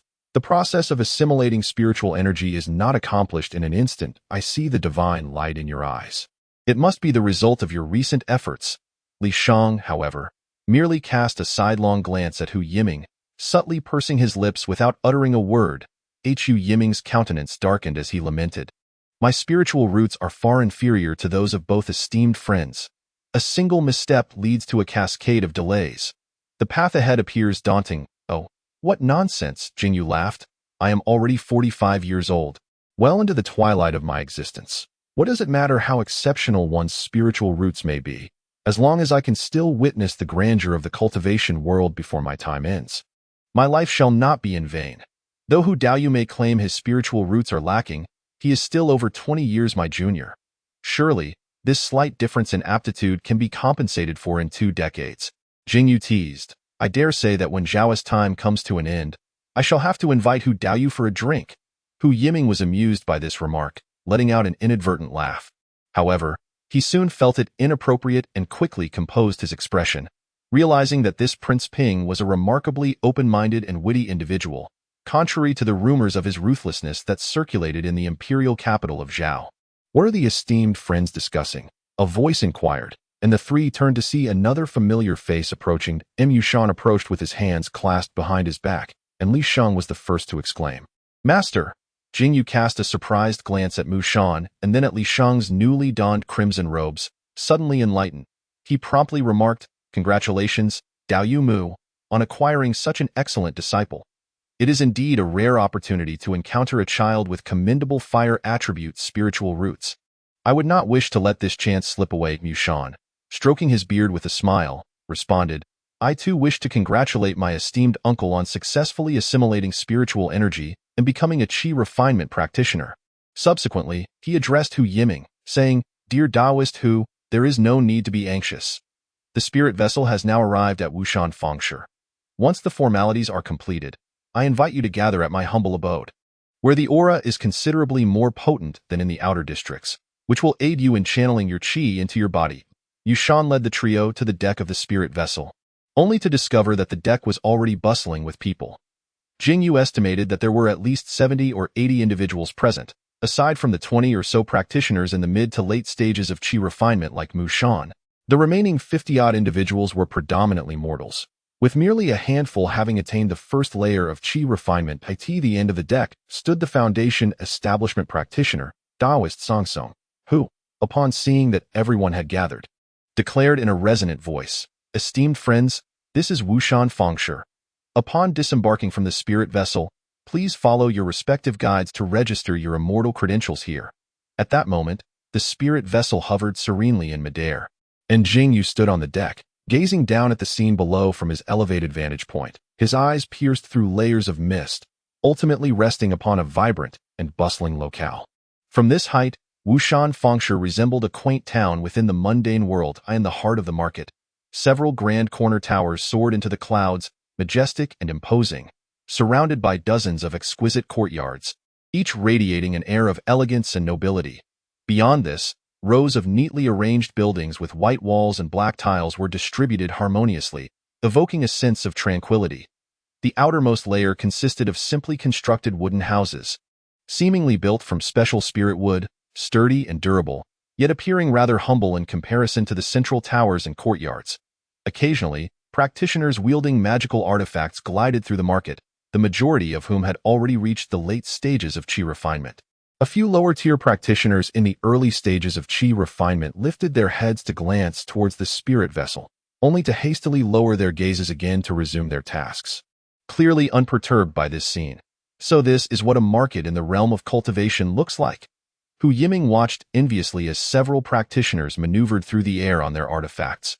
At that moment, a crimson beam of light shot towards the spirit vessel. Its hue was almost indistinguishable from Mu Shan's, yet it was undeniably brighter and more intense as the light approached.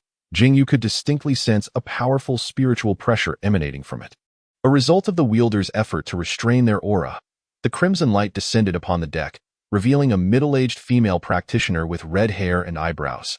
"Song, where is the spirit root? I have come at the behest of the true person to escort someone," the red-browed practitioner stated.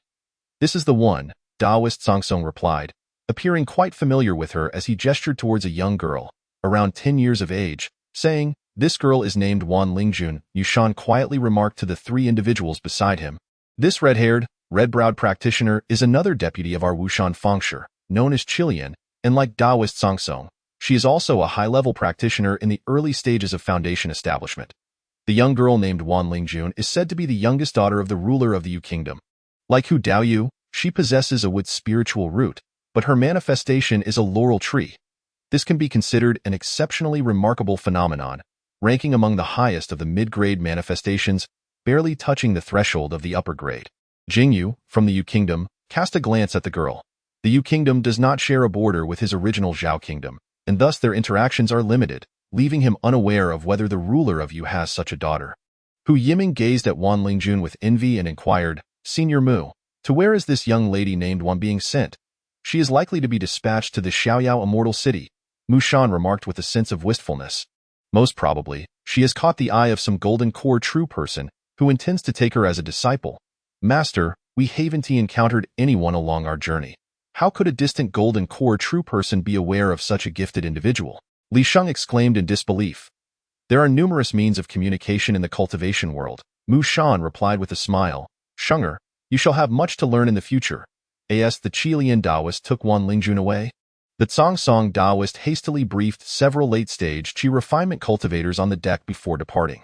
With the two foundation establishment Taoists gone, the atmosphere on the deck evidently relaxed significantly. Come, I shall first take you to register for your immortal status. Mu Shan then retrieved his tattered flying boat, and the three stepped aboard, leisurely descending from the massive spirit vessel akin to a floating ship onto the ground of the marketplace. Mu Shan led the trio through the outermost cluster of wooden houses until they reached a small building with white walls and black tiles, traversing through 7 or 8 alleys before finally arriving at a 2-story structure.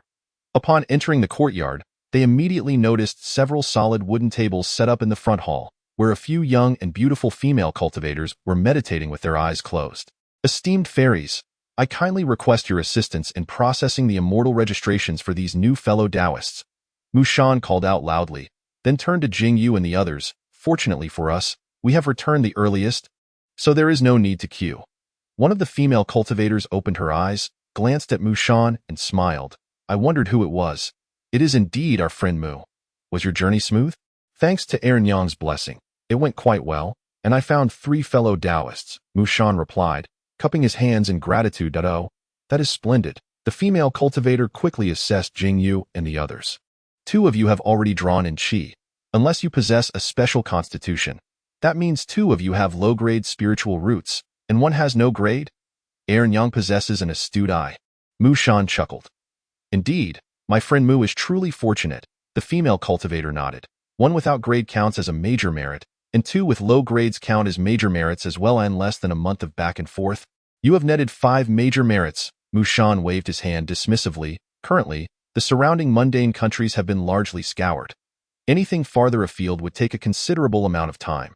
Such an easy avenue for accruing major merits is likely to come to an end. There will always be opportunities. The female cultivator smiled.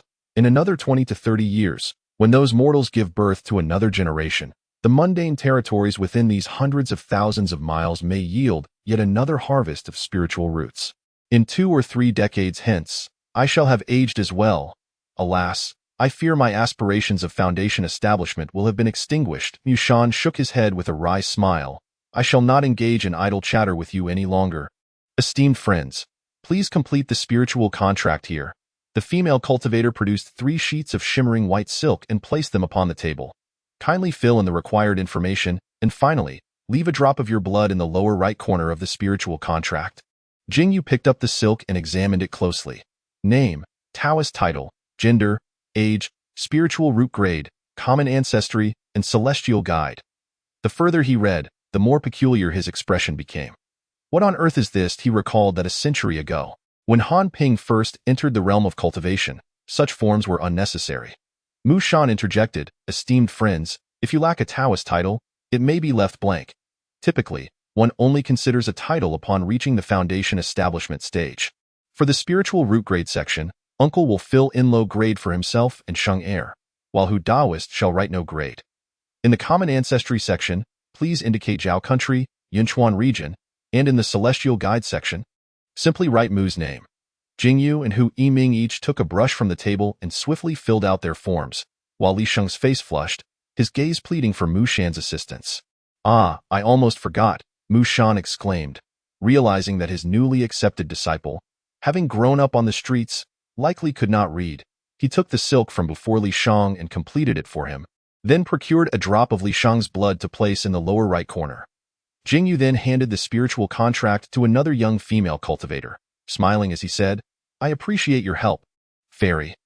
The female cultivator, initially captivated by Jing Yu's handsome and extraordinary countenance, as well as his remarkable spiritual root, could not help but regard him with renewed interest. However, upon receiving the spiritual contract and glancing at it, her expression darkened in disbelief. You are 45 years old? Jing Yu chuckled. Zhao has practiced a form of body refinement technique from a celestial lineage in his youth, achieving notable success, which accounts for my youthful appearance. Generally, body refinement techniques possess the ability to preserve one's appearance. For a time, they were greatly favored by female cultivators in the realm. However, with the subsequent proliferation of the more affordable beauty-enhancing elixirs, fewer female cultivators resorted to the dual practice of body refinement for the sake of maintaining their looks. Upon realizing that Jing Yu was a middle-aged man of 45, the female cultivator's interest waned completely, her voice cooling slightly as she stated, "Thus, Taoist Zhao Mingjing shall enter the Wu Mountain Market's celestial registry.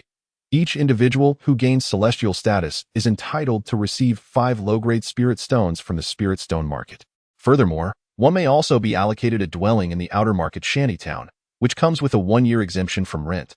After that, should you wish to continue residing there, fees will apply if one seeks to acquire cultivation methods and supernatural abilities. One may visit the Gongfa Pavilion in the inner district. To select magical implements, one should head to the Lingbao Pavilion. For purchasing elixirs and related items, the Danding Pavilion is the place to go. As for talismans and formations, one can find them at the Jinsu Pavilion. In the outer district, the shantytown hosts a barter market in a designated area every month, where numerous valuable items may appear. Fellow cultivators are free to peruse, though it is worth noting that the participants in the outer district's barter market are a mixed lot, and thus the authenticity of all traded goods cannot be guaranteed. Should a cultivator acquire a counterfeit item, it would simply be a personal dispute between the buyer and seller, with the market bearing no responsibility. If one desires peace of mind, it is advisable to purchase from the pavilions in the inner district, where prices generally exceed those of the outer district's market by about 10 to 20%. Jing Yu expressed his gratitude to the female cultivator, bowing respectfully, before exiting the courtyard with Mu Shan and others. "Uncle, after obtaining our residency, I intended to guide you in seeking suitable employment, as the shanty provided by the market only offers a 1-year rent exemption.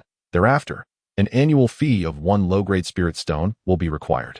Mu Shan remarked, "However, our Wu Shan market has prepared a welcoming gift of 5 spirit stones for each newly registered cultivator. This is indeed a tangible benefit, so it is prudent to secure it first." Previously, Hu, a fellow cultivator, believed that the 10 spirit stones required for a one-way journey of several 100,000 miles was not excessive, but this notion was fundamentally flawed. Using the spiritual plantation managed by Mu as an example, he explained, "In Area A of the plantation, we cultivate spiritual rice, yielding approximately 500 pounds of spiritual grain per mu annually. A cultivator at the Qi refining initial stage can lease up to 5 mu for planting spiritual rice. Unless unforeseen circumstances arise, the annual yield would be around 2,500 pounds. From this, the Xiaoyao Alliance imposes a 10% rice tax, the Wu Shan market levies a 20% security tax, and 50% of the yield must be paid as rent for the spiritual fields. Thus, a Qi refining cultivator ultimately receives only about 20% of the net yield, which amounts to approximately 500 pounds of spiritual rice. Currently, the market price for spiritual rice stands at 1 spirit stone per 100 pounds, implying that a Qi refining cultivator's annual surplus, when converted into spirit stones, amounts to a mere 5. This is not exclusive to spiritual planters. Cultivators at the Qi refining initial stage possess limited spiritual energy reserves and combat capabilities, resulting in restricted employment opportunities. Regardless of the path they choose within the myriad arts of cultivation, the surplus they can attain typically does not differ significantly, generally hovering around 5 to 6 spirit stones. Living in the shanty town incurs an annual rent of 1 spirit stone, while Qi refining cultivators can endure a frugal lifestyle. To expedite their cultivation without the aid of elixirs, consuming moderate spiritual rice is the best option, requiring approximately 200 pounds per year, resulting in an additional expense of 2 spirit stones. After accounting for living expenses, a bottom-tier Qi refining cultivator can expect to have 2 or 3 spirit stones available for discretionary use annually, which is already considered quite favorable. Chapter 41. The Xiaoyao token. How outrageous. Li Sheng could not help but exclaim, "Master, when I was in the Zhao kingdom begging, the leader of the beggars was exceedingly stingy, yet he still left 30% for his followers. Outrageous? That's hardly excessive." Mu Shan shook his head and remarked, "Our Wu Shanfang city is inherently affiliated with the Free and Easy Alliance, imposing merely a 10% rice tax, which is rather lenient.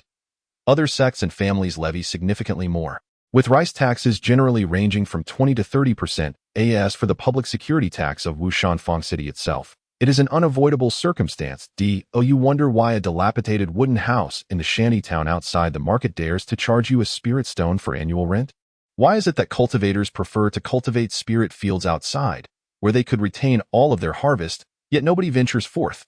It is precisely because the area beyond the market is rife with bandit cultivators. Without the patrols of the Fong City Guard for our protection, we loose cultivators could scarcely ensure our personal safety, let alone find the time to cultivate in peace. In truth, the most exorbitant cost lies in the 50% spirit field rental tax. Mushan blinked and continued. However, this tax is not as rigid as the rice tax imposed by the Free and Easy Alliance. The public security tax of Wushan Fong City generally has a defined limit, and it can indeed be negotiated. Taoist Mu, are you suggesting? Jing Yu's expression shifted. Indeed, if one has connections, it is possible to engage in discussions to reduce the amount owed. After all, Wushan Fong City is currently in a phase of expansion, and we are eager to welcome more cultivators. Nearly everything is negotiable, unlike the rigid and harsh practices of a century ago. Taoist Mu, you mentioned that Wushan Fong City is in need of personnel. Might I inquire whether the Free and Easy Immortal City that Wanling Jun has gone to also offers any new entry ceremonies for cultivators? Jing Yu asked with interest. Certainly, individuals of Wanling Jun's caliber would receive such privileges, but cultivators with subpar roots below the inferior quality would not enjoy any special treatment. Mu Shan sighed. To obtain residency in a city of such standing as the Immortal City, ordinary cultivators might still need to part with some spirit stones. To put it plainly, Wushan Fong City is merely a market and holds little significance within the cultivation realm. Here, once cultivators reach the latter stage of qi refinement, they must seek opportunities elsewhere, such as in the Free and Easy Immortal City, to strike their fortune. If we wish to retain our cultivators, we naturally must offer more incentives. Otherwise, they will all head to various immortal cities. Leaving Wushan Fong City in the dust, Jing Yu and the others exchanged glances, realizing that Mu Shan's sentiment implied that the standing of Wushan Fong City within the cultivation world was akin to that of a remote and impoverished village in the mortal realm. Do not underestimate Wushan Fong City, Mu Shan chuckled. At present, there are over 2,000 registered cultivators in the city, alongside more than 1,000 transient cultivators, making for a total of over 3,000 cultivators engaging in cultivation and trade daily. This places us in the middle tier among various markets. The Free and Easy Alliance once stipulated that a market with over 10,000 registered cultivators could be elevated to a city status. Do not let the current count of merely 2,000 mislead you. This is merely due to the recent endeavor of seeking spirit roots, which has only been pursued for a few decades. If this effort continues persistently, in a mere few hundred years, who knows, this place may well become Wushan Immortal City. As they conversed, they soon arrived before the Spirit Stone Market. In terms of scale, this market dwarfed the previous location where one would obtain their immortal registration, resembling a grand palace. The interior of the hall was adorned in resplendent opulence, with the walls showcasing meticulously arranged shelves holding hundreds of perfectly cut spirit stones. However, when Jing Yu employed the Jiming Baojing to probe the area, she sensed a surge of spiritual energy, suggesting the presence of a protective formation. In the central position of this lavish, spacious hall, stood a middle-aged gentleman of somewhat prosperous appearance before an exquisitely crafted counter. Though slightly portly, he exuded an air of steadiness and reliability, his face adorned with a gentle smile that naturally engendered goodwill. When Zhangguo, it has been quite some time. Mu Shan approached and struck up a conversation with this middle-aged man. It turned out that Elder Mu had arrived. When Zhangguo smiled slightly, the three esteemed friends must be Zhao Mingjing, Li Shang, and Hu Yiming. Has Wen Zhangguo received the spirit contracts? Mu Shan inquired, astonished. Indeed, the spirit contracts for the three friends have just arrived from the Celestial Registry, and the spirit stones for registration are prepared, along with the celestial tokens for each of you, Wen Zhangguo replied, extending a hand to pat the counter. As if triggering a mechanism, from within, 3 concealed compartments popped open, each containing 5 standard-sized inferior spirit stones, a petite storage pouch, and a jade token inscribed with each person's name. Esteemed friends, this storage pouch is merely a cubic-sized trinket, not worth much, but consider it a token of my goodwill, Wen Zhangguo remarked with a smile. As you embark on your journey into the celestial path, it can be cumbersome to carry various knickknacks in hand. Having a storage pouch will be more convenient. Once you achieve success in your celestial endeavors, you may upgrade to a larger one. Thank you, Wen Zhangguo. Jing Yu and the others expressed their gratitude, picking up the storage pouch, quickly grasping its operation. This storage pouch was among the simplest types found in the realm of cultivation. It required no refinement for use. One merely needed to insert items into the pouch's opening. Easily understood even by a 3-year-old child. Since it did not necessitate spiritual energy to operate, it was commonly used by mortals in the marketplace. However, the downside of such pouches was their limited capacity. Unable to accommodate many items, larger, more sophisticated storage pouches that could conceal vast expanses could not be opened without spiritual energy. Jing Yu placed the 5 inferior spirit stones into the storage pouch and then picked up the jade token, which bore the name Zhao Mingjing inscribed in large characters. Do any of you need to exchange for spirit money in the market? When Zhang inquired upon seeing the 3 had stowed their items. Mu Shan, understanding the cue, quickly replied, "We have yet to discuss this with my esteemed friends." "I see," when Zhang acknowledged. "No matter, let me explain." The portly shopkeeper produced a round coin with square edges from his waist pouch, revealing it to the crowd. This coin, known as the Xiaoyao Tongbao, is a currency specifically issued by our Xiaoyao Alliance for circulation in the market. Crafted from cold spring jade, it is sturdy and durable, surpassing gold and stone, and is exceedingly difficult to counterfeit.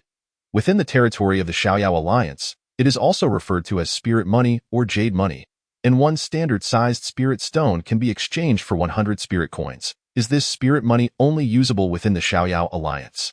Jing Yu inquired. In principle, that is indeed the case. However, our Xiaoyao Alliance has grown immensely in strength. The esteemed leader, Bao Dingzhenren, recently achieved a breakthrough and has attained the consummate stage of the Golden Core realm, compelling various sects and families in the vicinity to exercise caution. Were this in another domain, they might very well acknowledge our authority. When the esteemed manager mentioned Bao Dingzhenren, a sense of pride seemed to swell within him, and he instinctively straightened his posture. Chapter 42. Reunion. Is it true that this spiritual currency can be exchanged for spiritual stones at any moment? Hu Yiming inquired with a hint of skepticism. My dear friend Hu, you need not worry at all. The spiritual currency of our Xiaoyao Alliance is not carelessly fabricated. For every standard-sized spiritual stone mined from the spiritual stone quarry, our coin mint produces 100 Xiaoyao Tongbao. In theory, the amount of spiritual stones in our alliance's inventory corresponds exactly to 100 times the circulation of Xiaoyao Tongbao in the market, ensuring no discrepancies arise. Indeed, what is it called? The spiritual stone standard. Mu Shan stammered midway through his sentence. The spiritual stone standard, manager interjected. Yes, the spiritual stone standard, Mu Shan exclaimed, smacking the back of his head. In fact, several surrounding sects and families have attempted to follow suit and promote their own spiritual currency. But nearly all have met with failure. This seemingly simple matter of spiritual currency is quite profound. Those sects and families have long succumbed to decay, ultimately resorting to mere imitation, manager remarked disdainfully. 30 years ago, the Huanhua coin of the Huanhua sect had potential, yet they foolishly minted an excessive quantity of spiritual currency for immediate profit, resulting in their disciples being unable to exchange them for spiritual stones at the Huanhua sect's stone workshop. In an instant, this Huanhua coin became nothing more than scrap metal, and a colossal entity with several golden core masters nearly crumbled due to this folly. Truly laughable. That moment, a mid-stage Qi practitioner entered the hall of the spiritual stone workshop, accompanied by 2 newcomers. Upon noticing them, manager clasped his hands in greeting, saying, "It seems that once I open my mouth, I cannot stop. You all still wish to exchange for spiritual currency? I would like to exchange 100, Jing Yu said after a moment's contemplation, nodding in agreement. I shall exchange as well, Hu Yiming quickly added. Only Li Shang shifted his gaze to Mu Shan's face, and upon seeing Mu Shan's slight nod, he remarked, Manager 1, please exchange 100 for me as well. Manager 1 moved with remarkable speed, his fingers dancing deftly, and after a dazzling flurry, the spiritual currency had been exchanged. Now that they had all acquired their celestial tokens, spiritual stones, and spiritual currency, the next step would be to seek out suitable cultivation arts. Manager 1 rolled up his sleeves and smiled. As for you gentlemen, Mu Dao friend is a steward in the spiritual garden. Having him as a support in your quest to become spiritual farmers is advantageous. However, my spiritual stone workshop is currently in need of personnel. If any of you are interested, you are welcome to come and take a look at what I have to offer. Yushan chuckled heartily at this. Manager 1, I am still here. Why do you already begin to poach? After exchanging a few more pleasantries, they bid farewell and departed, while Manager Wen seamlessly welcomed the newly arrived practitioners, displaying an effortless ease. "Uncle, the day is drawing to a close, and the matter of cultivating immortality is not something that can be elucidated in a brief conversation. It would be better to first visit Mu's residence for a while, where an old acquaintance is eagerly awaiting you, sister." Jing Yu felt a stir within her, as the somewhat hazy visage of Zhao Mingyu from her memories became vividly clear once more. Mu Shan had previously consented to lend the courtyard of the inner residence for Hu Yiming to draw energy into his body, and since Li Shang was his newly accepted disciple, he was naturally included in the invitation. The Wushan marketplace is not particularly vast. Aside from the 3,000 or so resident and transient cultivators, there are over 100,000 common folk. Among them are descendants of cultivators, mundane servants and maidens who cater to the needs of the cultivators, as well as some commoners who possess physical training capabilities, laboring within the marketplace. Overall, it bears little distinction from an ordinary town among the common populace. Thus, as they meandered along, listening to Mu Shan recount tales and anecdotes from the world of cultivation, they soon arrived at their destination, scarcely aware of the passage of time. "And why, dear, I have returned," Mu Shan called out as he approached the threshold of his home. "Is that you, Mu Lang?" A melodious female voice responded, followed by the creaking of the door as it swung open, revealing a woman of striking beauty with delicate features peering out. Upon seeing this woman's countenance, Jing Yu could not help but pause in astonishment. The woman's eyes lit up upon spotting Mu Shan, but her expression shifted to surprise as she noticed the three individuals accompanying him. Quickly donning a smile tinged with playful reproach, she exclaimed, "You brought guests home without a word of warning. There is nothing prepared at all." Her gaze flitted over Jing Yu and the others before finally settling on Jing Yu's face, her expression abruptly turning cautious. You, uncle? Indeed, it is Cheng Huan." Jing Yu exhaled softly, reflecting, "You were merely 13 when you left the imperial capital with your mother. Now, 26 years have passed, and only the traces of your youth remain in your eyes." "Truly, it is you, uncle." Zhao Cheng Huan's eyes widened in surprise as she hastily retreated into the courtyard, calling out, "Mother! Cheng Yin, come and see who has arrived." As Jing Yu stepped into the yard, she noticed that Mu Shan's courtyard was not particularly spacious. In comparison to the royal palace of the Zhao kingdom, even a moderately affluent household within the imperial capital would likely surpass it. Zhao Cheng Huan's call roused everyone in the courtyard, where a remarkably handsome young man clad in practice attire was curiously gazing in their direction. "This is Cheng Yin." Upon seeing this striking young man, Jing Yu immediately recognized his identity. He was the young master of Zhao Mingyu's family, renowned for his exceptional look since childhood, rivaling her own brother Zhao Minglu. Zhao Chengyin, 11 years younger than her, would now be 34, yet he appeared merely in his 20s. His sister, Zhao Chenghuan, also retained the visage of a youthful maiden, clearly indicating that both siblings had practiced physical cultivation techniques, acquiring the status of common physical cultivators. At that moment, the door to the guest room on the western side suddenly opened, and a pair of wrinkled hands emerged, grasping the door frame for support. Shortly after, an elderly woman leaning on a dragon-headed cane slowly made her way out from the guest room. "Sister." Upon seeing this elderly woman, Jing Yu was momentarily taken aback. 26 years have elapsed since the serene and graceful Princess Mingyu was eroded by the passage of time, and the person before me has now transformed into an elderly individual well past his 60th year. In truth, Zhao Mingyu has not fared poorly in terms of preservation. However, he remains but a mortal being, and it seems that his endeavors in body refinement have yielded little success. His face is now adorned with countless intricate lines, and strands of white hair have begun to intermingle with the dark. Zhao Mingyu gazes intently at Jing Yu's visage, his lips quivering, ultimately culminating in a profound sigh.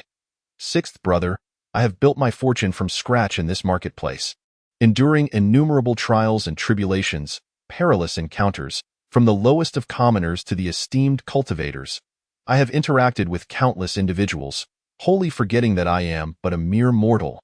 Since our parting in the imperial capital, it has been 26 years of seasons, and I have scarcely noticed the passage of time. Yet upon seeing you today, I am suddenly struck by a belated realization. I have indeed aged." Chapter 43. The banquet come, uncle. Allow me to toast you. As the sky has darkened, every household in the inner courtyard has illuminated lanterns. In the afternoon, Zhao Chenghuan ventured to the Lingshi Gu to procure a substantial quantity of spiritual rice and vegetables, and in the evening, he prepared an exceptionally lavish spiritual feast. Jing Yu consumed several bowls of spiritual rice, feeling the vitality of his meridians invigorate, and his cultivation unexpectedly surged a little after the meal. Hu Yiming seemed to have entered a state of enlightenment, hastily retreating to a guest room to cultivate, while Li Shang, being merely a child, succumbed to fatigue after days of travel and fell asleep in another room. Now, only Mu Shan, Zhao Mingyu, Zhao Chenghuan, Zhao Qingyin, and Jing Yu remained at the banquet in the courtyard. At this moment, Mu Shan raised a wine goblet to toast Jing Yu. Were it not for the tome Tu Yin gifted by you, uncle, my mother, wife, and Shengyan might never have reached the Wushan marketplace. I fear that I would now be fated to remain apart from my spouse. Friend Mu, you are too kind, Jing Yu replied with a smile. Though he was not particularly fond of drinking, he merely raised the goblet and took a modest sip. Sixth brother, I must express my apologies. Zhao Mingyu's aged voice resonated. Years ago, when I traversed with Huaner and Yenner, we faced countless life-threatening crises.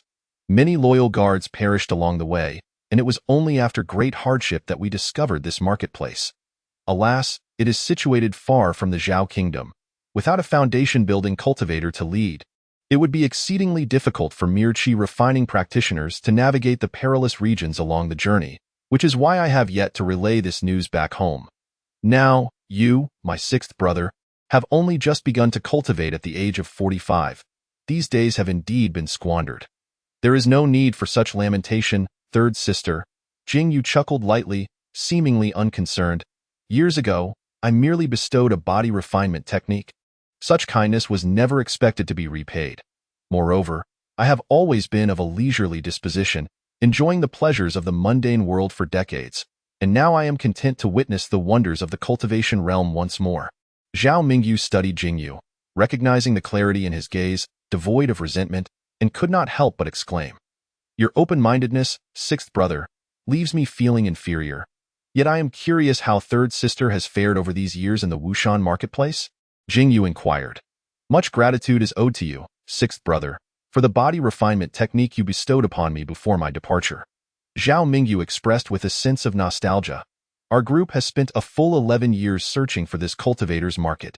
During these years, the two children, Chenghuan and Qingyin, have made significant progress in the path of body refinement, both having attained the second layer of this technique. Their strength barely comparable to that of a second-layer qi refining cultivator. Perhaps it is due to my advanced age during the body refinement phase, or perhaps my lack of innate talent in this discipline, that I still find myself stagnating at the first layer upon arriving at Wushan market. Even after all these years, I remain at the first layer. Meanwhile, Chenghuan has switched to another body refinement technique, Mingyu Gong, and has also reached the second layer, while Qingyin continues with Tuyan Ti and has now achieved the third layer's perfection. I wonder if there exists an opportunity for him to break through to the fourth layer. My mother's words are indeed modest, Mu Shan quickly clarified. In this realm of immortal cultivation, without spiritual roots, a mortal's only path is through body refinement. There are countless mortals in the neighboring mundane kingdoms surrounding Wushan market engaged in this practice, yet only a scant few make any notable progress. The vast majority cannot even enter the first layer. Moreover, the body refinement techniques in the realm of immortal cultivation are inherently designed for cultivators with spiritual roots, yielding twice the result with half the effort. While for the mundane, the effort is often disproportionate to the outcome. For my mother to have crossed the threshold into the first layer of body refinement is already a testament to her extraordinary talent. Generally, an ordinary mortal will spend their entire life hovering around the first or second layers, while someone like Qingyin, at 34 years of age, achieving perfection at the third layer, is indeed a rarity among body refinement prodigies. It is said that my uncle had already reached the third layer at the age of 19. What does my achievement even amount to? Zhao Qingyin remarked with bright eyes, genuinely admiring. My success was also aided by having spiritual roots. Jing Yu humbly replied, but even now, I've lost my momentum, being stuck at the fourth layer for over a decade. Spiritual roots. Alas. Zhao Mingyu's expression slightly dimmed as she remarked, my sixth brother possesses body refinement skills and has now begun to channel qi into his body to become a qi refining cultivator.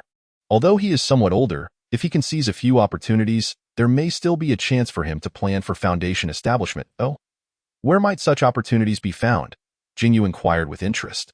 Typically, mortals like us who practice body refinement engage in some physical labor within the market, where the pay is meager but relatively safe, Xuanqingzi explained. Alternatively, one might team up with 3 or 5 trustworthy friends to venture into the nearby monster beast mountains to hunt beasts. But the risks are exceedingly high. Not only are the beasts formidable opponents, but one must also be wary of the bandit cultivators that lurk in the wilderness on the return journey.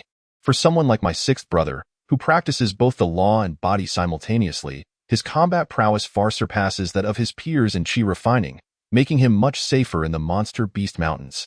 He might also explore some secret realms or caverns suitable for chi refining, offering a wide range of choices. Nevertheless, all these endeavors are perilous, akin to licking blood from a blade.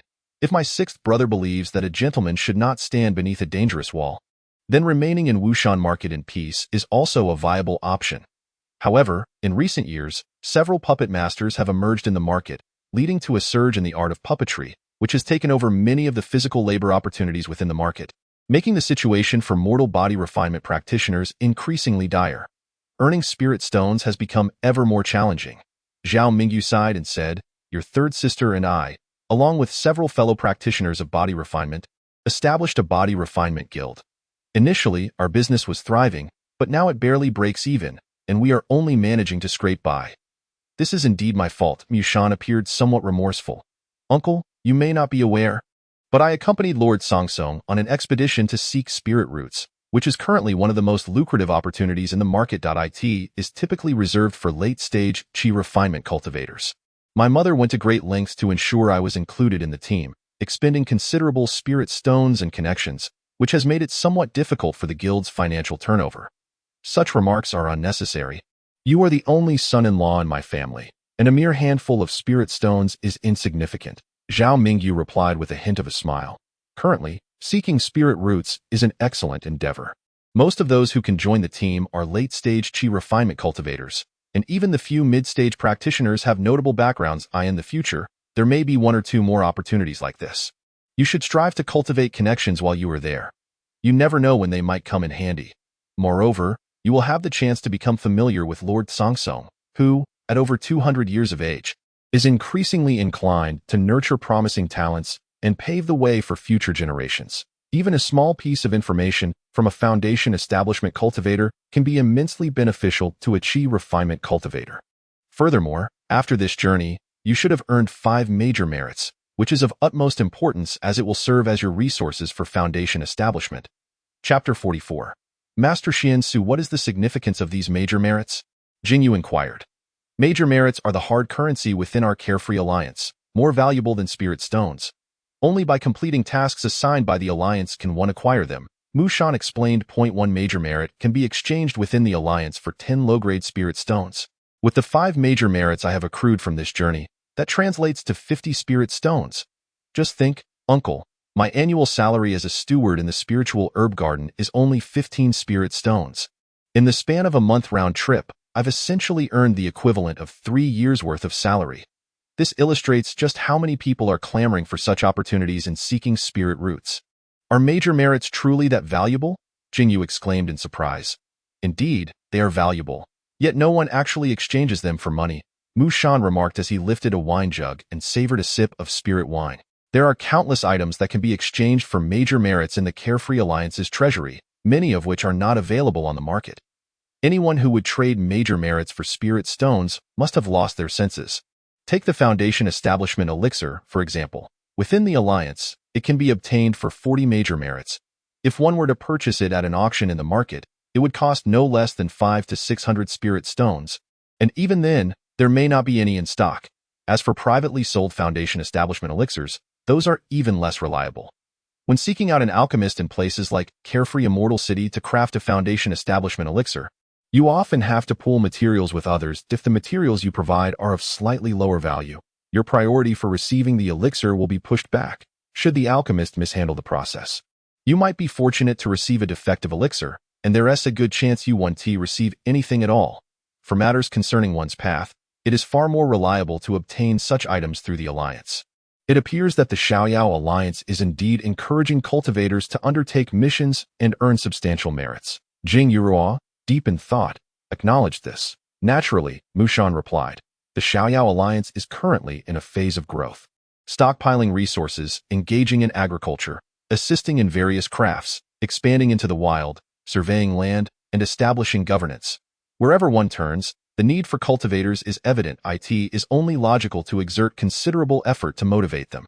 After all, great rewards will surely attract valiant individuals. However, the commonplace tasks often reward contributions rather sparingly. Those that do offer substantial recognition are typically perilous endeavors, such as bounty hunts or ventures into uncharted territories. Thus, when a relatively safe and highly rewarding opportunity presents itself, everyone rushes to seize it. There is one point I find perplexing. Has the task of seeking spiritual roots only emerged in recent decades? Jing Yu could not help but inquire, logically, if this had commenced several hundred years ago, I would not have remained oblivious to any traces of immortality in the Zhao kingdom for decades. Indeed, it has only become prevalent in recent decades. Mu Shan stroked his beard thoughtfully. It was entirely normal for it not to exist previously. After all, cultivators in the early stages of qi refinement possessed scant spiritual energy reserves, advancing their techniques at a sluggish pace with minimal utility. The output simply could not keep pace with the consumption. Consequently, sects were selective in accepting disciples, and noble families were discerning in choosing sons-in-law. A century ago, the number of cultivators in our Wushan marketplace barely exceeded 1,000. However, remarkably gifted cultivator in the realm of technique subsequently improved 3 pivotal methods: Lingyu technique, Yuntu technique, and Qingmiao technique, significantly lowering their thresholds for practice. Techniques that once required a 6th level of qi refinement for complete execution were transformed so that even those at the 1st level could utilize them. Previously, one had to possess a 6th level of qi refinement to be competent in spiritual farming. But now, numerous low-level cultivators in the early stages of qi refinement, willing to engage in agriculture, could harvest enough spiritual rice annually to sustain themselves, yielding great surpluses. Many sects, noble families, and alliances recognized the benefits, thus altering the previously insular attitude of the cultivation world.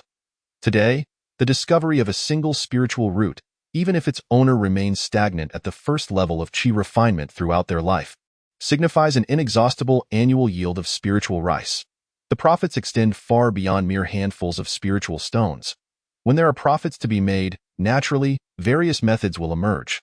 The device I previously employed in the imperial capital of the Zhao kingdom, known as the Lingpan, which allows for the rough assessment of spiritual roots throughout the city, is a novel invention of these past decades.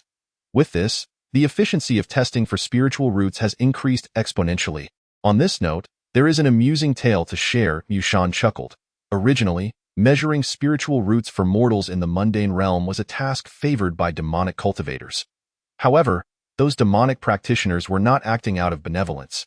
Rather, they confined those with spiritual roots of poor quality, compelling them to absorb the spiritual energy of heaven and earth to cultivate their own strength. Once they had accrued a modicum of power, they would employ secret methods to refine them into human pills. Yet, after the methods for improving spiritual farming spread, these demonic cultivators suddenly realized that allowing these low-level cultivators to spend their lives cultivating spiritual rice was far more profitable than refining them into human pills. Consequently, they dramatically altered their previous cruelty, providing these cultivators with ample sustenance to engage in agriculture. In this day and age, the malevolent forces, aside from their eccentric behaviors and perhaps their involvement in the cultivation of furnace cauldrons, have become indistinguishable from our righteous sect. How utterly ironic. It appears that this practitioner who has refined the methods of spiritual planting must indeed possess immeasurable merits. Even the recently discovered spiritual roots from the mundane realm over the past few decades now carry a sense of obligation. Jing Yu expressed his astonishment. Naturally, this practitioner, having improved the methods of spiritual planting during the foundational stage, is truly a prodigy. It is said that he has now ascended to the rank of Golden Core True Person. I wonder where this practitioner hails from. Is there a name passed down? This true person does not reside within our Yunchuan domain. He seems to be from the far western lands, a distance so great that even a Golden Core True Person might find it challenging to traverse. It must be a wandering nascent soul True Lord who brought this refined method of spiritual planting to our Yunchuan domain. As for the name, it seems Mu Shan furrowed his brow in deep thought, uncertainly stating, "This true person appears to bear the surname Yun, with the common name Yun Sanyang, and the Taoist title Xian Su. Indeed, It is none other than true person Xian Su. At that moment, a sudden clap of thunder reverberated through the sky, followed shortly by a cacophony of sounds. Jing Yu, grasping a wine vessel, quietly took a sip of spiritual wine to soothe his rolling throat, maintaining a composed demeanor as he remarked, "It seems a change in weather is imminent." Feeling the moisture in the air, Mu Shan frowned. "It suggests rain is on the horizon. Let us conclude our discussions for today, my dear. Please take the effort to tidy up. Our guest accommodations are insufficient, and I shall escort my uncle back to the outer lodging's assigned hut. Please travel safely, my husband. Worry not, what trouble could arise within the marketplace?" Mu Shan chuckled. "Sixth brother, since you are here, being of shared blood, we ought to maintain regular contact henceforth." Zhao Mingyu spoke in a solemn tone. "If there are any insurmountable difficulties, come to me here. Your third sister will provide assistance. Rest assured, third sister, I shall visit you often in the future." Jing Yu smiled softly, rising to bid farewell to Mu Shan as they stepped out. The two swiftly vanished into the thickening night. Before the rain could fall. Chapter 45. The Great Game Uncle, I apologize. Our guest rooms are few, and I had previously promised Daoist who a room to aid in his cultivation, so you must endure this inconvenience. Throughout the journey, Mu Shan continually expressed his regrets, yet Jing Yu felt no discomfort, consistently offering reassurances. "We are all family. There is no need for Mu Daoist to feel burdened. I shall reside in the outer lodging's hut for the next year anyway. Otherwise, wouldn't that be a waste of the year's rent-free period? As for Li Shang, being still quite young, it would be prudent to keep him close. To temper his character properly, I shall reflect upon that." Mu Shan quickly added, "I have no offspring with Cheng Huan and no intention of taking a concubine. Now that I have acquired such a disciple, I intend to raise him as my own son. Sheng Er has lived by begging since childhood and has engaged in his fair share of petty thefts, enduring scorn and hardship. His temperament is inevitably stubborn and unyielding. Thus it is only natural that I must refine him well. Otherwise, after all my efforts, if I end up raising an ungrateful wretch, it would indeed be a tremendous jest." Jing Yu regarded Mu Shan with a hint of surprise. It is rare for Mu Daoist to contemplate matters so profoundly.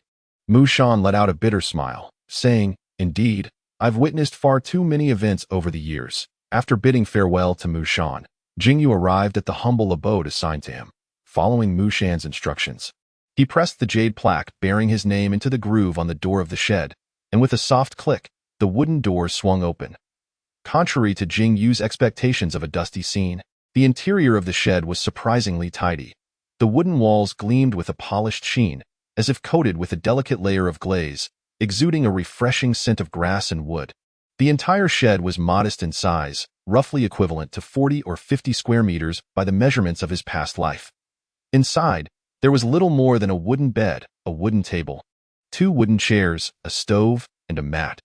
Jing Yu then took out the Jiming mirror from his bosom to scan his surroundings, finding no fluctuations of spiritual energy, which allowed him to relax and lie down on the bed, staring blankly at the ceiling of the shed. Yun Xian, the esteemed Master Xian Su. Yun Xian Su has successfully formed her golden core.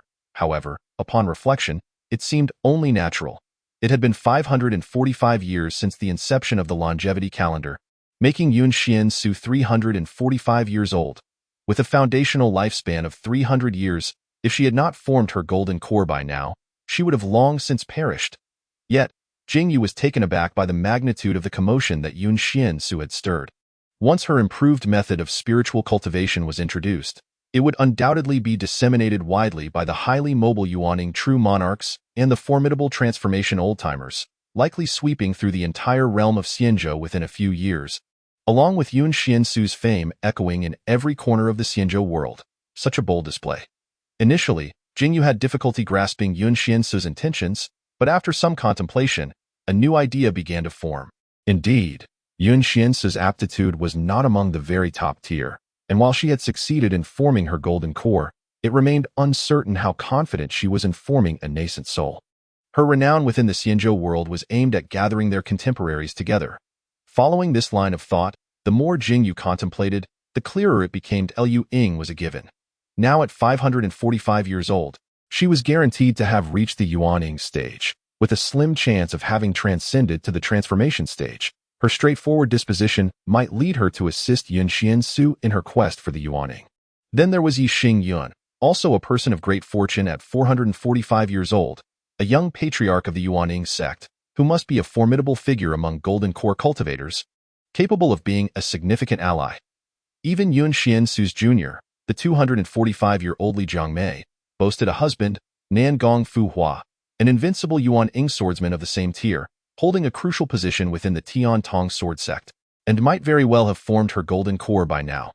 Only Han Ping, whose fate was rather ordinary, seemed to be languishing somewhere, wasting time seeking resources for his golden core.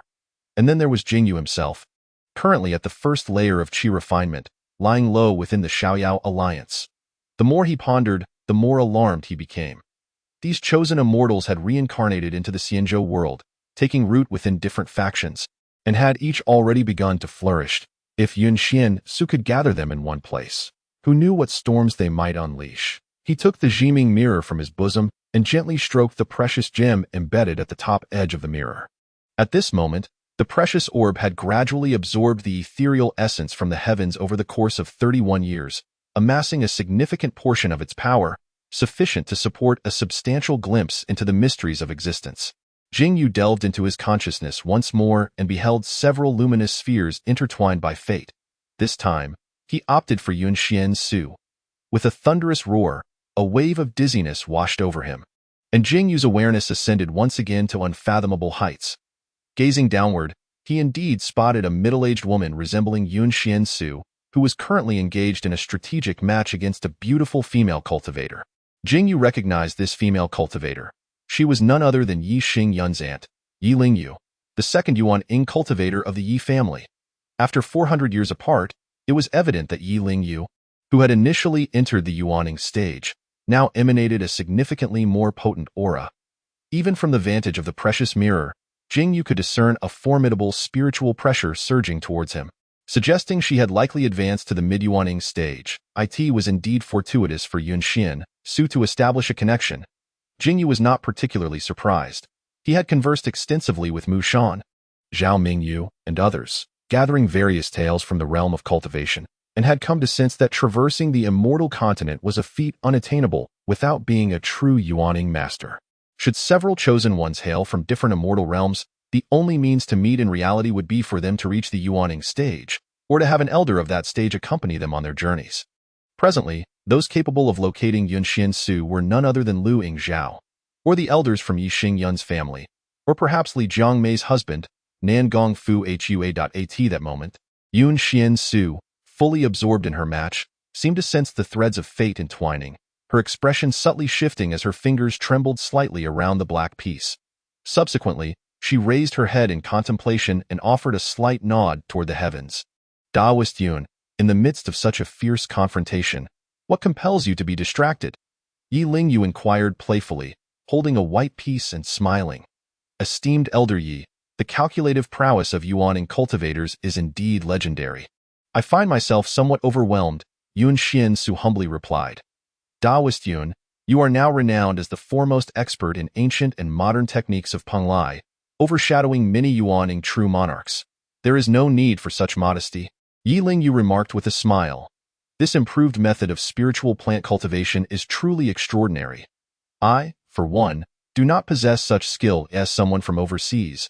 Witnessing the many prodigies of Penglai today, I realize how limited my previous perspectives were. Most Xuanqing true monarchs remain aloof, singularly focused on attaining the divine transformation realm. Thus, they scarcely entertain the thought of refining rudimentary techniques like Ling Yu Shu, which allowed me to gain an advantage. Esteemed Elder Yi, may I inquire about your nephew's current state? That Shumi cave heaven, could it possibly be too ethereal? Suddenly, an alarming realization struck. The ethereal essence had been entirely depleted. Jing Yu felt the images before him flickering erratically before shattering into fragments. As darkness enveloped him, he opened his eyes once more, regaining control of his body, and the surroundings regained their tangible reality. Chapter 46, The 100 Arts of Cultivation, Part 1. Alas, the ethereal essence is insufficient. Jing Yu sat upright on the wooden bed, frowning as he spoke to himself. He could not discern what Yun Xiansu and Yi Lingyu had discussed afterward. Even if he had, it bore little relevance to his current circumstances, as such calculations were well beyond the considerations of a mere first-layer qi practitioner like him. After a grueling fortnight of arduous travel, Jing Yu, though physically invigorated by his training, felt the lingering fatigue of his spirit, for he had yet to establish a solid foundation and awaken his divine consciousness. Thus, he reclined once more and drifted into a light slumber. The following morning, as he stirred from his rest, the sound of knocking at the door roused him.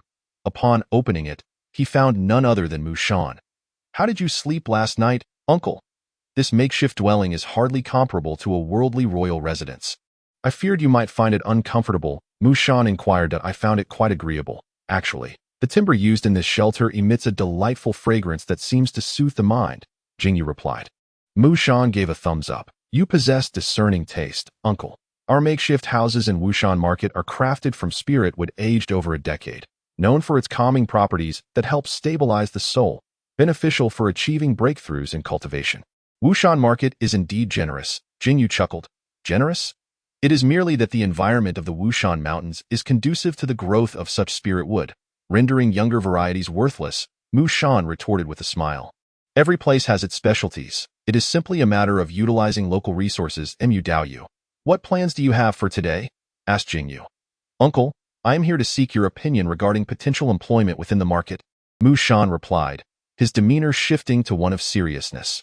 "You must understand that cultivating immortality is not merely about floating ethereally among the clouds, devoid of labor. Such a lifestyle is reserved for the offspring of noble immortal clans. As ordinary cultivators, we must possess a skill to earn our sustenance for cultivation. This sustenance is derived from the myriad arts of cultivation: alchemy, formations, tools, and talismans. These are the four most lucrative crafts within the realm of cultivation. A skilled alchemist, for instance, is highly sought after in any faction. During daily practice, breakthroughs, and the study of secret techniques, all require high-quality elixirs. A talented alchemist is indeed a valued guest wherever they go. However, the path of an alchemist is fraught with high barriers to entry. Very few among cultivators possess the innate talent for alchemy, and the costs to begin are substantial, making it unaffordable for wandering cultivators.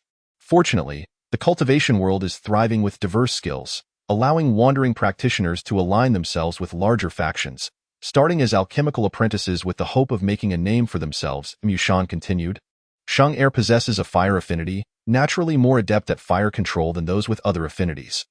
This morning, I sent him to the Danding Gu, in the market, entrusting a familiar friend to arrange for him to become an apprentice. Who knows what he might achieve in a few decades? Formation masters, in comparison to alchemists, have a less stable craft, often taking on significant projects, living by the adage, 3 years without a client, then 3 years of feasting. However, with all major cultivation factions currently expanding and constructing dwellings, there is a growing demand for formations, making it a flourishing skill. I understand now.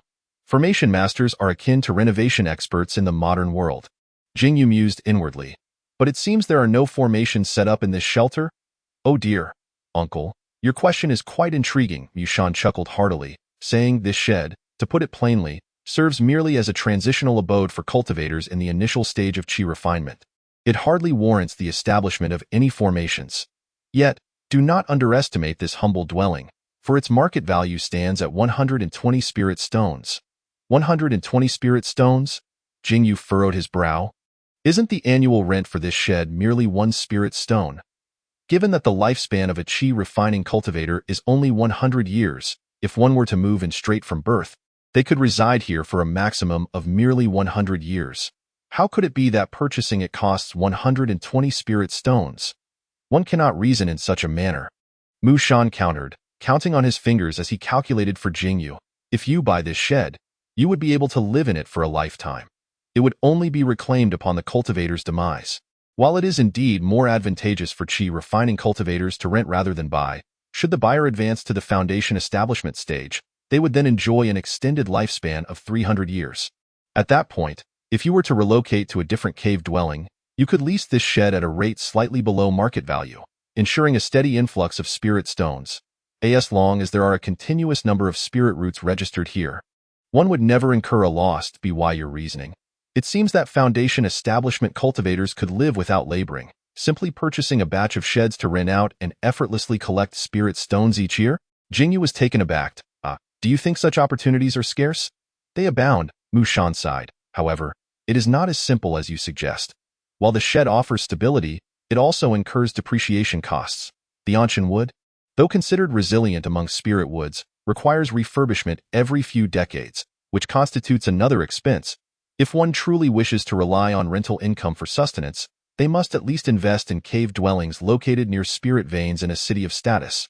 Do you know where our Xianyao Alliance's headquarters lies? In the inner city of Xianyao Xiancheng. A cave dwelling of this size has skyrocketed to a price exceeding 1,000 spirit stones.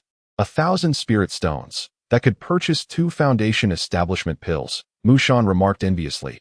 Here, we are still in a remote and impoverished region. The house in my inner courtyard, comprising a master bedroom, a secondary bedroom, 3 guest rooms, and a yard covering over half an acre, is valued at around 300 spirit stones, with an annual rent of merely 2 spirit stones. Your yard's rent is only 1 spirit stone more per year than the shed? Jing Yu exclaimed, the living experience is worlds apart. Why are so many cultivators still cramped in sheds? 1 spirit stone is no trivial matter, Mushan replied. Uncle, you have grown accustomed to the life of a noble in the secular world. Your mindset has yet to adjust. Consider this. A chi refining spirit planter earns only about 5 spirit stones a year. 2 spirit stones are consumed on spiritual rice for cultivation, leaving a mere 3. If one spends 1 stone on shed rent, they retain 2 for discretionary use. However, if they allocate 2 stones for renting a small courtyard, only 1 stone remains for discretionary purposes. The difference between having 1 or 2 spirit stones for personal use is significant. Perhaps one day, that treasured item, be it a magical artifact, technique, or pill, that you have long desired may hinge upon that 1 or 2 spirit stones. Jing Yu chuckled at this, finally managing to utter, what effort is there in cultivating immortality? Enduring such hardships for a lifetime, and still living worse than an ordinary wealthy man. Mushan burst into laughter. Uncle, countless ordinary people devoid of spirit roots would wish to endure such trials. Yet they lack the means. Chapter 47. The Arts of Cultivation, Part 2. Next, we speak of the art of artifact forging. As the saying goes, the path of immortality is fraught with challenges. Hence, one must possess not only the resources for cultivation but also methods of protection. Yushan's smile faded as he remarked, for those who are at the chi refinement stage, their means are scant. A single exquisite magical artifact can indeed alter the tide of battle. Presently, various sects and families are expanding at a rapid pace, resulting in a significant increase in the number of cultivators. On one hand, conflicts frequently arise between major factions, and on the other, venturing into the wilderness necessitates combat with ferocious beasts. The consumption of magical artifacts is far greater than it was a century ago.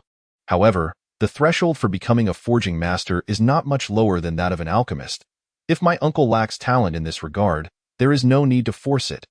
Among the 4 primary arts, the craft of talisman making has the lowest entry requirements and is less costly compared to the other 3. As a form of emergency measure, talismans find a ready market and are indeed one of the most suitable arts for solitary cultivators. Yet, Mushan's tone shifted. It is precisely because the barrier to entry is so low and the costs minimal that the field of talisman making has become exceedingly crowded. Often, among 10 cultivators, 3 may dabble in talisman drawing. Those who are just beginning to learn the craft may find that the price of the talismans they produce does not even cover the cost of the talisman paper and ink. The competition is exceedingly fierce. Beyond these 4 widely practiced arts, there exist various niche techniques, such as the burgeoning art of puppetry in recent years, the corpse forging techniques of the demonic sects, the art of music theory, spirit painting, floral tea arts, and so forth. However, compared to mainstream practices, these techniques suffer from a lack of inheritance. Without a deep-rooted family lineage, one can at best find teachings pertaining to the chi refinement stage. Upon hearing this, Jing Yu couldn't help but chuckle inwardly and said, Mu Dao Yu, is there perhaps another skill you have yet to mention? Oh, had you not mentioned it, I might have forgotten, Mushan exclaimed, feigning sudden realization, and then burst into laughter. In fact, there is another skill that, when considering the number of cultivators, may well surpass the combined total of the 4 major arts of alchemy, formations, artifacts, and talismans. That is the profession of the spirit herbalist.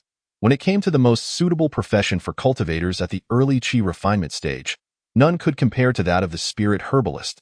Mushan's spirit visibly lifted at the mention of spirit herbalists. Since the method of spirit planting was improved by the esteemed Xian Su, The entry threshold for spirit herbalists has become nearly non-existent for cultivators.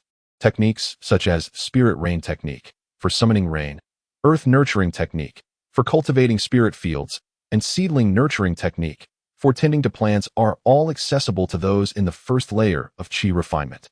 Moreover, the safety of spirit gardens outside the marketplace is often greater than that within. As long as one does not engage in private cultivation of spirit fields, there is no need to worry about interference from bandit cultivators. One can focus solely on farming. Xuan continued. Additionally, as I am a steward of the A district of the Spirit Garden, which is dedicated to the cultivation of spirit rice, I can offer you the most favorable rental reductions for spirit fields within my authority. Typically, spirit herbalists without connections must pay 50% in field rental taxes, but should my uncle choose to cultivate spirit rice in the A district, he would only need to remit 45%. Shan began to calculate on his fingers, assuming a 5-acre spirit field yields 2,500 pounds of spirit rice in a year. The savings from the 0.5% tax would translate into a net profit of 125 pounds of spirit rice. Based on market prices, that's quite a substantial gain, uncle.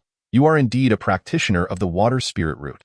The efficacy of the spirit rain technique naturally surpasses that of practitioners from its associated lineage by 2- or 3-fold. The spiritual fields are readily available in the market, requiring no nurturing from the ground up, thus minimizing the demand for earth nurturing technique.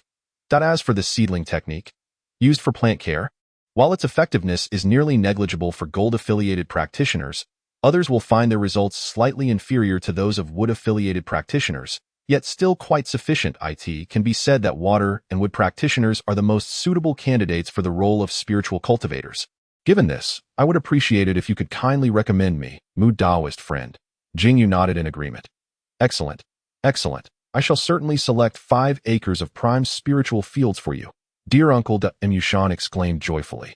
In truth, the role of a spiritual cultivator serves merely as a transitional phase. Once you reach the mid-stage of qi refinement, if you seek comfort, you could transition to a position akin to mine as a steward of the spiritual garden. Alternatively, should you desire to pursue foundation establishment, you may leverage the combat prowess of dual cultivation to seek fortune in the Beast Mountain range. I am currently only at the first layer of qi refinement, mid-stage qi refinement. I wonder when that might occur. Jing Yu, however, seemed rather unconcerned, stating, We shall take it one step at a time. We will address future matters when the time comes. Perhaps I will spend my entire life merely revolving around the first, second, and third layers. Not at all. Shan shook his head. In truth, Jing Yu's words were not mere modesty. For him, the qi refinement stage held little significance, as long as he could elevate his physical cultivation to the late stage of divine transformation. He could ascend to the celestial realm, albeit with a longer passage of time. The two then arrived at the spiritual garden outside the market. With Shan's presence, all the formalities were executed with remarkable ease. He selected 5 acres of excellent spiritual fields located conveniently near the market for Jing Yu and handed him 3 bound volumes. Uncle, these are the spirit rain technique, earth nurturing technique, and seedling technique. Since you have yet to cultivate spiritual awareness in the qi refinement stage, there is no need for jade slips. Otherwise, with a mere 10 or 20 techniques, it would merely amount to a single jade slip, rendering this process unnecessarily cumbersome. The market does not prohibit practitioners from holding multiple positions, yet one must select a primary vocation. The techniques required for the primary vocation are provided free of charge. However, should you wish to concurrently cultivate alchemy or talisman arts, you must procure the teachings from the cultivation pavilion. Once Jing Yu accepted the volumes and placed them in his storage pouch, Shan further admonished, Uncle, when traversing between the spiritual garden and the market, do remember to strictly adhere to the official road established by several market lords. This route is regularly patrolled by the market's guard practitioners, ensuring safety. Straying from this path may lead to encounters with bandit practitioners. Individuals like you, who dual cultivate physical enhancement, are somewhat better off. Ordinary spiritual cultivators often lack both magical tools and divine abilities. Being low-tier practitioners, when faced with experienced bandit practitioners, the outcome is invariably fatal. Shan paused, a flicker of realization crossing his face as he recalled something and cautioned. Uncle, do not entertain notions of using your physical cultivation to feign weakness and lure bandits into your trap. Those bandits who survive numerous battles are exceptionally astute, possessing an extraordinary sense of danger, and some may even be at the foundation establishment stage. I am not that sort of person, Jing Yu replied helplessly, I have always been a steady individual. You may inquire with my third sister if you wish. With a sigh of relief, Mu Shan smiled and remarked, it is indeed a comfort. The remaining blood relatives of Cheng Huan are few, and it is a rare opportunity to have one capable of stepping into the immortal path. If anything were to happen under my watch, it would be quite difficult for me to explain. With a month remaining until the transfer of the spiritual field, Jing Yu could roam freely during this time, allowing her to familiarize herself with the necessary techniques for spiritual plants. After bidding farewell to Mu Shan, Jing Yu couldn't help but express a sentiment. Though my third sister is merely a mortal, her discerning eye for selecting a husband is truly remarkable. Chapter 48. The Immortal News Pavilion in Truth. Zhao Chenghuan, a mere mortal body cultivator, marrying someone like Mu Shan, a practitioner, could be considered a significant elevation in status. It is fortunate that Mu Shan possesses a congenial temperament, harboring no prejudice between mortals and immortals, and over their decade-long marriage, he has not taken a concubine, fostering a deep bond of affection. Apart from his advanced age, Mu Shan essentially embodies the ideal husband for Zhao Chenghuan. However, the matter of age is a delicate one. After all, an energy practitioner, with proper care, can often live to 100 years, whereas Zhao Chenghuan, being mortal, may not reach the age of 80, despite her cultivation of body refinement and diligent self-care. With a month remaining until her official duties as the spiritual plant consort begin, Jing Yu did not rush to study the several texts related to spiritual plants. Instead, she returned to the Wushan market, leisurely wandering through the streets. The thoroughfare was not particularly crowded, primarily populated by low-tier practitioners exuding the spiritual pressure of the first and second layers, alongside some mortals. The body cultivators, lacking any spiritual pressure, often left one uncertain as to whether these mortals were indeed body cultivators.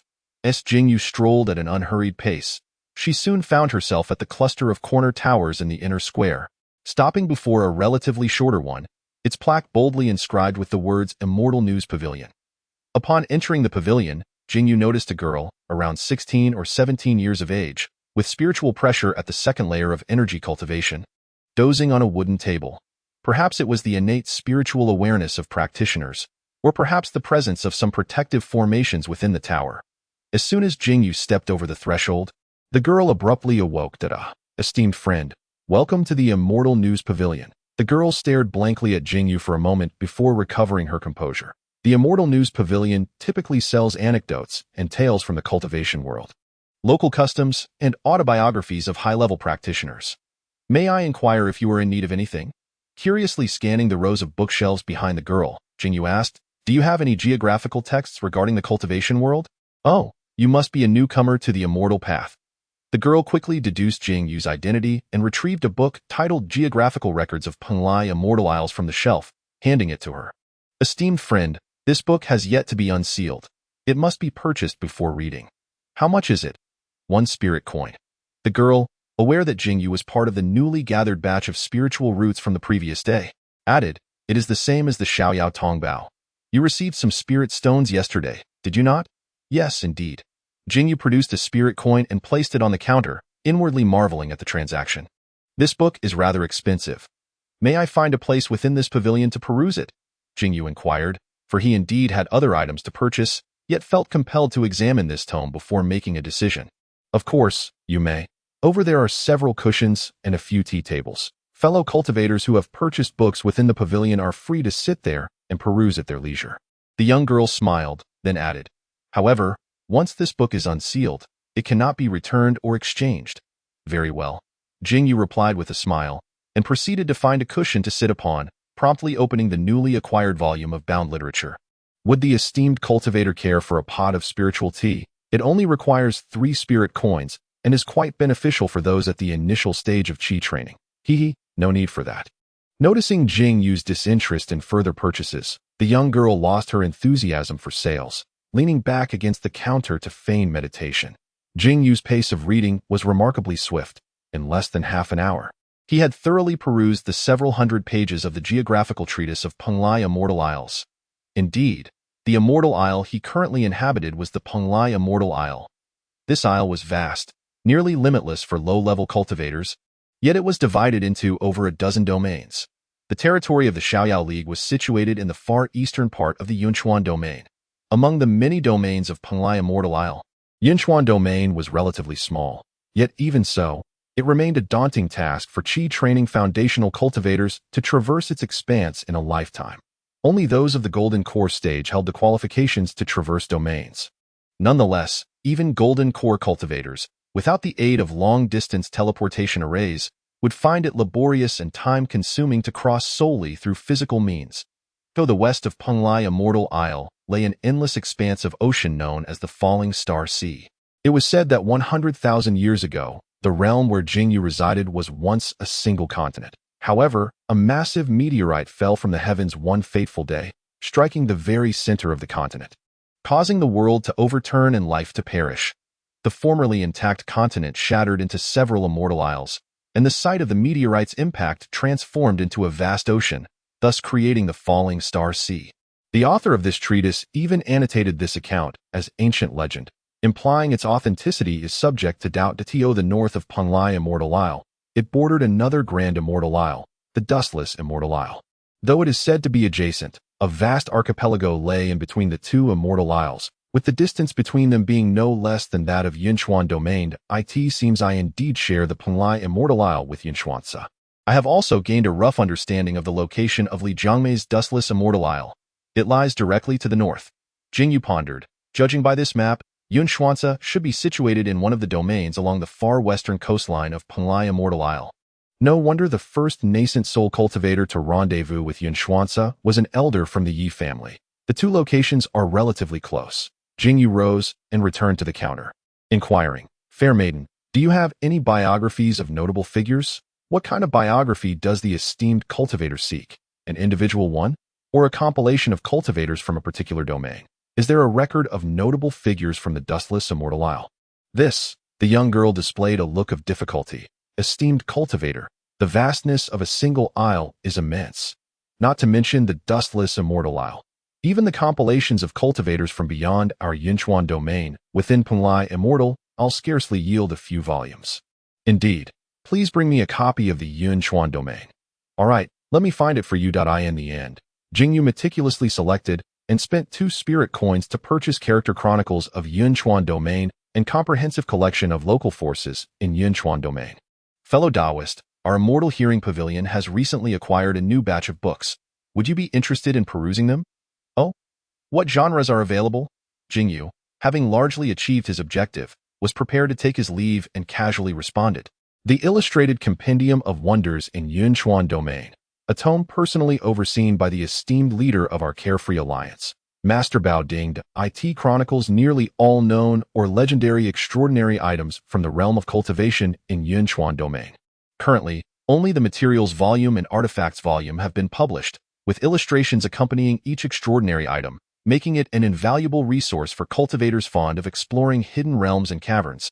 Chapter 49. 1 yuan heavy water with that. The young girl dragged a hefty tome from behind the counter, nearly dropping it before Jing Yu. Upon seeing the book, Jing Yu's expression faltered. "How much for this?" 10 spirit coins, the girl replied, sticking out her tongue. "What?" Jing Yu exclaimed in shock. "Is it really that expensive?"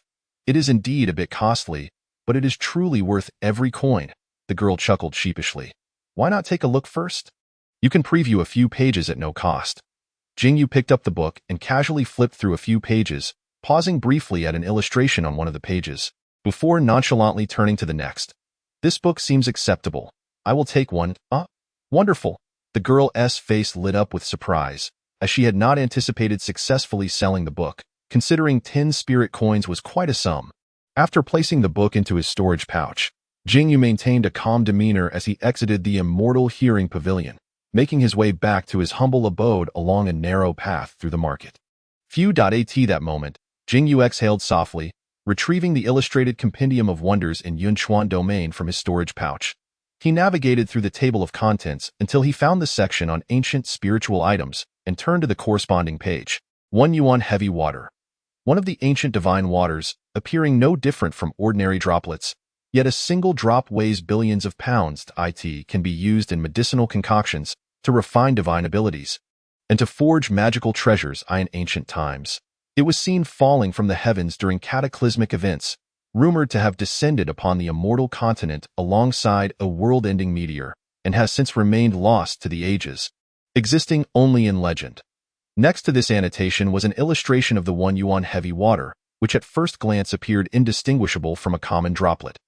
However, upon closer inspection, one could discern that the droplet was perfectly round and viscous, akin to lead or mercury, identical to the manifestation of Jing Yu's spiritual root. Could it be that his spiritual root manifestation was not merely the lowest grade ordinary water droplet, but rather the 1 yuan heavy water? The more Jing Yu pondered, the more plausible it seemed. After all, his speed of absorbing qi into his body was second only to Lu Yingzhao among the chosen ones, and even his subsequent cultivation speed in the breath regulation technique was astonishingly swift. Back then, Lu Yingzhao, relying solely on the breath regulation technique without any cultivation resources, managed to absorb the essence of heaven and earth in the barren mortal realm, achieving the 4th level of qi refinement in just 7 years. In the present day, the aura within Xuanqingzi, where Jing Yu resides, is considerably more potent than that of the mundane realm. Each year, a steady influx of spirit stones is available for purchase, providing ample resources for cultivation. He surmises that even if he does not switch to a more rapid and compatible water attribute technique that aligns with his water spiritual root, simply practicing the breath regulation method could allow him to reach the 4th level of qi refining within 7 years, perhaps even sooner. However, Jing Yu is not in a rush to elevate his cultivation level. After all, he still appears to be an ordinary cultivator with a low-grade spiritual root anomaly. If he were to achieve the mid-stage of qi refining in just 7 years or even less, it would undoubtedly raise suspicions. Although the Ku Du Xian Guang technique has a concealing effect, it would likely only suffice to mask his presence from Foundation establishment cultivators. Should he inadvertently encounter a golden core master, he fears his secret would be exposed. Currently, his body refinement cultivation is stuck at the 6th level of body forging, so he prefers to seize the opportunity to exchange spirit stones for some body refinement elixirs, aiming to cultivate the Ku Du Baodi to the Foundation establishment realm first. After meticulously considering his future plans and finding no flaws, Jing Yu made another visit to the Technique Pavilion within the market, spending 2 spirit stones to acquire a water attribute technique, Xuanqingzi. This expenditure was, in fact, inevitable, as water spiritual root cultivators gain the most benefit from practicing water attribute techniques. Both the speed of cultivation and the quality of spiritual power are incomparable to the non-attribute breath regulation method. It would be rather peculiar for a newly initiated cultivator not to invest spirit stones in switching to a more suitable technique. Having been in Xuanqingzi for less than 2 days, he had already exchanged 1 spirit stone for spirit money, spent 2 on techniques, and now only had 2 of the 5 spirit stones allocated to registered cultivators remaining if Jing Yu wished to purchase a few rudimentary spells or acquire a second-hand magic tool. He feared the remaining 2 spirit stones would be insufficient, necessitating a division of them for use. He now understood why a substantial number of low-tier cultivators preferred to rent humble lodgings in outer districts. For the earnings from spirit stones were hard-won, while the expenses for their use were alarmingly numerous. Naturally, every bit of savings counted. The harvest of spirit rice from his own cultivation would not materialize until the following year. If he were an ordinary spirit planter, he might wisely use these 2 spirit stones to purchase this year's personal supply of spirit rice, thus avoiding any delay in his cultivation progress.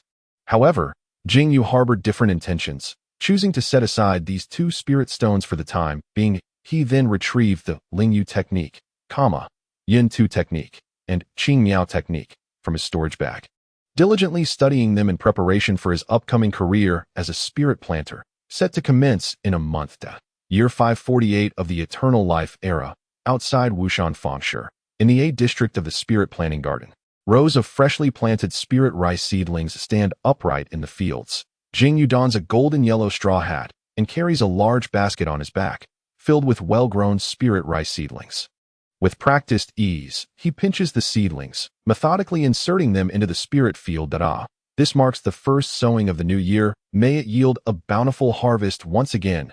It has now been over 3 years since Jing Yu first arrived in Xuanqingzi, and he has served as a spirit planter in the garden for a full 3 years. In the past 3 years, under the guidance of the spirit plantation steward, Mu Shan, Jing Yu has consistently earned a stable income of 6.25 spirit stones annually. After deducting 2 spirit stones for the rent of the makeshift shelter over the span of 2 years, Jing Yu has amassed a total of 16 spirit stones and a bit more. Initially, he had 2 spirit stones remaining at the time of his registration, which would have brought his total to 18 spirit stones. However, not long ago, Jing Yu made a significant investment of 11 spirit stones at the underground trading market in the bazaar to acquire a century-old Zhu fruit.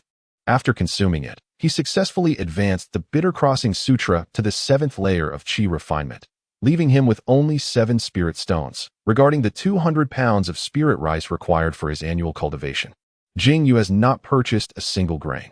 Over the past 3 years, he has solely relied on the operation of the Xuanqingzi Sutra to absorb the spiritual energy of heaven and earth, thereby reaching the 2nd layer of Qi refinement. This has further convinced Jing Yu that his spiritual root anomaly is likely the legendary primordial divine water, Yuan Chong Shui.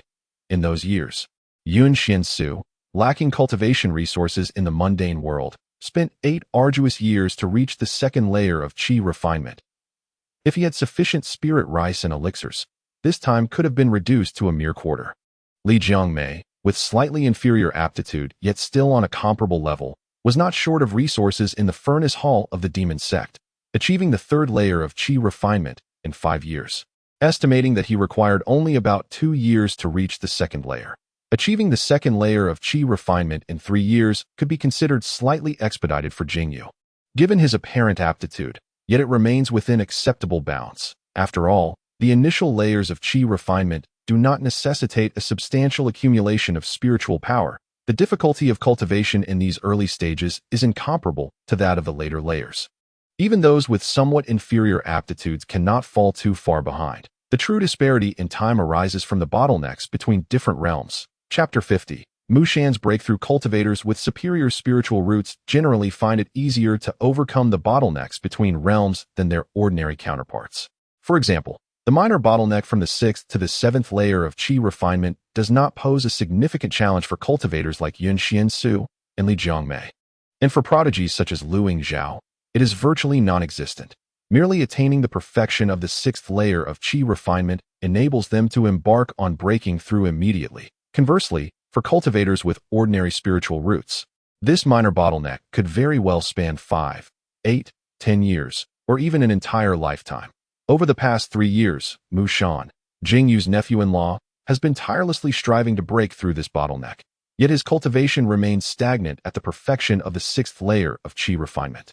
With no indication of when he might advance to the later stages, now 59 years old, Mu Shan is acutely aware that the approach of his 80th year, marked by waning vitality and dwindling meridians, draws ever closer, rendering the prospect of foundation establishment increasingly bleak.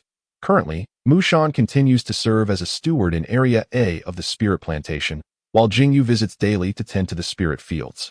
Their paths frequently cross, and perhaps due to the prolonged stagnation in Mu Shan's cultivation, Jing Yu has sensed a certain despondency in him of late, as if his spirit has considerably waned.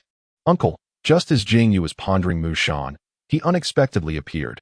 What caught Jing Yu off guard was the noticeable improvement in Mu Shan's complexion today, dispelling the shadows of gloom that had previously enveloped him. Upon sensing the aura of late-stage Qi refinement emanating from Mu Shan, Jing Yu's heart suddenly understood. The 7th layer of Qi refinement. Mu Shan has broken through. Old Mu, congratulations. Mu Shan is a person of great integrity, having extended considerable care towards Jing Yu over the past few years. Jing Yu, genuinely delighted for Mu Shan, recognizes that although their ages suggest a disparity in seniority, he is, after all, younger and less accomplished in cultivation, making it inappropriate for him to assume heirs that as they became better acquainted, Jing Yu affectionately began to refer to him as Old Mu. Approaching his 60th year, Mu Shan has only recently grazed the threshold of late-stage Qi refinement. It seems there is little to celebrate in his life. Though he feigns humility, the smile on his face crinkles with joy, clearly indicating his elation. "Uncle, I am hosting a banquet at my home tonight. You must not miss it." "Indeed, indeed. Old Mu, your breakthrough in cultivation is certainly worthy of celebration, but there is another joyous occasion at hand, which has fortuitously coincided," Jing Yu remarked with a beaming smile. "What other joyous occasion?" Mu Shan inquired, momentarily taken aback. "Is it not true that Manager Zhang from District A of the Spirit Plant Garden intends to retire?" Jing Yu lowered his voice conspiratorially. "District A oversees the production of spiritual rice in our Wushan market, wielding significant authority. Historically, Only those in the late stages of qi refinement are eligible for selection. You have served as a steward in District A for decades, and your extensive network and experience have never been in question. Previously, your advancement was stymied by your cultivation level, but now that you have broken through, with Manager Zhang stepping down, would it not be a matter of course for you to ascend to his position? Oh dear! The delight on Mu Shan's face was nearly uncontrollable as he grasped Jing Yu's arm, shaking his head repeatedly. Today, I merely stumbled upon a surge of inspiration, and in my exuberance, I rushed out to find you. Scarcely considering all these matters, Manager Zhang is of advanced age and is keen to seize the opportunity to venture to a nearby immortal city in pursuit of foundation establishment. His departure will undoubtedly attract the attention of many eager candidates. Not merely the 10 or so stewards from District A, those qualified late-stage friends from the Spiritual Fruit District and the Spiritual Herb District have been roaming around for the past few months. Each one eager for a chance that I had long since extinguished any ambitions of competing due to my previous shortcomings in cultivation. Now that I have made a breakthrough, it seems I am thrust into contention. I wonder how my long-standing colleagues will feel about this. Jing Yu smirked. What a pristine and virtuous white lotus you are, old Mu. Do not play coy after reaping the benefits. Mu Shan laughed heartily, clearly aware that Jing Yu was jesting, and patted his shoulder. Remember tonight, I'll have Cheng Huan procure an ample supply of spiritual fruits and vegetables. Very well, but I must first finish harvesting this batch of spiritual rice. Jing Yu replied without lifting his head. You chose an opportune day for your breakthrough. It has barely been a month since the last harvest of spiritual rice, and I find myself in a position of abundance. It would be remiss of me not to prepare a substantial gift. Mu Shan smiled broadly, his tone lighthearted. Uncle, simply act within your means. That evening, at Mu Shan's residence in the inner courtyard, Zhao Chenghuan was remarkably efficient, preparing a lavish feast in under an hour by the time Jing Yu arrived. The small courtyard was already bustling with guests, comprising not only Mu Shan's family, but also several cultivators with whom Mu Shan shared a deep camaraderie. Among them were Madame Fu from the Immortal Registry Building, Manager 1 from the Spirit Stone Workshop, Master Li from the Pill Cauldron Pavilion, and Aunt Wang from the Moon Elder Pavilion, even Hu Yiming had made an appearance. Uncle Zhao, a youth clad in a crimson robe, stood at the entrance, serving as a welcoming presence. Upon spotting Jing Yu, his eyes lit up, and he waved enthusiastically. Originally, he was known as Xiao Sheng. Jing Yu smiled and nodded. This youth was none other than the now 10-year-old Li Sheng. Merely judging by appearances, the little beggar with thieving eyes who was once captured by Mu Shan in the imperial capital of Zhao had long since vanished. If back then, when he had just begun to harness his qi, his crimson robe had seemed merely a case of a monkey wearing a crown, now Li Sheng had undeniably taken on the demeanor of a distinguished disciple of the immortal sect. In fact, later on, Li Sheng, finding his original name unappealing, altered Sheng to Sheng, signifying his ambition to excel in all pursuits. Xiao Sheng, your cultivation has progressed remarkably, Jing Yu remarked with surprise. Li Sheng had now reached the second level of qi training. In just over 3 years, for a practitioner of inferior spiritual roots, such progress was commendable, especially considering the ample resources provided by his master. Otherwise, such advancement would not have occurred so swiftly. Li Sheng humbly replied. Are you still assisting Master Li Dan as a fire attendant? Of course, my aptitude for alchemy is rather average. Now that 3 years have passed, I'm still relegated to the menial tasks of fanning flames and igniting fires. Uncertain of when I might begin crafting elixirs, Li Sheng's youthful face wrinkled in evident disappointment. Which apprentice in alchemy does not take 7 or 8 years before they can start refining pills? And be assured, perseverance is key. Jing Yu chuckled, engaging Li Sheng in conversation for a while longer before stepping into the courtyard. Daoist Zhao has arrived. Daoist Zhao. Brother Zhao? How have you been? Jing Yu, having shared a close circle with Mu Shan, exchanged pleasantries with fellow cultivators who were also well acquainted with Mu Shan. He greeted Mu Shan, who approached, with a smile. Old Mu, congratulations. Uncle, you have come, Mu Shan said, patting Jing Yu on the back and snatching the gift box from his hands. You've come, so why bring gifts?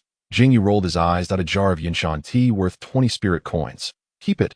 I don't need it back. But Mu Shan had merely achieved a minor breakthrough and was hosting a family banquet, far less grand than the foundational celebrations or the grand ceremony for the Golden Core. Thus, extravagant gifts were not necessary. Moreover, Jing Yu, being a penniless newcomer to the immortal path for just over 3 years, considered a gift valued at 20 spirit coins quite significant. How rare it is for uncle to have such goodwill. I shall not be remiss. Once Jing Yu arrived, no further cultivators joined, and the family banquet commenced. The gathering was divided into 2 tables. Mu Shan, Jing Yu, Li Sheng, and others occupied one, while Zhao Mingyu, Zhao Qinghuan, Zhao Qingyan, and several mundane body cultivators who were friendly with Mu Shan sat at the other.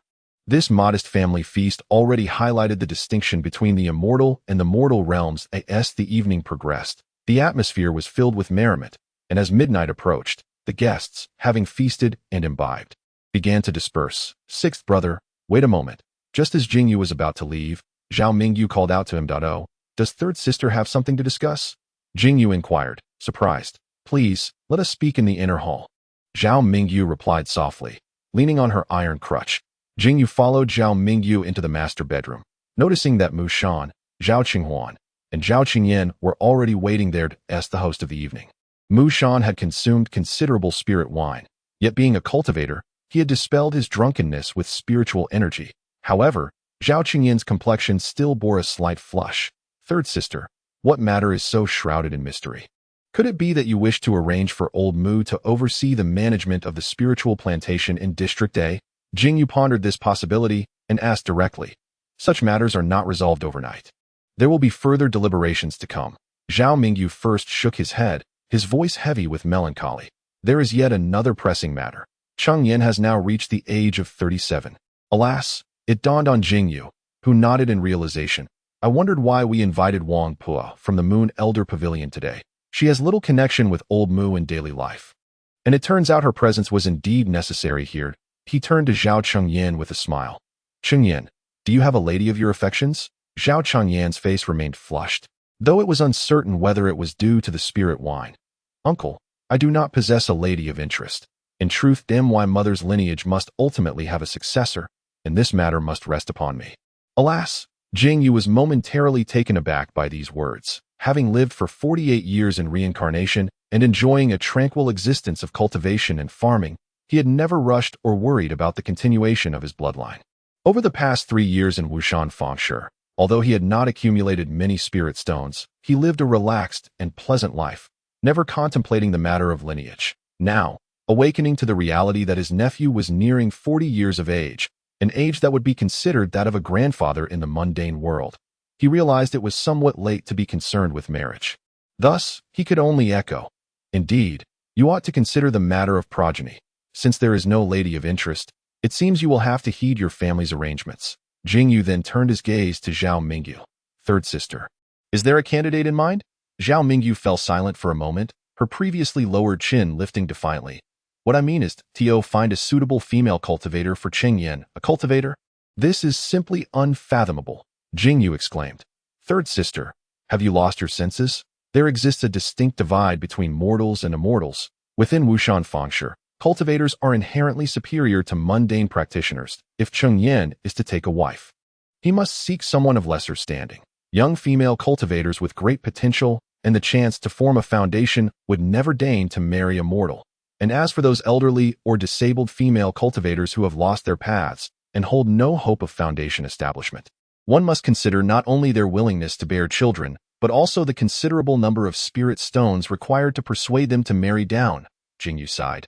"Even if one were to grit their teeth and bring such a woman into the home, she would likely harbor resentment, and disturbances within the household would be a mild consequence. Moreover, even those female cultivators who have lost their paths need not resort to such a compromise. Third sister, you were renowned among the imperial heirs for your exceptional intellect. How is it that age has rendered you so bewildered?" Zhao Mingyu's gaze dimmed, and she spoke softly. "Sixth brother, you articulate the pros and cons so clearly. How could I be unaware? However, Cheng Yin himself is a mortal. Should he marry another mortal, the chances of begetting a child with spiritual roots would be almost negligible. Today, you witnessed it. In such a public family gathering with outsiders present, mortals and cultivators cannot even share a table for dining. Cultivators see no issue with this arrangement, as if it were a natural order. Mortals, too, do not feel offended, having long grown accustomed to it. For it has always been thus. Ultimately, there remains a distinct separation between the immortal and the mortal realms." Zhao Mingyu lowered her brows, reflecting.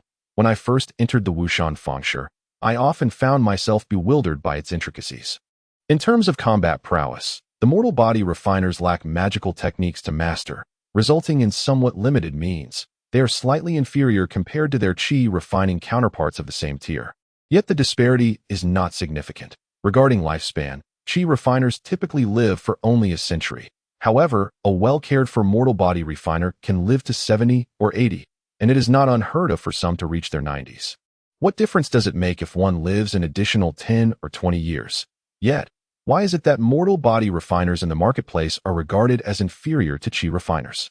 Is it not because, even in their most destitute state, chi refiners possess a glimmer of hope for establishing a foundation for immortality? Even individuals like my sixth brother, who only began to draw in chi in middle age, might, if they attain perfection in chi refining by their 80s or 90s, seek to build their foundation. Once the foundation is established, not only can they soar through the skies, but they may also enjoy a lifespan of 300 years. My Zhao family's establishment has lasted merely over 200 years. How many secular dynasties can truly endure for 3 centuries? The distinction between mortals and immortals essentially lies in the difference between those who have established a foundation for immortality and the mundane. All these matters boil down to merely having one more or one less spiritual root. Sixth brother, during your 3 years here, for reasons unknown, the number of cultivators specializing in the art of puppetry has surged in the marketplace. It is said that a shimmy cave realm has descended within the Wushan mountain range, wandering through the void and appearing sporadically in the mortal realm. Within this cave realm, there are some legacies of puppets at the chi refining level. Thus, it seems the rumors are largely true. Although the puppets created by these cultivators may lack combat prowess, they are sufficient for simpler tasks such as transporting heavy objects. However, they maliciously undercut prices in their pursuit of work, causing immense suffering for us mortal body refiners. If my guild continues to focus solely on stability within the marketplace, we shall soon find ourselves in dire financial straits. To earn more spirit stones, we must venture into the Beast Mountain range, yet that is hardly a sustainable solution. Qingyan is the only male heir in my family. Should anything happen to him, our lineage would come to an end. As for those like your third sister, a frail old woman at the first level of body refinement, she lacks even the qualification to fight for survival.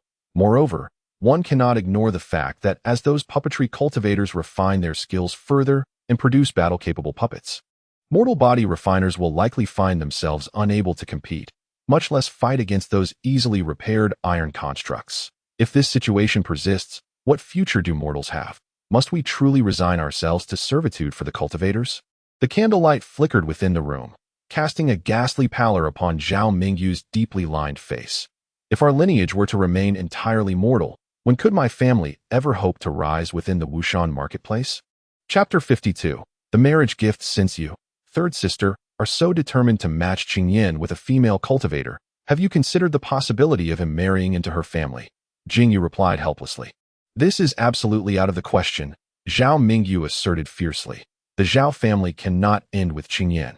After all, he possesses handsome features. If he were willing to marry into her family, it is conceivable that a female cultivator might indeed be interested.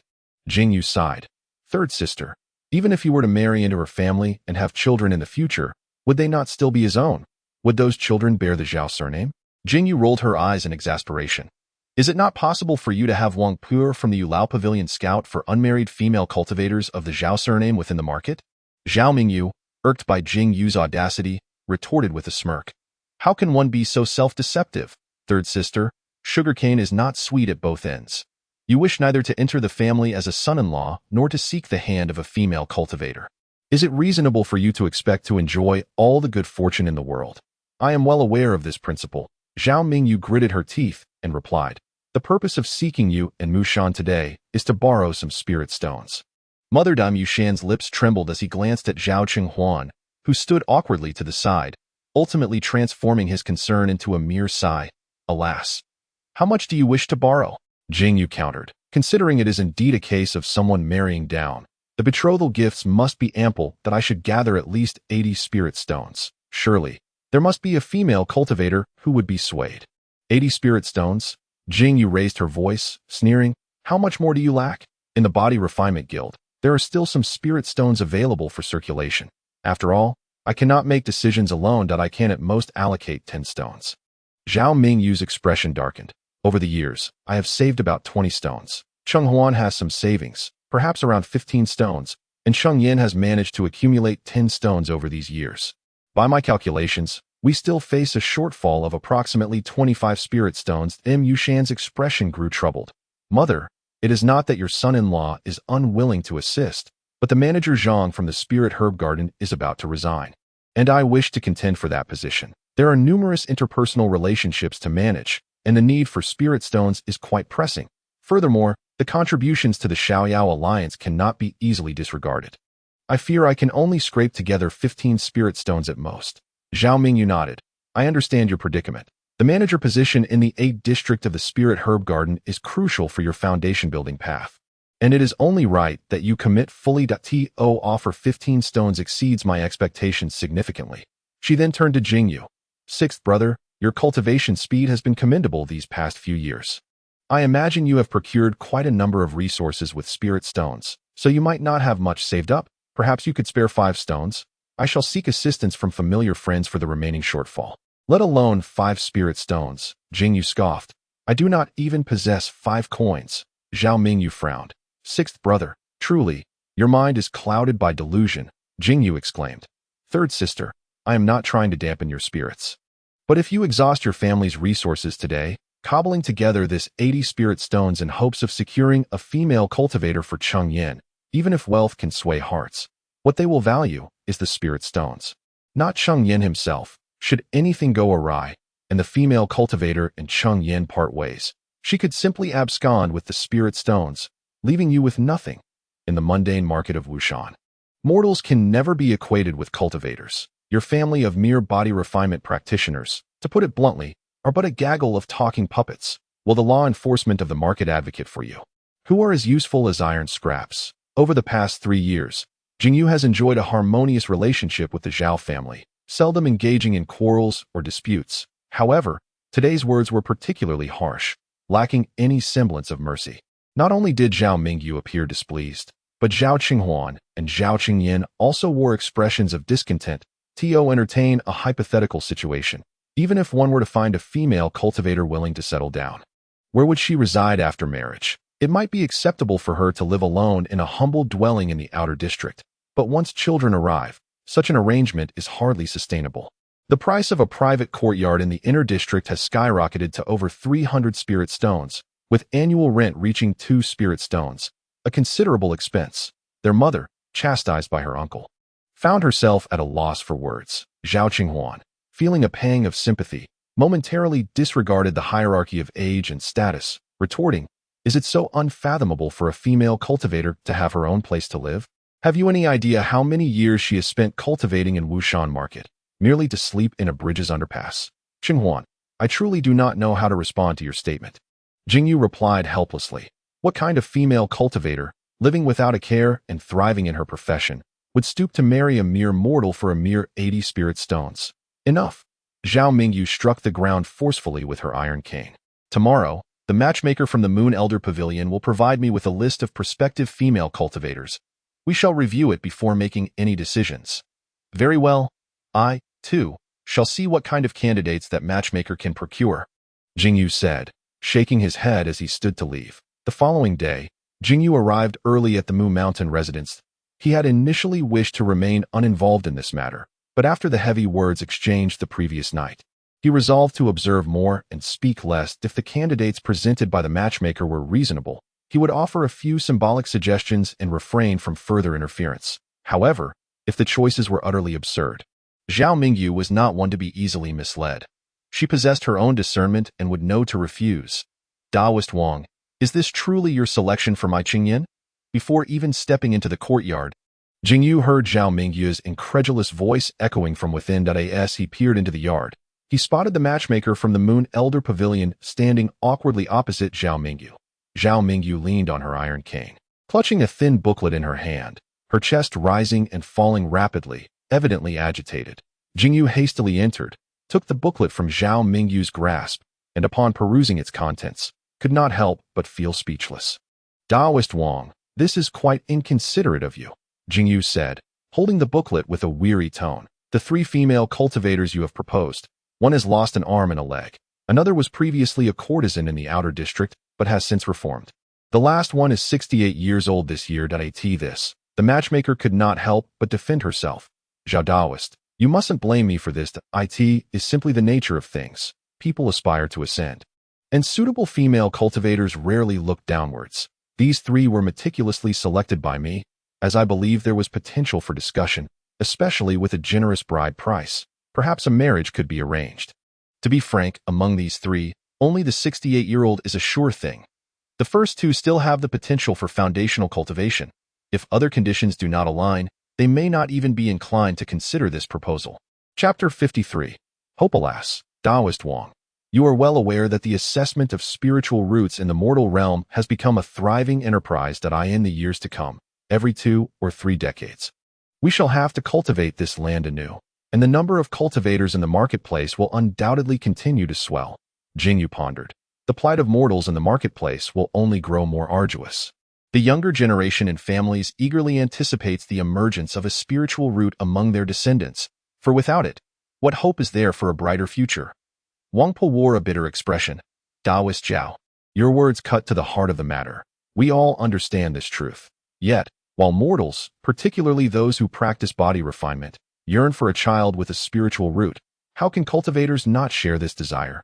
One must bear in mind that even when 2 cultivators unite, the chance of their offspring possessing a spiritual root is not guaranteed. I, an old woman of 58, alongside my spouse, both cultivators, have given birth to 4 children over the years. Yet none possess a spiritual root. It is disheartening to witness our lineage of cultivators potentially ending with the next generation. Who can we turn to for solace? If the union of 2 cultivators cannot ensure a favorable outcome, what hope remains for the pairing of a cultivator and a mortal? Even a female cultivator who has severed her path still harbors hopes for her descendants to excel. Thus, it becomes even less likely for her to marry a mortal. Zhao Mingyu seemed to age before our eyes, her tone almost pleading. Taoist Wang, is there truly no other female cultivator who would find this betrothal appealing? Wangpa subtly curled her lip. Sister Zhao, allow me to interject. A sum of 80 spirit stones may appear substantial, yet an average mid-stage Qi refinement cultivator would likely struggle to procure such a sum in ready cash. However, if we were to consider its equivalent in foundation establishment pills, valued at 600 spirit stones each, it amounts to less than 1/7 of that. I have a compromise in mind. Should you be willing to entertain it, Sister Zhao? Zhao Mingyu's spirits lifted as she eagerly replied. I would be most grateful to hear your thoughts. I happen to know several mortal women, all exceptionally beautiful and well-educated. But they are not merely ordinary mortals. They are the descendants of cultivators, Wangpa said with a smile. Though these women lack spiritual roots, they are nonetheless of a bloodline born from cultivators, thereby possessing a greater likelihood of giving birth to children with spiritual roots compared to average mortal women. Zhao Mingyu's expression gradually dimmed, as if all vitality had been drained from her. But they are still mortals. Surely, they are a step above ordinary mortals, Wangpa urged. The offspring of cultivators are statistically more likely to bear spiritual roots than those of common mortals. This is a principle established by our predecessors and is beyond dispute. Third sister, do you see? Jing Yu inquired with a questioning gaze, believing this to be a reasonable compromise. Zhao Mingyu replied softly, then I would trouble you to compile a list of suitable candidates. I shall conduct my own evaluations before reaching a conclusion. This matter is easily managed. Leave it to me. Wangpa reassured her, taking on the task with confidence. Once she departed, Jing Yu quickly supported the nearly exhausted Zhao Mingyu, advising, let us take a moment to rest. Zhao Mingyu's eyes clouded with uncertainty as she spoke. Sixth brother, have I been too hasty? Each generation has its own connections and destinies. There is no need to bear such a heavy burden solely upon this one. Jing Yu replied contemplatively. Upon my arrival at Fengshe, I immediately sensed that Mu Shan was a person worthy of trust. I even remarked upon your keen judgment, third sister, regarding the selection of suitors for Cheng Huan. Consequently, I believe that you would manage Cheng Yan's marriage with equal finesse, yet I did not foresee such a tumultuous turn of events. Third sister, I previously thought you treated both children with impartiality. Jing Yu scoffed lightly, saying, now that I observe closely, it is evident that you harbor distinct feelings for Cheng Huan and Cheng Yan. When Cheng Huan wed Mu Shan, I surmise that you did not particularly concern yourself with his cultivation. Status. age, or family background. Rather, you valued his steadfast and gentle nature, hoping they would harmonize beautifully. Indeed, the question of whether Mu Shan was a cultivator seemed rather inconsequential. Now, as Cheng Yin seeks a bride, you find yourself making numerous demands, ultimately neglecting to consider Cheng Yan's own thoughts or the character of the woman he is to marry. With all your requests, you sought only a perfectly agreeable son-in-law. Despite your multitude of demands, you ended up with nothing. Zhao Mingyu sighed softly. Sixth brother, you truly speak without feeling the weight of your words. I merely possess the clarity of an observer. Jing Yu asserted with conviction. Enough of this discussion. I shall not linger. The offspring of cultivators need not burden themselves with excessive betrothal gifts. Since there are options aplenty, you would do well to focus your heart and select someone mutually agreeable. Ensuring a peaceful household, which is far preferable to a life filled with chaos. I must visit the spirit herb garden today, so I shall take my leave. With that, she turned to depart. Wait. Zhao Mingyu grasped Jing Yu's sleeve and, from his waist pouch, produced 3 low-grade spirit stones, firmly pressing them into Jing Yu's hands. Jing Yu, taken aback, exclaimed, "What is the meaning of this?" Zhao Mingyu replied softly, "When Cheng Yan's marriage is finalized, you must assume a parental role at the ceremony. After all, Mu Shan and Cheng Yan are of the same generation, and we require a cultivator to lend some gravitas to the occasion. As Cheng Yan's uncle, is this not my duty? There is no need for such gifts." Jing Yu instinctively attempted to return the spirit stones to Zhao Mingyu. "If you wish to keep them, then so be it." Zhao Mingyu's expression hardened. "You are already late in guiding your qi. Fortunately, your root and aptitude are decent. If you practice diligently, there is still a chance for foundational cultivation. Since no betrothal gifts are necessary, these spirit stones can be used to purchase some qi-boosting pills." Jing Yu understood that Zhao Mingyu was providing him with resources for his cultivation, and he felt warmth in his heart. "Then I shall accept them." Zhao Mingyu nodded, his expression laden with meaning. "You were right in what you said earlier. The weight of my concerns should not rest solely upon a single generation. If Cheng Yan's future children lack spiritual roots, it does not mean that future generations will be devoid of them. The lineage will continue, and eventually, there will be promising descendants. But what of the grudge against the brother who was slain? Where shall that burden fall? After much contemplation, I find that my hopes are perhaps better placed upon you." Sixth brother, upon hearing this, Jing Yu felt as though he had been pricked by a thorn, forcing a smile as he replied, "Third sister, your jest is amusing. As a low-level cultivator at the second stage of qi refinement at the age of 48. What expectations could I possibly bear?" He resolved to consider it merely a fleeting thought. Zhao Mingyu wearily waved his hand, dismissing the conversation. Jing Yu bid farewell to Zhao Mingyu and strode directly towards the outskirts of the market. Just yesterday, he had planted the seedlings of the spiritual rice, and today he needed to inspect their condition.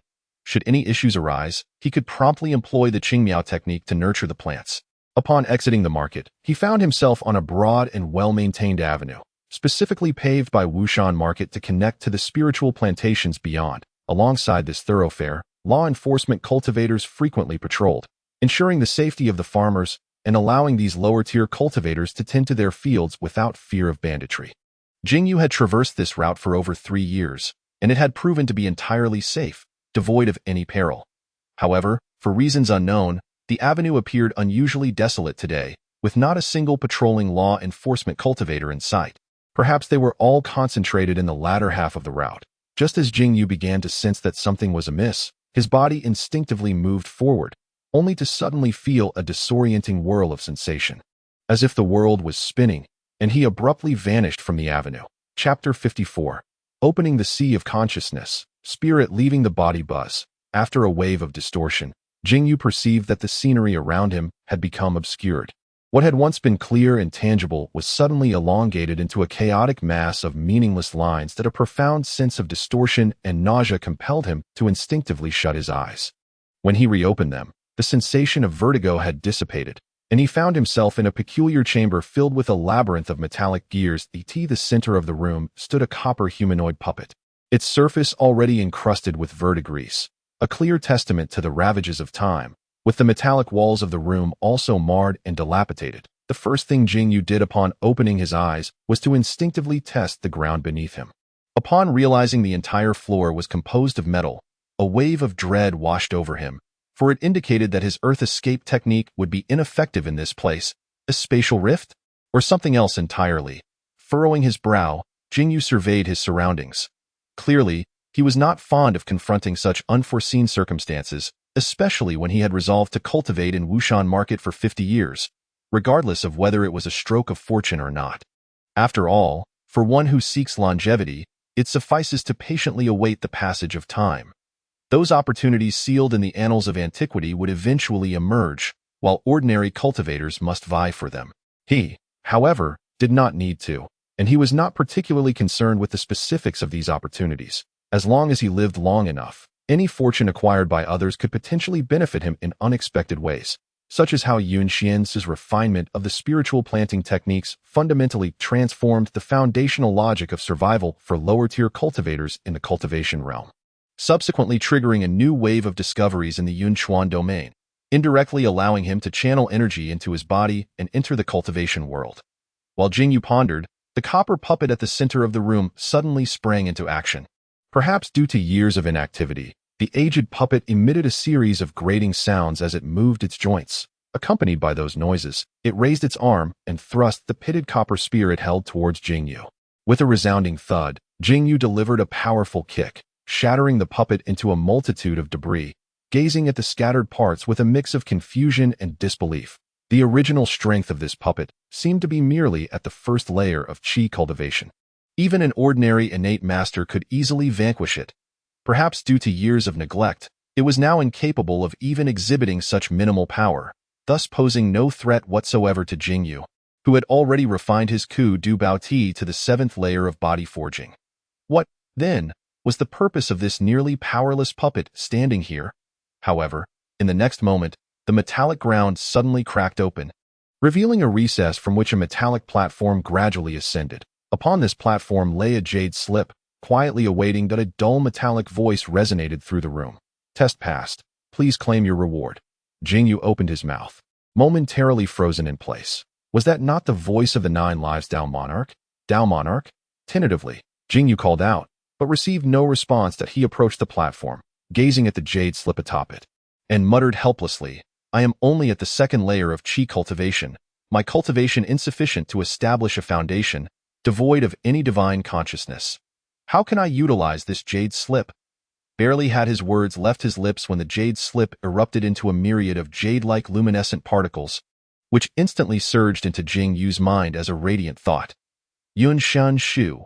Before Jing Yu could thoroughly comprehend this profound and intricate technique, the scattered jade particles, as if drawn by an unseen force, were inhaled into his mouth and nose like a great whale drinking water. Jing Yu felt a certain ethereal chamber within his mind swell, a painful pressure building in his head as if it might split apart. Instinctively, he began to channel the newly acquired Yun Shan Shu. Curiously, perhaps due to the direct infusion into his consciousness, it felt as though he had practiced Yun Shan Shu 1,000 times. He experienced no hindrance as he deftly guided the errant jade particles within him, continuously consolidating them in his mind. Meanwhile, a few stray particles dispersed into his limbs and bones, assimilated by the likewise autonomously operating Ku Du Jing. Time flowed unperceived, and Jing Yu eventually sensed that the once dull fog in his mind had cleared. As he opened his eyes and instinctively sat cross-legged to introspect, he discovered a layer of grayish mist had formed within his mind. Deep within this ethereal fog, a glowing entity the size of a fingernail illuminated the surrounding obscurity. Astonishingly, directly beneath this luminous entity, a crystal-clear heart lake appeared to float in the mist, resembling water without a source. A wave of thought rippled across the heart lake, reflecting a shimmering scene under the glow of the entity above. What is this? The sea of consciousness. He had read in the scriptures of cultivation that once a practitioner forged their foundational essence, they would refine their spiritual body. The final step would be to open the sea of consciousness and generate divine thought. Each foundational practitioner's experience varied in appearance, yet the fundamental structure remained similar. Could it be that he had truly opened his sea of consciousness ahead of time? How could this be possible? Jing Yu closed his eyes, sensing the tendrils of divine thought extending from his sea of consciousness into the present world. In the next instant, numerous metallic scraps around him began to levitate mysteriously, shifting in the direction of his pointed finger. This truly is divine thought. Jing Yu opened his eyes, staring in astonishment at the spectacle before him. As he closed his eyes moments ago, a tendril of spiritual consciousness swept through the entire room. Its overall structure felt as if he had personally caressed it, far more intuitive than measuring it with his eyes. It must be noted that foundation-building cultivators, in comparison to chi-refining practitioners, possess not only a reservoir of liquid-like spiritual power of exceptionally high quality, but also a decisive advantage: the ability to project their spiritual consciousness. Chi-refining practitioners have yet to open their sea of consciousness. Their spiritual awareness cannot leave their bodies, and when wielding magical artifacts or performing techniques, they often rely solely on their spiritual power to propel them, resulting in a straightforward trajectory that is easily predictable and devoid of any variation. Conversely, foundation-building cultivators can manipulate the trajectory of magical artifacts and techniques with their spiritual consciousness after channeling their spiritual power, which introduces a multitude of variations in combat, rendering the battles at the foundation-building level both agile and unpredictable. If chi-refining practitioners are akin to street thugs relying solely on rudimentary boxing skills, then foundation-building cultivators are akin to masterful martial artists with exquisite techniques. They are naturally incomparable. Now, the fact that Jing Yu, at the second level of chi-refining, has opened his sea of consciousness and birthed his spiritual awareness is something that, if spoken of, few would believe. This, Yun Shin Shu, is simply too extraordinary. Of course, there must also be the catalyst of the jade-like luminous powder. It is likely an exceptional treasure as well. Jing Yu clenched his fist, feeling that his physical body had become significantly more resilient than before, harboring an incredibly terrifying power within. The Kudu Jing has seemingly directly perfected his body to the 8th level. Chapter 55. Yin Shin Shu. Jing Yu pondered that perhaps some of the jade-like luminous powder used to open the sea of consciousness had remained, which was then absorbed by the Kudu treasure body capable of refining all things, allowing his cultivation that had only just entered the 7th level of body forging to surge forth to the complete 8th level. He was merely one opportunity away from breaking through this bottleneck to reach the 9th level of body forging. Thanks to the Dao Lord for bestowing the technique, Jing Yu respectfully bowed towards the circular platform, chanting praises. Yet, there was still no response. Shortly after, a dull metallic voice resonated. Entry examination passed. Commencing advancement test. With a resounding rumble, a mottled metallic wall in the previously sealed room slowly cracked open, revealing a long corridor. Peering out with his keen eyesight, Jing Yu found that the corridor seemed to stretch into infinity. As he stepped into this passage, glancing around, he observed that the corridor was lined with uneven metallic walls, identical to those in the previous room, adorned with bronze lanterns whose wicks appeared on the verge of burning out, yet remained defiantly lit. Jing Yu walked steadily through the corridor, which seemed interminably long. After traversing for nearly half an hour, he felt he had yet to reach the end in the depths of his boredom. Jing Yu began to contemplate the newly acquired Yun Shan Shu within his sea of consciousness. This technique of the 9 lives Dao Lord markedly differs from the verbose and lengthy Kudu Jing compiled by the Wanshou Dao Lord, employing language that is remarkably succinct and clear. Thus, it is evident that the styles of these two longevity-minded Dao Lords are vastly different. The effects of Yun Shan Shu are exceedingly straightforward. It aids chi-refining practitioners in opening their sea of consciousness ahead of time, nurturing their spiritual awareness, and this nurturing will gradually strengthen over time, potentially without any limit. At least in the teachings of the 9 lives Dao Jun regarding the art of cultivation, this technique is the very method he employed to attain his status as a Dao Jun in the past. Now, having transcended 3 epochs, his divine consciousness continues to grow ever more formidable. When it comes to the strength of one's spiritual awareness, 9 lives Dao Jun is confident that he ranks among the top 5 of all Daijins across the myriad realms. Moreover, this spirit cultivation technique, aside from requiring precious spiritual treasures such as translucent gem or Naiha flower, for the early development of the sea of consciousness, necessitates merely half an hour of daily meditation according to the heart method for nurturing the spirit. However, employing the heart method consumes one's lifespan. Dedicating half an hour each day to its practice depletes an entire day's lifespan. This implies that ordinary practitioners training in the spirit cultivation technique experience a lifespan consumption rate that is double that of the average person. If a chi-refining practitioner were to begin practicing this technique from the moment of conception, they could expect to live no more than 50 years, Such a life-draining practice is a perilous gamble for ordinary cultivators. Yet it is a perfectly tailored method for those seeking longevity.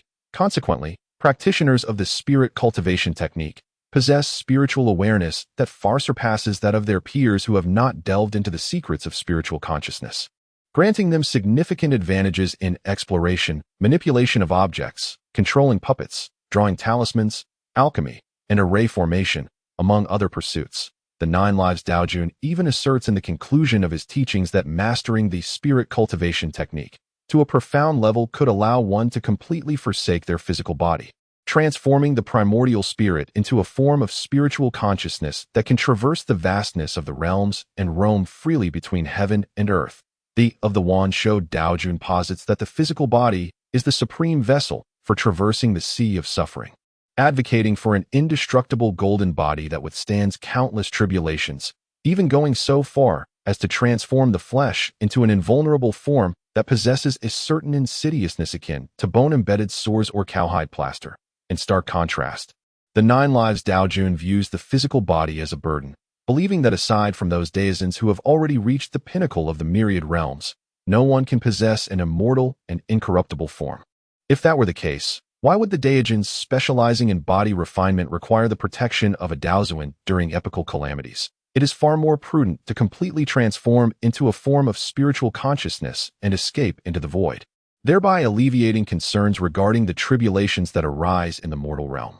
Even without the support of a daozuan, the likelihood of surviving a great calamity would significantly increase. It is no wonder that the appearance of the Nine Lives Dao Jun resembles that of a white jade puppet.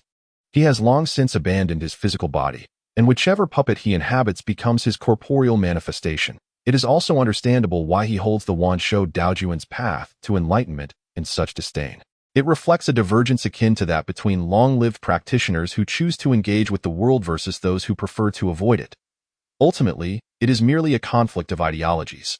Currently, Jing Yu, being at a low realm, is unable to discern which Dao Jun's philosophy is superior, and thus, he refrains from internal conflict on this matter. As his journey in cultivation has only just begun, he sees no harm in acquiring such wondrous techniques.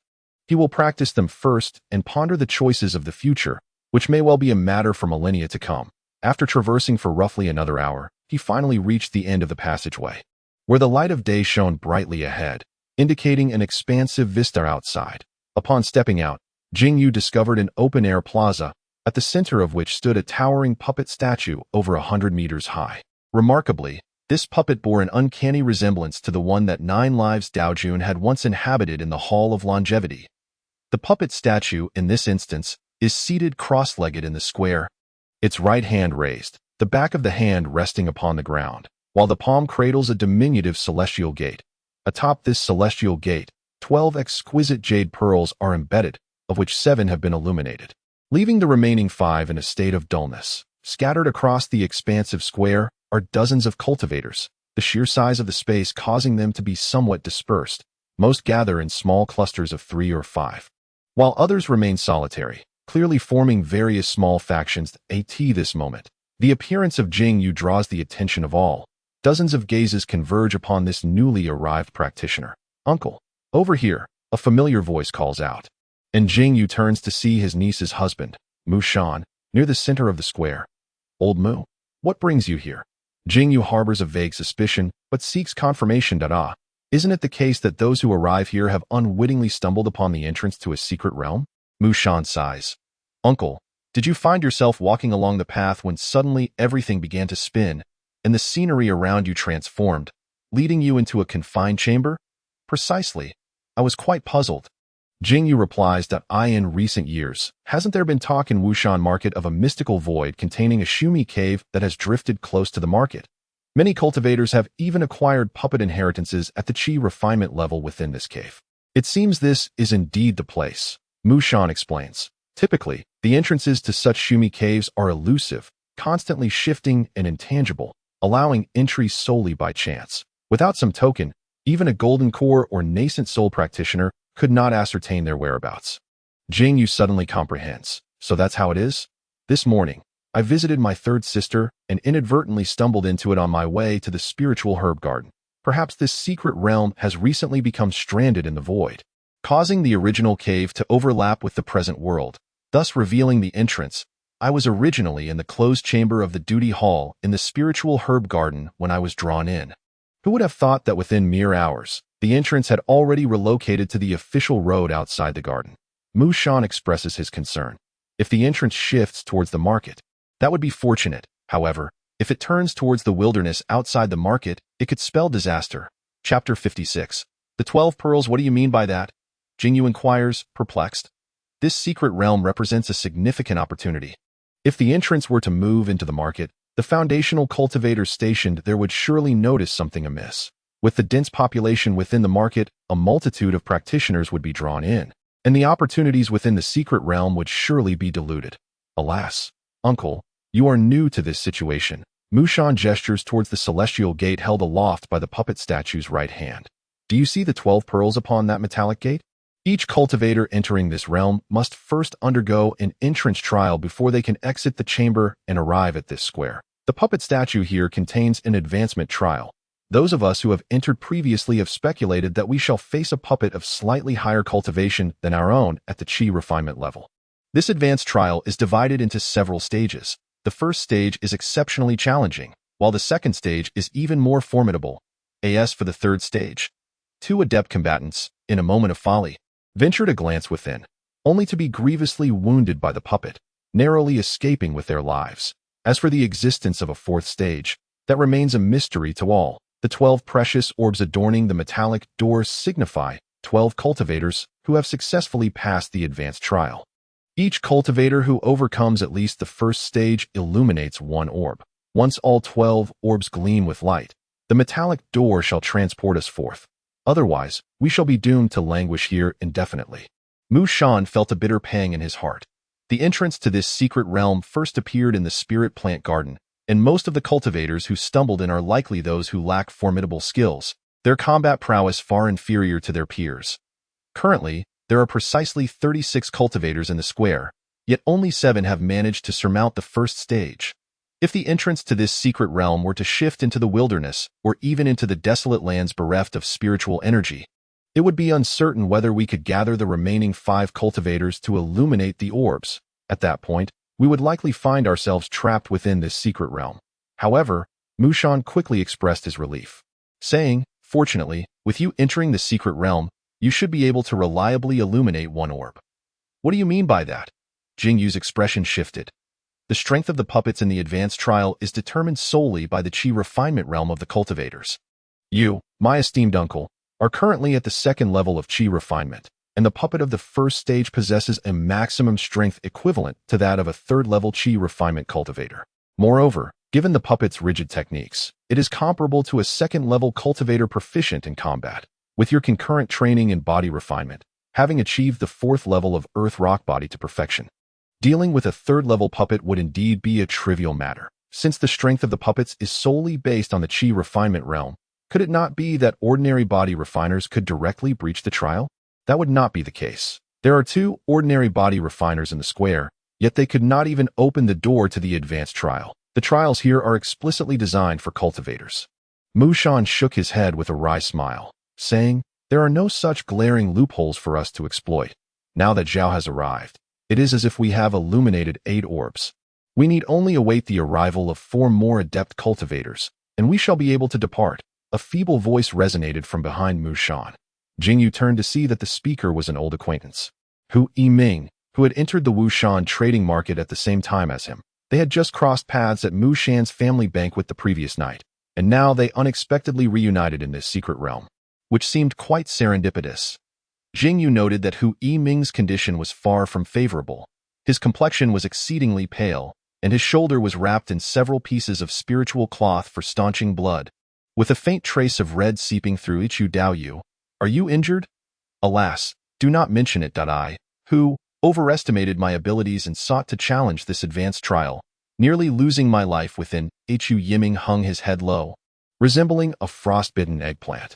It was indeed my own foolishness that clouded my judgment. The initial trial was fraught with peril, yet I emerged with a commendable reward, which ignited my avarice. I entertained the notion of testing my luck in the advanced challenge, convinced that even in failure, I could retreat unscathed. Little did I anticipate that the puppet I encountered would be remarkably agile, and with just 2 strikes, I nearly lost an arm.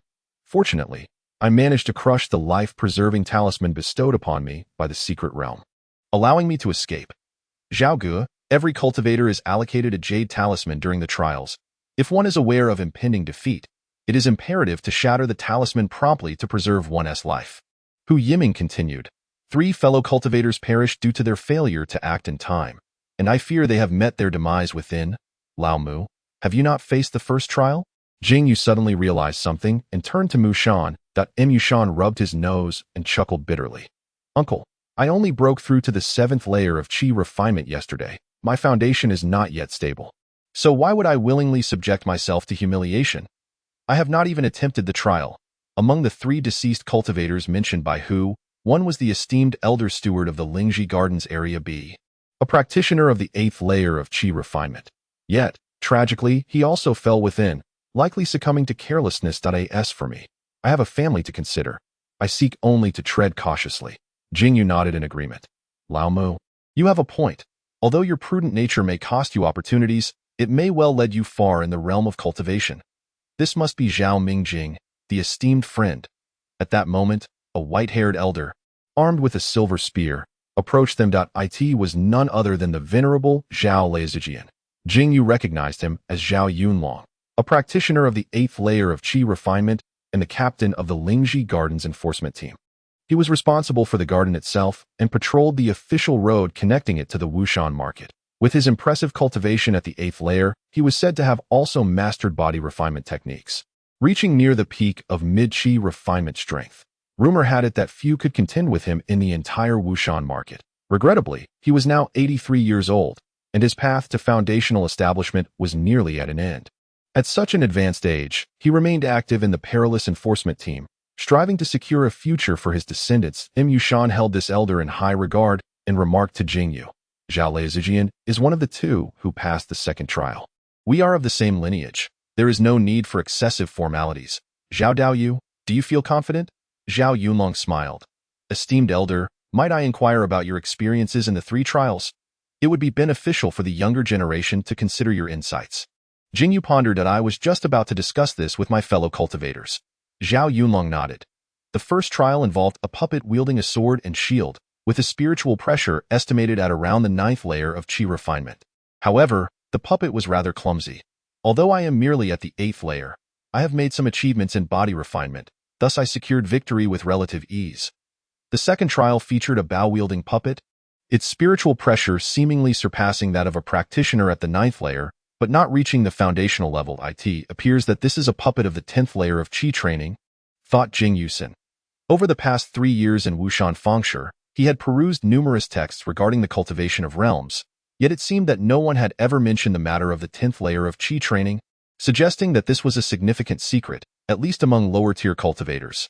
Zhou Yunlong, with a sigh, remarked, I have been entangled with it for quite some time, and only just managed to gain a tenuous victory. In truth, I harbor little hope for the 3rd challenge. However, I cannot help but feel a tinge of reluctance. Clutching the jade talisman bestowed by the secret realm, I ventured a glance at the 3rd challenge. The 3rd challenge presented itself as a genuine puppet at the initial stage of foundation establishment. The moment I encountered this puppet, I was so frightened that I hastily shattered the jade talisman. According to the elder's words, I should have faced a puppet of the 3rd layer of Qi training in the 1st challenge. Jing Yu pondered, if it were merely a puppet of the 3rd layer of Qi training, Zhao would still possess a modicum of confidence. Then I wish you success, fellow cultivator. Xuanqingzi smiled. I have long heard that you are a practitioner of both law and body cultivation. Previously, my duties precluded me from forming a connection, but it seems I must now rely on you. Certainly, Jing Yu replied with a bow. Without further ado, he approached the lower abdomen of the puppet statue, placing his palm at the navel as instructed by the onlookers, channeling a thread of magical energy within. Suddenly, the statue's eyes gleamed brightly, and a fissure appeared in its previously smooth abdomen, large enough for a single person to pass through. Jing Yu understood that this opening could only be traversed by the one who had channeled the energy. Otherwise, annihilation would ensue. Thus, he stepped inside. He felt as though the world had spun around him, and in the next moment, he found himself transported to a metallic circular arena, He was astonished to discover that within the puppet's belly lay profound mysteries. Whether it was merely a spatial array for transportation or a hidden universe entirely was uncertain. While Jing Yu was still marveling, a hole opened in the ceiling, and a wooden puppet wielding a mallet descended from above, landing on the circular platform. Upon sensing its spiritual pressure, he confirmed, indeed, it was a puppet of the third layer of Qi training, with strength marginally surpassing his own. The wooden puppet, brandishing its mallet, charged at Jing Yu, however, the speed of the third-layer Qi training puppet, under Jing Yu's fully realized eighth layer of body-forging senses, was akin to that of a tortoise, posing no threat whatsoever. He merely placed his hand gently against the puppet's descending mallet, while his other hand delicately rested upon the puppet's head, and with a sudden squeeze, the puppet's head disintegrated into a pile of wood shavings. First stage of the advancement test cleared. Please claim your reward. A finely crafted small leather pouch descended from above, and Jing Yu caught it in his hands. Upon opening it, he discovered it contained 10 spirit stones. The first challenge yields 10 spirit stones? No wonder Hu Yiming, with such lackluster combat prowess as a spirit planter, would dare to test his luck. Jing Yu weighed the pouch in his hand and stowed it away in his storage bag. Reflecting, it is a pity that this is merely an ordinary pouch. My cubic storage bag is becoming insufficient. I wonder if there are larger storage bags among the rewards. The second challenge involved a black iron puppet wielding a blade, estimated to possess strength around the fourth layer of Qi training, yet it was effortlessly defeated by Jing Yu with a single punch. Once again, a leather pouch descended from the heavens, and Jing Yu, swift of eye and hand, seized it, only to find it felt utterly empty. Curious, he attempted to channel a modicum of his magical energy into it, and lo and behold, the pouch contained hidden wonders. Was it truly a storage bag? Jing Yu nearly laughed aloud. 50 square sizes? That would suffice until the foundation establishment stage. Dao Jun, for the next challenge, how about providing a spirit beast or a divine servant? As a mere Qi practitioner, I find myself sorely lacking in protective measures in this realm, and it stirs a bit of anxiety within me. Jing Yu still received no response. The next challenge presented itself. A bronze puppet wielding a horse-slaying sword had already descended. Qi level 5 Jing Yu narrowed his eyes. This time he slowed his pace, merely pinning the bronze puppet to the ground, taking a quarter of an hour before crushing it beneath his foot. His primary concern was that this advancement test consisted of only 3 stages. Should he breach through in one fell swoop, it would certainly be rather alarming. Couldn't he possibly eliminate all the over 30 cultivators outside merely to keep his secret safe? This time, he had expected that Jian Ming Dao Jun would assign him a spirit beast or at least a spirit beast egg, but unexpectedly, a stone fell from the sky, landing squarely on Jing Yu's head, leaving him no room to evade. Ouch! The stone struck his forehead precisely, and despite his physical form being tempered to a degree surpassing that of steel, it still left a sizable dark bruise. What kind of divine stone is this? He hastily picked up the stone, only to find that upon a gentle squeeze, the dark bruise it had caused disintegrated into fragments. At that moment, Jing Yu discovered that the stone was wrapped around a piece of paper. Upon unfolding it, he found only 3 bold characters inscribed, "Dream on." Embarrassed, Jing Yu rolled the note back up, hesitant to discard it, ultimately shoving it into the storage pouch. After a while, another shimmering silver puppet descended from the sky, gripping a silver spear, resembling the one Zi Yunlong bore on his back. Qi level 6. These puppets presented a steady progression in cultivation, devoid of any surprises. Jing Yu, now on the cusp of perfecting his treasure body, needed merely 2 layers to achieve completion at the Qi level, and naturally, dealing with a Qi level 6 puppet was a trivial matter. He swiftly dismantled the puppet with ease, and this time, a jade slip fell from the heavens. Jing Yu probed the jade slip with his consciousness. A torrent of information surged into his mind. True understanding of puppetry. Qi level edition. This was a monumental work that nearly encapsulated all the intricacies of puppetry at the Qi stage. Even though Jing Yu was still a novice in the art of puppetry, he could discern the immense value of this true understanding of puppetry. For practitioners of the craft, within it lay numerous methods of puppet creation that left even this worldly reincarnator in awe, leading him to secretly marvel that Jian Ming Dao Jun's ascension to Dao Lord was not solely reliant on that long lifespan. Jing Yu slowly lowered the jade slip from his forehead. This was his first experience of browsing information through a jade slip, and he found it quite fascinating.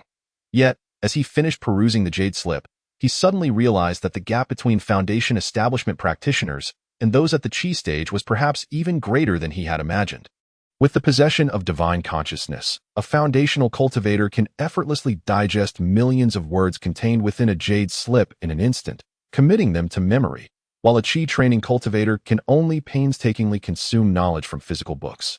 Bit by bit, the disparity in the channels through which they acquire knowledge and information is indeed as vast as the difference between heaven and earth, and perhaps even more lethal than the gap in combat prowess. Chapter 58. Trial passed. At this moment, Jing Yu had already successfully navigated through 4 challenges, and upon finishing the jade slip in his hand, the puppet for the 5th challenge emerged. This puppet, resplendent in golden light, was unarmed save for its formidable fists, which it brandished as it lunged at Jing Yu as expected. The strength of this puppet surpassed that of the previous silver-armored one, reaching the level of 7th stage chi training. For Jing Yu, this was still not overly challenging. With his perfected 8th layer body forging, he could hold his own even against a 9th stage chi training puppet. The current puppet, being merely at the 7th stage, was vanquished with relative ease after a bit of effort. This time, the reward for clearing the challenge did not descend from the heavens. Instead, from the remnants of the golden puppet, which had been reduced to a pile of fragmented parts, a palm-sized golden token suddenly flew forth, landing in Jing Yu's grasp. Jing Yu probed the token with his divine consciousness. He discerned its purpose. Was this the passage token for this secret realm? It could be activated with a surge of spiritual energy? Jing Yu mused aloud while gripping the golden token. It can only be used 4 times.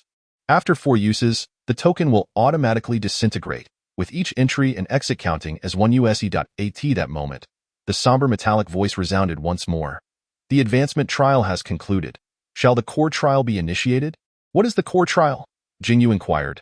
To battle a puppet at the initial stage of foundation establishment. The victor shall receive Puppet True Understanding. Foundation Chapter. The foundational level puppet. I am still far from that. Jing Yu shook his head and replied, I will not initiate it just yet. The challenger has qualified for the core trial. Within 500 years, they may use the passage token at any time to enter the secret realm and undertake the trial. After 500 years, the token will automatically disintegrate, and the trial will be voided. 500 years. That seems reasonable. Jing Yu exhaled in relief. The deadline set by the 9 lives Dao Sovereign was quite generous. In 500 years, he might even attain the golden core stage, making the foundational trial a mere formality. However, the most significant aspect was that within these 500 years, he had 2 opportunities to retreat into the secret realm to evade life-threatening crises. A reward far more valuable than the puppet True Understanding. At this moment, a complex array of teleportation light patterns arose at the center of the round platform. Jing Yu stowed the reward into his newly acquired storage bag and stepped resolutely into the light array. Whoosh! The cultivators lingering in the square gazed longingly at the puppet statue. Jing Yu had already been inside for nearly half an hour without a hint of movement. Just as Mu Shan and the others began to worry about Jing Yu's well-being, a fissure formed in the lower abdomen of the puppet statue, and Jing Yu, nursing a dark bruise on his head, emerged slowly. The moment Jing Yu returned to the square, the 8th of the 12 precious orbs embedded above the small celestial gate held by the puppet statue flashed with a vibrant turquoise light. Fully illuminated, it worked. Zhao Yunlong, witnessing the illumination of another precious orb, felt a surge of joy. How many challenges has Zhao Daoist cleared? Fortuitously, I did not disappoint. Relying on my physical cultivation, I barely passed the 2nd trial. Jing Yu chuckled wryly, saying, the puppets in the 3rd trial are too formidable, so I shattered the jade talisman and retreated. At this point, Jing Yu paused, realizing that he had not been given a talisman to withdraw when he entered. It is indeed remarkable that a fellow cultivator was able to pass the 2nd trial. Zhao Yunlong stroked his beard and smiled. At present, only 3 individuals have managed to pass the 2nd trial. Hu Yiming, with a hint of envy, leaned in and whispered, Brother Zhao, it is said that there are rewards for each trial in the advancement test. You have breezed through 2 trials. What treasures have you acquired? Hu Yiming's inquiry piqued the interest of the surrounding cultivators, their gazes towards Jing Yu laden with inscrutable implications. Mu Shan stood resolutely in front of Jing Yu, effectively shielding him from the malevolent stares of the majority of cultivators. He coldly remarked, Hu Daoist, what opportunities a cultivator acquires in the secret realm is their own secret. If others pry too deeply, it may lead to misunderstandings, which is a taboo in the cultivation world. Hu Yiming's expression shifted, and he hurriedly apologized. Brother Zhao, Mu Steward, I beg your pardon. I beg your pardon. I have only entered the path of immortality for 3 years, and truly do not comprehend the intricacies involved. Haha, old Mu, there's no need for such formality. Jing Yu replied with a smile that in truth, it is nothing extraordinary. The first trial awarded 10 spirit stones, while the second trial offered a storage bag the size of 50 squares, neither of which are particularly valuable. Jing Yu spoke without deceit. Indeed, the 5 trials of the advancement test progressively increased in reward. This secret realm was tailored specifically for Jing Yu by the 9 Lives Dao Lord, making it so that no one else in the entire Wushan market could surpass all 5 trials. Therefore, there was no need to grant Jing Yu any preferential treatment regarding the rewards of the earlier trials. The first trial provided merely a modest reward of spirit stones, while the second trial's storage bag, sized 50 squares, was worth approximately 30 spirit stones in the market. Zhao Yunlong nodded slightly. It seems the rewards for each trial are generally similar. Those who passed the first trial received between 8 to 12 spirit stones. The items I obtained in the second trial differed from those of another wandering cultivator, but their market value is roughly around 30 spirit stones. Hu Yiming lamented, Alas, Brother Zhao, after this expedition into the secret realm, you have netted over 40 spirit stones. Had I known, I should have spent a single spirit stone 3 years ago to purchase a physical cultivation method. Perhaps I would have reaped tenfold returns today. Jing Yu chuckled in response. There are countless secret realms in the world, each with its own peculiarities. It is unlikely any would allow you to gamble so freely. He then inquired, By the way, what rewards did you receive from your entrance examination? Mu Shan sighed. Merely a few small items worth 1 or 2 spirit stones, but it can be said that this trip was not in vain. Jing Yu's expression grew peculiar. In fact, the most valuable reward from this secret realm had already been bestowed upon him during the entrance examination. It seemed that the 9 Lives Dao Lord truly left no stone unturned. One could not help but wonder what significance lay in such a convoluted approach. Why not simply deliver the techniques and treasures directly into my hands? Jing Yu quietly contemplated. Could it be that this is a rule set by the Taoist master? It would be prudent for us not to celebrate too early. If we fail to gather 12 fellow cultivators to pass through, we may well find ourselves trapped in this secret realm, unable to carry out any of the spiritual stones we have accumulated. A member of the law enforcement team remarked coldly. What options do we have left?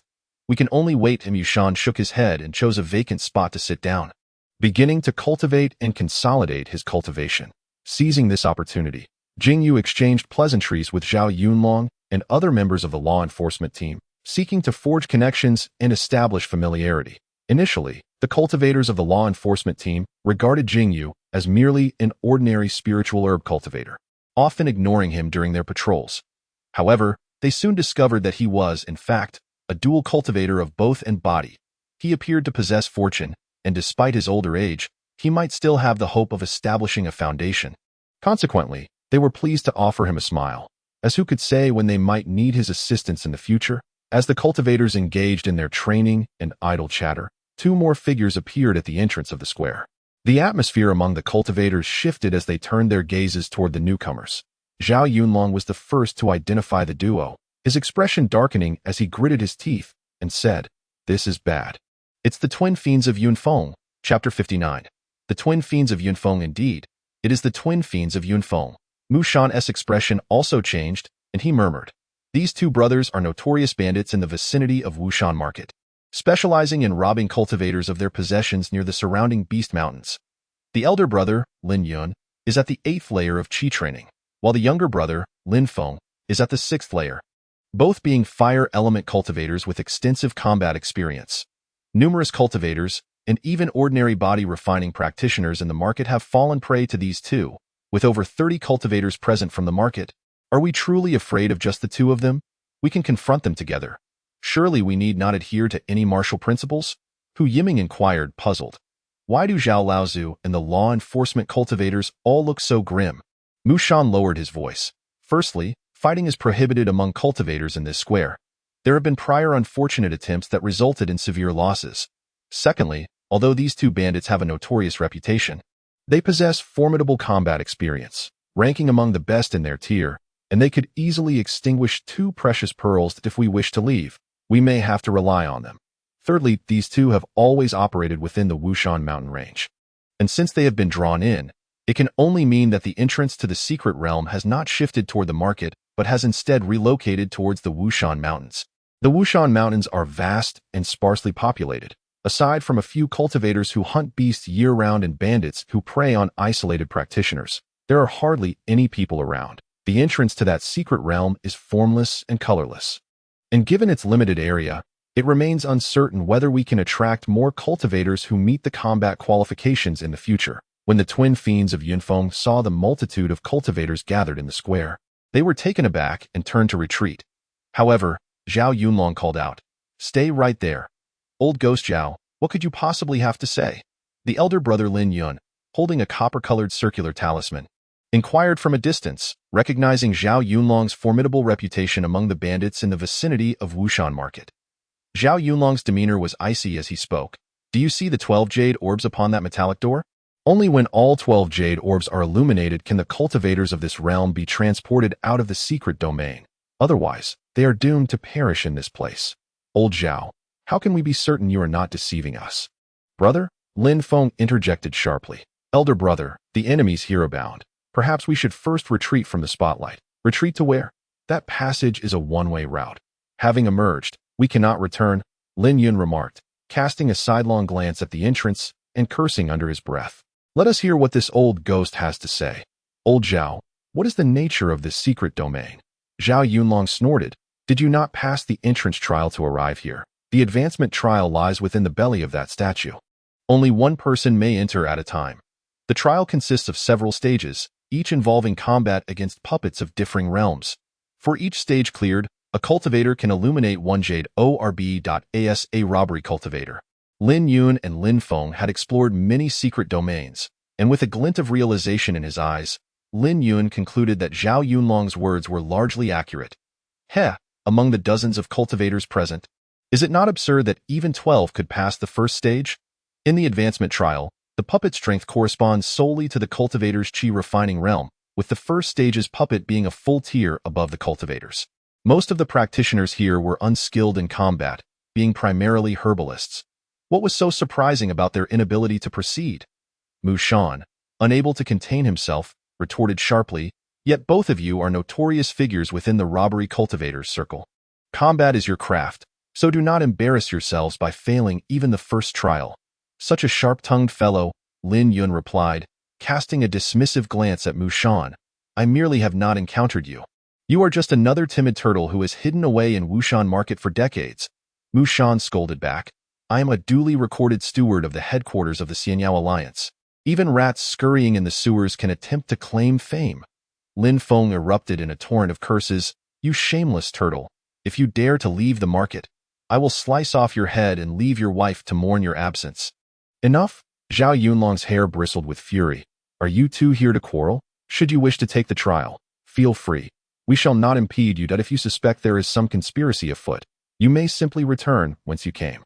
Lin Yun squinted, surveying the faces of the dozens of cultivators for a long moment before stating, "Old Zhao, you are not attempting to find a reason to separate us brothers, are you? So that you can pick us off one by one? Let alone the fact that combat among cultivators is forbidden here." Zhao Yunlong scoffed. "If the cultivators of our market truly wish to harm you, why would they resort to a strategy of taking you down one by one?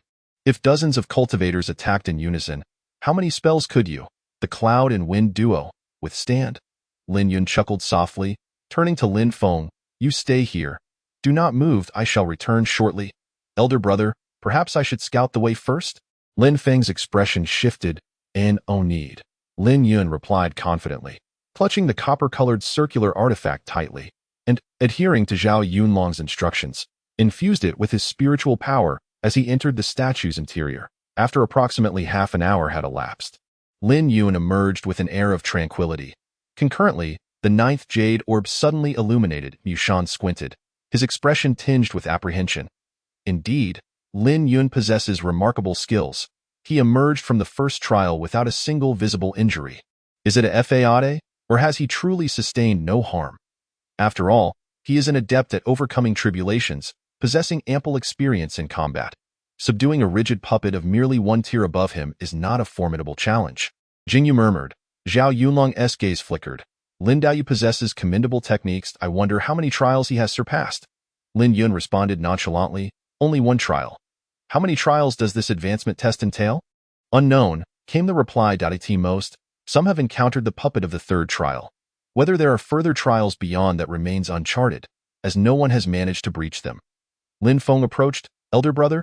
Lin Yun leaned in, whispering a few instructions to his younger sibling, then patted his shoulder and entrusted him with the circular magical artifact. Subsequently, Lin Feng entered the statue's interior. After another half-hour, Lin Feng emerged looking somewhat disheveled, yet unscathed. That moment, the 10th jade orb also glowed to life. Elder brother, the puppet of the second trial was indeed formidable, even with the fire sun ring. I was unable to prevail. Lin Feng returned the circular artifact to Lin Yun, lamenting, I managed to withstand several exchanges against that puppet, but sensing the odds were unfavorable, I resorted to using the jade talisman.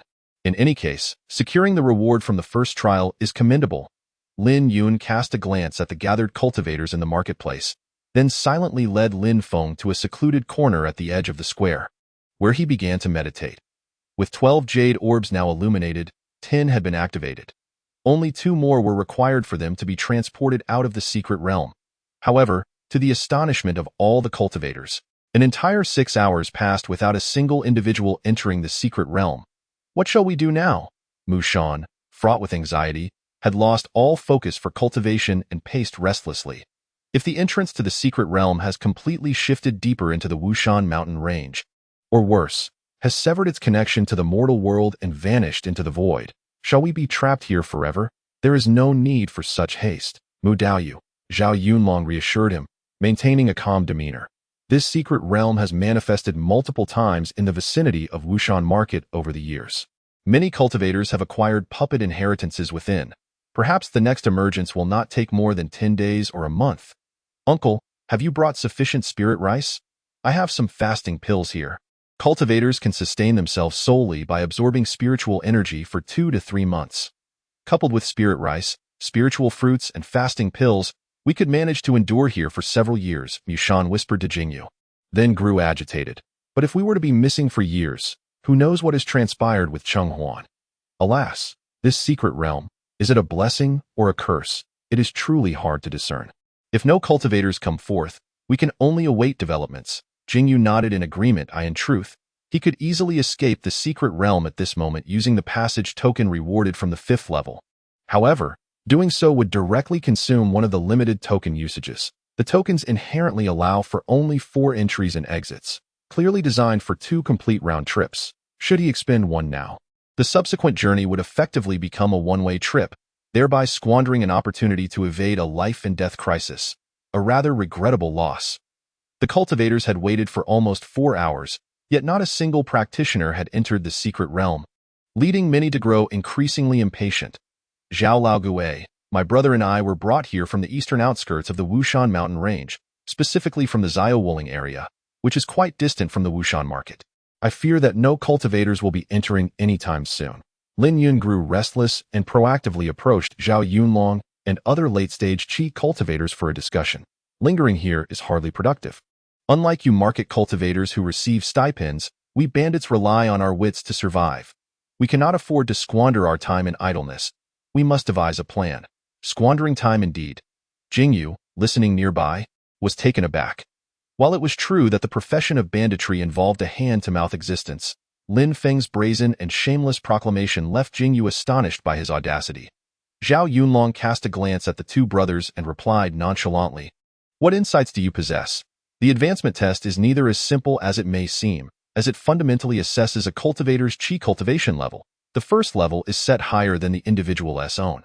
Although the puppets are somewhat rigid and lack skill in combat, they can still pose a challenge for those of lesser prowess. Lin Yun replied languidly, While it may seem difficult, it is not insurmountable. There are indeed loopholes to exploit. If a lower-tier cultivator uses a mid-grade magic tool to face the test, overcoming a puppet of a slightly higher tier is not an impossible feat. A clever workaround, Jing Yu mused. In the realm of cultivation, items forged by artifact masters are categorized into magic tools, treasures, spiritual implements, and spirit treasures.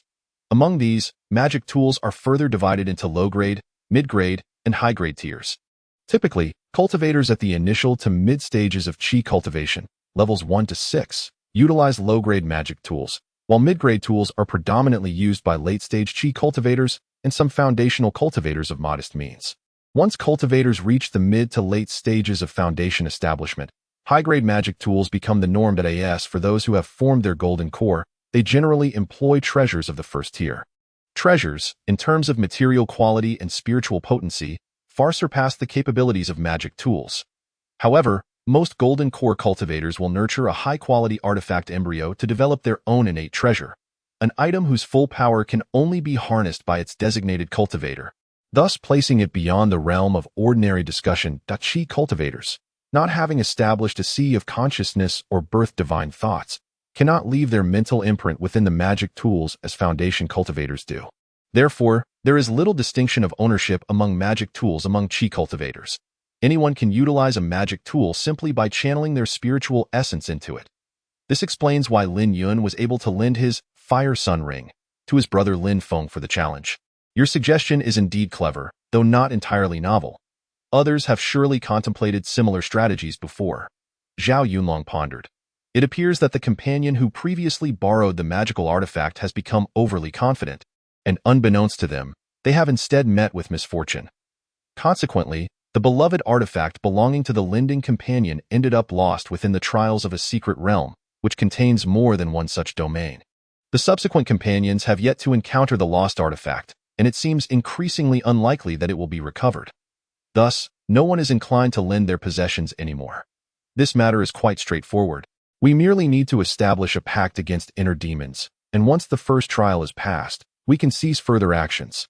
Lin Yun smiled amiably and said, I, Lin, am willing to lend this Fire Yang Ring of mine.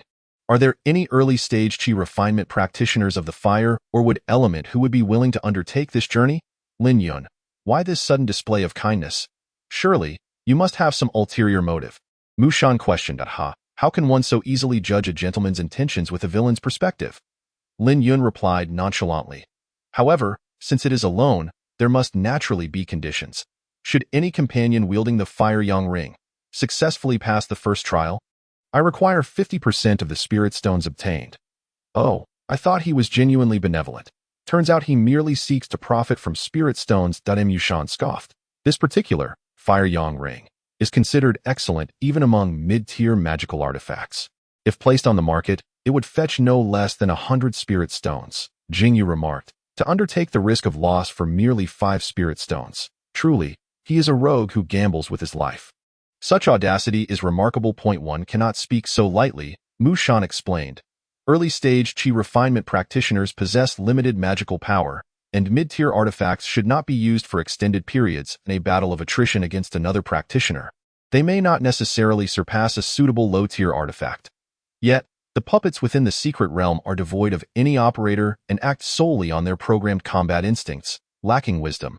They only know how to charge and crash. Thus, wielding a formidable artifact can lead to swift resolutions. Considering this, it is quite likely for early-stage practitioners to pass the first trial with a mid-tier artifact. Furthermore, no one would be foolish enough to gamble with their own life.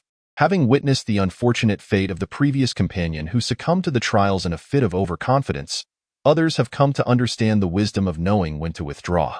Indeed, as Mu Shan indicated, many practitioners in the market were stirred by the proposition, particularly those lacking significant combat prowess, such as the spirit cultivators. Even 5 spirit stones represent their entire year's hard-earned income, and thus, they would not let this opportunity to earn spirit stones slip away. Consequently, Lin Yun proceeded to draft a meticulously detailed pact against inner demons with 2 wood element spirit cultivators before confidently lending out the Fire Yang Ring. Otherwise, not only would there be no fighting permitted in this location, but the mere thought of someone attempting to abscond with the Fire Yang Ring after passing the trials would be enough to cause Lin Yun considerable financial loss. The 2 spirit cultivators before him would likely not dare to risk incurring the wrath of their inner demons or jeopardize their paths for the sake of deceiving Lin Yun. Chapter 61. The Gift of the Treasure Boy. Both of the spirit plant cultivators, each possessing a cultivation level of the second layer of Qi refining, sequentially entered the abdomen of the statue. As Lin Yun had anticipated, both trials were remarkably smooth. The fire-type magical artifact wielded considerable power, and being a medium-grade artifact, it was capable of unleashing its might for only 2 or 3 strikes, even for cultivators at the second layer of Qi refining. However, against puppets of the third layer, a single strike from the fire yang ring would suffice, thus rendering the margin for error exceptionally generous. Observing as the 2 spirit plant cultivators handed Lin Yun 5 spirit stones each, Hu Yiming, standing beside Jing Yu, couldn't help but feel envious.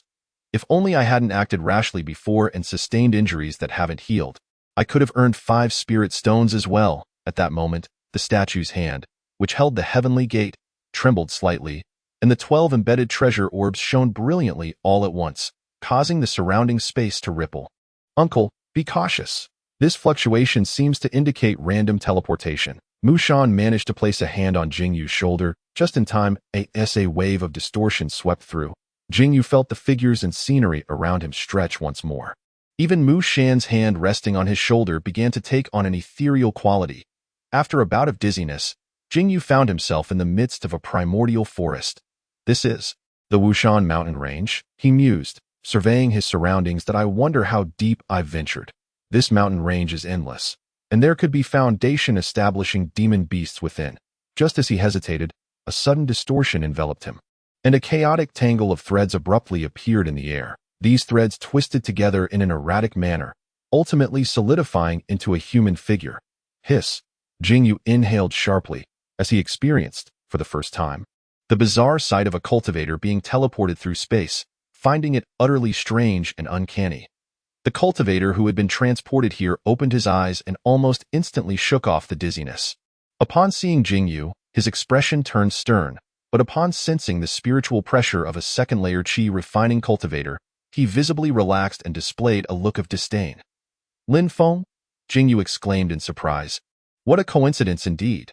The cultivator who had just materialized before him was one of the 2 robbers who had entered the secret realm last, the younger brother of the infamous Yunfeng twin robbers.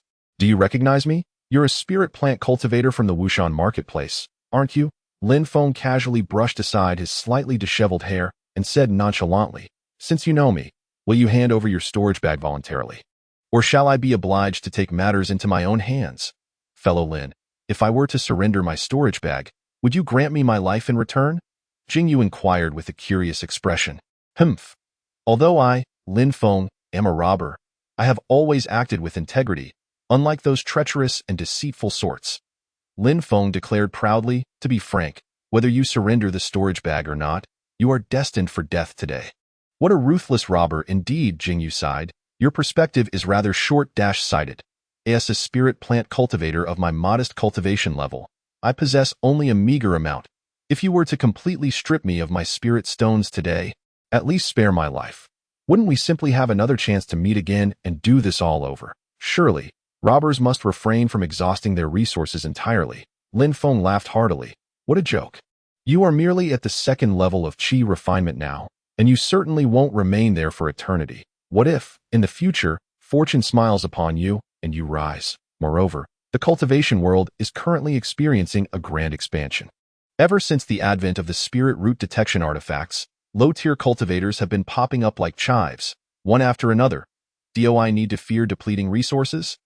At present, the rivers are teeming with fish, and there aren't enough hooks to go around. When my elder brother lends out artifacts, he only charges 50% of the spirit stones. Your vision pales in comparison to his. Jing Yu shook his head. Do you really think my elder brother is being kind by lending out artifacts? That 50% of spirit stones is no easy morsel to swallow. Lin Feng's smile was laced with intrigue. The Huayang ring is indeed formidable among mid-grade artifacts, but it has its drawbacks. Each time the user employs it, their meridians become tainted with a hint of fiery energy, necessitating several days of quiet cultivation to refine and expel it. During those days, should the 2 unfortunate spirit plant cultivators who have absorbed the fiery energy step within a radius of several dozen miles of the Huayang ring, my elder brother will undoubtedly sense their presence. At that time, the first test will demand tenfold the spirit stones, and both of those unfortunate souls will have to cough up their entire fortunes, principal and interest. Do they truly believe that my Yunfeng Xuanxing's artifacts are so easily borrowed? Now it makes sense. I wondered why we 2 were transported together, Jing Yu said, momentarily stunned, before sighing. Oh? Why is that? Lin Feng asked with keen interest, not in a hurry to deal with this Qi refinement level cultivator, but rather relishing the opportunity to engage in idle chatter. Contrary to his elder brother's decisive manner, he preferred this feeling of playfully tormenting his opponent that simply that I have received the favor of a great figure, who is providing me with resources for my cultivation, Jing Yu replied with a smile. And perhaps fearing that I might be too conservative, he specifically sent a person of unassailable character to deliver treasures to me. You must have your entire fortune on you, right? You? Lin Feng sensed something amiss, his eyes widening in shock as the Qi refinement level spirit plant cultivator suddenly vanished into the ground. Earth escape. Lin Feng instinctively felt an overwhelming danger approaching. As a battle-hardened cultivator, he swiftly slapped a high-grade thick earth talisman onto himself, and a robust, earthy yellow shield immediately enveloped him. However, in the next moment, Jing Yu's figure emerged from beneath him, a fist radiating a grayish light effortlessly piercing through the earthy yellow shield, continuing unabated to penetrate Lin Feng's chest. Huff to huff.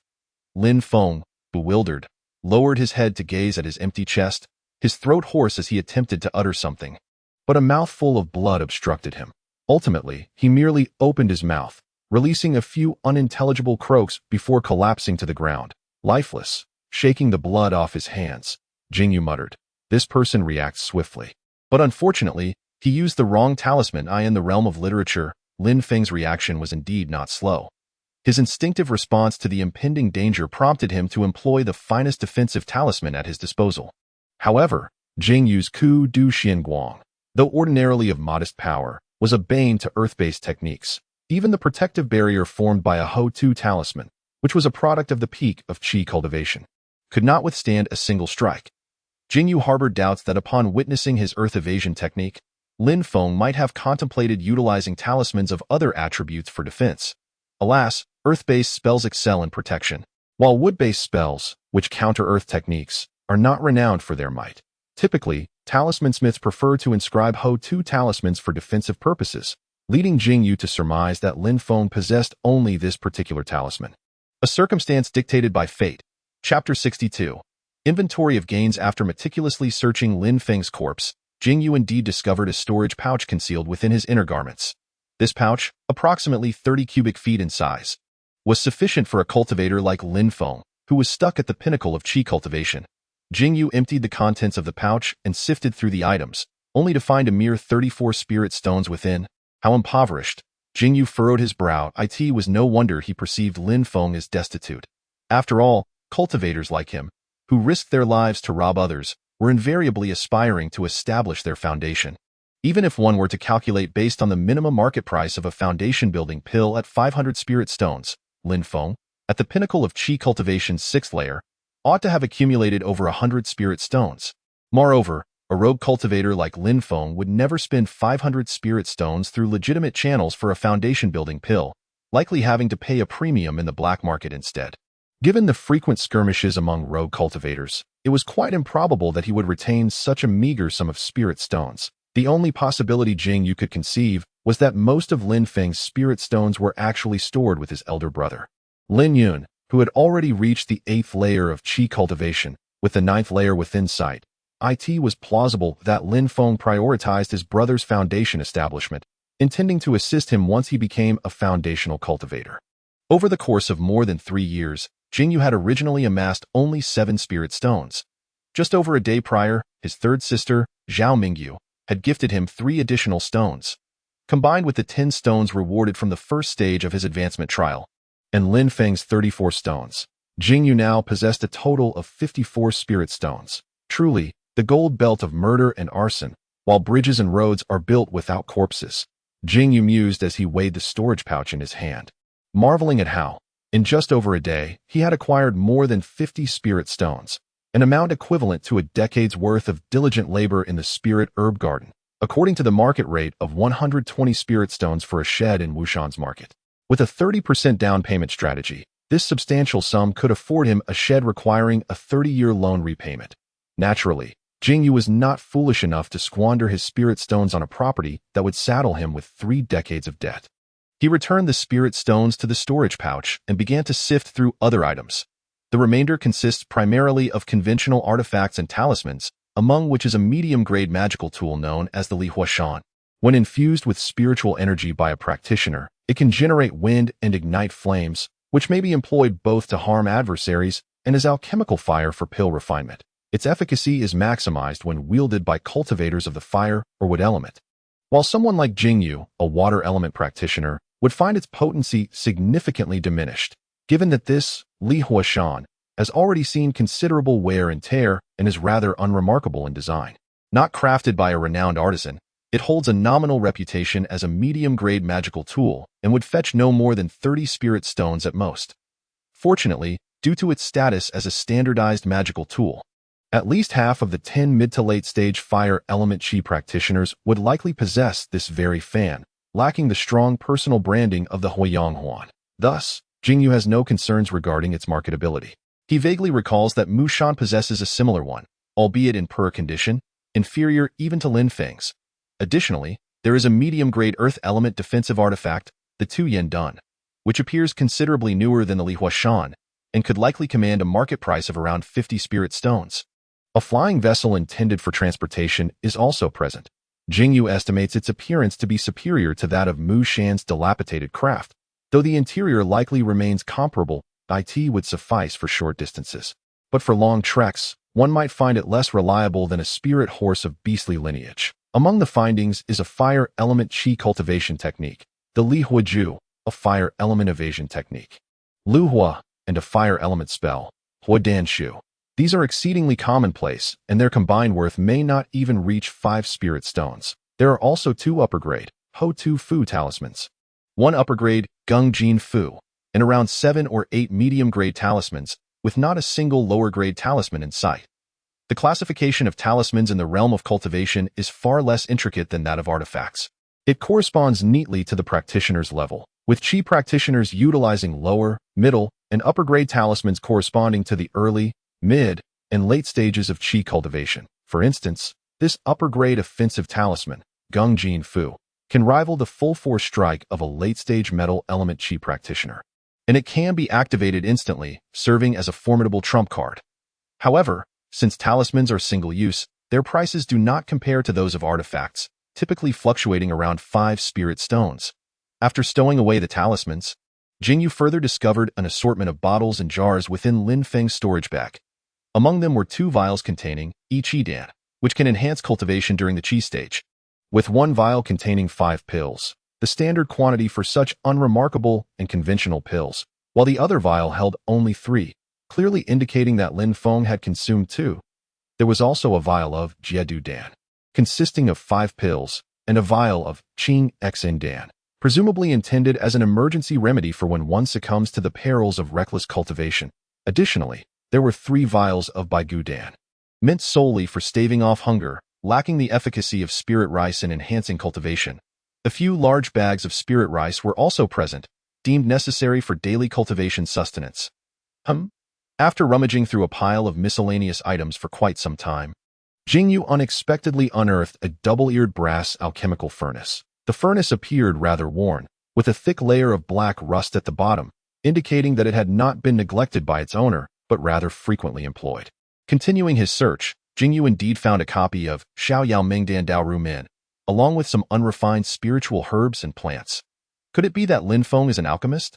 However, upon reflection, it is hardly surprising that in the present age of the cultivation world, practitioners seeking to amass sufficient resources for their spiritual endeavors cannot merely rely on a lifetime of being a spirit herb cultivator. Those with the capability to tread the path of foundation establishment invariably possess some skills to supplement their efforts. Even the professional bandits, who rely solely on their craft, find it challenging to achieve prominence without acquiring a secondary vocation. Lin Feng, being a fire element cultivator, finds his most suitable pursuits in either artifact refinement or alchemy. His elder brother, Lin Yun, is reputed to be a somewhat renowned artifact refiner, having crafted many indispensable tools for bandits around the Wushan mountain range. To complement his skills, it is entirely reasonable for Lin Feng to take up alchemy as a side profession. However, it is evident that Lin Feng lacks any remarkable talent in the art of alchemy. Otherwise, his reputation would not be so obscure. In hindsight, the 2 bottles of qi-boosting pills are likely concocted by Lin Feng himself, and upon a cursory glance, Jing Yu could discern that these pills were murky and rife with impurities, far inferior to those sold at the Fangdanding Pavilion in the Wushan market. Essentially, the only valuable items in his storage bag comprise these few pills. For a sixth-layer qi cultivator, with no fixed assets and whose entire fortune is bound to himself, this meager wealth is somewhat disheartening. Even when accounting for the 34 spirit stones he originally possessed and converting all his magical artifacts, talismans, pills, and techniques to spirit stones, the total would scarcely amount to 160 or 70 spirit stones. My sturdy coup du treasure is no less resilient than defensive artifacts. Thus, the earth rock shield may be rendered unnecessary and should best be sold for spirit stones. The Li Hua fan, on the other hand, could be refined and retained for further exploration into alchemy. Jing Yu flipped his hand, placing the Li Hua fan in his palm, deep in thought. Suddenly, an idea struck him, and with another flick of his wrist, the Li Hua fan vanished, replaced by an ancient copper mirror. Gazing at the mirror in his hand, Jing Yu's heart raced.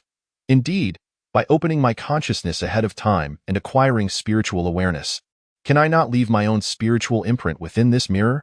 This would signify a true refinement. If I were to completely refine the Zhiming Bao Jing, what new transformations might this mirror undergo? Chapter 63. The Mirror of Fates. Inquiry. Jing Yu cautiously extended his consciousness into the Zhiming Bao Jing, embedding his unique spiritual imprint within it. In truth, this renowned treasure was a companion artifact bestowed upon Jing Yu by the 9 Lives Dao monarch, specifically chosen for his reincarnation, already intertwined with Jing Yu's own life. Although they bore no formal master-servant title, their connection was nonetheless profound. Now, by infusing his spiritual imprint, it felt akin to completing a necessary formality. However, once Jing Yu introduced his consciousness imprint, he was taken aback to see the ancient copper mirror emit a faint glow, as if his act of refining the treasure had activated some hidden mechanism. Suddenly, the formerly smooth surface of the Zhiming Bao Jing became riddled with fine cracks, which extended to the brass body of the mirror. A short while, this highly esteemed celestial artifact shattered into countless fragments. In the next moment, even those fragments vanished without a trace, and the entire Zhiming Bao Jing seemed to dissolve into the ether. Jing Yu sat there, dumbfounded, his body rigid as he crossed his legs on the ground, experiencing a profound sense of helplessness for the first time. How could a mere spiritual imprint shatter such a mirror? However, in the next moment, he suddenly sensed a gentle, ethereal energy, one he had never before experienced, drifting from the heavens and ultimately converging within his dantian. Jing Yu wished to seize this pure energy and refine it into his corporeal form, yet he discovered that it eluded his grasp as if it were intangible. Only his consciousness could perceive it. The moment he shielded his thoughts, the ethereal energy seemed to vanish entirely. Dantian. Jing Yu hastily assumed a meditative posture, turning his inner gaze inward, and indeed beheld a mirror quietly suspended amidst the tranquil water-like spiritual energy in his dantian. This mirror bore an uncanny resemblance to the shattered Zhiming treasure mirror, yet its material was vastly different. The mirror within Jing Yu's dantian appeared to be crafted entirely of water, its surface as calm and undisturbed as a placid lake. When Jing Yu's consciousness brushed against the mirror's surface, it rippled in response. The ethereal energy from the heavens coalesced within a water-blue gem affixed to the mirror's frame. Jing Yu recalled distinctly that this gem had originally served as a vessel for accumulating celestial energy in the Zhiming treasure mirror. This ethereal energy was, in fact, celestial energy, Jing Yu murmured in astonishment. Undeterred, he endeavored to capture this delicate stream of ethereal energy and refine it into his suffering body, yet it remained a futile endeavor. What does this signify? Has the Zhiming treasure mirror transformed into something intangible, embedding itself within his dantian? Jing Yu could hardly fathom that such a bizarre occurrence would transpire after refining this mirror with his consciousness. The 9 Lives Dao Lord had never alluded to this matter, perhaps deeming it unnecessary to mention. After all, at present, apart from the addition of this mirror within his dantian and the continuous absorption of visible yet intangible celestial energy from the heavens, there appeared to be no adverse effects. Just when he believed this matter had reached its conclusion, the mirror within his dantian trembled unexpectedly, emitting a stream of light that darted into Jing Yu's sea of consciousness. Upon closer inspection, he discovered it to be a manuscript detailing a qi cultivation system. When Jing Guanming Fa. Practitioners seek transcendence, aspiring to rise above the mundane, yet the path to immortality is finite, unyielding, and impervious to advancement to attain liberation, one must forge an alternate path. With countless paths to enlightenment, how does one inquire of the Tao? Only by observing others. Every individual possesses their fate. To observe others is to discern fate. A mirror stands before me, intended to question and observe the hearts and destinies of the world, serving as a fundamental path. For now, I shall lightly engage in Qi cultivation, foundation establishment, and the Golden Core trilogy, laying the groundwork for future generations. This technique, Jing Yu furrowed his brow. This method was divided into 3 major sections: Qi cultivation, foundation establishment, and Golden Core, culminating at the completion of the Golden Core, with no mention of the nascent soul or beyond. Furthermore, this technique bore no attribute distinctions. The nature of the practitioner's spiritual root would automatically dictate the technique's attribute, and regardless of the attribute, a corresponding treasure mirror would coalesce within the dantian. This was the fundamental ability of the Qi cultivation stage, known as Xuanqingzi. This particular cultivation technique will manifest a mysterious mirror within the practitioner during the Qi refinement stage. This mirror serves not only as a supernatural tool, but can also be regarded as a personal magic treasure. Its functions bear a striking resemblance to the celestial artifacts known as the destiny mirror, possessing the ability to detect fluctuations in surrounding spiritual energy, stimulate fate, and illuminate the connections of one's destiny. Furthermore, this treasure can detach from the dantian and transform into a protective mirror shield, providing a defensive capability equivalent to that of artifacts of the same tier. It is advantageous in that it can coalesce and disperse at will, swiftly reassembling even if shattered as one's mastery deepens. The surface of this mirror can even rebound certain spells, returning the attack to its originator. In contrast to the destiny mirror, this mysterious mirror can emit a beam of mysterious mirror spirit light, which can restrain, delay, and ensnare adversaries. Jing Yu summoned this mirror from his dantian and directed its face toward his right hand, unleashing the mysterious mirror spirit light. He immediately felt a slight sluggishness in his hand, as if it were encased in mercury, thick and slippery. From the perspective of a practitioner at the second level of Qi refinement, this restraining and delaying effect was quite commendable.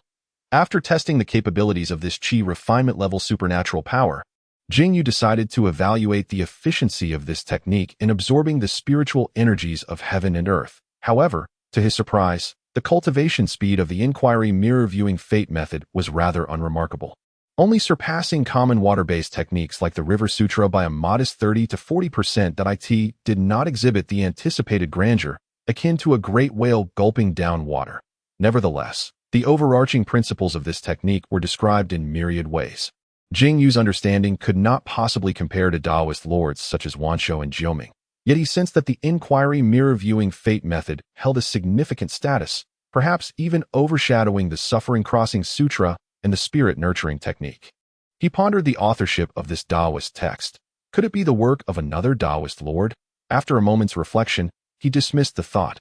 No, this elder only authored the first 3 chapters, stopping at the Golden Core realm. It was likely a playful endeavor by a certain Taoist lord. The meticulousness of Taoist Lord Jiuming was evident, having concealed such a contingency. Now, he possessed complete methodologies for body refinement, Qi cultivation, and spirit training. Jing Yu sighed, remarking that the opportunity had been laid before him. When he next encountered the Taoist Lord, he would surely express his gratitude in person. Present. The water mirror within his dantian functioned as a more comprehensive version of the destiny mirror. As he manipulated it with his spiritual sense, he unexpectedly discovered a new feature. Fate retrieval? Jing Yu was taken aback. Within this small water mirror lay detailed explanations of all destinies across the myriad realms. A thought struck him, recalling the time in the Longevity Palace when Taoist Lord Jiuming, in an effort to obscure the heavenly secrets, had reported his own longevity and vision fate as a purple spiritual grade fate. Boundless longevity. Thus, he immersed himself in thought, beginning to search the repository of fates for the designation boundless longevity. Grade. Spiritual, purple, specific function. The fate bearer unconditionally gains an additional 10,000 years of life. Origin of the fate. The first practitioner of the longevity and vision fate achieved enlightenment and ascended to the rank of Taoist Lord, causing the overflow of the Taoist Lord's fate, thereby giving rise to boundless longevity. Chapter 64. Returning to the market, so many destinies come into being in this manner. In the depths of Jing Yu's heart, a sense of solemnity arose. The repository of fate within the foundational divine powers of the Wenjing Guanmafa offered him a certain comprehension of the mysteries of destiny. It was no wonder that the Taoist known as Wanshou was referred to by the title of Wanshou. Previously, he had pondered why the foremost figure in the world to attain the Changxing fate did not adopt the title of Changxing Daojun. It appears there is a profound significance behind this. With this thought, a spark ignited in his heart, prompting him to search using the keyword 9 lives. Limao Jioming, grade. Spiritual grade, purple, specific function. When facing fatal injuries, the individual can substitute their flesh and blood 9 times. Origin of fate. A practitioner of the Changxing Jiushi, fate who established a separate path and ascended to the rank of Daojun, causing the overflow of the Daojun's destiny, thus giving rise to the Limao Jioming in the mortal realm. Indeed, it was as such. Jing Yu suddenly grasped the insight that each Daojun's attainment leads to the overflow of their original fate, thereby spawning a new one, resulting in an increasing variety of destinies in the world. However, if the purple spiritual grade, Wanshou Wujing, is considered a lower-tier fate of the divine grade, Changxing Jiushi, then the Limao Jioming appears to be an entirely different creation, bearing no relation to the Changxing lineage. Could the key lie in the fact that the 9 lives Daojun forged his own path? This was a matter to ponder later.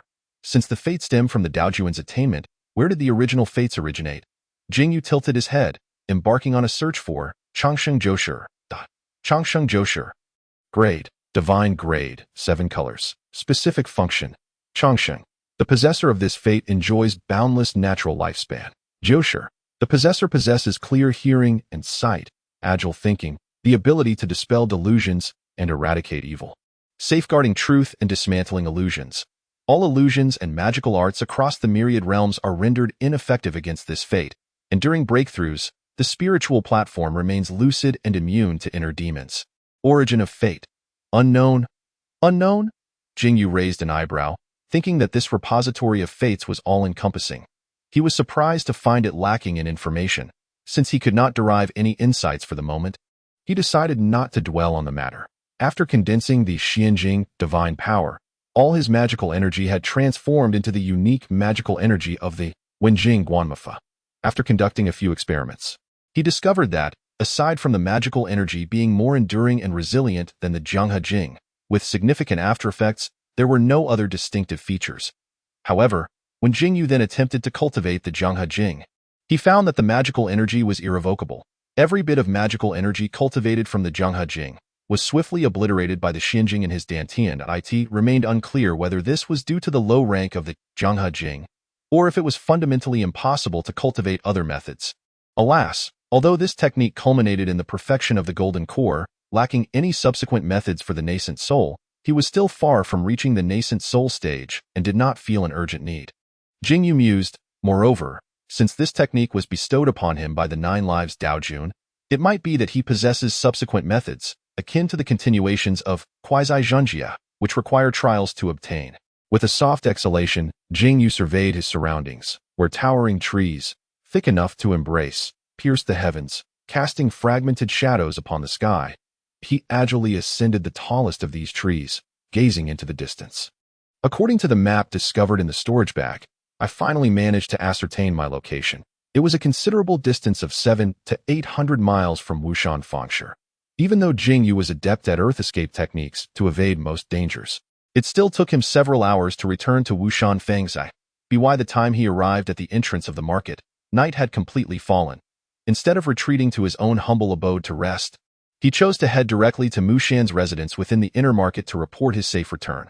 "Uncle, you have finally returned," Jing Yu, not concealing his aura, confidently approached Mushan's doorstep. Upon sensing Jing Yu's spiritual pressure, Mushan, his face beaming with joy, opened the door and clapped Jing Yu on the shoulder. "I had rather unfortunate luck and was transported to the outskirts of the Wushan mountain range. It took quite an effort for me to find my way out." Jing Yu produced a wild boar carcass from his storage bag. Holding it aloft, I encountered a first-layer chi-cultivating demon beast along the way and took the liberty of slaughtering it. "Would you kindly prepare a feast to ease the shock?"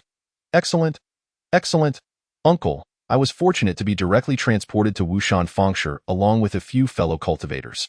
You wouldn't believe it, but out of more than 30 friends in the secret realm, Only about 20 have returned. The remaining 10 or so are likely dispatched to some remote location, and news of them is still pending. Have Wang Cheng and Li Yin returned as well? The two individuals Jing Yu inquired about were the ones who had borrowed the Fire Sun Ring artifact from Lin Yun and were infused with the essence of fire. Mushan paused. Shaking his head, I have not heard any news of their return. Jing Yu sighed inwardly, pulling Mushan into the courtyard, where he indeed found his elder sister, Zhao Mingyu, along with her siblings, Zhao Chenghuan and Zhao Chengyin, waiting in the yard. Zhao Mingyu leaned on her cane and grasped one of Jing Yu's hands. It's good that you're back. This ordeal in the secret realm was truly an unforeseen disaster. Jing Yu laughed. I, however, have turned misfortune into fortune and made a small profit, Zhao Mingyu remarked. You are quite fortunate. I have always known that. Over the past few days, Granny Wang has selected a few suitable candidates. And I have already settled on one. Xing Yan has given his approval, and it seems the engagement will be forthcoming soon. So soon? Which family's daughter? Jing Yu inquired, astonished. She is the youngest daughter of a 6th-layer Qi cultivating alchemist from the East Street of the Inner Market. Aged 20. Last year, this alchemist was killed by bandits while foraging for herbs in the Wushan mountain range, and the 7 or 8 mortal children in the family clamored for a division of assets, resulting in their complete disbandment. This young lady possesses a gentle disposition and has not inherited much of the family fortune. Fortunately, she is a 1st-layer body cultivator, laboring in the market with menial tasks such as transporting heavy objects and serving tea, barely making ends meet. Zhao Mingyu whispered. Though she may seem somewhat timid, she possesses a commendable spirit. Most mortals who fall to such depths in the market would likely succumb and engage in illicit activities. Yet she, with her refined appearance and graceful demeanor, has never entertained such thoughts, which is quite rare. It is precisely this quality that has led me to facilitate this union. Jing Yu nodded slightly and said, Third sister, as long as you do not become overly headstrong in your desire to marry some female cultivator, I still have faith in your judgment on ordinary matters. Zhao Mingyu shot him a glance and replied softly, This girl is named Mu Pei. I personally visited her yesterday with Cheng Yan, and the two exchanged glances of mutual understanding. My suggestion is that this matter should be settled promptly, with a betrothal gift of 10 spirit stones. Her family has already dispersed, and these 10 spirit stones will serve as her personal funds. It is advisable to handle this matter appropriately. Upon hearing this, Jing Yu found no fault in the arrangement, but Mu Shan interjected, Uncle, there is an intriguing detail you may not be aware of. Do you know who this girl's father was murdered by? Realizing the implications of Mu Shan's question, Jing Yu was taken aback and stammered, Could it be? It was indeed the notorious Yunfeng Shuangsha. Chapter 65. The grand wedding. Jing Yu immediately recalled the dual-eared brass alchemical furnace in Lin Feng's storage bag, as well as the book titled Introduction to the Tao of Alchemy of the Carefree Alliance. He marveled at how fate intricately intertwined the destinies of two seemingly unrelated individuals in such an unexpected manner. Had the Yunfeng Shuangsha not slain that Mu surnamed cultivator, Lin Feng's storage bag would likely not contain those alchemical items, and Jing Yu's previous spoils would have been worth less. Yet, had the Mu surnamed cultivator survived, her youngest daughter Mu Pei would probably have lost her chance to marry Zhao Chengyan. Did this mean that his killing of Lin Feng could be considered a partial act of vengeance for his future niece's father's death? Jing Yu felt as though he had grasped some subtle threads of fate, and he sensed a slight surge of power within him. Meanwhile, Mu Shan, oblivious to the deeper implications, remarked, There are countless bandit cultivators around the Wushan mountain range. I never expected this girl's father to have perished at the hands of the Yunfeng Shuangsha. This clearly illustrates the formidable malevolence of these two brothers, who have likely claimed the lives of countless fellow cultivators over the years. As the saying goes, those who commit numerous injustices will inevitably meet their end. The brothers have been wicked for far too long and have made many enemies. If it were not for their fated nature as born tyrants, their outcome would probably not be promising. Jing Yu replied leisurely, One can only hope so. Mu Shan added, If any fellow cultivators unfortunately find themselves transported to the same location as the Yunfeng Shuangsha, it would likely bode ill for them. I hope the friends in the market have better fortunes. Jing Yu shook his head and tossed the wild boar carcass he was holding into the courtyard, saying, Since Cheng Yan is about to wed, this wild boar will serve as a fitting betrothal gift, saving us the expense of purchasing spirit stones. Zhao Chengyan quickly interjected, Uncle, I would rather compensate you at market price. It is merely a newly cultivated beast and is not worth even a single spirit stone. Jing Yu firmly refused, stating, "Consider it a congratulatory gift from your uncle. Your future wife is destined to face many trials. You must treat her well after you marry." Cheng Yin reflected on this. A rare warmth appeared on Zhao Qingyan's handsome face as he expressed, Payer has encountered tremendous upheaval in her family and has fallen into obscurity, yet she remains untainted by the mud. I, as her nephew, hold both respect and admiration for her. Tio have a wife such as her. I can desire nothing more. With such thoughts, your future days will surely not be lacking in joy. As Jing Yu observed the encroaching dusk, he made no further delay and returned to his humble dwelling, where he meticulously arranged the spoils of his recent expedition. 2 days later, the cultivators from the secret realm began to trickle back to the market. Yet a handful of lesser skilled spirit herb cultivators remained unaccounted for, among them, the two who had been tainted by the aura of the fire vein. Jing Yu pondered the unfortunate fate that had likely befallen them at the hands of Lin Yun. However, the majority of the missing cultivators were of lowly prowess. Those who could sustain themselves as spirit herb farmers were either newly initiated into the path of immortality or possessed poor aptitude. Often languishing in the early stages of qi cultivation, their progress stagnating. Consequently, their disappearance stirred little commotion. Those closely connected to them resorted to inquiries, with acquaintances frequently traversing the Wushan Mountains in search of beasts, hoping to uncover the remains of the missing cultivators, thus allowing for a proper memorial stone to be erected at the unkempt graveyard beyond the market, fulfilling their earthly duties. Those more distantly related dismissed the matter as mere gossip, often belittling the plight of the missing cultivators, mocking their unfortunate fate.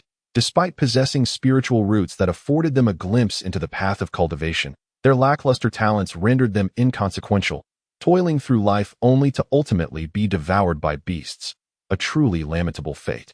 The sound of firecrackers resonated throughout the inner market's west street, heralding the procession of the wedding party making its way from the outer market. Zhao Qingyan's marriage was to be held at Mu Shan's residence, and the couple had opted not to establish a new home. After deliberation, Zhao Mingyu's family decided that they would continue residing in the guest quarters of Mu Shan's home, with Zhao Qingyan contributing a modest sum of spirit coins annually as rent.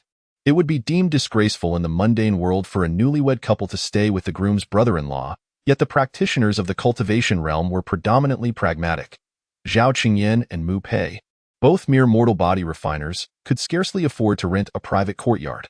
After all, earning spirit stones was no easy feat, with their annual income barely amounting to 2 spirit stones. Mu Pei, as a first-level body refiner, garnered even less, perhaps around 1 spirit stone, making it impractical to allocate 2/3 of their meager income to rent.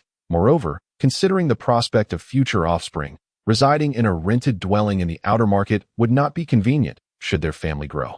Thus, it was settled in this manner. Initially, Zhao Mingyu felt somewhat guilty about the arrangement for her son-in-law, yet Mu Shan was unfazed, welcoming the situation with open arms, having cohabited under the same roof with Zhao Qingyan for over a decade.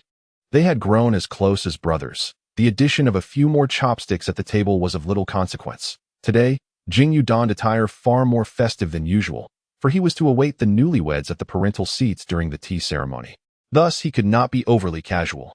The wedding banquet was kept intimate, attended only by a few friends familiar with Zhao Qingyan and Mu Shan, providing an opportunity for all to indulge in a hearty meal. As the bride made her entrance, the matchmaker from the Moon Elder Pavilion led a young woman adorned in a resplendent red wedding gown, her features perfectly symmetrical, into the hall. The customs of the cultivation realm were far less intricate than those of the mundane world. The bride did not don a red veil, presenting herself openly and radiantly, her captivating presence enhancing her allure. On this day, Zhao Qingyan donned a striking crimson attire, despite being 37 years of age. The body refinement practitioner appeared no different than a youthful man in his 20s. Coupled with his handsome and tall stature, he stood alongside Mu Pei, prompting the visiting cultivators to nod in admiration, extolling the two mortals for their ethereal charm akin to celestial beings. Let us dispense with the superfluous formalities. To the newlyweds, bow to heaven and earth. Bow to the high hall. Zhao Mingyu and Jing Yu, seated at the head of the table, exchanged knowing smiles as they observed the two newlyweds bowing. Jing Yu, being Zhao Qingyan's uncle and having avenged Mu Pei's father, felt thoroughly justified in receiving this bow. The couple bowed to each other. Zhao Qingyan and Mu Pei exchanged a glance, their ears flushing with a rosy hue. and they reciprocated the BOWTO, the bridal chamber. Not so fast, not so fast. First, let us partake in some wine. There is ample time this evening. A boisterous cultivator, with an exposed chest and disheveled hair, raised his wine flask and, swaying enthusiastically, proclaimed, "On this joyous occasion, may the newlyweds be blessed with progeny possessing spiritual roots, thus paving their path to immortality. The Zhao family's celestial lineage is indeed promising."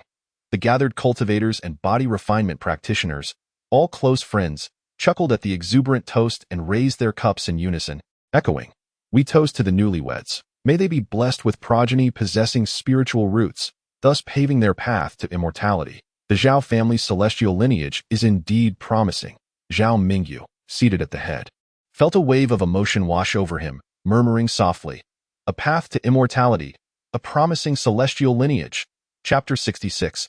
The puppet pavilion. Jing Yu remained at Mu Shan's residence until evening. After Zhao Qingyan and Mu Pei had toasted with a round of spiritual wine, they retired to the bridal chamber. Most guests outside had indulged sufficiently and began to disperse on Wushan market. Both cultivators and mortals refrained from the unseemly tradition of raucous celebrations, which spoke volumes of their decorum.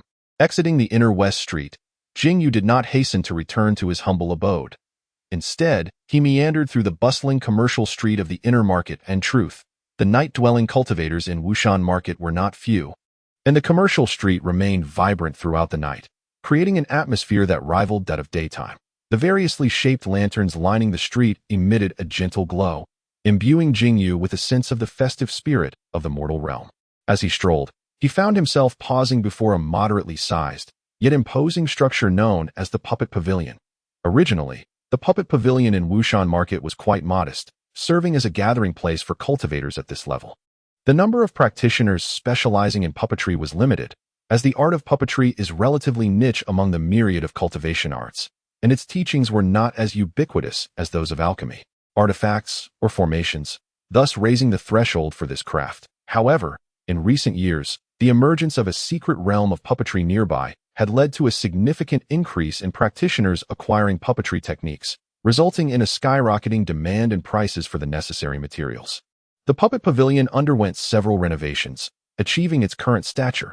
Esteemed friend, are you here to select a puppet or to purchase materials for crafting puppets? A youth, adorned with a wooden gear mask and at the third layer of chi refining, could not help but approach Jing Yu as he lingered there. Is there a heritage pertaining to puppet crafting here? Jing Yu casually inquired as he entered the shop. Indeed, there is, when it comes to the legacy of puppetry. The Puppet Pavilion far surpasses the Techniques Pavilion in terms of comprehensiveness. Might I peruse the materials? The masked youth replied amiably. You may examine the catalog of legacies. After reviewing it, you will gain a sufficient understanding of the inheritance. That would suffice. Jing Yu accepted without hesitation as the masked youth produced a slender tome from his storage bag and began to scrutinize its contents. Introduction to Puppetry, Initial Combat Puppetry, Sword and Shield Edition. Initial Combat Puppetry, Bow and Crossbow Edition, Initial Life Puppetry, Servant Edition, Initial Life Puppetry, Strongman Edition, Initial Life Puppetry, Builder Edition. Are these the only legacies of your puppetry? Jing Yu inquired, closing the tome. These are all that we possess, the masked youth replied with a wry smile. My friend, you should be aware that the art of puppetry is not particularly popular among the myriad disciplines of cultivation. In previous years, this Puppet Pavilion merely had a solitary introduction to puppetry to uphold its reputation, while the subsequent legacies were gathered from the recent puppet secret realm. And what of the puppets you sell here? Aside from the builder puppets, they encompass all categories from these legacies. The masked youth eagerly pointed to a wooden puppet displayed in a nearby cabinet. Please observe, this strongman puppet is currently the most sought-after type in the market. Possessing immense strength and inexhaustible stamina, with simple crafting and maintenance, making it an absolute superior substitute for mundane body refiners. Due to the burgeoning popularity of this puppet in the marketplace, many mundane body refiners have found themselves without work. Furthermore, over here are the sword and shield puppets and bow and crossbow puppets the masked youth boasted. These are the masterpieces of the illustrious Master Wu Qi, the most renowned puppeteer in the market. One excels in close combat, while the other in ranged attacks. A single puppet possesses the strength of a fourth-layer chi refinement cultivator, and when paired, They can even contend with sixth-layer qi refinement cultivators. Can the finest creations of the strongest puppeteer in the market truly rival the prowess of a fourth-layer qi refinement cultivator? Jing Yu expressed his disdain. Oh well. The masked youth stiffened momentarily, forcing a smile. We cannot state it quite like that. After all, the puppetry in our Wushan marketplace has only recently begun to develop, and these puppeteers are navigating uncharted waters, unlike those from the grand cities with centuries or even millennia of heritage. Moreover, cultivators in the foundation establishment stage lack the ability to open their sea of consciousness, rendering them incapable of controlling puppets with their divine sense. Thus, these combat puppets operate solely on their battle instincts fueled by spirit stones, leaving much to be questioned regarding their combat efficacy, I fear. Jing Yu pointed out the crux of the issue once more. Setting aside the potential for friendly fire against the puppet's master, the consumption of spirit stones in each battle must also be a significant concern. To put it plainly, combat puppets at the qi refinement stage, even in those grand cities with millennia of legacy, are a rarity, is it not for this reason? Compared to foundation establishment puppets that can be assisted and controlled with divine sense, the disparities in spirit stone consumption and combat agility are simply incomparable. Would you not agree? The masked youth gradually removed his mask, revealing a rather delicate visage. At this moment, he respectfully said, I never expected that you, my esteemed friend, possess such profound understanding. It is I who have foolishly displayed my clumsiness before an expert. Oh, your surname is Wu. What is your relation to the renowned puppet master Wu Qi? Jing Yu raised an eyebrow. Wu Qi is indeed my father. The youth clasped his hands together, restoring his playful demeanor. I am Wu Buchuan. Xiaoming Jing. Jing Yu succinctly introduced himself.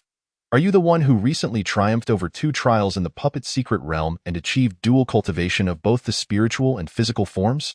Wu Buchuan exclaimed in astonishment. Jing Yu touched his nose. Am I already that well known? The re-emergence of that secret realm is undoubtedly a significant event in the puppet circles of our Wu mountain market. Wu Buchuan ventured, given your evident expertise in the art of puppetry, I presume you have acquired a form of puppet inheritance. I wonder if it aligns with what is offered in my shop? If there are any discrepancies, my shop is willing to purchase at a high price. I have not obtained any puppet inheritance, Jing Yu denied. There is no need for you to conceal the truth. My friend Zhao, Wu Buchuan chuckled. My father also ventured into that puppet secret realm. The fixed reward for the first trial of the progression test is spirit stones, while the second trial's fixed reward is indeed the puppet inheritance. The final tome, Initial Understanding of Living Puppets, the Craftsman S edition, was purchased by my father from the esteemed Zhao Yunlong of the market's law enforcement. Aside from you, I believe there is another loose cultivator who passed the second trial. Although my father has been unable to contact him, otherwise, we could have secured yet another inheritance. Your father has placed all his inheritances on the shelves for sale? Jing Yu inquired in astonishment. Not just my father. Wu Buchuan shook his head. In recent years, the puppet circles of Wu Mountain Market have established a Wu Mountain Puppet Association, encompassing nearly all puppet masters in the area. My father serves as the president, and almost all puppet inheritances of the association's members are displayed for sale. Do these puppet masters not fear that everyone will learn the puppet inheritance and thus jeopardize their own livelihoods? Wu Buchuan puffed out his chest, a hint of pride evident on his face. My father says such concerns are the thoughts of the mediocre. To truly advance the art of puppetry, one must harness the collective wisdom of talented individuals and innovate. Why has the puppet art in Wu Mountain Market developed to its current state in such a short period? It is precisely because the puppet masters selflessly share the inheritances from the secret realms, resulting in the flourishing scene we witness today. My father refers to this as the spirit of open source. Jing Yu tugged at the corners of his mouth, rubbing his somewhat stiff face. He asked, is that term also coined by your father? Not at all. It is a fresh term from the puppet circles of the immortal city of leisure. My father found it quite fitting and often repeats it. Wu Buchuan continued, friend Zhao, since you have acquired puppet inheritance, you must also aspire to further your skills in puppetry. Why not join our Wu Mountain Puppet Association? There are many seasoned puppet masters within who exchange knowledge, and I assure you, your skills in the art of puppetry will surely advance by leaps and bounds. My father often imparts insights on puppetry during our regular gatherings, and joining the association is undoubtedly a worthwhile endeavor. However, let us pause for a moment. Jing Yu did not immediately acquiesce. Instead, he cautiously remarked, Zhao's abilities are rather meager. I fear I may not capture Master Wu's attention. Alas, what a statement to make. Wu Buchuan shook his head and replied, very well, it's prudent to deliberate. How about I show you a few servant puppets? With that, he led Jing Yu to another display case, pointing to a slightly smaller puppet within. Taoist Zhao, please observe this servant puppet.it can perform simple tasks such as maintaining the cave and serving tea, and its price is quite reasonable. Jing Yu squinted slightly. What is the spirit stone consumption for this servant puppet? If operated at full capacity, approximately 1 spirit stone per year, Wu Buchuan admitted, feeling somewhat guilty. It is indeed a bit pricey, but it excels in confidentiality. After all, those mortal servants are living beings. If one were to encounter a loose tongue, who knows what secrets might be spilled? A bit pricey? Jing Yu scoffed. Hiring a mortal servant for a year only costs about 30 to 40 spirit coins. Yours demands a whole spirit stone annually, equivalent to the hiring price of a first-layer body refinement cultivator. This puppet must not sell well, I presume? Indeed, its market performance is lacking, Wu Buchuan admitted sheepishly. How much spirit stone does the strength puppet consume annually? Given that the strength puppet is tasked with heavy labor, it consumes about 1.5 spirit stones per year, Wu Buchuan explained. My father has recently been rallying a few colleagues, aiming to improve this strength puppet. If they can reduce the annual consumption to below 1 spirit stone, the profit margin will be significantly enhanced. The annual salary for a second or third-layer body refinement cultivator is approximately 2 spirit stones. You have managed to reduce the strength puppet's consumption to 1.5? No wonder it has captured a considerable market share, Jing Yu inquired. Your father possesses such capabilities and can further compress the energy consumption? Well, that remains to be seen. Wu Buchuan's eyelids twitched. To be honest, I am not overly optimistic. The inheritance within that secret realm is extraordinarily formidable, far beyond what my father, a mere chi refining novice, could casually improve. Moreover, due to the strength puppet issue, the body refinement guilds in the market have repeatedly approached our Wushan Puppet Association for negotiations. It has become quite a tangled mess. Should my father succeed, those mortal body refinement cultivators would find their livelihoods obliterated, and I fear they would be utterly offended. For someone so young, you seem to possess a degree of compassion, Jing Yu remarked with a smile. Alas, it is not compassion. I merely think that investing time in the strength puppet is rather futile. Competing with mortal body refinement cultivators over a few copper coins yields minimal profit. Wu Buchuan confidently asserted, in my view, the puppet industry should cater to high-level cultivators. The slight offering from foundational cultivators or golden core masters is worth 10 or 20 impoverished chi refiners. After saying this, Wu Buchuan added mysteriously, Taoist friend, would you care to see the servant puppet I crafted myself? Jing Yu felt an ominous premonition. You? What unique features does your puppet possess? Wu Buchuan chuckled mischievously. Indeed, it possesses a certain uniqueness. Having said that, he tugged at Jing Yu's sleeve and stealthily entered the inner chamber. He activated a mechanism, revealing a hidden compartment in the wall, within which stood a female puppet of indeterminate material. Jing Yu gazed at the puppet with a hint of exasperation, stammering, this puppet cannot possibly be Dao, my friend. You possess an eye for quality, Wu Buchuan replied with a wink. The exterior of this puppet is crafted from jade pure fat, its texture remarkably akin to that of a living being.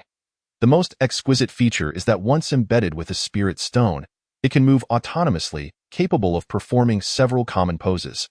Jing Yu cast a glance at the pronounced dark circles under Wu Buchuan's eyes and, unexpectedly, inquired, Wu, may I ask how old you are this year? I just celebrated my 12th birthday a few days ago, Wu Buchuan replied. Jing Yu was at a loss for words. Wu, beginning your cultivation at 6 years of age and reaching the 3rd layer of chi refinement in 6 years is no small feat. You must exercise some restraint. Spending that time to circulate a bit more spiritual energy would be beneficial, Wu Buchuan insisted. My greatest aspiration in this life is to create a puppet companion indistinguishable from a real person. I seek a profound emotional experience, not mere indulgence. Please do not misunderstand. Jing Yu silently nodded and suddenly asked, Wu, when I entered, I noticed you wearing a mask. Is there a particular significance to it? Oh, that, Wu Buchuan casually remarked. My father insisted I wear it.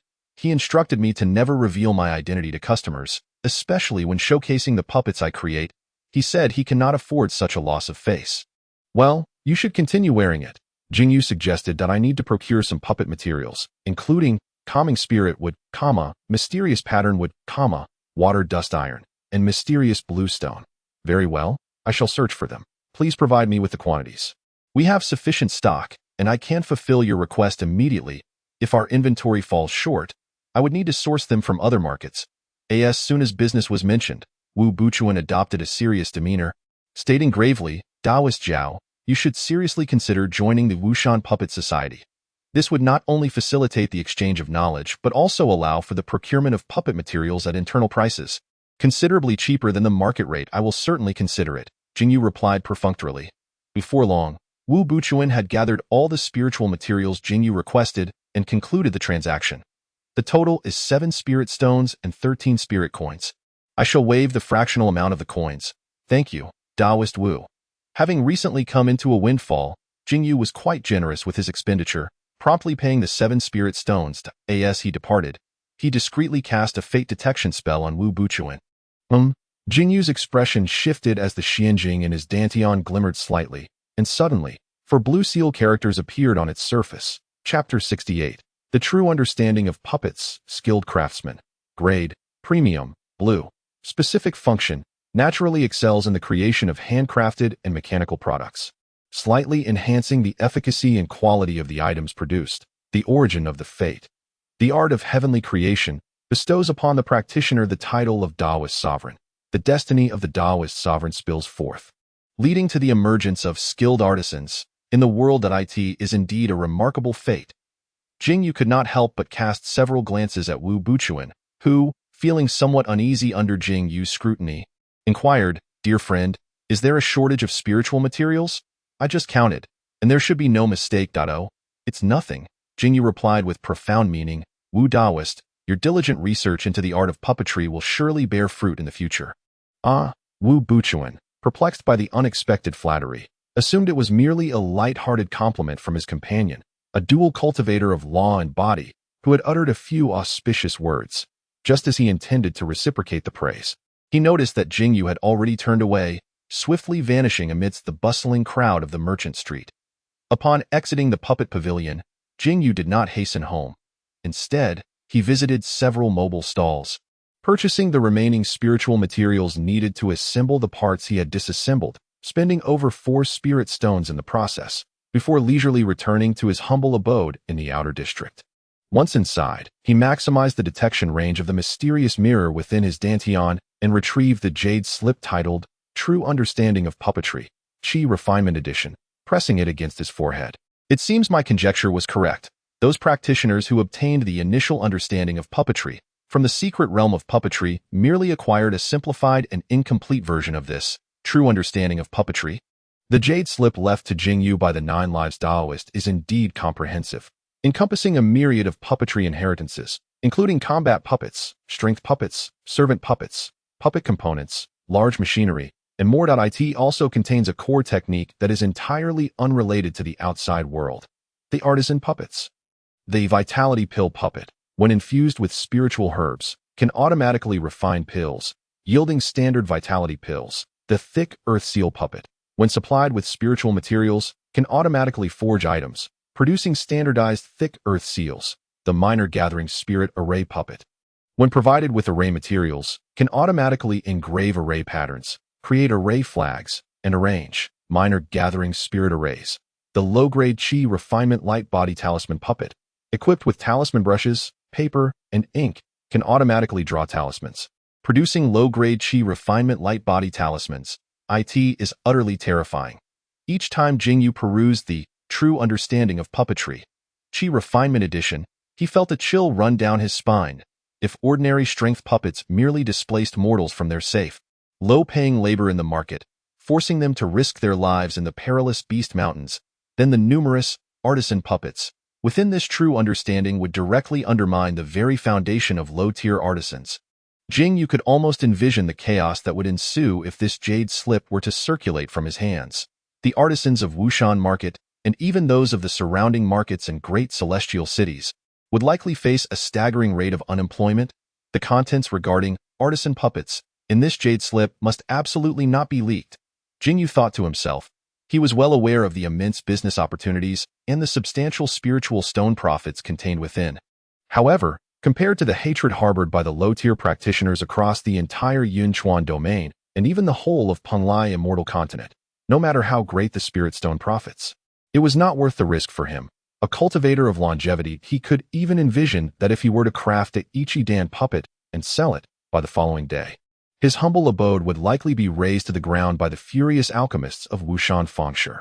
Nevertheless, he ultimately resolved to create Ichidan puppet, not for the purpose of sale, but with the intention of mass-producing Ichidan. Although Ichidan may not be the most effective elixir for enhancing cultivation during the qi refining stage, it strikes a remarkable balance among various factors such as efficacy, cost, and the difficulty of refinement. Moreover, this particular elixir possesses minimal toxicity, requiring little time for detoxification, thus allowing for prolonged consumption, making it highly sought after by practitioners in the early to mid stages of qi refining. Jing Yu contemplated carefully. If he wished to establish his foundation before the age of 80, given his current income as a spirit herb cultivator, such a goal seemed fantastical. Not only would he struggle to amass enough for a foundation-building elixir, but he would likely be unable to earn sufficient resources to elevate his cultivation to the 9th layer of qi refining.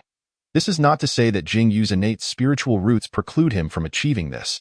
In fact, with his potential, a modest intake of elixirs and spirit grains could easily elevate him to the 10th layer of qi refining within 30 years. Rather, considering the qualifications exhibited by the identity of Xuanqingzi, he must explore alternative avenues of income to facilitate rapid growth in his cultivation. Of course, he had contemplated the possibility of assuming a new identity after Xuanqingzi's lifespan had run its course. But the origins of Xuanqingzi are clear and easily traceable, in an era where most cultivators have affiliated themselves with various alliances, sects, and family legacies. Possessing a legitimate identity is no small feat. Furthermore, a cultivator with an established identity navigates the realm of cultivation with far greater ease. Thus, the need for a lucrative skill became paramount. Jing Yu pondered for a moment, and with a flash of light in his hand, he retrieved the brass alchemical furnace with dual ears from his storage bag. Alchemy. Although, given Jing Yu's prowess, hunting beasts in the Monster Beast mountain range or countering rogue cultivators might yield quicker profits than other pursuits in the realm of cultivation, he was inherently cautious and averse to risk. After all, the vicinity of Wushan Mountain harbors foundation-building rogue cultivators. Even if he were to miraculously escape from their grasp, a qi refining stage practitioner managing to evade a foundation-building cultivator would certainly become sensational news throughout the Yunzhou domain, compelling him to adopt a new identity and flee to distant lands. Additionally, the identity of an alchemist has always been esteemed, regardless of a practitioner's level of cultivation, whether seeking to enhance their prowess, prolong their lifespan, or cultivate unique abilities. There is invariably a need for an alchemist. Thus, ordinary practitioners are inclined to foster good relations with alchemists, and even if they cannot cultivate a friendship, they would never dare to offend one. With this identity, Jing Yu would encounter significantly fewer conflicts when venturing outside. Unless he were to encounter a frenzied rogue cultivator in the wild, traversing orderly places like the Fengshi or Xianqiang would see few dare to provoke an alchemist. Thus, he resolved to refine a batch and observe its quality. Jing Yu fortuitously possessed some spirit herbs acquired from Lin Feng. Precisely what was required for the crafting of Ichidan. The recipe for this elixir was also found in Xiaoyao Meng Dan Dao entry. And having perused it briefly, he now produced the Lihua fan, also obtained from Lin Feng, and fanned a flame towards the alchemical furnace before him. In the stage of qi cultivation, the elixirs are not particularly demanding. One may utilize either ordinary fire or a magical tool to ignite the flames during alchemical processes, unlike the foundational stage where one must diligently seek out a strand of spiritual fire for refinement. As Jing Yu's divine consciousness penetrated the high-temperature alchemical furnace, he delicately sensed the spiritual herbs transforming into a flowing elixir, gradually extracting their medicinal properties and beginning to coalesce into the solid form of an elixir. Chapter 69. Standard Qi Enhancing Pill. After approximately half an hour of gentle simmering, the elixirs within the furnace finally began to take shape. Observing the opportune moment, Jing Yu meticulously followed the techniques imparted through the alchemical teachings, channeling several strands of water elemental mana into the furnace. The once fiery interior of the furnace suddenly erupted with vast plumes of steam, and with a decisive slap on the furnace, 3 dull gray elixirs soared forth, which he deftly retrieved with his divine consciousness. Upon opening his palm, Jing Yu beheld 3 qi-enhancing pills, their surfaces pitted and their hues muted. Resting quietly within it seemed that water element cultivators were not entirely devoid of rapport with the alchemical arts. At the very least, water element mana proved quite effective during the final stages of elixir solidification. Not to mention, there exists the water refining method in the realm of alchemy. Jing Yu weighed the pills in his hand and sighed. The quality is too poor. I fear the elixir is rife with impurities and will fetch a meager price. However, had an alchemist been present to witness Jing Yu's inaugural attempt at alchemy, they would undoubtedly be astonished, for it is rare, if not entirely non-existent, for a novice qi alchemist to successfully produce 3 elixirs on their first endeavor. Typically, a common practitioner must first spend several years as a fire-tending apprentice, followed by several more years as an assistant in herb preparation. Only after gaining sufficient experience with the properties of elixirs and the nuances of alchemical timing can one independently commence the alchemical process. Yet even then, the first attempt often results in a batch of ash. Managing to avoid an explosion would already be considered a mark of extraordinary talent. Even those genuinely gifted in the art of alchemy can at best produce a batch where the toxic residues exceed the medicinal properties. Thus, Jing Yu's achievement of 3 usable, albeit inferior, elixirs is truly unparalleled. Nevertheless, he understood well that he was no extraordinary prodigy of alchemy. The success of his first batch was not due to any innate talent for the craft, but rather the result of his divine consciousness. Ordinary qi cultivators, having not yet opened their sea of consciousness, lack the ability to perceive the precise state of the spiritual herbs within the furnace. Relying solely on past experience, which naturally leads to inefficiency. In contrast, Jing Yu could clearly discern the stage of the elixir's refinement with a mere probe of his divine consciousness, by diligently adhering to the procedural steps outlined in the alchemical teachings. The creation of elixirs was rendered far less formidable. It is no wonder that foundational cultivators, whether in alchemy, talisman crafting, formation arrangement, or artifact refining, find themselves effortlessly adept at the skills of the qi cultivation level. This is indeed the efficacy of divine consciousness. Even in the domain of puppet manipulation, those controlled by divine consciousness far surpass those simply operated by spirit stones. Once again, Jing Yu felt the overwhelming disparity in capability between foundational and qi cultivators. Perhaps due to the recent opening of his sea of consciousness, Jing Yu's divine consciousness remained relatively feeble. Having exerted himself intensely in refining a batch of qi-enhancing pills, he had nearly depleted his mental energy and would require some time for it to naturally recuperate. In a brief span, it was not feasible to ignite the furnace for alchemical refinement once more. Consequently, Jing Yu commenced his endeavors with the spiritual materials he had previously procured from the market, preparing to craft a qi-enhancing pill puppet. This puppet, unlike the rudimentary strength puppets, boasted an intricate design and an abundance of components, ranking among the finest within the realm of qi refinement. Fortunately, Jing Yu possessed the advantage of divine consciousness, rendering the technical challenges of crafting a qi refinement puppet surmountable.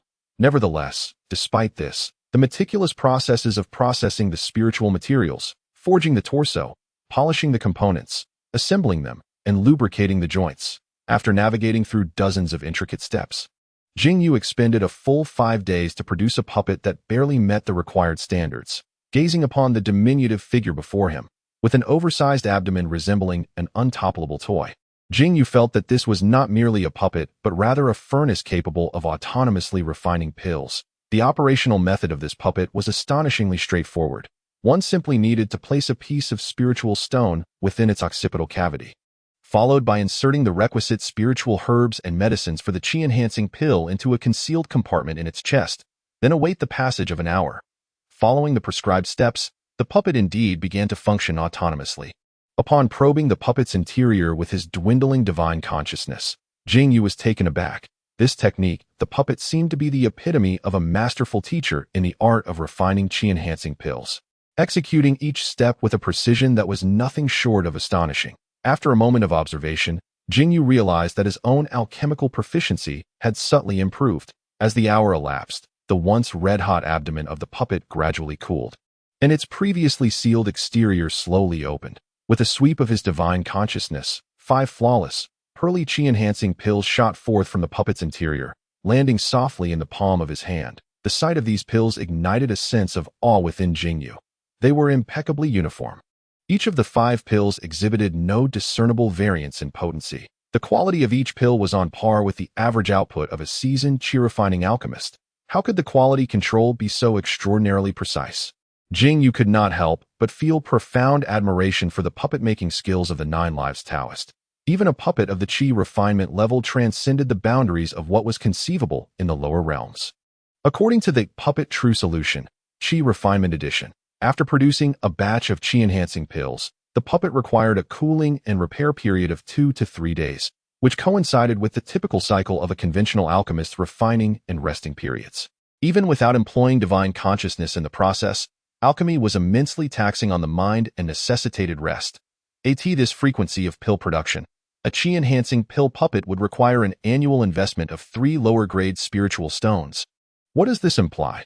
It is equivalent to Jing Yu employing a master-level alchemist specializing in qi-enhancing pills at the cost of 3 spiritual stones per year, squeezing the utmost value from this skilled craftsman. 3 spiritual stones annually. Even the alchemists in the penal colony of the market city, whose sentence could be mitigated through pill refinement, would weep at such an arrangement. Such treatment would warrant scrutiny within the ranks of any cultivation family. A clan leader would invariably test the pills for poison upon receiving them, to thwart any ill intentions harbored by a resentful alchemist. Jing Yu sealed these 5 qi-enhancing pills within a jade vial, holding the container, yet finding himself in a quandary. Initially, he had intended to sell the pills produced by this qi-enhancing pill puppet under the guise of an alchemist's name. However, now, gazing upon these 5 identical qi-boosting pills, should the quality of this puppet's production remain consistently unchanged in the future, it is likely that anyone could discern the issue if Jing Yu were to flood the market with them. Such a scenario would render the situation rather precarious. Alas, it seems a change in strategy is imperative. Jing Yu pondered meticulously, ultimately deciding to overturn his previous thoughts and devise an alternative plan. From now on, he would sell the qi-boosting pills he crafted himself in the market, while consuming the standard qi-boosting pills produced by the puppet. Given that the qi-boosting pills could also serve as a refinement essence for body cultivation, the majority of the standard pills would be utilized for his own bodily refinement, striving to enable the Ku Du Jing to break through to the foundation establishment realm at the earliest opportunity. A small portion would be reserved for qi training, accelerating his progress in that discipline. Once he successfully ascended to the latter stages of qi training, he would seamlessly transition to refining the Ning Qi Dan, which is more suited for practitioners in the later stages of qi training, thus significantly enhancing his rate of earning spirit stones. Chapter 70. Dawn. Year 550 of the Eternal Life Calendar. Jing Yu sat serenely in a tranquil room, holding the fire departure fan in his hand, occasionally directing a wisp of true fire into the black iron alchemical furnace before him. His eyes were tightly shut, his expression calm, yet he seemed to possess an intimate understanding of everything within the furnace. When the lid of the furnace began to bulge slightly, Jing Yu's eyes suddenly opened, and extending his empty hand, he flicked his fingers, sending several streams of water-based magical energy into the furnace. In the next moment, the furnace erupted with a copious amount of steam. Jing Yu struck the body of the furnace with force, causing the lid to fly open, and 5 beams of white light shot forth from the furnace, elegantly curving in midair before landing steadily in the palm of Jing Yu's hand. Gazing at the 5 qi-boosting pills in his hand, Jing Yu nodded in satisfaction. Excellent, excellent. At last, my standard of refining qi-boosting pills has caught up with that of the puppet's production. Over the past 2 years, Jing Yu's alchemical skills had progressed rapidly, and the quality of his qi-boosting pills had become remarkably stable. Among the alchemists in the Wushan market, his product now ranks commendably in the upper tier. With a limited supply of standard qi-boosting pills, Jing Yu's qi training cultivation successfully advanced to the 3rd level, and he was not far from reaching the pinnacle of that stage. To avoid giving the impression that his cultivation speed was excessively rapid, he had recently begun to refine his skills and solidify his foundation. The mysterious mirror condensed from the Wanjing Guanming Fa had become increasingly wondrous. Additionally, an unexpected delight was that Jing Yu discovered that as his realm ascended, the speed at which the mirror absorbed celestial energy from the outside world had also increased.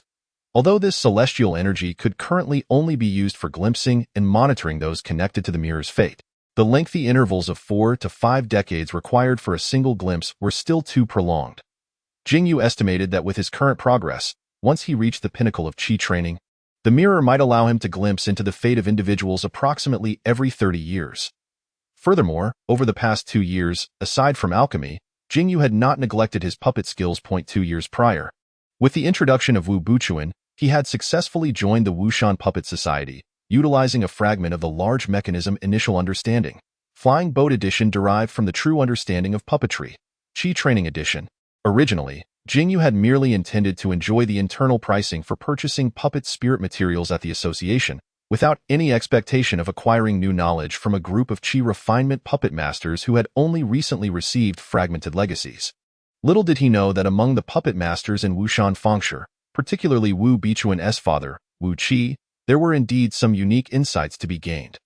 After attending several exchange meetings, Jing Yu found himself greatly enriched in the field of puppetry. Now, 2 years later, Jing Yu had earned a substantial amount of spirit stones by selling low-tier puppets and his own concocted Qi-enhancing pills, nearly reaching an annual profit level of 25 spirit stones, the majority of which stemmed from his alchemical endeavors. He had long since resigned from his duties at the Spirit Herb Garden and had even relocated to a quaint courtyard adjacent to the Mu family on West Street of the Inner District. It is noteworthy that a typical mid-stage Qi refinement cultivator serving as a steward in the Market S Alliance earns merely 15 spirit stones annually. Yet, Jing Yu, a low-tier cultivator at the 3rd level of Qi refinement, managed to surpass the income of his mid-stage counterparts by a full 10 spirit stones, reflecting the lucrative nature of alchemy. Apart from the expenses for living and social engagements over the past 2 years, his reserve of spirit stones had risen to approximately 80. Jing Yu had refrained from spending this accumulated wealth, instead choosing to hold on to it in anticipation of the right opportunity. His body-tempering treasure had been stuck at the 8th level of completion for quite some time. Relying on gradual progress could prolong his breakthrough indefinitely. Thus, he contemplated acquiring a body-tempering elixir at an appropriate moment to attempt to break through the bottleneck and reach the 9th level of body tempering. However, such high-level body-tempering elixirs were predominantly available only in first-tier immortal cities, and Jing Yu was unwilling to risk a long journey to the nearby immortal city for a single elixir. He could only bide his time within the market in a place like Wushan Fangshi. Obtaining an elixir that met his requirements would necessitate waiting for a grand auction held once every decade. Unfortunately, he had missed the opportune moment. The last large auction took place 4 years ago, shortly after he arrived at the market, when he was nearly destitute, with scarcely a few spirit stones to his name. Treating it merely as an opportunity to broaden his horizons, now that his finances had improved somewhat, he faced a wait of approximately 6 more years until the next auction. Suddenly, Jing Yu was taken aback as he noticed that the alert formation he had set up in the courtyard had been triggered. Extending his consciousness through the walls of the quiet room, he discovered Zhao Qinghuan entering the courtyard, his face beaming with joy. Uncle! Uncle! Pushing open the door to the quiet room, Jing Yu stepped outside, his tone warm. Qinghuan, what brings you such delight? A baby has been born, Zhao Qinghuan exclaimed, grinning widely. A baby. Jing Yu momentarily faltered in response. My brother, your brother has been born, Jing Yu queried, puzzled. Alas, I was in such a rush. It's my sister-in-law who has given birth, Zhao Qinghuan clarified, his excitement palpable. A pair of twins, a boy and a girl. So, Mu Pei has given birth. Jing Yu's realization dawned upon him. Since Mu Pei had married Zhao Qingyan, the couple had shared a strong bond, and with her pregnancy over 9 months ago, the timing indeed aligned with the arrival of their child. Quick, take me to see them, Jing Yu exclaimed joyfully as he followed Zhao Qinghuan to the neighboring courtyard. Today, he had unexpectedly gained a nephew and a niece. Although he was aware that in a century's time, it would likely end with the elderly sending off the young, his spirits remained high in the moment. Upon entering the courtyard of the Mu family, the sharp cries of 2 infants pierced the air. Jing Yu and Zhao Qinghuan stepped into the delivery room, where Zhao Mingyu and her entire family were gathered around the newborns. Mu Pei lay on the bed, her complexion slightly pale, yet due to her status as a body cultivator, the process of childbirth proved far more manageable than for an ordinary mortal. She was already able to sit up, with a boy and a girl resting beside her on the left. Zhao Qingyan, a new father, found himself glancing alternately at the freshly delivered Mu Pei and the pair of children, his left eye and right eye seemingly engaged in a playful scuffle, leaving him a tad flustered. Zhao Mingyu, still leaning on her cane, focused entirely on the 2 infants, her gaze particularly fixated on the little boy's lower extremities, a broad grin spreading across her face. Mu Shan and Zhao Qinghuan exchanged occasional glances, Their years of shared affection, fostering a silent understanding between them, in their eyes flickered a mix of envy and regret, though it remained unclear which emotion prevailed. Sixth brother, you've arrived. Come quickly and take a look. Zhao Mingyu, usually stoic, could hardly contain her joy upon seeing Jing Yu. She proudly gestured towards the twins, exclaiming, "The boy is the older brother, and the girl is the younger sister. I had once imagined the possibility of them being a dragon and phoenix pair, and lo and behold, it has indeed come to pass. Thankfully, I had prepared names in advance. This generation shall bear the Yuan character.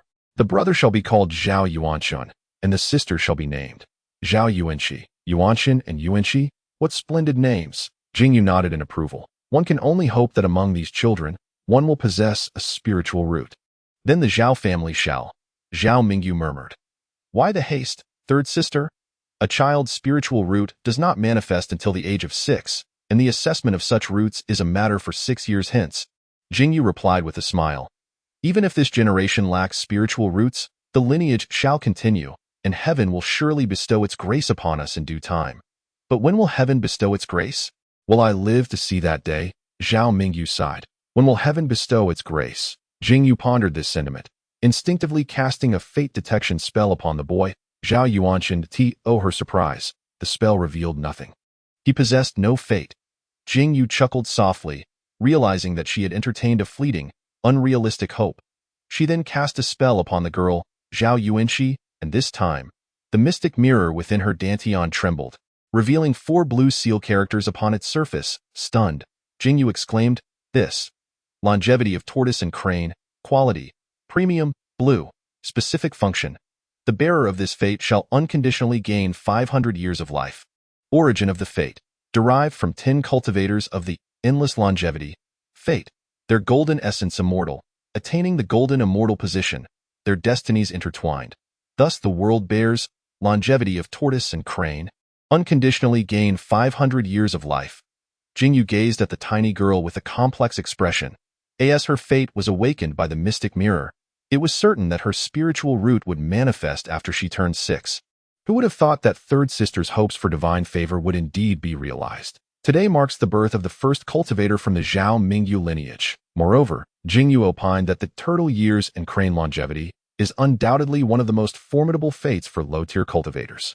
After all, the possessor of this fate enjoys a lifespan of 600 years during the Qi refinement stage and 800 years during the foundation establishment stage, which is nearly equivalent to the lifespan of an average cultivator in the golden core stage.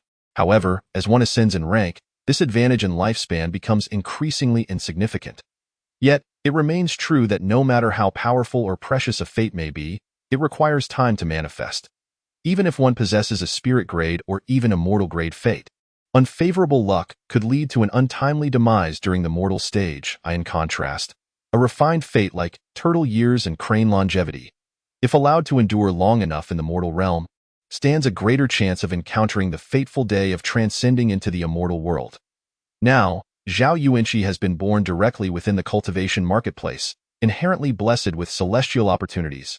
It can be said that even with the most inferior quality of spiritual root, his advancement to foundation establishment is practically guaranteed. With 800 years of lifespan in the golden core stage to gradually refine his skills, as long as he does not perish prematurely, it is likely to be a matter of time.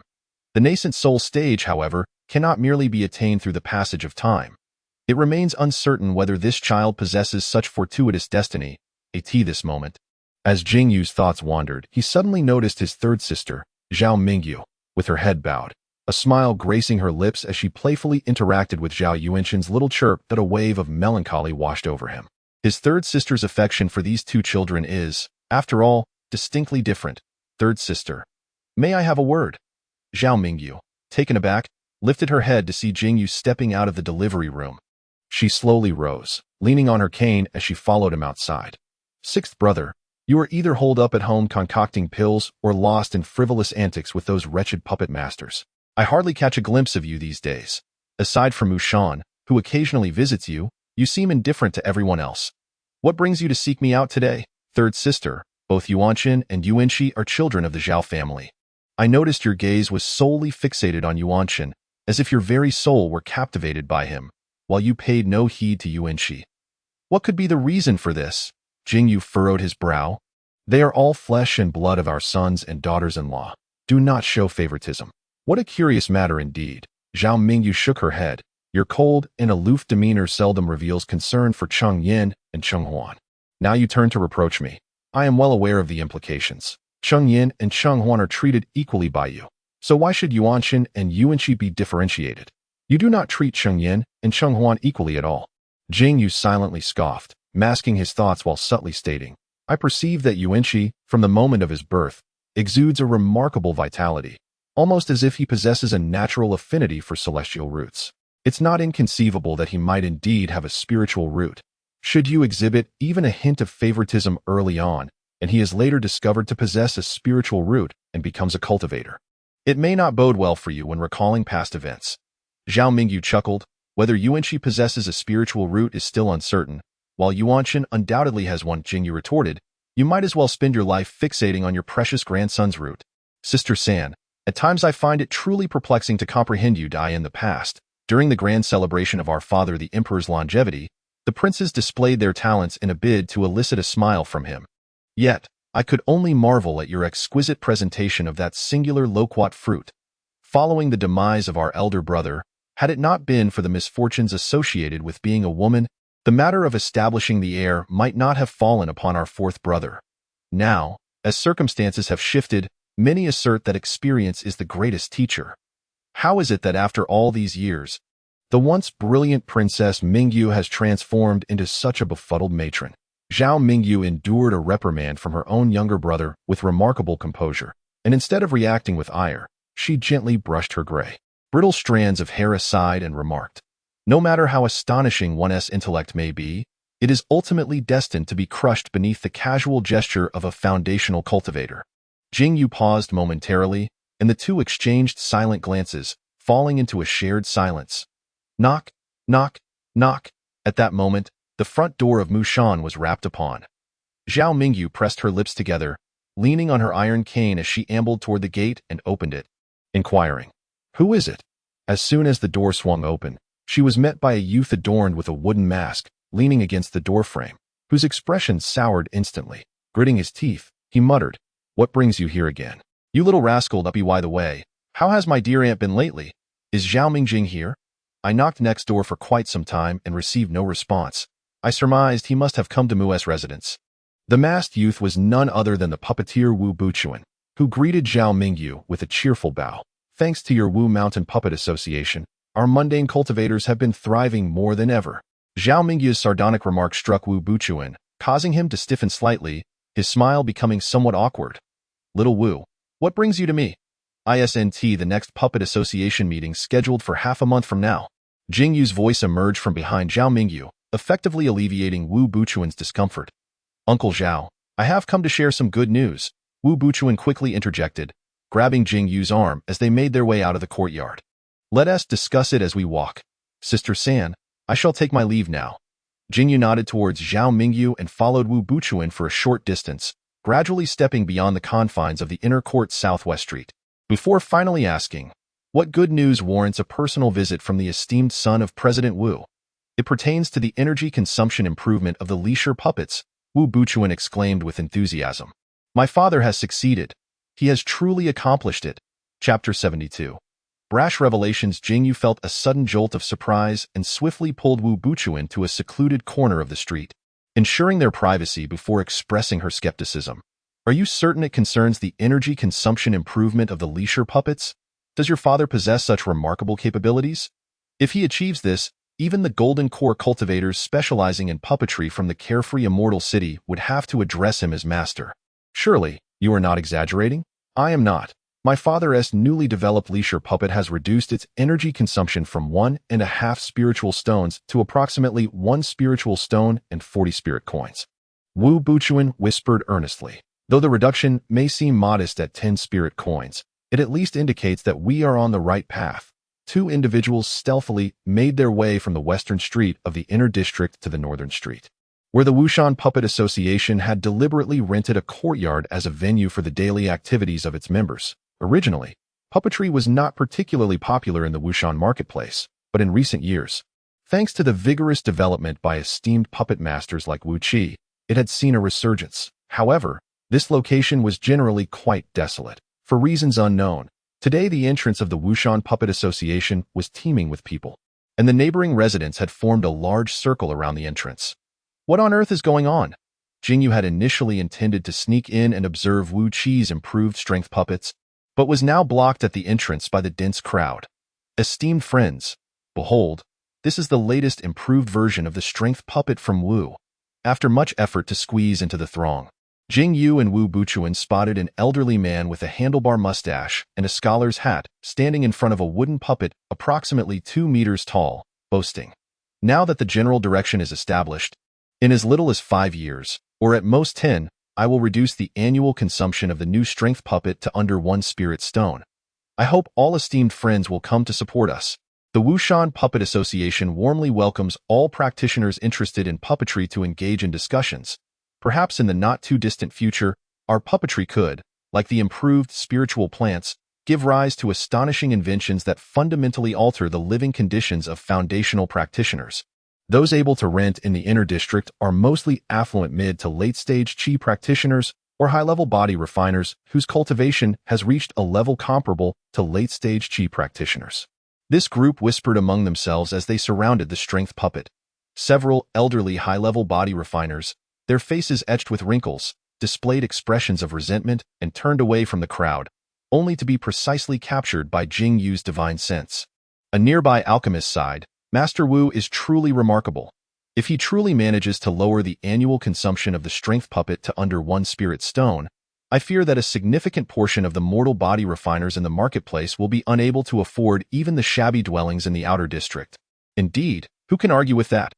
"This move by Taoist Wu will surely incite envy," Jing Yu remarked helplessly. "Isn't that you, Master Zhao? I recall you are also a member of the Wushan Puppet Association." The alchemist stroked his beard and replied, "Master Zhao has made remarkable progress in both alchemy and puppetry within just a few years, starting from the foundation of spiritual plants. I dare say a path to foundation establishment is within reach. I am merely an aficionado of puppetry, dabbling for leisure, not earning much spirit stone, why primary focus remains alchemy." Observing Wu Qi's ostentation, the naturally cautious Jing Yu was already contemplating severing ties with the Wushan Puppet Association and hurriedly said, "I appreciate your words, Master Zhao."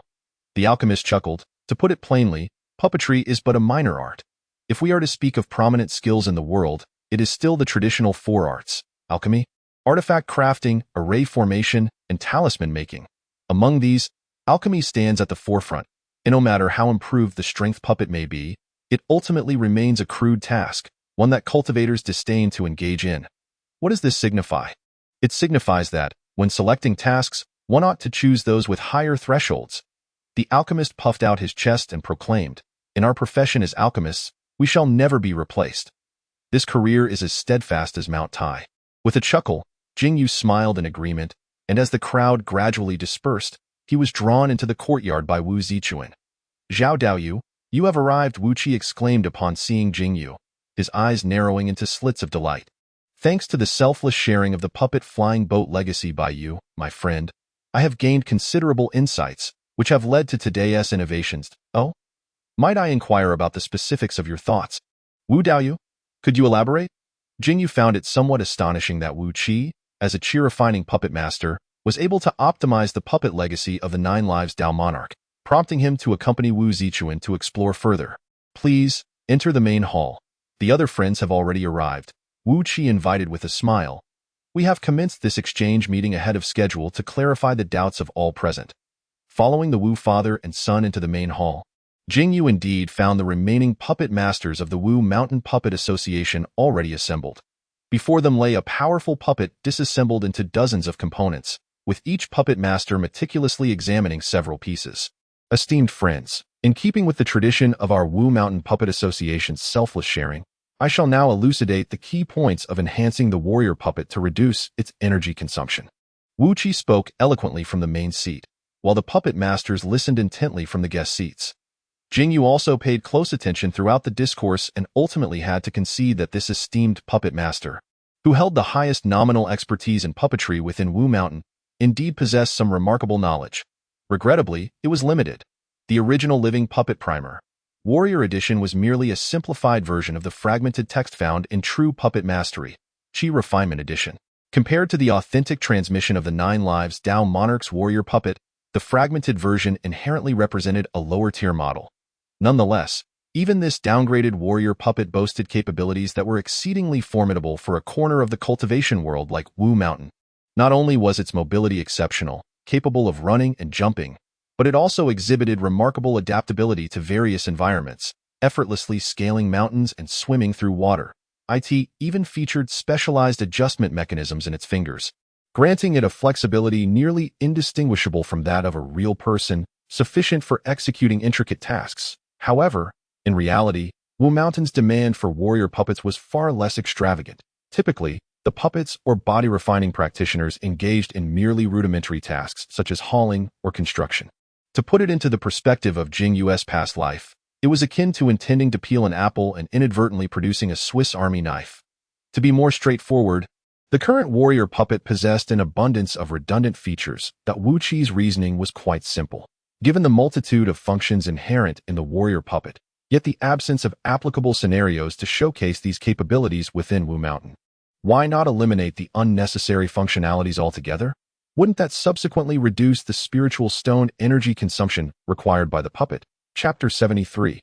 Withdrawal. However, the legacy of the Dao Monarch, even at the Qi refinement stage, was not to be underestimated. A mere warrior puppet, with its intricately interlocking structures, meant that any modification, however minor, could lead to cascading consequences throughout its entire design. After enduring several years of arduous effort, I have finally succeeded in detaching the swimming functionality of the mighty puppet without rendering it entirely inoperative. As anticipated, the results have been remarkable, resulting in a significant reduction of 10 spirit coins in annual consumption. The adage holds true: all beginnings are difficult. Although it took years to remove just one function, the pace of detachment will undoubtedly accelerate as more functionalities are eliminated. Wu Qi declared, "Esteemed friends, if you have any further thoughts, feel free to seek me out, or convey your messages through my son at the Puppet Pavilion. With the assistance of fellow cultivators, the enhancement of this mighty puppet will surely progress at an expedited rate." After approximately an hour, the exchange meeting concluded successfully. Once the other puppet masters departed, Jing Yu stood up and approached Wu Qi, speaking softly. "Friend Wu, is it absolutely necessary to modify the mighty puppet?" Wu Qi, familiar with this older cultivator who often mingled with his son, understood that many of his relatives were mundane body refiners.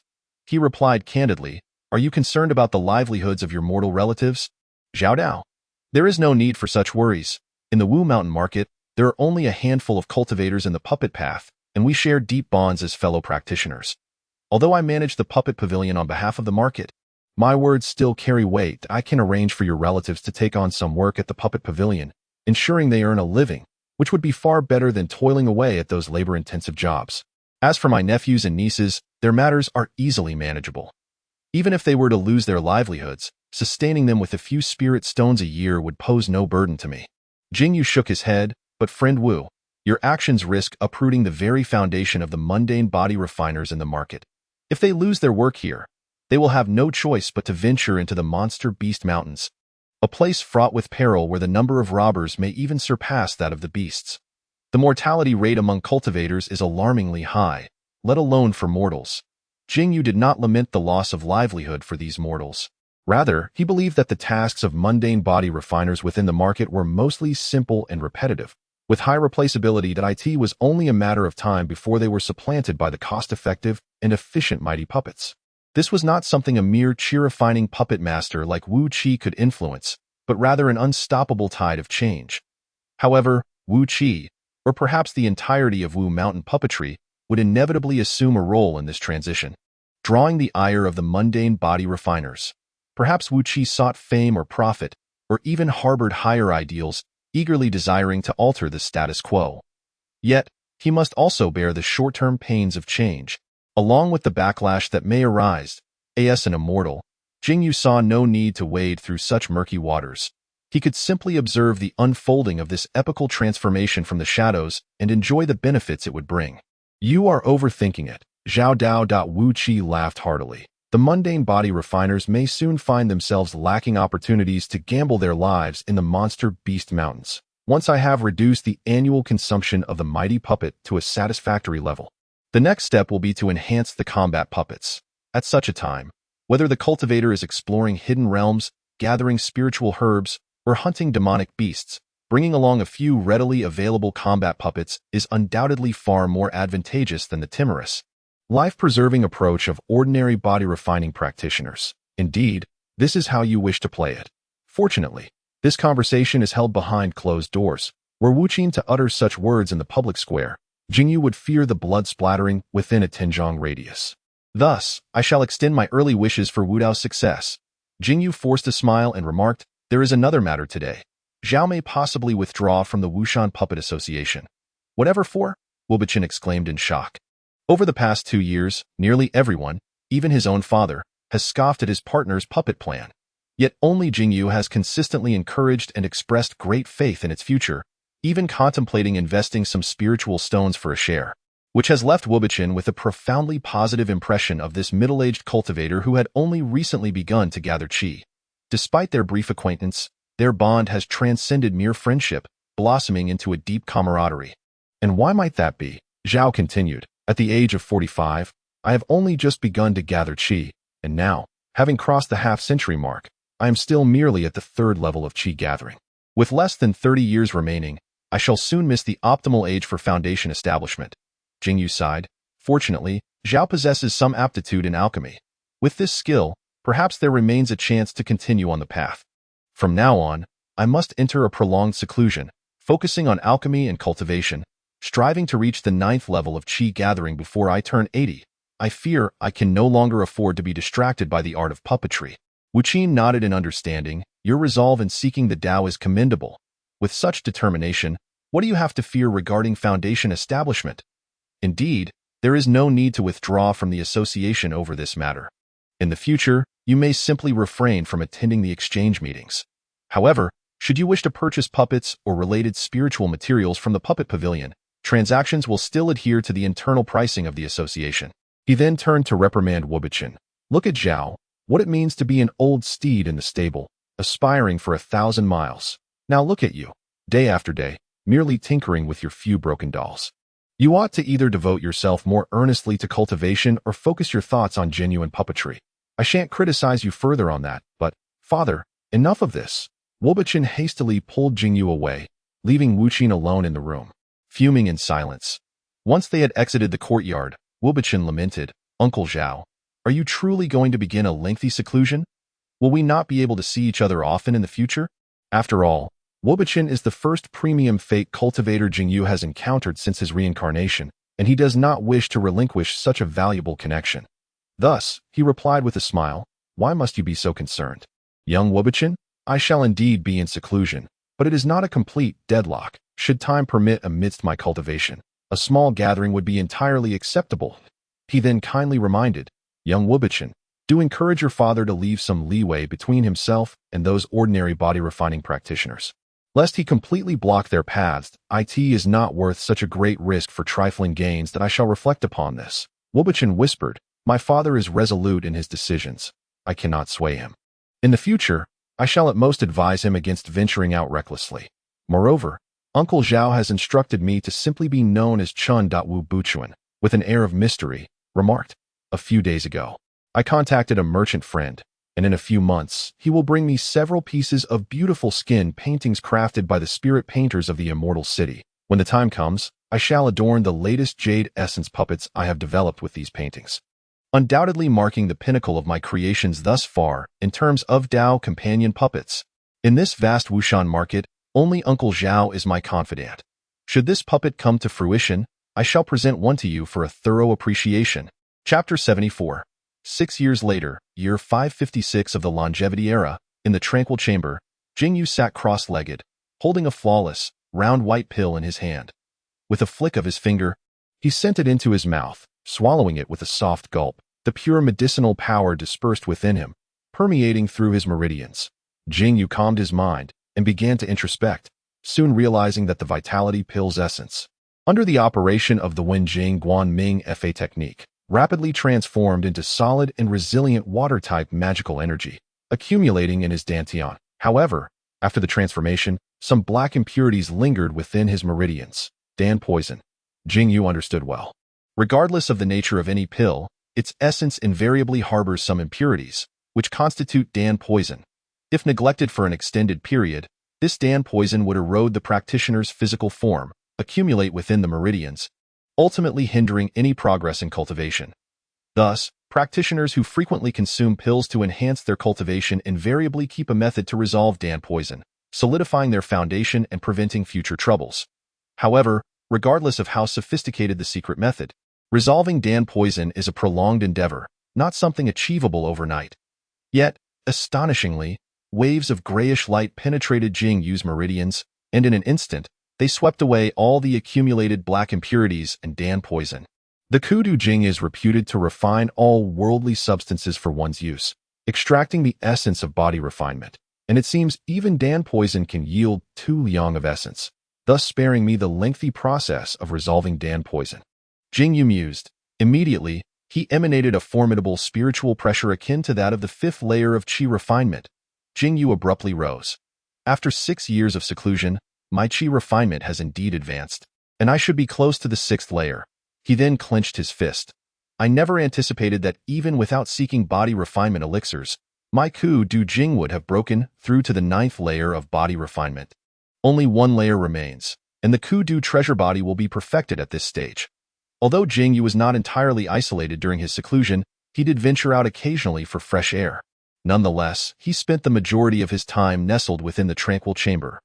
To an outsider, it would appear that a middle-aged cultivator, who embarked on the path of immortality, has devoted 6 years solely to the pursuit of enlightenment, likely consuming sustenance only to sustain his practice, and perhaps even drawing upon spiritual energy within his dreams. However, only Jing Yu himself was aware that apart from the unwavering half-hour of daily cultivation of the Yunshan technique, to strengthen his divine consciousness, the time he dedicated to energy training over the past 6 years was exceedingly scant. Most of the time, he was either refining peculiar yet largely inconsequential spiritual items through Ku Du Xian Guang to enhance his physical cultivation, or delving into the Puppet True Solution, Energy Training Edition, authored by the 9 Lives Dao Lord, as well as texts such as Introduction to Alchemy and the Wushan Alchemy Manual.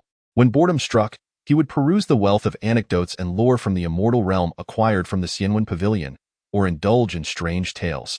Over the span of 6 years, Jing Yu had nearly exhausted the selection of novels available in the Wushan marketplace. Sigh. Today, having met the standards for the acceleration of his energy cultivation, he decided to relax with a novel. Jing Yu retrieved a batch of the latest novels that had just arrived last month from his storage bag, casually picked one up, and began to read with great interest. After flipping through a few pages, he sensed something amiss and turned the book over to examine its title. Born with Allure. My Yuaning master and Golden Core senior brother have turned against me. Jing Yu's expression grew somewhat peculiar.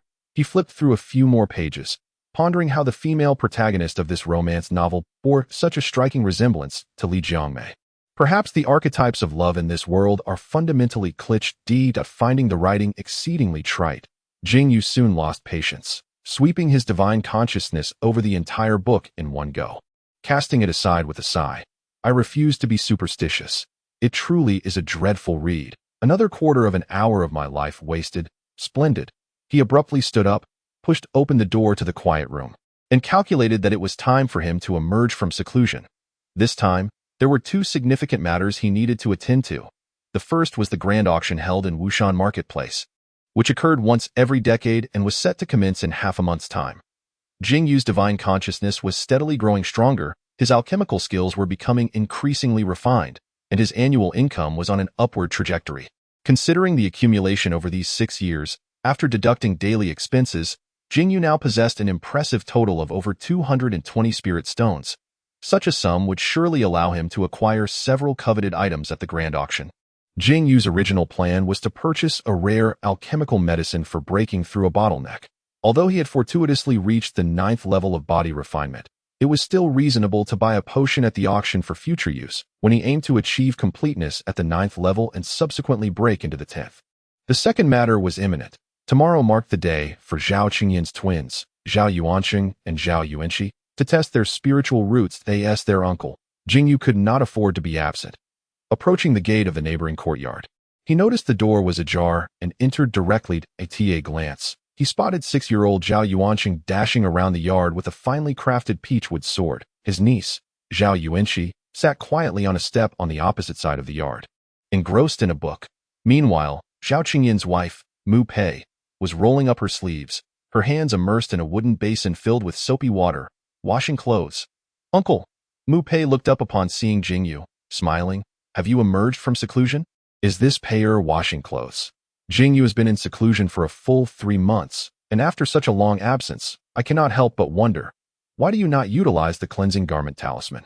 Mu Pei's expression subtly shifted, her face revealing a look akin to that of a finger pricked by an embroidered needle, a fleeting grimace of mild discomfort, which was quickly replaced by a gentle smile as she softly replied, "I am still unaccustomed to the cleansing garment talisman.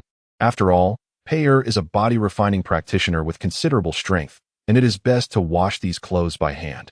Under the scrutiny of Jing Yu's keen perception, no subtle expression could escape detection. Observing Mu Pei's demeanor, a pang of unease stirred within him. Although the cleansing garment talisman is among the most affordable talismans in the realm of cultivation, it is still a talisman of the celestial variety. How could it possibly be inferior to hand washing? This talisman is not difficult to create. With but a spiritual brush, even an ordinary person could draw it. Could it be that the Cheng family has become so frugal as to forego purchasing even a single cleansing garment talisman, which costs 10 spirit coins? "Pei, has Cheng Yin recently found any work?" Jing Yu inquired, his tone solemn. Mu Pei maintained her smile, though it had taken on a tinge of bitterness. "I managed to work a day and rest for 2. Scraping by with odd jobs. I had intended to seek additional work to help support the family, but my husband forbids it. With 2 children at home, I find it difficult to extricate myself." As the two engaged in casual conversation, Zhao Yuanqing, wielding a peachwood sword, dashed over, pointing the tip of the sword at Jing Yu, and declared loudly, "Zhao Yuanqing, the sword cultivator of Wushan, is here. You, a mere bandit, should surrender at once." Chapter 75. "Yuanqing and Yuanqing, how can you speak to your uncle like that? Such a lack of decorum." Mu Pei rebuked lightly, yet Zhao Yuanqing still wore a cheerful grin, evidently unfazed by his mother's admonition, as this little rascal seemed to disregard her words entirely. It matters not." Jing Yu shook his head, squatting before Zhao Yuanqing, and gently flicking his forehead, teasingly reproached, "Oh, you Zhao Yuanqing, how dare you block your uncle's path? When did you become a sword cultivator?" "Uncle, I am to undergo a spirit root assessment tomorrow. Grandmother mentioned that once I possess a spirit root, I can ascend to become a celestial being, just like you and uncle. If you fail to reveal a spirit root, would that not mean you cannot become a celestial being?" Jing Yu's gaze flickered as he spoke with gravity. "No way. Grandmother said that I have always possessed a celestial demeanor and essence, indicating that my spirit root is merely yet to manifest, and I am destined to become a formidable foundational cultivator. If I become a celestial being, I shall be a sword cultivator capable of shattering myriad laws with a single strike. A celestial sword striking from 1,000 miles away. How splendid!" Zhao Yuanqing brandished the peachwood sword with reckless abandon, puffing out his chest as he proclaimed, "Then I shall show those lowly dogs from East Street my might."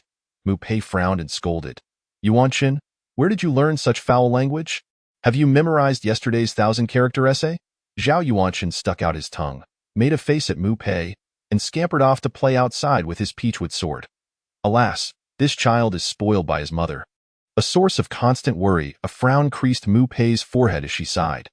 Jing Yu stroked his chin thoughtfully, then caught sight of Zhao Yuanqi quietly reading on the other side of the courtyard, and said, "I shall go check on Yuanqi." Zhao Yuanqi was originally engrossed in her book, her head bowed low, when she suddenly noticed a shadow overhead. Startled, she lifted her gaze, only to discover Jing Yu squatting before her. Grinning widely, "Uncle!" exclaimed the 6-year-old girl, her eyes sparkling with delight. She had been so absorbed in her reading that she had failed to hear Jing Yu's entrance. "Yuanqi, are you reading the 1,000-character classic?"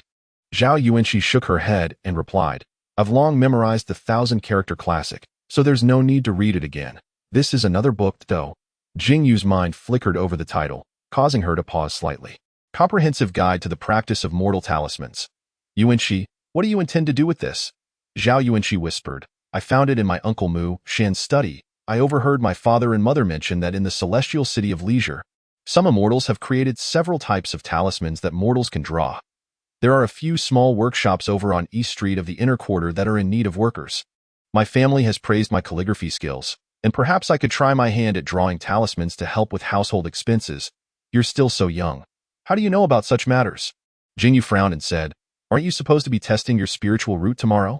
If you possess a spiritual root and can cultivate, then your primary focus should be on enhancing your cultivation level, rather than concerning yourself with these trivialities. Uncle, I've heard people say that spiritual roots are rare, with only 1 in 100,000 or more possessing them. Even the descendants of cultivators have a better chance. But both of Xuanqingzi's parents are mortals. How could she possibly have a spiritual root? Zhao Xuanqingzi sniffled slightly and said, Grandmother has mentioned that in this marketplace, if a mortal wishes to live better, one must have a skill. I believe that drawing talismans could be a way out. Moreover, when it comes to marriage, good families would not want a mortal who is completely unskilled. If Xuanqingzi could have a skill, it would at least improve her chances of marrying well. Did your grandmother tell you this as well? Jing Yu's expression darkened. Xuanqingzi, do you wish to marry? I doubt it. I cannot decide such matters. Zhao Xuanqingzi lowered her head, stammering. You only need to say whether you want to or not. I certainly do not wish to. Zhao Xuanqingzi cast a furtive glance towards Mu Pei and muttered, if given the opportunity, who wouldn't want to become a lofty immortal? Very well, Xuanqingzi. Since you do not wish to marry, then do not marry, Jing Yu said with a bright smile. With Uncle here, no one can compel you. Uncle, you are truly wonderful, Zhao Xuanqingzi beamed. Xuanqingzi, if you were to possess a spiritual root, what kind of cultivator would you aspire to be? I also enjoy wielding a sword, Zhao Xuanqingzi exclaimed. Then why not buy a peachwood sword to play with? Zhao Xuanqingzi pouted. That peachwood sword is said to be made from 30-year-old spiritual core peachwood, and it's quite expensive, 3 spiritual coins. Father bought one for my brother, promising that we could share it. But once my brother gets hold of it, he never lets go, and I feel too shy to ask him for it. Silly child, in such situations, one must be assertive when necessary, Jing Yu said, ruffling Zhao Yuanqi's hair. With a flick of her wrist, she revealed 5 spiritual coins in her palm. Here, take this. It's your pocket money from Uncle. Zhao Yuanqi was taken aback and quickly shook her head.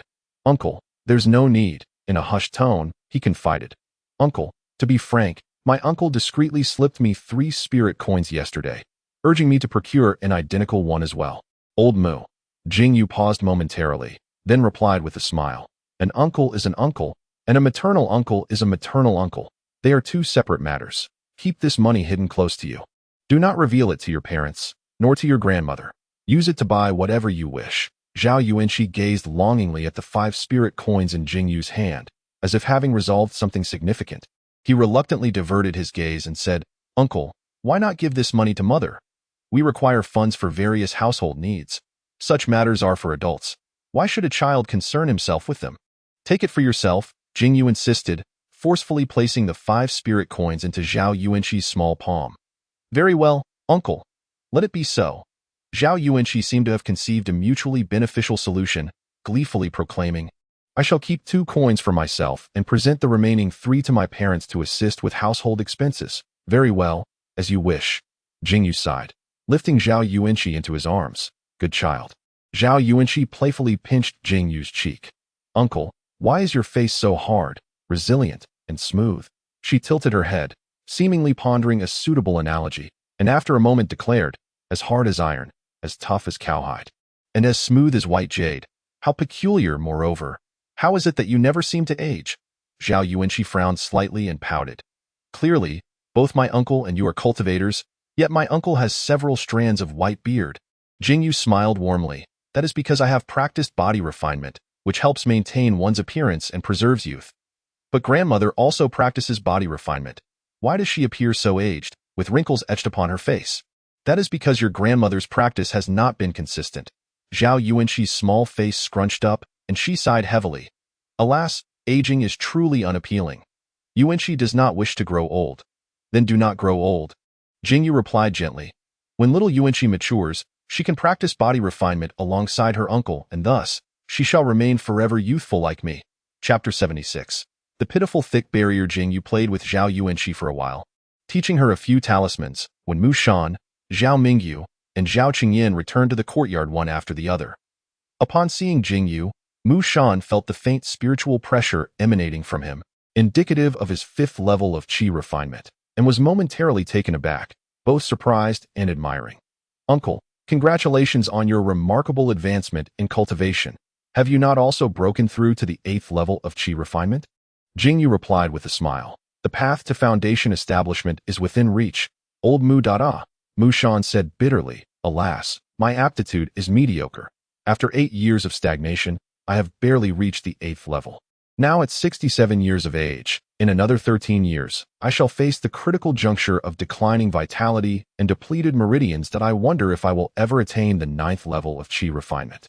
Do not fret, Jing Yu reassured him. As long as you reach the 9th level, you may attempt foundation establishment. However, it is less stable compared to achieving the 9th level in perfection, and there are no minor bottlenecks between the 8th and 9th levels. In these past 2 years, I have made significant progress in alchemy. I can now attempt to refine the consolidating qi pill. When the time comes, I will sell you a few at cost price, allowing you to elevate your cultivation level first. Mu Shan nodded slightly, and Jing Yu turned towards Zhao Mingyu, who had just crossed the threshold. Third sister, Zhao Mingyu, now 70 years of age, appeared considerably more aged than 6 years prior. Her once salt and pepper hair had transformed entirely to white. Her expression was grave, and her gaze was deep and distant. Jing Yu observed her, feeling an even greater sense of foreboding than before. 6th brother. Tomorrow Yuan Chun and Yuan Shi will be testing their spiritual roots. It suffices for the 2 of us to accompany them, Zhao Mingyu stated in a hoarse voice. Zhao Qingyin, standing behind her, was taken aback and quickly interjected. Mother, am I not going? You, along with Pei'er and Cheng Huan, shall remain at home and refrain from venturing out for at least the next 10 days. Zhao Mingyu lowered her head, her countenance shrouded in an ambiguous gloom. The grand auction of the Wushan market occurs once every decade, and many external cultivators have flocked to the market. Rumor has it that some foundational level seniors from the immortal city of Shaoyao have also arrived. The atmosphere in the market has been quite chaotic. The enforcement team has already dealt with numerous disputes arising from quarrels. It is said that several ordinary body refiners have met their demise at the hands of cultivators. It would be prudent for us to maintain a low profile. Upon concluding her words, Zhao Mingyu leaned on her cane and retreated to her room. Mother has been rather unsettled these past few days. Zhao Qingyan murmured. Mu Pei stepped forward, grasping her husband's hand gently, and said softly, perhaps it is the forthcoming testing of spiritual roots for Yuan Chun and Yuan Shi. You know well that Mother has always yearned for a cultivator to emerge from our family. Her current anxiety is only to be expected. She may be worried about our family's situation. Zhao Qingyan replied despondently. The lives of ordinary body refiners in the market have become increasingly difficult. Even finding short-term work for a day or 2 has become a challenge. If this continues, I may have no choice but to seek a livelihood around the Wushan Mountains. Mu Pei's expression shifted, and she tightened her grip on Zhao Qingyan's hand. Husband, why not let me seek some work as well? Relying solely on you to support the family is bound to lead to hardships. If both of us were to work, our lives could become more manageable, but the Wushan Mountains are rife with demonic beasts, and the roads are fraught with peril. It is no place for you. Zhao Qingyan frowned. The children are still young. They cannot be without you. Alas, this matter requires careful deliberation. Think that someone at merely the 3rd layer of body refining would dare to boast about traversing the Wushan Mountains.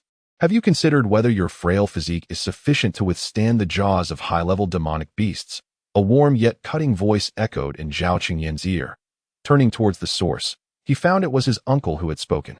The 2 had merely sought a secluded corner to share intimate whispers, not wishing for anyone to overhear. Yet, it seemed his uncle was one to eavesdrop, having caught wind of their predicament, and Zhao Qingyan felt a wave of embarrassment wash over him. Uncle, Jing Yu admonished, 3rd sister is advanced in years, and you are her only son. Yuan Chun and Yuan Shi are still young and cannot do without their father. This family cannot withstand any upheaval. The Wushan Mountains are not a place for you. Remain in the market and behave yourself. But, Zhao Qingyan still wished to argue a few points that I in your household. How is it that you do not speak to me about such matters? Zhao Qingyan felt a burning heat on his face. It is merely that the family finances are somewhat strained, yet we have not reached the point of being unable to make ends meet. What is there to discuss that my brother-in-law previously waived the rent, and living in this marketplace is still quite manageable? If either Yuanqing or Yuanxi were to discover their spiritual roots, what use would you three insignificant individuals be? Shall we stubbornly delay the children's promising paths? Or shall we shamelessly seek financial assistance from the third sister, prying into her meager savings? Zhao Qingyan stammered. Both my wife and I are mere mortals.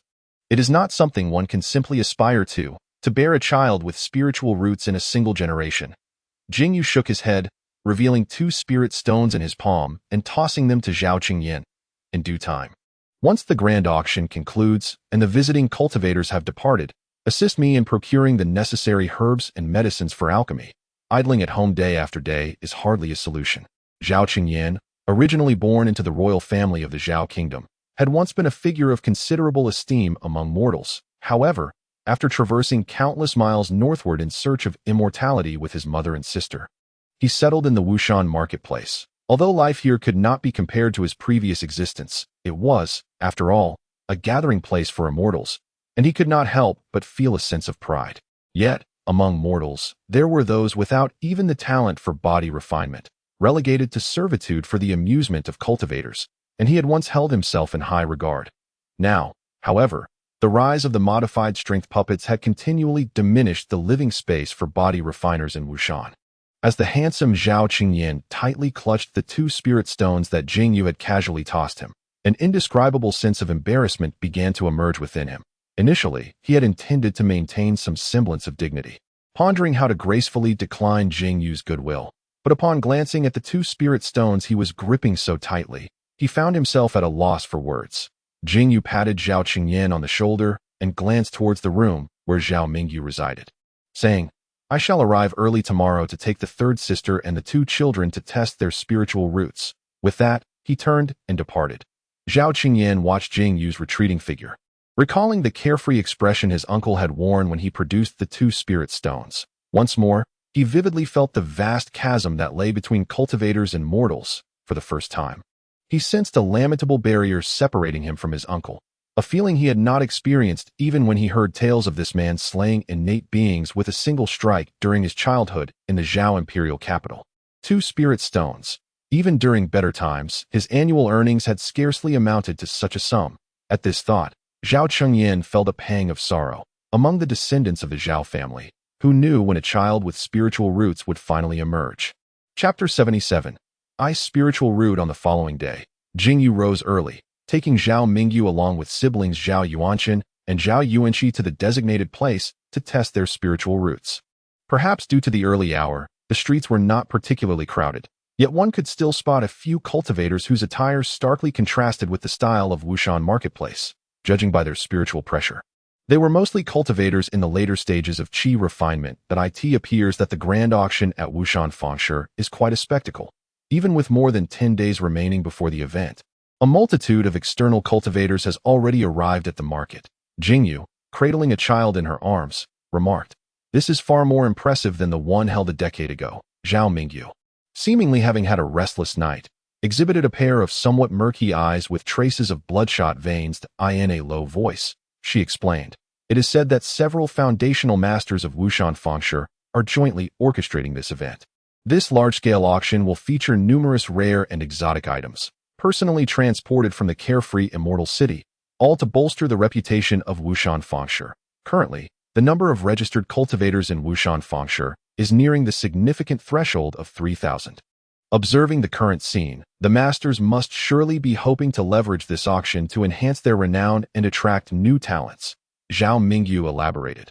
Wushan Fengshi is strategically positioned, nestled against the treasure-laden Wushan mountain range, with its untamed wilderness teeming with spirit beasts and spiritual herbs, abundant in resources that I suspect they may indeed harbor aspirations of establishing a Wushan immortal city that is still quite far off. Jing Yu chuckled, shaking her head. The regulations set forth by the Carefree Alliance stipulate that only markets with over 10,000 registered cultivators are eligible for city establishment, with fewer than 3,000 currently. There remains a considerable gap, she continued. This endeavor has been in the planning for a century, and they are merely beginning to lay the groundwork now. Zhao Mingyu replied nonchalantly. Among the current masters and vice masters, aside from the 200-year-old Sangsong Daoist, the rest have only a few decades left to live. Which of the foundational elders is not in the prime of their lives? That mid-foundation master, Yuan Shaojin, is barely over 120. Should they succeed in transforming Wushan Fengshe into a newly established immortal city, who knows what golden core pathways may lie ahead? As the two engaged in their idle chatter, they arrived at their destination. This was also a pavilion known as Qixian Pavilion, situated near the outer market area, adjacent to the immortal registration office where cultivators could obtain their immortal status, making it a relatively insignificant department within the market. In theory, there are numerous methods available today to assess one's spiritual roots, and the various spells are not difficult to learn. Nearly every cultivator possesses some proficiency in them. Thus, it seems unnecessary to visit a designated institution within the market for this purpose. However, in conjunction with the directive to seek out one's spiritual roots, the masters of the market collectively issued an edict from the Carefree Alliance, mandating that neither cultivators nor mortals may privately test their offspring's spiritual roots at home.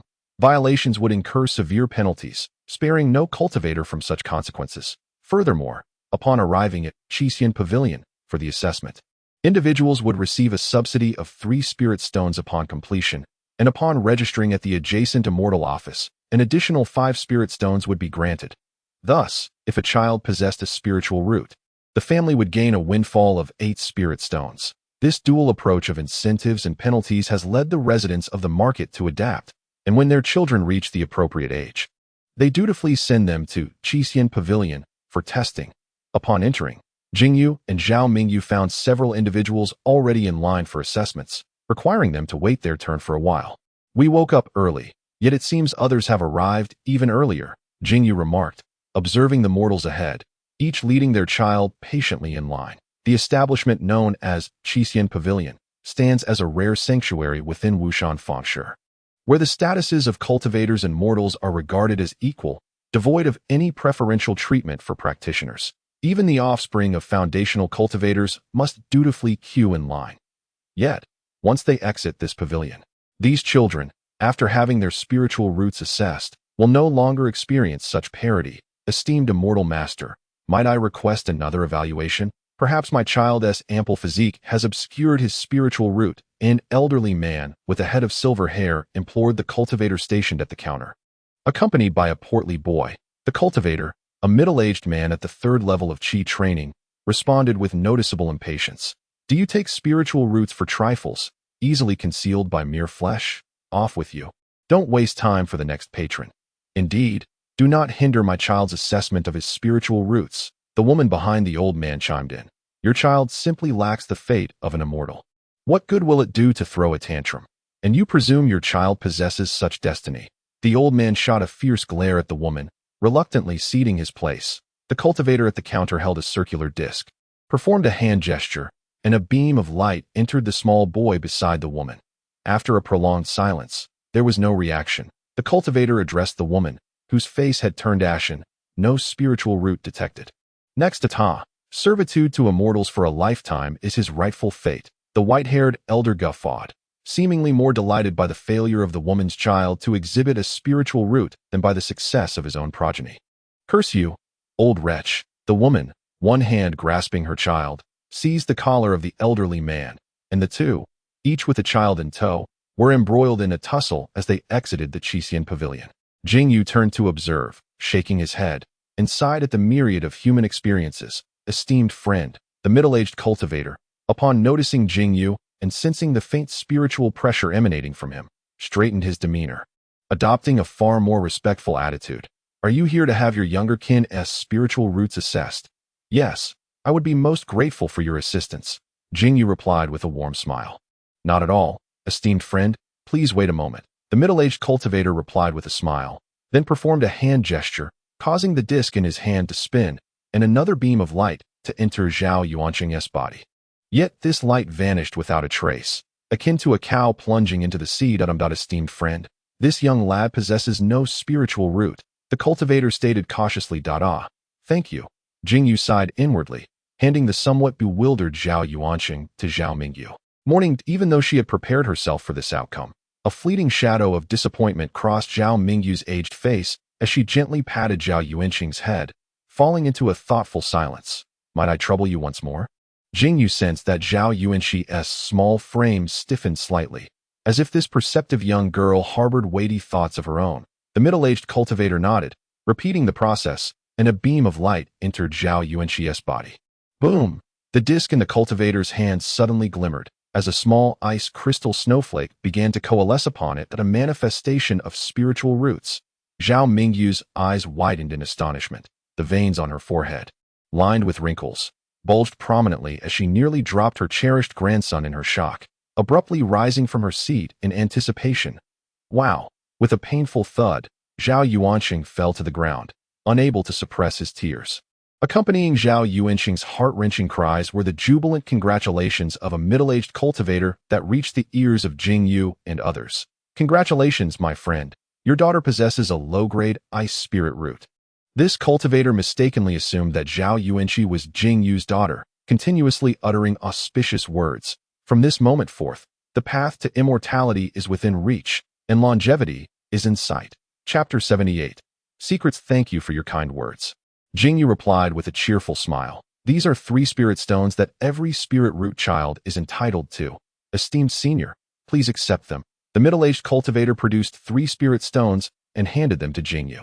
I appreciate your assistance, my friend. As Jing Yu accepted the spirit stones, he discreetly placed 20 spirit coins into the cultivator's palm. The middle-aged cultivator maintained a composed demeanor, unperturbed as he pocketed the coins. In the Xixian Pavilion, the occurrence of children manifesting spirit roots is quite rare. After all, the majority of the population in Wushan's market consists of commoners, although the likelihood of offspring with spirit roots is higher when cultivators unite. The overall population is still limited. There are barely 3,000 registered cultivators within the entire market. Thus, whenever a cultivator in the Xixian Pavilion discovers a spirit root for a family, offering a few words of good fortune is customary. Ensuring a share of the bounty, this is an accepted rule within the market. Having been in Wushan's market for 11 years and being well-versed in human sentiments, Jing Yu naturally adhered to the established norms. The middle-aged cultivator, having received his reward, became even more solicitous toward Jing Yu, promptly suggesting, "You may directly take your daughter to the adjacent immortal registry to record her status. Another 5 spirit stones await." This was common knowledge, yet many elders, caught up in the joy of discovering their offspring's spirit roots, often overlooked this detail. Thank you for the reminder. Jing Yu nodded with a smile, gently pinching Zhao Yuanxi's small face. Yuanxi, did you hear that? You are now a cultivator and can embark on the path of immortality. Zhao Yuanxi stared vacantly at the tiny icicle snowflakes within the disc, murmuring, "Cultivate immortality. Seek the Dao." Suddenly, a shadow darted past as Zhao Mingyu snatched Zhao Yuanxi from Jing Yu's embrace, tenderly caressing her delicate face, almost in a trance, murmuring, "Good, very good. May my brother's spirit bless you." Yuanxi, splendid, Grandma. Zhao Yuanxi shrank her head, feeling inexplicably intimidated by her usually amiable grandmother's demeanor today. Sister, let us first register Yuanxi in the immortal registry. Jing Yu suggested softly. No. Zhao Mingyu clutched Zhao Yuanxi tightly, as if the little one in her arms were a precious ginseng fruit. Fearing it might vanish if dropped, in a hushed tone, she said, "The matter of registering as an immortal is not urgent. It can be done later, but once registered, the entire market will be aware. Were you not always hoping for a child with a spirit root in our family? Yuanxi has acquired an ice spiritual root, albeit of inferior quality. Should we not celebrate this occasion with a grand banquet? Why then, has there been a shift towards secrecy?" Jing Yu questioned. The timing is not opportune. With a major auction imminent, the marketplace is rife with chaos, making it unwise to host a lavish feast just yet. Zhao Mingyu preferred to remain reticent, cradling Zhao Yuanxi as they made their way home. Third sister, are you concealing something from me? Jing Yu, carrying Zhao Yuanqing on her back, followed closely behind Zhao Mingyu. The two soon returned to the modest courtyard of the Mushan residence, where Zhao Qingyan, Zhao Qinghuan, and Mu Pei had obediently stayed as instructed by Zhao Mingyu, refraining from wandering about. Upon their return, they were greeted eagerly. "How did it go?" Zhao Qingyan inquired, hope glimmering in his eyes. "Yuanqing lacks a spiritual root, but Yuanxi has manifested one, an inferior ice spiritual root," Jing Yu announced. "What?" Zhao Qingyan's eyes instantly reddened, and he turned to his wife, only to find Mu Pei, as if sharing a silent understanding. Both overwhelmed with tears of joy. "Splendid. Today is a day of great celebration. I shall procure some spiritual rice and vegetables, and prepare a sumptuous feast tonight to honor Yuanqi with a few close friends. Zhao Qinghuan, genuinely happy for his brother's family, quickly rolled up his sleeves, retrieving some spiritual coins from the house, ready to head outside. Stop right there. Zhao Mingyu, still holding Zhao Yuanqi, planted her iron cane firmly on the ground. You are not to go anywhere. Stay at home. Not a whisper of Yuanqi's spiritual root must escape. Third sister, what on earth are you hiding? Jing Yu retorted angrily. Zhao Mingyu's expression wavered, and after a heavy sigh, she leaned closer to Jing Yu's ear, whispering a few words. Upon hearing this, Jing Yu's expression shifted dramatically, her gaze towards Zhao Mingyu taking on a new intensity. Is it truly within your capability to act in such a manner? Given our bond? Zhao Mingyu appeared to age a decade in an instant, despondently replying, Sixth brother, you are astute enough to grasp the intricacies of this matter. Whether I am involved or not yields the same outcome. I am merely a pawn in the hands of powerful figures, a scapegoat. What more is there to discuss? Very well, this affair bears no relevance to me. Those individuals share no ties with me, and their fates are of no concern that I shall keep my silence. Jing Yu stamped her foot, muttering, Alas, to strike at stone with eggs, what folly. She then released Zhao Yuanqing and vanished in an instant. Mother, what did you discuss with uncle just now?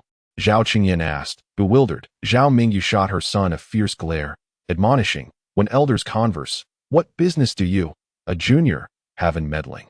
Now that Yuanqi is on the cusp of cultivating immortality, merely a step away from becoming a true practitioner, it would be far wiser to contemplate and strategize for the child's future path. Are we to rely solely on the few elders in the family who are also pursuing the path of foundation establishment? They too have their own journeys to undertake and cannot spare any resources. Zhao Qingyin's gaze grew resolute. Mother, the other day, uncle entrusted me with a task to procure spiritual herbs and plants. A means of income that I intend to pass this responsibility to Paired. I ventured into the Wushan mountain range alone. Soon as Zhao Qingyin finished speaking, Zhao Mingyu ruthlessly swung her iron staff towards his forehead with great force. Zhao Qingyin dared not evade. Fortunately, his elderly mother, weakened by age and lacking in cultivation, did not draw blood with the strike. Nonetheless, he winced in pain. With your meager cultivation, do you intend to enhance the diet of the high-level demon beasts in that mountainous region? Zhao Mingyu lamented with deep concern. Zhao Qingyin felt greatly embarrassed, reflecting that it was no surprise the siblings shared such a biting wit. Well, can your mother truly abandon you and your family? Zhao Mingyu sighed. I shall sacrifice my dignity to forge a future for you and Yuanqi. Chapter 79. The mantis catches the cicada, while the yellow bird waits in the shadows on this night. As Jing Yu rested at home with his eyes closed, he suddenly sensed a stream of spiritual awareness sweeping through several nearby courtyards. Though intrigued, he chose to remain still, lying on his side. At that moment, the mysterious mirror within his dantian began to emit a faint glow, indicating it had entered detection mode. Through the mirror's surveillance of the surrounding environment, Jing Yu observed a cloaked figure, shrouded in an aura of concealment, stealthily descending into the courtyard of the Mu family. Without triggering the defensive array within the courtyard, the figure entered Zhao Mingyu's room. Despite the intruder's impeccable aura concealment, the earlier spiritual detection and the undisturbed Qi training-level defensive array had already revealed the individual's true identity, a bona fide foundation establishment cultivator. How audacious for a foundation establishment cultivator to engage in such clandestine activities. I wonder which district master it could be, Jing Yu mused inwardly. He was not particularly surprised by the presence of this foundation establishment cultivator and merely turned over in bed. After a full hour, the cloaked figure exited Zhao Mingyu's room and vanished in a flash. Once the intruder had left, Jing Yu promptly ceased his surveillance, finally closing his eyes to drift into a deep slumber. In the following days, the neighboring courtyards of Mushan and Jing Yu remained tranquil, with no noteworthy incidents to report. However, as the auction event approached, the influx of itinerant cultivators in the market surged, surpassing 3,000, nearly outnumbering the registered cultivators. With the increase in people came a rise in disputes. Within the Wushan market, there were only a handful of law enforcement cultivators registered with the Carefree Alliance, supplemented by over 30 external enforcers, totaling around 50. Faced with a multitude of disputes, they were overwhelmed and had to enlist additional cultivators from the market to help maintain order, though it proved insufficient. Even the seasoned law enforcer Zhao Yunlong sought Jing Yu's assistance in upholding market security, but Jing Yu declined, citing the critical juncture of refining a treasure pill as his reason. On one particular day, as Jing Yu practiced the spirit-nurturing technique in his quiet chamber, he suddenly opened his eyes and swiftly exited the room. Boom! A tremendous roar reverberated throughout the entire northern street of the inner district, clear enough for even those residing on the western street to hear distinctly. He transformed into a streak of light and darted towards North Street, only to discover that one of the deputy masters of the market, the esteemed Xuanqingzi Daoist, who had once escorted the people of Zhao to the market, was now hovering in midair, his voice resonating like thunder as he bellowed. Who dares to act with such audacity? Taking advantage of the market's diminished defenses to brazenly attack our cultivators. Immediately, several figures leapt from a small courtyard on North Street, attempting to scale the walls in their desperate flight. Not so fast. Xuanqingzi Daoist smiled slightly, forming a hand seal. Instantly, numerous water orbs materialized around him, each splitting into several water arrows that pierced through the fleeing figures, chilling them to the core. Ah! Ah! The air was filled with the echoes of their anguished cries. As none of the 8 figures managed to escape, 7 were struck through the chest, meeting their demise on the spot, while the leader, a masked individual, was pierced in both legs and fell to the ground, clearly spared by Xuanqingzi's mercy to leave one alive for questioning. Xuanqingzi's mastery of the arcane arts is quite commendable. Jing Yu mused silently, noting that he had already exhibited some characteristics of a practitioner at the qi refinement stage. This remark was, of course, made in jest. Although Xuanqingzi Daoist was merely at the early stage of foundation establishment, he was a venerable cultivator over 200 years old, possessing formidable combat prowess, while the qi refinement stage practitioner Yunxian Su could not match him in raw power. In terms of refined mastery of spells, it was uncertain whether Yunxian Su, endowed with the Linglong Huatian fate, could truly surpass Xuanqingzi Daoist at the foundation establishment stage at this moment. A considerable number of onlookers had gathered, their various colors of fleeing light painting a mesmerizing scene in the sky. Jing Yu cautiously positioned himself towards the rear of the crowd, observing those who drew nearer to investigate. He couldn't help but inwardly criticize. To come so close to the commotion, do they not fear being mistaken for accomplices by Xuanqingzi Daoist? After a while, Xuanqingzi Daoist flew over, holding a bloodied, unconscious masked individual by the legs, confronting the gathered cultivators. Just now, a few scoundrels attempted to assassinate the puppet master Wu Qi. Fortunately, I received word in advance and lay in ambush here, thus preventing a grave disaster. Now, the chief culprit is in my grasp, and the rest have already been dealt with. Among the onlookers were those acquainted with Wu Qi, who voiced their concerns. Senior Xuanqingzi, how is Master Wu? He has only sustained minor injuries. There is nothing to worry about, Xuanqingzi Daoist replied with a smile. With me here, how could such ruffians prevail? He then declared with righteous fervor, I shall uncover the identity of this individual who dares to harm the registered cultivators of the Xianyao Alliance, while the auction is imminent and the market's law enforcement is stretched thin. He pulled back the mask of the captured individual, revealing an aged face. Is this not old Duan? A voice from the crowd recognized him. He is a body refinement practitioner at the 7th layer. Nearly a leading figure among the mundane body refinement cultivators in the market. How could it be him? At this moment, several law enforcement cultivators flew over, carrying a few corpses, and reporting to the deputy master. All those involved in this assassination attempt are mundane body refinement practitioners, with cultivations above the 4th layer. Why is this so? Questioned another among the crowd, ignorant of the entangled grievances behind this incident. Alas, what could be the reason? Did Master Wu not manage to reduce the annual consumption of spirit stones for the improved warrior puppets to less than 1 stone? No one is hiring mundane body refiners for those simple, laborious tasks anymore. The saying goes, to sever one's means of livelihood is akin to killing one's parents. This bitterness harbored by the body refiners is surely a prelude to intentional revenge against Master Wu. The improved warrior puppets have already been developed. What purpose would it serve to eliminate Master Wu? Other puppet masters could replicate the creation. It is not as if Master Wu has not recently declared his intent to further enhance combat puppets, thus cutting off any chances for mundane body refiners to strive for survival. Alas! Indeed, Master Wu has gone a bit too far. Too far? No matter the circumstances, one must never resort to murder. This group of mundane body refiners is truly a malignant tumor. Humph. Taoist Xuanqingzi let out a cold snort, laughing in anger, saying, "Very well.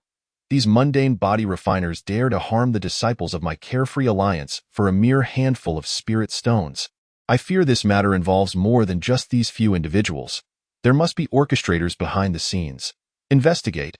Conduct a thorough investigation for me.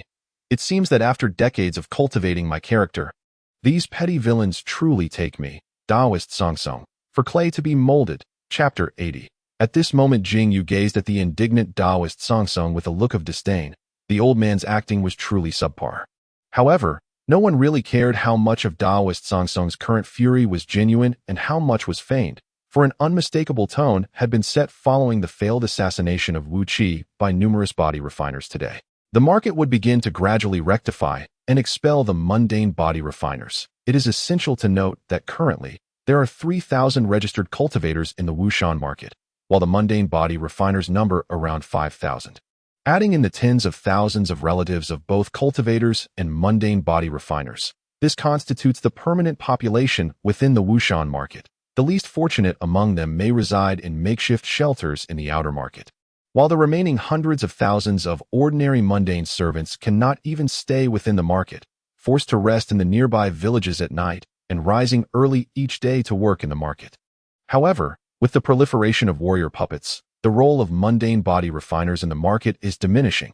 After all, unlike cultivators, even those at the first level of Qi training can utilize their spiritual power to cultivate a piece of spirit field in the spiritual plantation, yielding far more spirit rice each year than their own consumption. As cultivators continuously flow into the market, mundane body refiners have become a low-end population deemed unnecessary and in need of expulsion. Moreover, the secret Zhao Mingyu revealed to Jing Yu a few days prior was that several body refining guilds within the Wushan market had united to execute a plan to ambush the puppet master Wu Qi with several mid to high-level body refiners. Particularly as the influx of external cultivators increased and the law enforcement team within the market became overwhelmed. This plan itself was intricately connected to Zhao Mingyu. Otherwise, how could she have known so many details?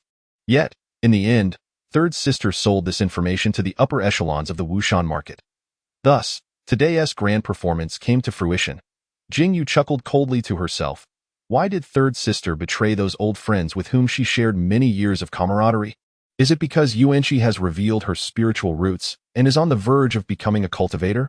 Once a member of the mortal body refinement practitioner's family gives birth to a spiritual root, the entire household becomes associated with the realm of cultivators. Such commoners can still reside within the marketplace, yet the identities of the cultivator's kin and mortal body refinement practitioners inherently possess divergent aspirations. No, that's not quite right. Jing Yu suddenly experienced an epiphany. He had indeed underestimated Zhao Mingyu. Zhao Mingyu's betrayal of the mortal body refinement practitioners was not something that the emergence of a spiritual root could alter.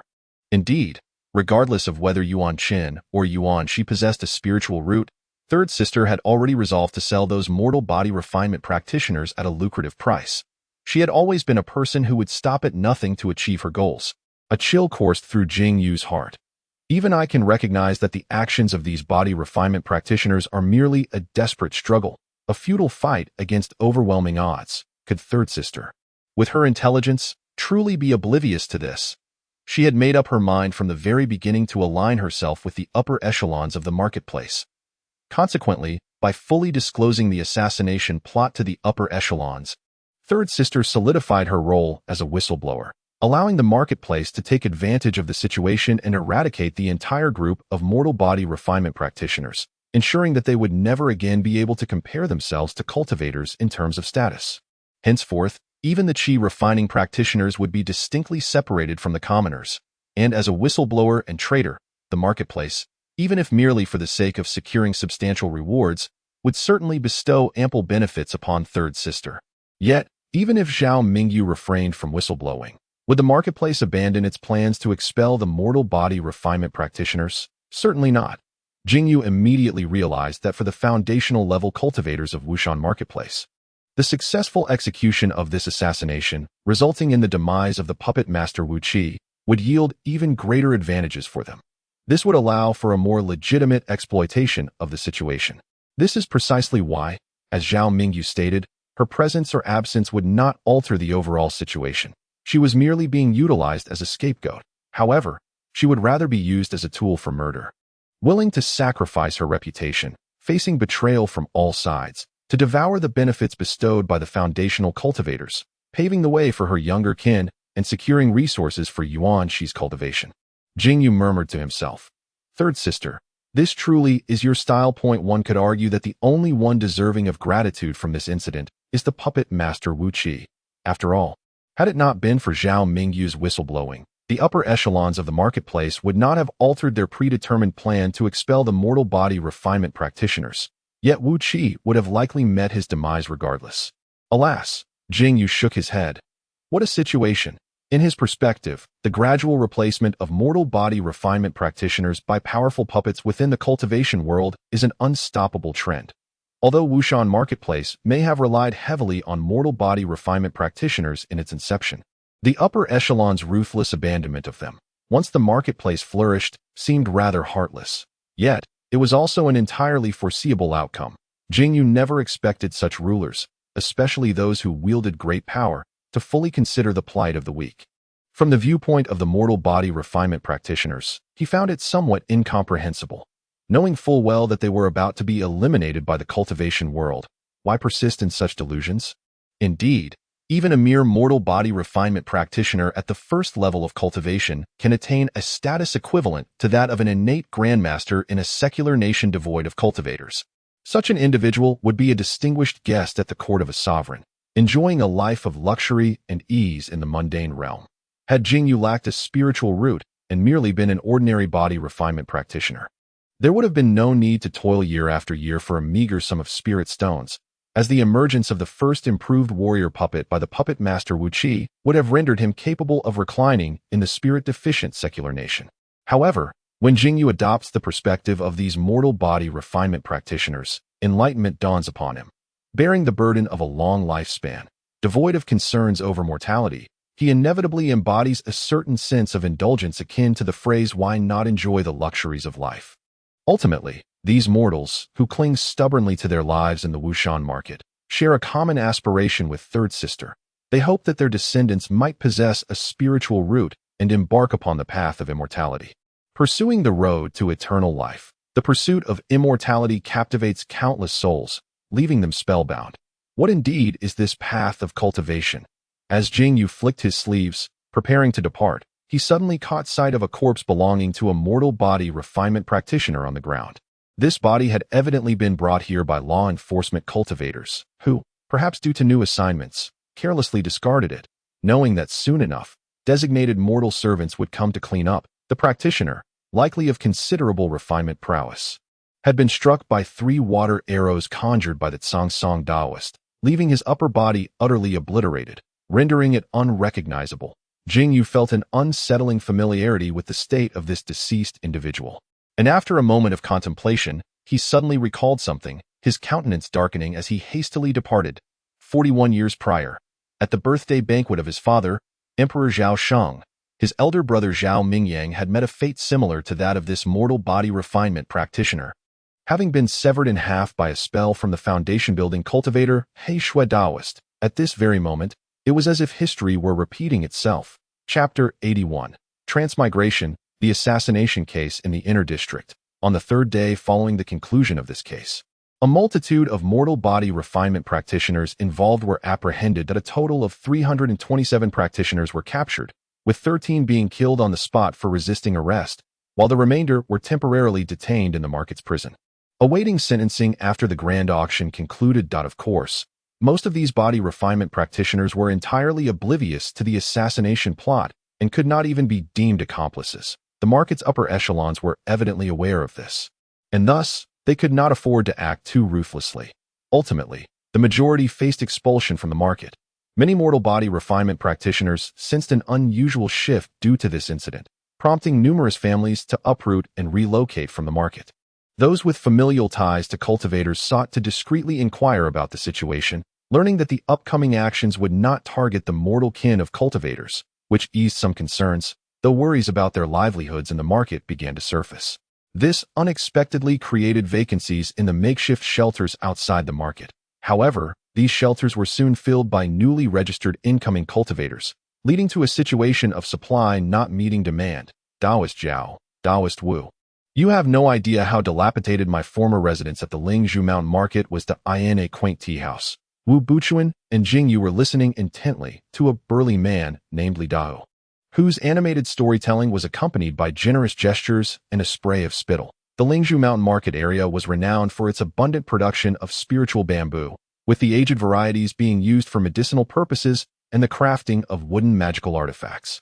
Such bamboo was indeed exceptional. However, when it came to constructing houses, it paled in comparison to the ancient wood from the esteemed market. After taking a hearty sip of tea, the burly man sighed. The shanties in our outer market are truly dilapidated, leaky in the sun and drenched in the rain. The living conditions are so poor that I feel like I'm being extorted for the yearly fee of a spirit stone. The roads in that market are riddled with potholes. With nary a place to step without fear of stumbling, I just can't fathom it. We are cultivators, after all. Surely repairing a road and turning the soil should be as simple as a foundational spell for an established practitioner. Why then do we allow that gaping hole in the main road to remain unattended for decades? Do foundational practitioners not traverse that path? Wu Buchuan chuckled awkwardly. Perhaps they truly do not, as foundational practitioners are also forbidden from flying within the market. The burly man smacked his forehead. Friend Wu, your words strike a chord. These are indeed minor inconveniences that can be endured, but the greatest issue with the Lingzhou Mountain Market is the alarming prevalence of elderly cultivators. Everywhere you look, it's a sea of septuagenarians and octogenarians. I, at 50, am among the youngest in the market. Alas, these old cultivators can no longer expend spirit stones. They hoard their savings for their final resting place, as if they genuinely intend to take those few spirit stones with them into the grave. In recent years, the younger practitioners had gradually dwindled, leaving less than 1,000 resident cultivators in the Lingzhou Mountain Market. If the remaining elderly practitioners were to pass on, it would likely spell the end for this market. The Wushan Market, on the other hand, is thriving, filled with youthful cultivators brimming with vitality and ambition. I made it a point to explore the vibrant night market yesterday. What a sight it was! The streets were ablaze with lights and bustling with people, unlike the Lingzhou Mountain Market, which, after the hour of the pig, resembled a ghost town. Is Dao friendly considering relocating to the Wushan Market? Jing Yu inquired, sipping her tea and raising her gaze. Indeed, that is my intention, as a puppeteer. I possess a valuable skill. I have heard that the Wushan Market offers an additional 2 spirit stones as a skill subsidy. I wonder if this is true. Recently, such a decree has been issued. Wu Buchuan replied. It seems to have been personally announced by the Market Lord, Yuan Shao, along with Deputy Lords Tsong and Chilian. It appears our market's leadership is indeed eager for talent. Then I can rest easy, the burly man exhaled, smiling, with the 5 spirit stones for residency. That amounts to a total of 7 spirit stones. Once I am officially registered, I shall host a banquet in honor of both Dao friends. However, the Lingzhou Mountain Market is also under the jurisdiction of our free and easy alliance. And as per tradition, isn't it customary to return the 5 spirit stones gifted upon registration if one withdraws? Wu Buchuan pondered, a thought striking him. Friend, have you managed to clarify this matter? Otherwise, it may lead to some disputes down the line. Rest assured, fellow cultivator, our Xianyao Alliance has regulations in place. If one resides in a certain market or celestial city for a full 30 years, they need not return their spirit stones upon withdrawal. Oh, it seems you are a native practitioner from the Lingzhou Mountain Market, are you not? Jing Yu pondered thoughtfully. Alas, were it not for the stifling atmosphere there, with little prospect for advancement, who would willingly abandon their homeland? The burly man sighed. There is no need for such lamentation, for once you arrive at our Wushan Market, brighter days lie ahead. Wu Buchuan quickly interjected.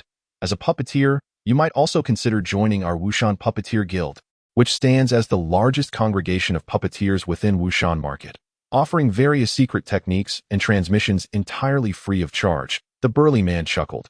I have long admired Master Wu, who has successfully improved the strength puppets. Once I, Li, have settled in, I shall certainly pay my respects. After the burly man took his leave, Wu Buchuan turned to Jing Yu and said, Uncle Zhao, I hear your descendant, a young girl named Zhao Yuanqi, has discovered her spiritual root and is hosting a celestial ascension banquet tonight. You will surely attend, will you not? Jing Yu rolled his eyes. That is my grandniece. How could I, as her uncle, possibly be absent? Splendid. Let us go together, Wu Buchuan replied cheerfully. Why would you wish to join the fray? Did my third sister invite you? Such words. Aunt Zhao, with her noble intentions, unwilling to conspire with those mundane body refiners who sought to assassinate my father, reported this secret to the higher-ups of the market, thereby saving my father's life. Now that he is still recuperating, it is only right and proper for me, as his son, to express my gratitude in person. Wu Buchuan remarked.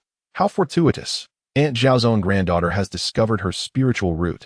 These two matters coincide splendidly, and surely I must prepare a substantial red envelope for the young girl. Upon hearing this, Jing Yu frowned. Is it widely known that my third sister reported this matter? It has spread through several streets of the inner market. Many cultivators praise Aunt Zhao for her profound sense of justice.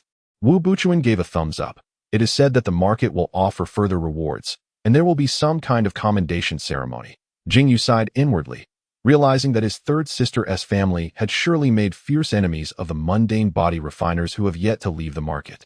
He understood that this was merely an attempt by the market to create a target, drawing fire while simultaneously aspiring to be both the villain and avoid the infamy, by expelling the mundane body refiners. They elevated the overall standard of the residents and made space for incoming practitioners, all while enhancing the market's reputation. The benefits were thoroughly reaped by the market's upper echelons, leaving Zhao Mingyu, the informant, to bear the blame. Yet, to say that Zhao Mingyu felt entirely aggrieved would not be entirely accurate. Jing Yu could even envision how his third sister felt. How many would wish to be scapegoats, but lack such an opportunity? Chapter 82.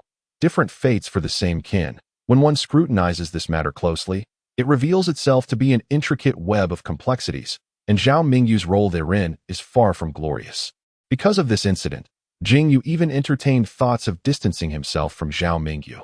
Should it ever be for the path of Zhao Yuanqi, would she, Zhao Mingyu, not also betray her sixth brother?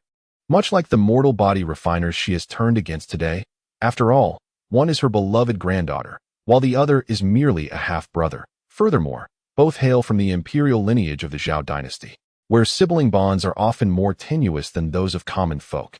Had it not been for her second sister, Zhao Mingyue, seizing the initiative back in the day, Jing Yu might have never encountered a day of conflict with her third sister. Yet, now the third sister is already 70 years of age, that who knows how many years she has left to live. Ultimately, despite the fraternal ties, Jing Yu finds herself considerably more lenient towards her siblings.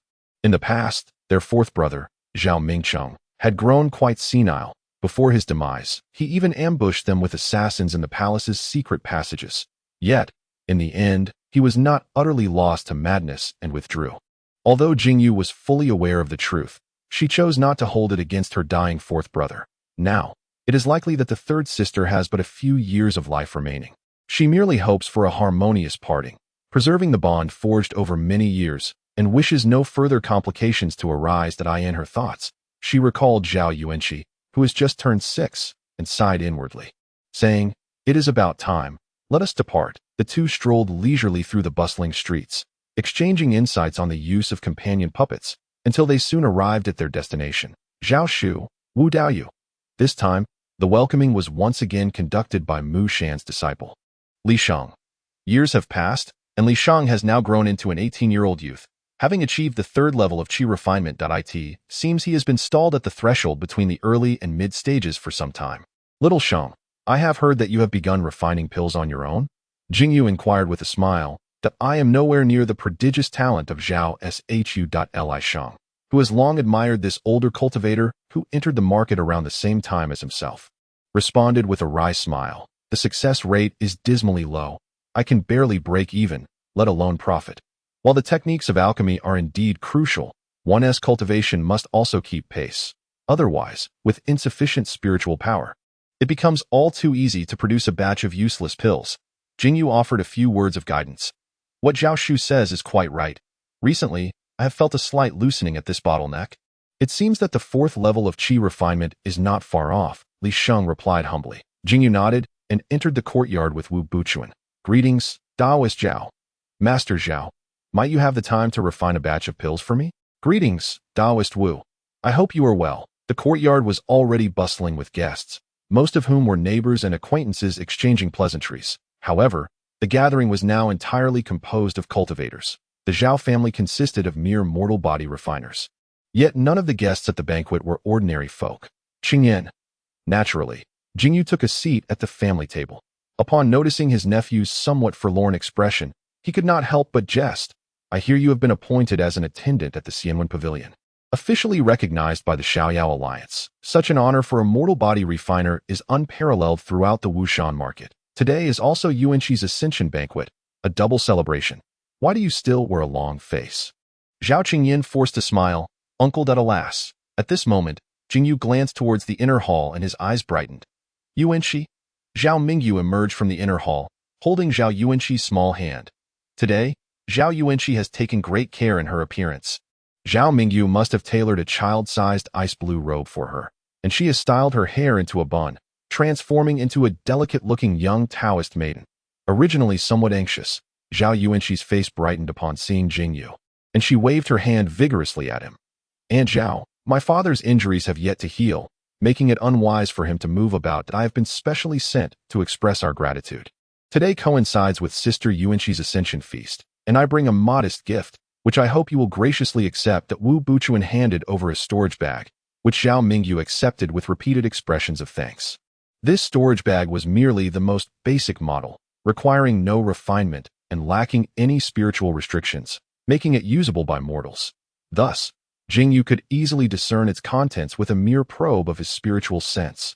10 spirit stones, a servant puppet, and a combat puppet with the strength of a 4th-layer Qi practitioner. For a mere junior's spirit root banquet, Wu Qi's generosity was quite considerable. Jing Yu mused that this gift was not insignificant. Wu Qi was a clever individual who understood that Zhao Mingyu's disclosure would not harm the larger picture, having solely saved his own life. Third sister, Jing Yu addressed Zhao Mingyu, his expression devoid of emotion, greeting her in a manner that was neither warm nor cold. Zhao Mingyu's lips quivered, as if she wished to speak but hesitated. Now that Yuanqi is embarking on her path to immortality, I, as her uncle, must also make a gesture. With that, Jing Yu retrieved a bound book from the storage bag and handed it to Zhao Mingyu. Upon receiving the book, Zhao Mingyu focused her gaze and read the title. Ice Skin Jade Bone Technique, Qi Training Edition. What is this? She asked, somewhat bewildered by Jing Yu's gesture. It was not that Jing Yu's gift was too trivial. On the contrary, this technique was quite renowned as a mortal body refining practitioner. Zhao Mingyu had long heard of it. The Ice Skin Jade Bone Technique was created by an ice-attributed cultivator from the Xianyao Alliance, and its Qi Training Edition ranked among the finest of body refining techniques at the Qi training level. Worth 3 spirit stones just for this volume alone. What was particularly precious about this technique was that, unlike those that merely outlined the Qi training stages, it included a foundational chapter, making it an excellent inheritance for any aspiring ice-attributed body refining cultivator.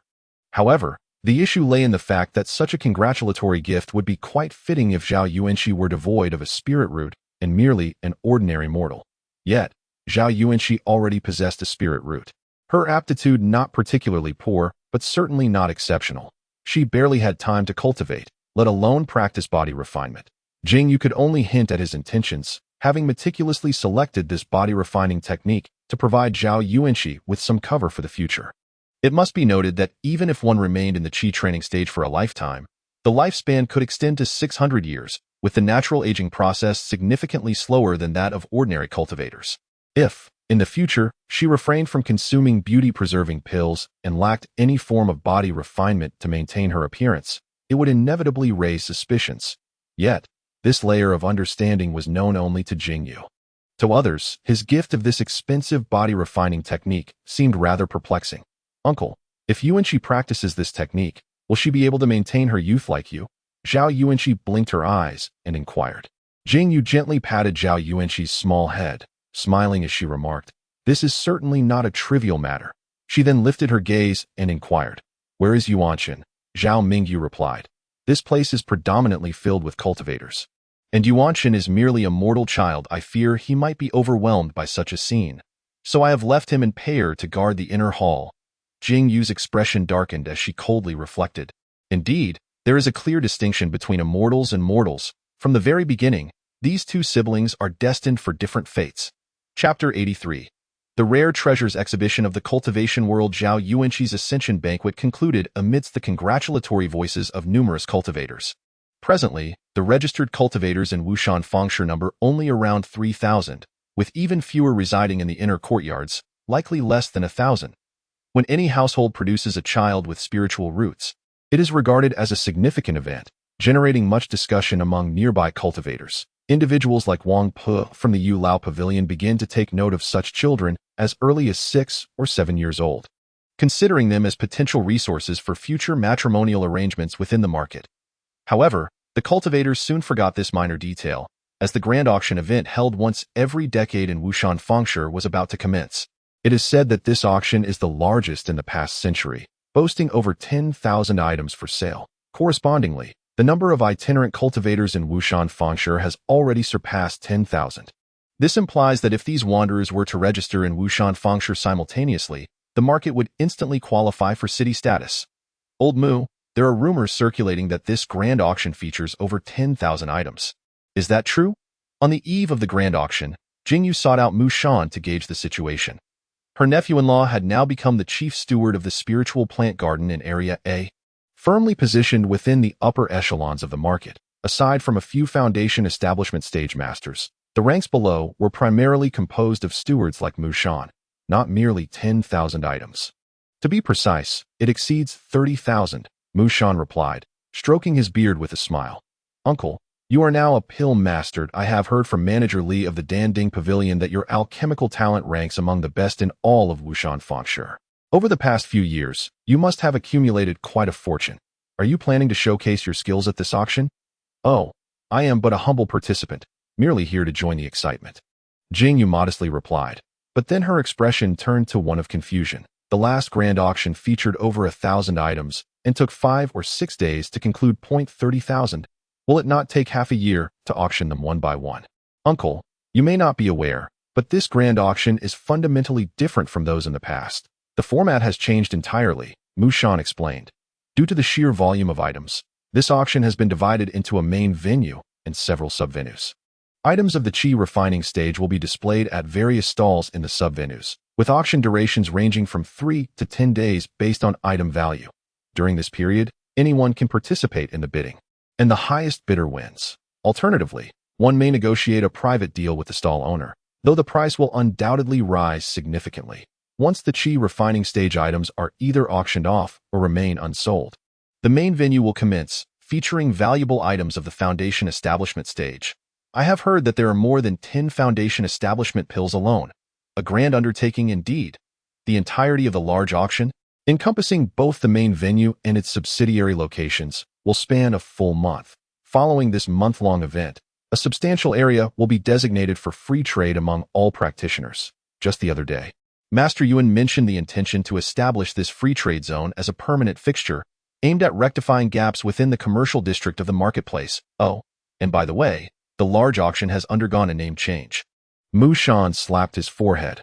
What was it called again? The Rare Treasures Expo of the Immortal Cultivation Realm. For brevity, it is referred to as the Immortal Expo.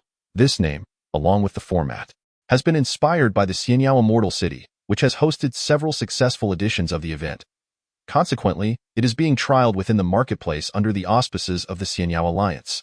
Given our proximity to Xianyao Immortal City, our Wushan marketplace is among the first to partake in this venture. Master Yuan's ambitions are truly grandiose. Jing Yu stroked his chin, deep in thought. Not only is he expelling mundane body cultivators, but he is also seizing the opportunity of the Immortal Expo to attract foreign practitioners and expand the marketplace's commerce. If he continues to scheme like this for a few decades, it is not beyond the realm of possibility that Wushan Marketplace may indeed have prospects for city development. Master Yuan is undoubtedly a figure of remarkable talent. After all, he hails from the illustrious Yuan family. Mu Shan remarked with a hint of bitterness. Young as he is, with high cultivation and striking appearance, I initially presumed he was merely a scion of a prominent family sent to the marketplace to gain experience, only to discover he is genuinely gifted. The Yuan family? Jing Yu's interest was piqued. Uncle, are you unaware? Our Xianyao Alliance's leader, Master Baoding, also bears the surname Yuan. Mu Shan stroked his beard, stating, Master Yuan Shaojin is indeed a direct descendant of the Yuan family. and is said to have a close bloodline connection to Master Baoding. You should have seen it. The representatives from Xianyao Immortal City arrived at the marketplace yesterday, with a grand ship docking just outside Wushan Marketplace. Remarkably, this ship is the latest design from our Xianyao alliance, boasting a speed at least 50% greater than the one we previously traveled on. From Xianyao Immortal City alone, 3 Foundation establishment practitioners came, including a formidable Foundation establishment grandmaster. If Yuan Shaojin were not a direct descendant of the Yuan family, would he possess such prestige? Jing Yu understood. Only those practitioners at the late stage of Foundation establishment could be referred to as grandmasters, and such individuals would either be preoccupied with gathering resources for the Golden Core or in seclusion, striving to break through to the Golden Core stage. It is indeed remarkable that Yuan Shaojin managed to invite a Foundation establishment grandmaster to bolster the prestige of Wushan Marketplace. Uncle, it seems that a mutual acquaintance from our past has also come from Xianyao Immortal City this time. Can you guess who it is? Mu Shan said with an air of mystery. Spare me the suspense, Mu Shan chuckled. Do you still recall the practitioner with a spirit root anomaly of a laurel tree who entered the marketplace with you? Wan Lingjun. Jing Yu's memory served him well. Wan Lingjun's spirit root anomaly ranks among the finest of the mid-grade anomalies, surpassing even Yun Xuanqingzi and Li Zhongmei in terms of spirit root quality, leaving a lasting impression on him. Was it not rumored that this young woman was accepted as a true disciple by some esteemed figure within the Xianyao alliance? Indeed, this esteemed Xuanqingzi is now the cherished disciple of the illustrious Yuehua Zhenren of my Xiaoyao alliance. 11 years have elapsed, and she has reached the 6th level of qi cultivation. I encountered the Zhenren yesterday. Her spiritual radiance is profound, and her foundation is remarkably solid. Truly, one cannot help but feel envious when comparing oneself to others. I surmise that the bottleneck at the 6th level of qi cultivation shall not confine her for too long. At merely 21 years of age, if she applies herself diligently, it is entirely possible she may establish her foundation before the age of 40. As Mu Shan spoke, he fixed his gaze upon Jing Yu, suddenly inhaling sharply. Ah, uncle, I've just realized that you and Xuanqingzi both commenced your journey into the Dao of immortality at the same age, and you have now attained the 5th level of qi cultivation. Your progress is not significantly inferior to that of a direct disciple of such a renowned master. Jing Yu's expression tightened, and he chuckled awkwardly. Ah, my cultivation is merely a result of relying on medicinal pills. How could I possibly compare myself to Xuanqingzi? She is a disciple of Yuehua Zhenren, who likely consumes her pills in precise, measured doses. Any deviation, whether excess or deficiency, would be unacceptable. Otherwise, should one, like myself, hastily push for growth, one would not find oneself merely at the 6th level of qi cultivation. Mu Shan tilted his head, a look of sudden understanding dawning upon him. Indeed, that appears to be the case. He then continued to ramble. Ah, uncle, while the path of cultivation is a personal endeavor, I must advise you, though medicinal pills are indeed beneficial for rapid advancement, excessive consumption can lead to tolerance, diminishing their efficacy over time. Furthermore, the accumulation of pill toxins, if not properly refined and eliminated, will only render future breakthroughs increasingly arduous. The power of one's cultivation, hastily attained, may prove insubstantial. If not solidified and fortified, one's techniques and abilities might pale in comparison to others. Should one's cultivation become as fragile as paper, the prodigies of esteemed families and sects will relish the opportunity to challenge such practitioners, turning them into mere stepping stones for their own renown, leading to inevitable embarrassment. Of course, if one remains in the markets or within the confines of an immortal city, eschewing confrontations, it may not pose a significant issue. However, when it comes time to break through the foundational realm, the ephemeral nature of one's power could present considerable obstacles for cultivators of our lowly caliber, particularly those with inferior spiritual roots. The probability of a breakthrough is already minimal. Coupled with a tenuous cultivation, the outcome during the consolidation of one's immortal foundation could very well be fatal. Am I not aware of your concerns? It is, after all, the consequence of beginning the process of qi infusion at an advanced age. Without the aid of medicinal pills, I would have no opportunity whatsoever, Jing Yu replied with a wry smile. Alas, that is also true to Mu Shan's side. Choosing to refrain from further admonition, Jing Yu, in turn, felt a sense of relief, managing to navigate the conversation without undue scrutiny. Yet, he remained inwardly vigilant. recognizing that his cultivation over the years had been akin to fishing for 3 days and sunbathing for 2. Unfortunately, with his spiritual root quality as it stood, even idly absorbing spiritual energy would gradually elevate his cultivation. Initially, he believed he was controlling his progress quite well, but it now seemed he had been overly hasty and needed to temper his ambition. The following day, Jing Yu awoke early, arriving at the agreed-upon meeting spot with Mu Shan and Wu Buchuan. "Uncle Zhao, over here." Wu Buchuan waved his hand at uncle-in-law. "This year's Immortal Expo lasts for nearly a month.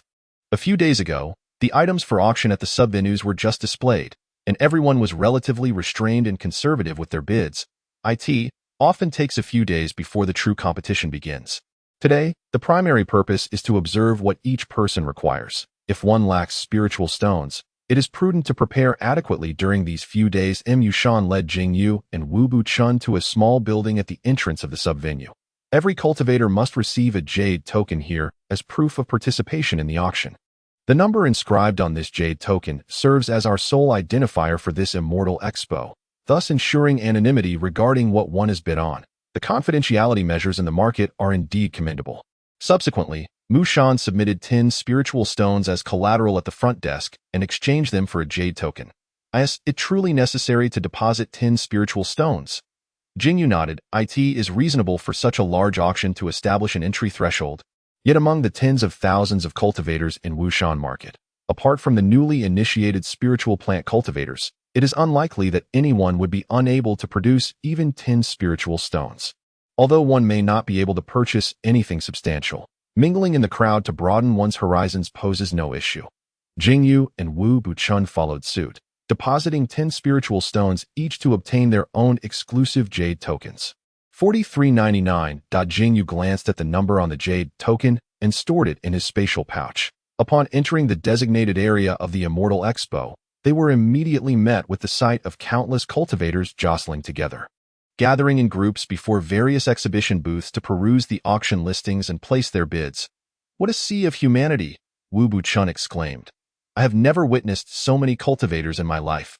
Unless one has visited the primary gathering places in Immortal City, it is likely they have never encountered such a grand spectacle." Yushan smiled gently. "Indeed, it is a grand affair." Jing Yu nodded. The last time he saw such a multitude of cultivators was over 400 years ago during Lu Ying's Golden Core ceremony, where a single individual stood atop the tower of the Qingyun Immortal City's Scripture Pavilion, elucidating the secrets of the Golden Core. That time, Qingyun Immortal City was also teeming with people, and numerous Golden Core true persons were present, marking it as a significant tale in the realm of cultivation. "My friends, it seems our individual needs may differ. Perhaps we should part ways here and explore separately," Mu Shan suggested. Jing Yu and Wu Buchun exchanged glances and nodded in agreement. "That makes sense." After parting from the two, Jing Yu meandered, pausing frequently at many exhibition booths, truly broadening his perspective. His objective for this auction was exceedingly clear. Primarily, he sought to acquire resources for breaking through his cultivation bottleneck. In the Ku Du Jing, the section corresponding to foundational combat strength is titled Treasured Body, divided into 3 tiers that correspond to the early, mid, and late stages of foundation establishment. Upon reaching the Treasured Body realm, the Ku Du Body finally manifests some of the profound aspects of Taoist inheritance. Not only does the physical body become significantly more resilient, but its recovery capabilities are also greatly enhanced. Even life-threatening injuries such as severed limbs or ruptured organs, which would be catastrophic for an ordinary foundational cultivator, pose little concern for one who has attained the Treasured Body realm. As long as one promptly reconnects severed limbs, they can naturally heal swiftly. The reason why the Treasure Body chapter places such emphasis on its astonishing restorative capabilities resonates with the innate secret technique of the Suffering Passage Sutra, Treasure Body chapter. The exotic corpse technique. The name of this technique evokes a chilling aura, yet it is indeed quite sinister in nature. Upon reaching the Treasure Body realm through the cultivation of the Suffering Passage, practitioners can sew various organs of demon beasts onto their own treasure body, thereby enhancing, or even conjuring from nothing, certain abilities. For instance, by affixing a demon beast's gastric pouch, one can significantly augment their digestive capacity, thereby accelerating the rate at which they refine the blood and flesh of demon beasts, thus alleviating the slow cultivation speed typically associated with the Suffering Passage Sutra.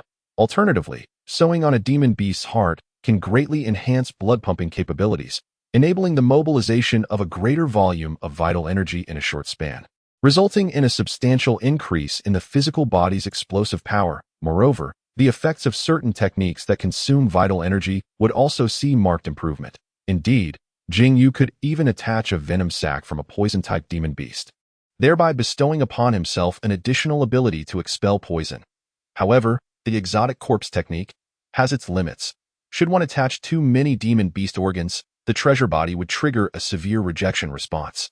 Consequently, at the first layer of the treasure body, one may only attach up to 2 demon beast organs.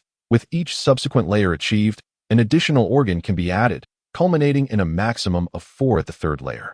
Thus, Jing Yu's secondary objective is to prepare for the treasure body realm of the Suffering Passage Sutra by procuring suitable demon beast organs in advance.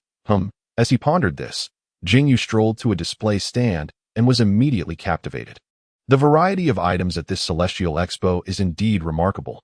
Having browsed for merely a short while, he has already come across a treasure that meets his criteria: Stonehorn Demon Ox Blood and Flesh. Chapter 85. A Bountiful Harvest. The foundational demon beast, the Stonehorn Demon Ox. This demon beast is not unfamiliar to Jing Yu. Deeper within the Wu mountain range, one frequently encounters these creatures. Typically, adult specimens possess the strength of a foundational-level practitioner in the early stages, though their intelligence is quite limited and their demeanor is straightforward. More experienced foundational practitioners can generally prevail against them.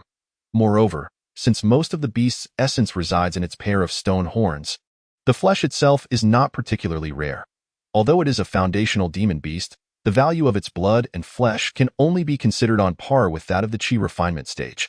Nonetheless, it is still foundational demon beast blood and flesh, more than sufficient for breaking through the body refinement phase of Qi refinement. Tenderloin, shank, chuka, too expensive. Jing Yu briefly scanned the list and promptly skipped over the more delectable cuts. These blood and flesh portions are intended for high-end restaurants in the Celestial City. Aside from their exquisite tenderness and flavor, their efficacy in body refinement does not significantly surpass that of other flesh parts, making them exorbitantly priced. Jing Yu's purpose in purchasing meat is for cultivation, not for culinary enjoyment, so he certainly would not be taken for a fool that a whole ox spine that this will do. Jing Yu nodded in satisfaction. Although the meat was somewhat scant, it came with a spine, and for an ordinary body refiner, the bones of the stone-horn demon ox would be difficult to digest and deemed useless. However, Jing Yu could gradually refine it, thus it seems he has indeed stumbled upon a fortuitous find. The starting bid is 20 spirit stones. How expensive, Jing Yu muttered, considering that although it can only be classified as a Qi refining level body refining elixir, an entire cow's vertebra is sufficient to rent a dwelling in the outer district for 20 years. He retrieved his jade token, infused it with a surge of magical energy, and with a slight flick towards the number representing the cow's vertebra, the bidding price instantly transformed into 20 spirit stones, accompanied by the inscription, auction number 4399. The auction for this vertebra is set to last for 5 days, with the highest bidder at the end claiming it. The flesh on the cow's vertebra is rather scant, and it is not as complete as a leg bone that could be polished into a magical artifact. Among the many parts of the stone-horned demon cow, it is relatively overlooked. Jing Yu estimated he could secure it for around 25 spirit stones as for malicious bidding. That is highly unlikely. Firstly, the participants of this Immortal Expo are anonymous throughout, and no one knows which cultivator is behind a given number, rendering such petty actions unnecessary. Secondly, aside from the final auction items in the main venue which have no price ceiling, all items in the sub-venue are set at a fixed price. Once the bidding exceeds this fixed price, the bidder is compelled to purchase the item, the rumen of the stone-horned demon cow. Jing Yu continued his search for what he needed. This rumen possesses spatial attributes, capable of digesting spiritual materials and being fashioned into a storage bag, thus providing a concealed compartment to store valuable items. Alas, the cow's stomach is still somewhat too large for a human. Jing Yu frowned. Although the exotic corpse technique can refine demonic organs to a limited extent, allowing them to enlarge or shrink, the ratio that can be reduced is limited at lower realms, and this demon cow's rumen may not be suitable that he decided to keep searching. The auction in this sub-venue spans a lengthy 10 days, and Jing Yu remained unhurried, methodically seeking his desired items. The stomach of the blue-patterned python would be quite splendid, Jing Yu stroked his chin. The stomachs of serpent-like demon beasts generally possess some spatial attributes and are not excessively large. Depending on the intricacies involved, they can be fashioned into storage bags of varying sizes. For instance, this blue-patterned python stomach has an original spatial capacity of approximately 20 cubic feet, and if it were to fall into the hands of a skilled artisan, it could be expanded to a storage bag of at least 50 cubic feet, equivalent to the size of the storage bag Jing Yu currently uses, valued at around 30 spirit stones. However, the raw material, the blue-patterned python stomach, is not particularly expensive, priced at roughly 10 spirit stones. Currently, this item has a starting bid of 8 spirit stones, and similarly, it remains unbid. Jing Yu once again utilized his jade token to infuse magical energy, claiming a spot for himself, estimating that the final transaction would likely be around 11 or 12 spirit stones. Should it exceed that, he would simply opt to wait. It is a pity that the exotic corpse technique can only fuse one type of organ. Otherwise, if I could cultivate the precious body to the 3rd level, augmenting it with 4 stomachs, the refining speed of the bitter crossing technique would likely surpass all body refining methods known to the world.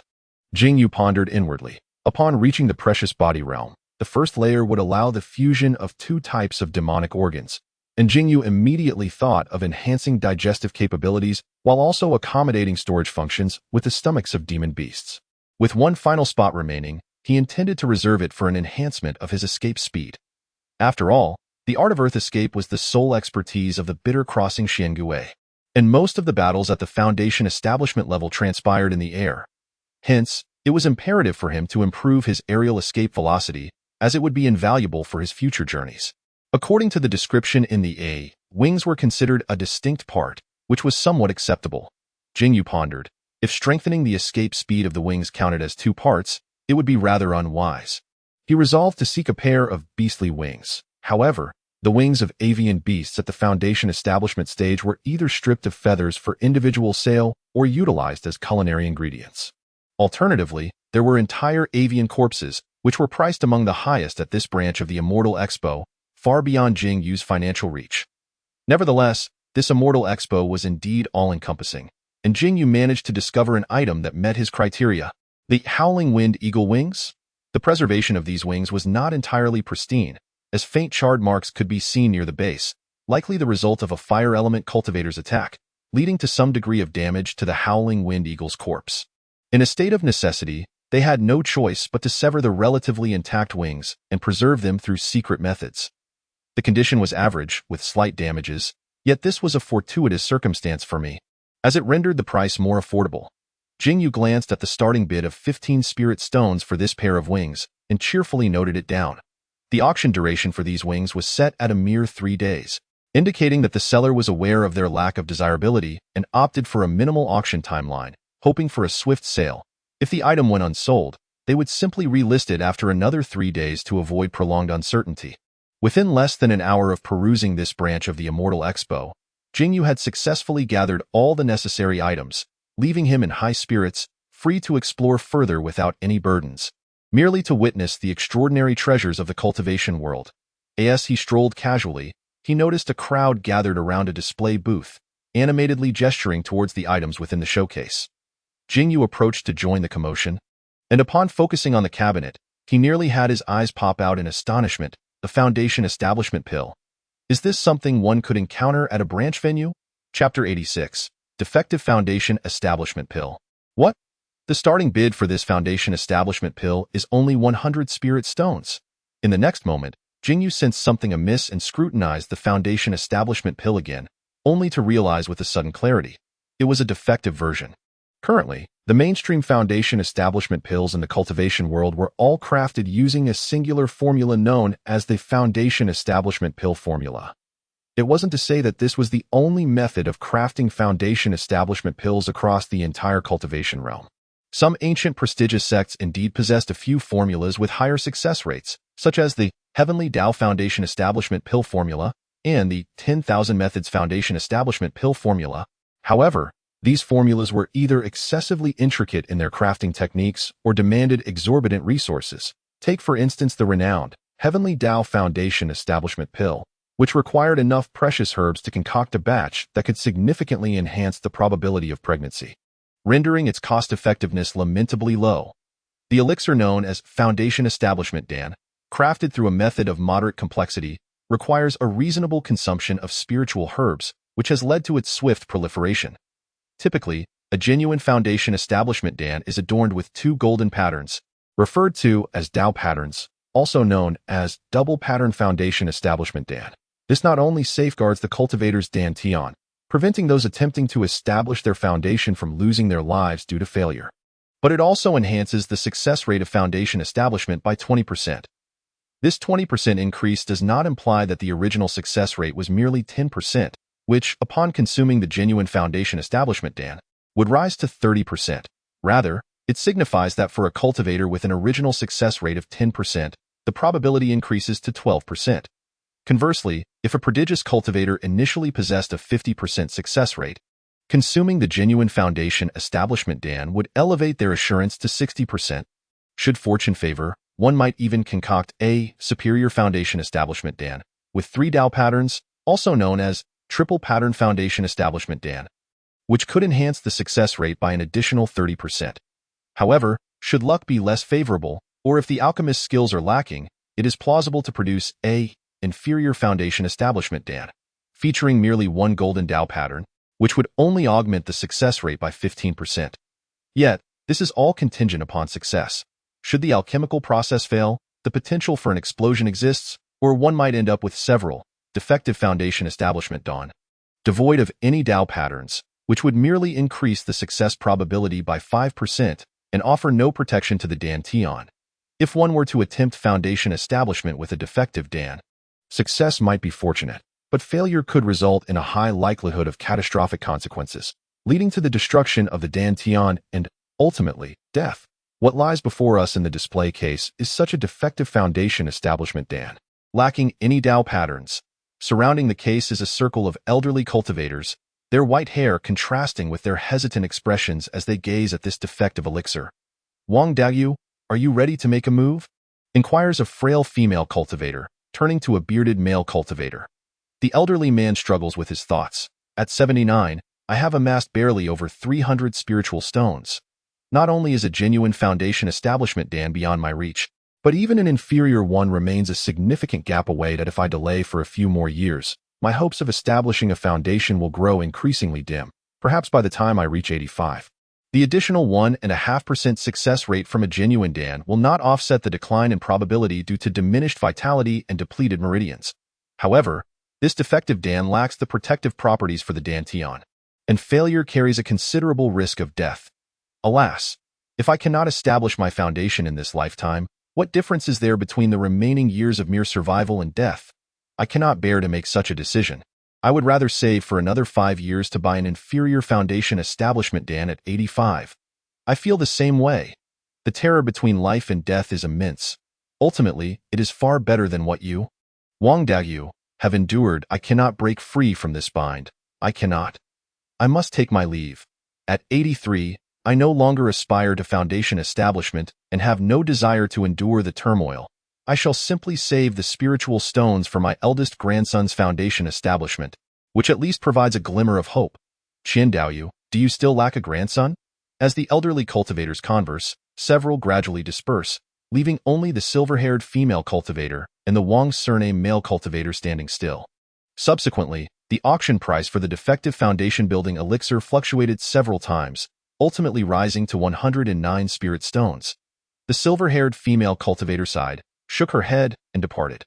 Only the Wang surname cultivator remained, seemingly fearful that someone might contest him for the elixir. He resolutely stayed by the exhibition stand, ready to raise the bid by 1 spirit stone at the slightest indication of interest from onlookers.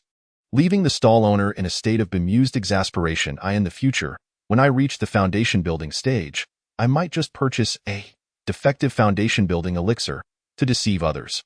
Although Jing Yu had never undergone foundation building himself, he was not unfamiliar with the process. During his 5 centuries in the Chongqing Palace, aside from Lu Yingzhao, who perhaps deemed foundation building too simplistic to elaborate upon and focus solely on the intricacies of forming a golden core, figures such as Yi Xingyun, Yun Xuanqingzi, Li Jiangmei, and even Han Ping generously shared their insights on foundation building. Simply put, Foundation building involves compressing and condensing one's gaseous spiritual energy into a liquid form, forging the Xinji jade liquid. Upon success, one refines their spiritual body and opens their sea of consciousness, thus stepping onto the path of immortality. Ordinary cultivators can only methodically compress their spiritual energy, lacking the finesse to control it precisely, often relying heavily on instinct.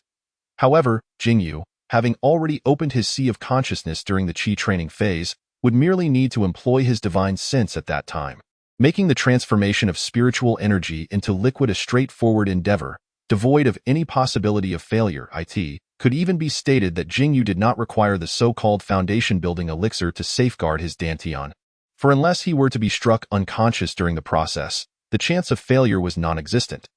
Yet, it would be rather conspicuous for an elderly cultivator with merely inferior spiritual root aptitude to succeed in foundation building without purchasing a foundation-building elixir. Thus, Jing Yu would undoubtedly still need to acquire one for appearance's sake. Of course, he could directly purchase a genuine foundation-building elixir to keep without consuming it, and after successfully establishing his foundation, seek an opportunity to resell the authentic elixir, thus incurring no losses. Nonetheless, this would pose a significant challenge to his cash flow of spirit stones, yet it remained reasonable and logical compared to attempting to break through the foundation-building realm with a defective elixir. Well, when the time comes for my own foundation building, it is still more than 20 years away, so there is no rush at this moment. Meanwhile, on the opposite side of the conference venue, a robust man clad in a black cloak, his face dark and adorned with a thick beard, gazed at the throngs of people with a slightly dazed expression, contemplating inwardly. It has been 5 years since the fall of Xuanqingzi Valley. Traversing the entire Wushan mountain range and enduring countless hardships, I have finally arrived at the Yunchuan region. This place boasts thriving commerce, abundant spiritual resources, and amicable cultivators, quite unlike the customs and traditions of the Tiannan region. This is merely a small marketplace. I wonder what the scene is like at the headquarters of the Free Alliance, the Shaoyao Immortal City, where several golden core true immortals are stationed. I must go and witness it for myself. Sigh. Never mind, I should first procure some spiritual herbs and medicines to concoct a batch of healing elixirs and tend to my injuries. Subsequently, the dark-faced man broke into a hearty smile and addressed the stall owner beside him. Esteemed friend, may I inquire about the fixed price for these spiritual herbs? If the price is agreeable, I shall purchase them on the spot. Chapter 87. The auction commences. The series of auctions held in the subvenue persisted for a full 10 days. Concluding amidst a cacophony of excitement, Jing Yu successfully acquired several items, leading up to the highlight of this year's Wushan Fengshi Xinbo Conference, the main venue auction. This principal auction was set to take place at the Wushan Hall, located on the eastern side of the outer district, nestled in the heart of a spacious plaza. Proposed 5 years ago by the district master, Yuan Shao, construction officially commenced 4 years prior, culminating in 3 years of laborious effort. The hall's grandeur is strikingly different from the contemporary celestial styles, resembling more of a grand ceremonial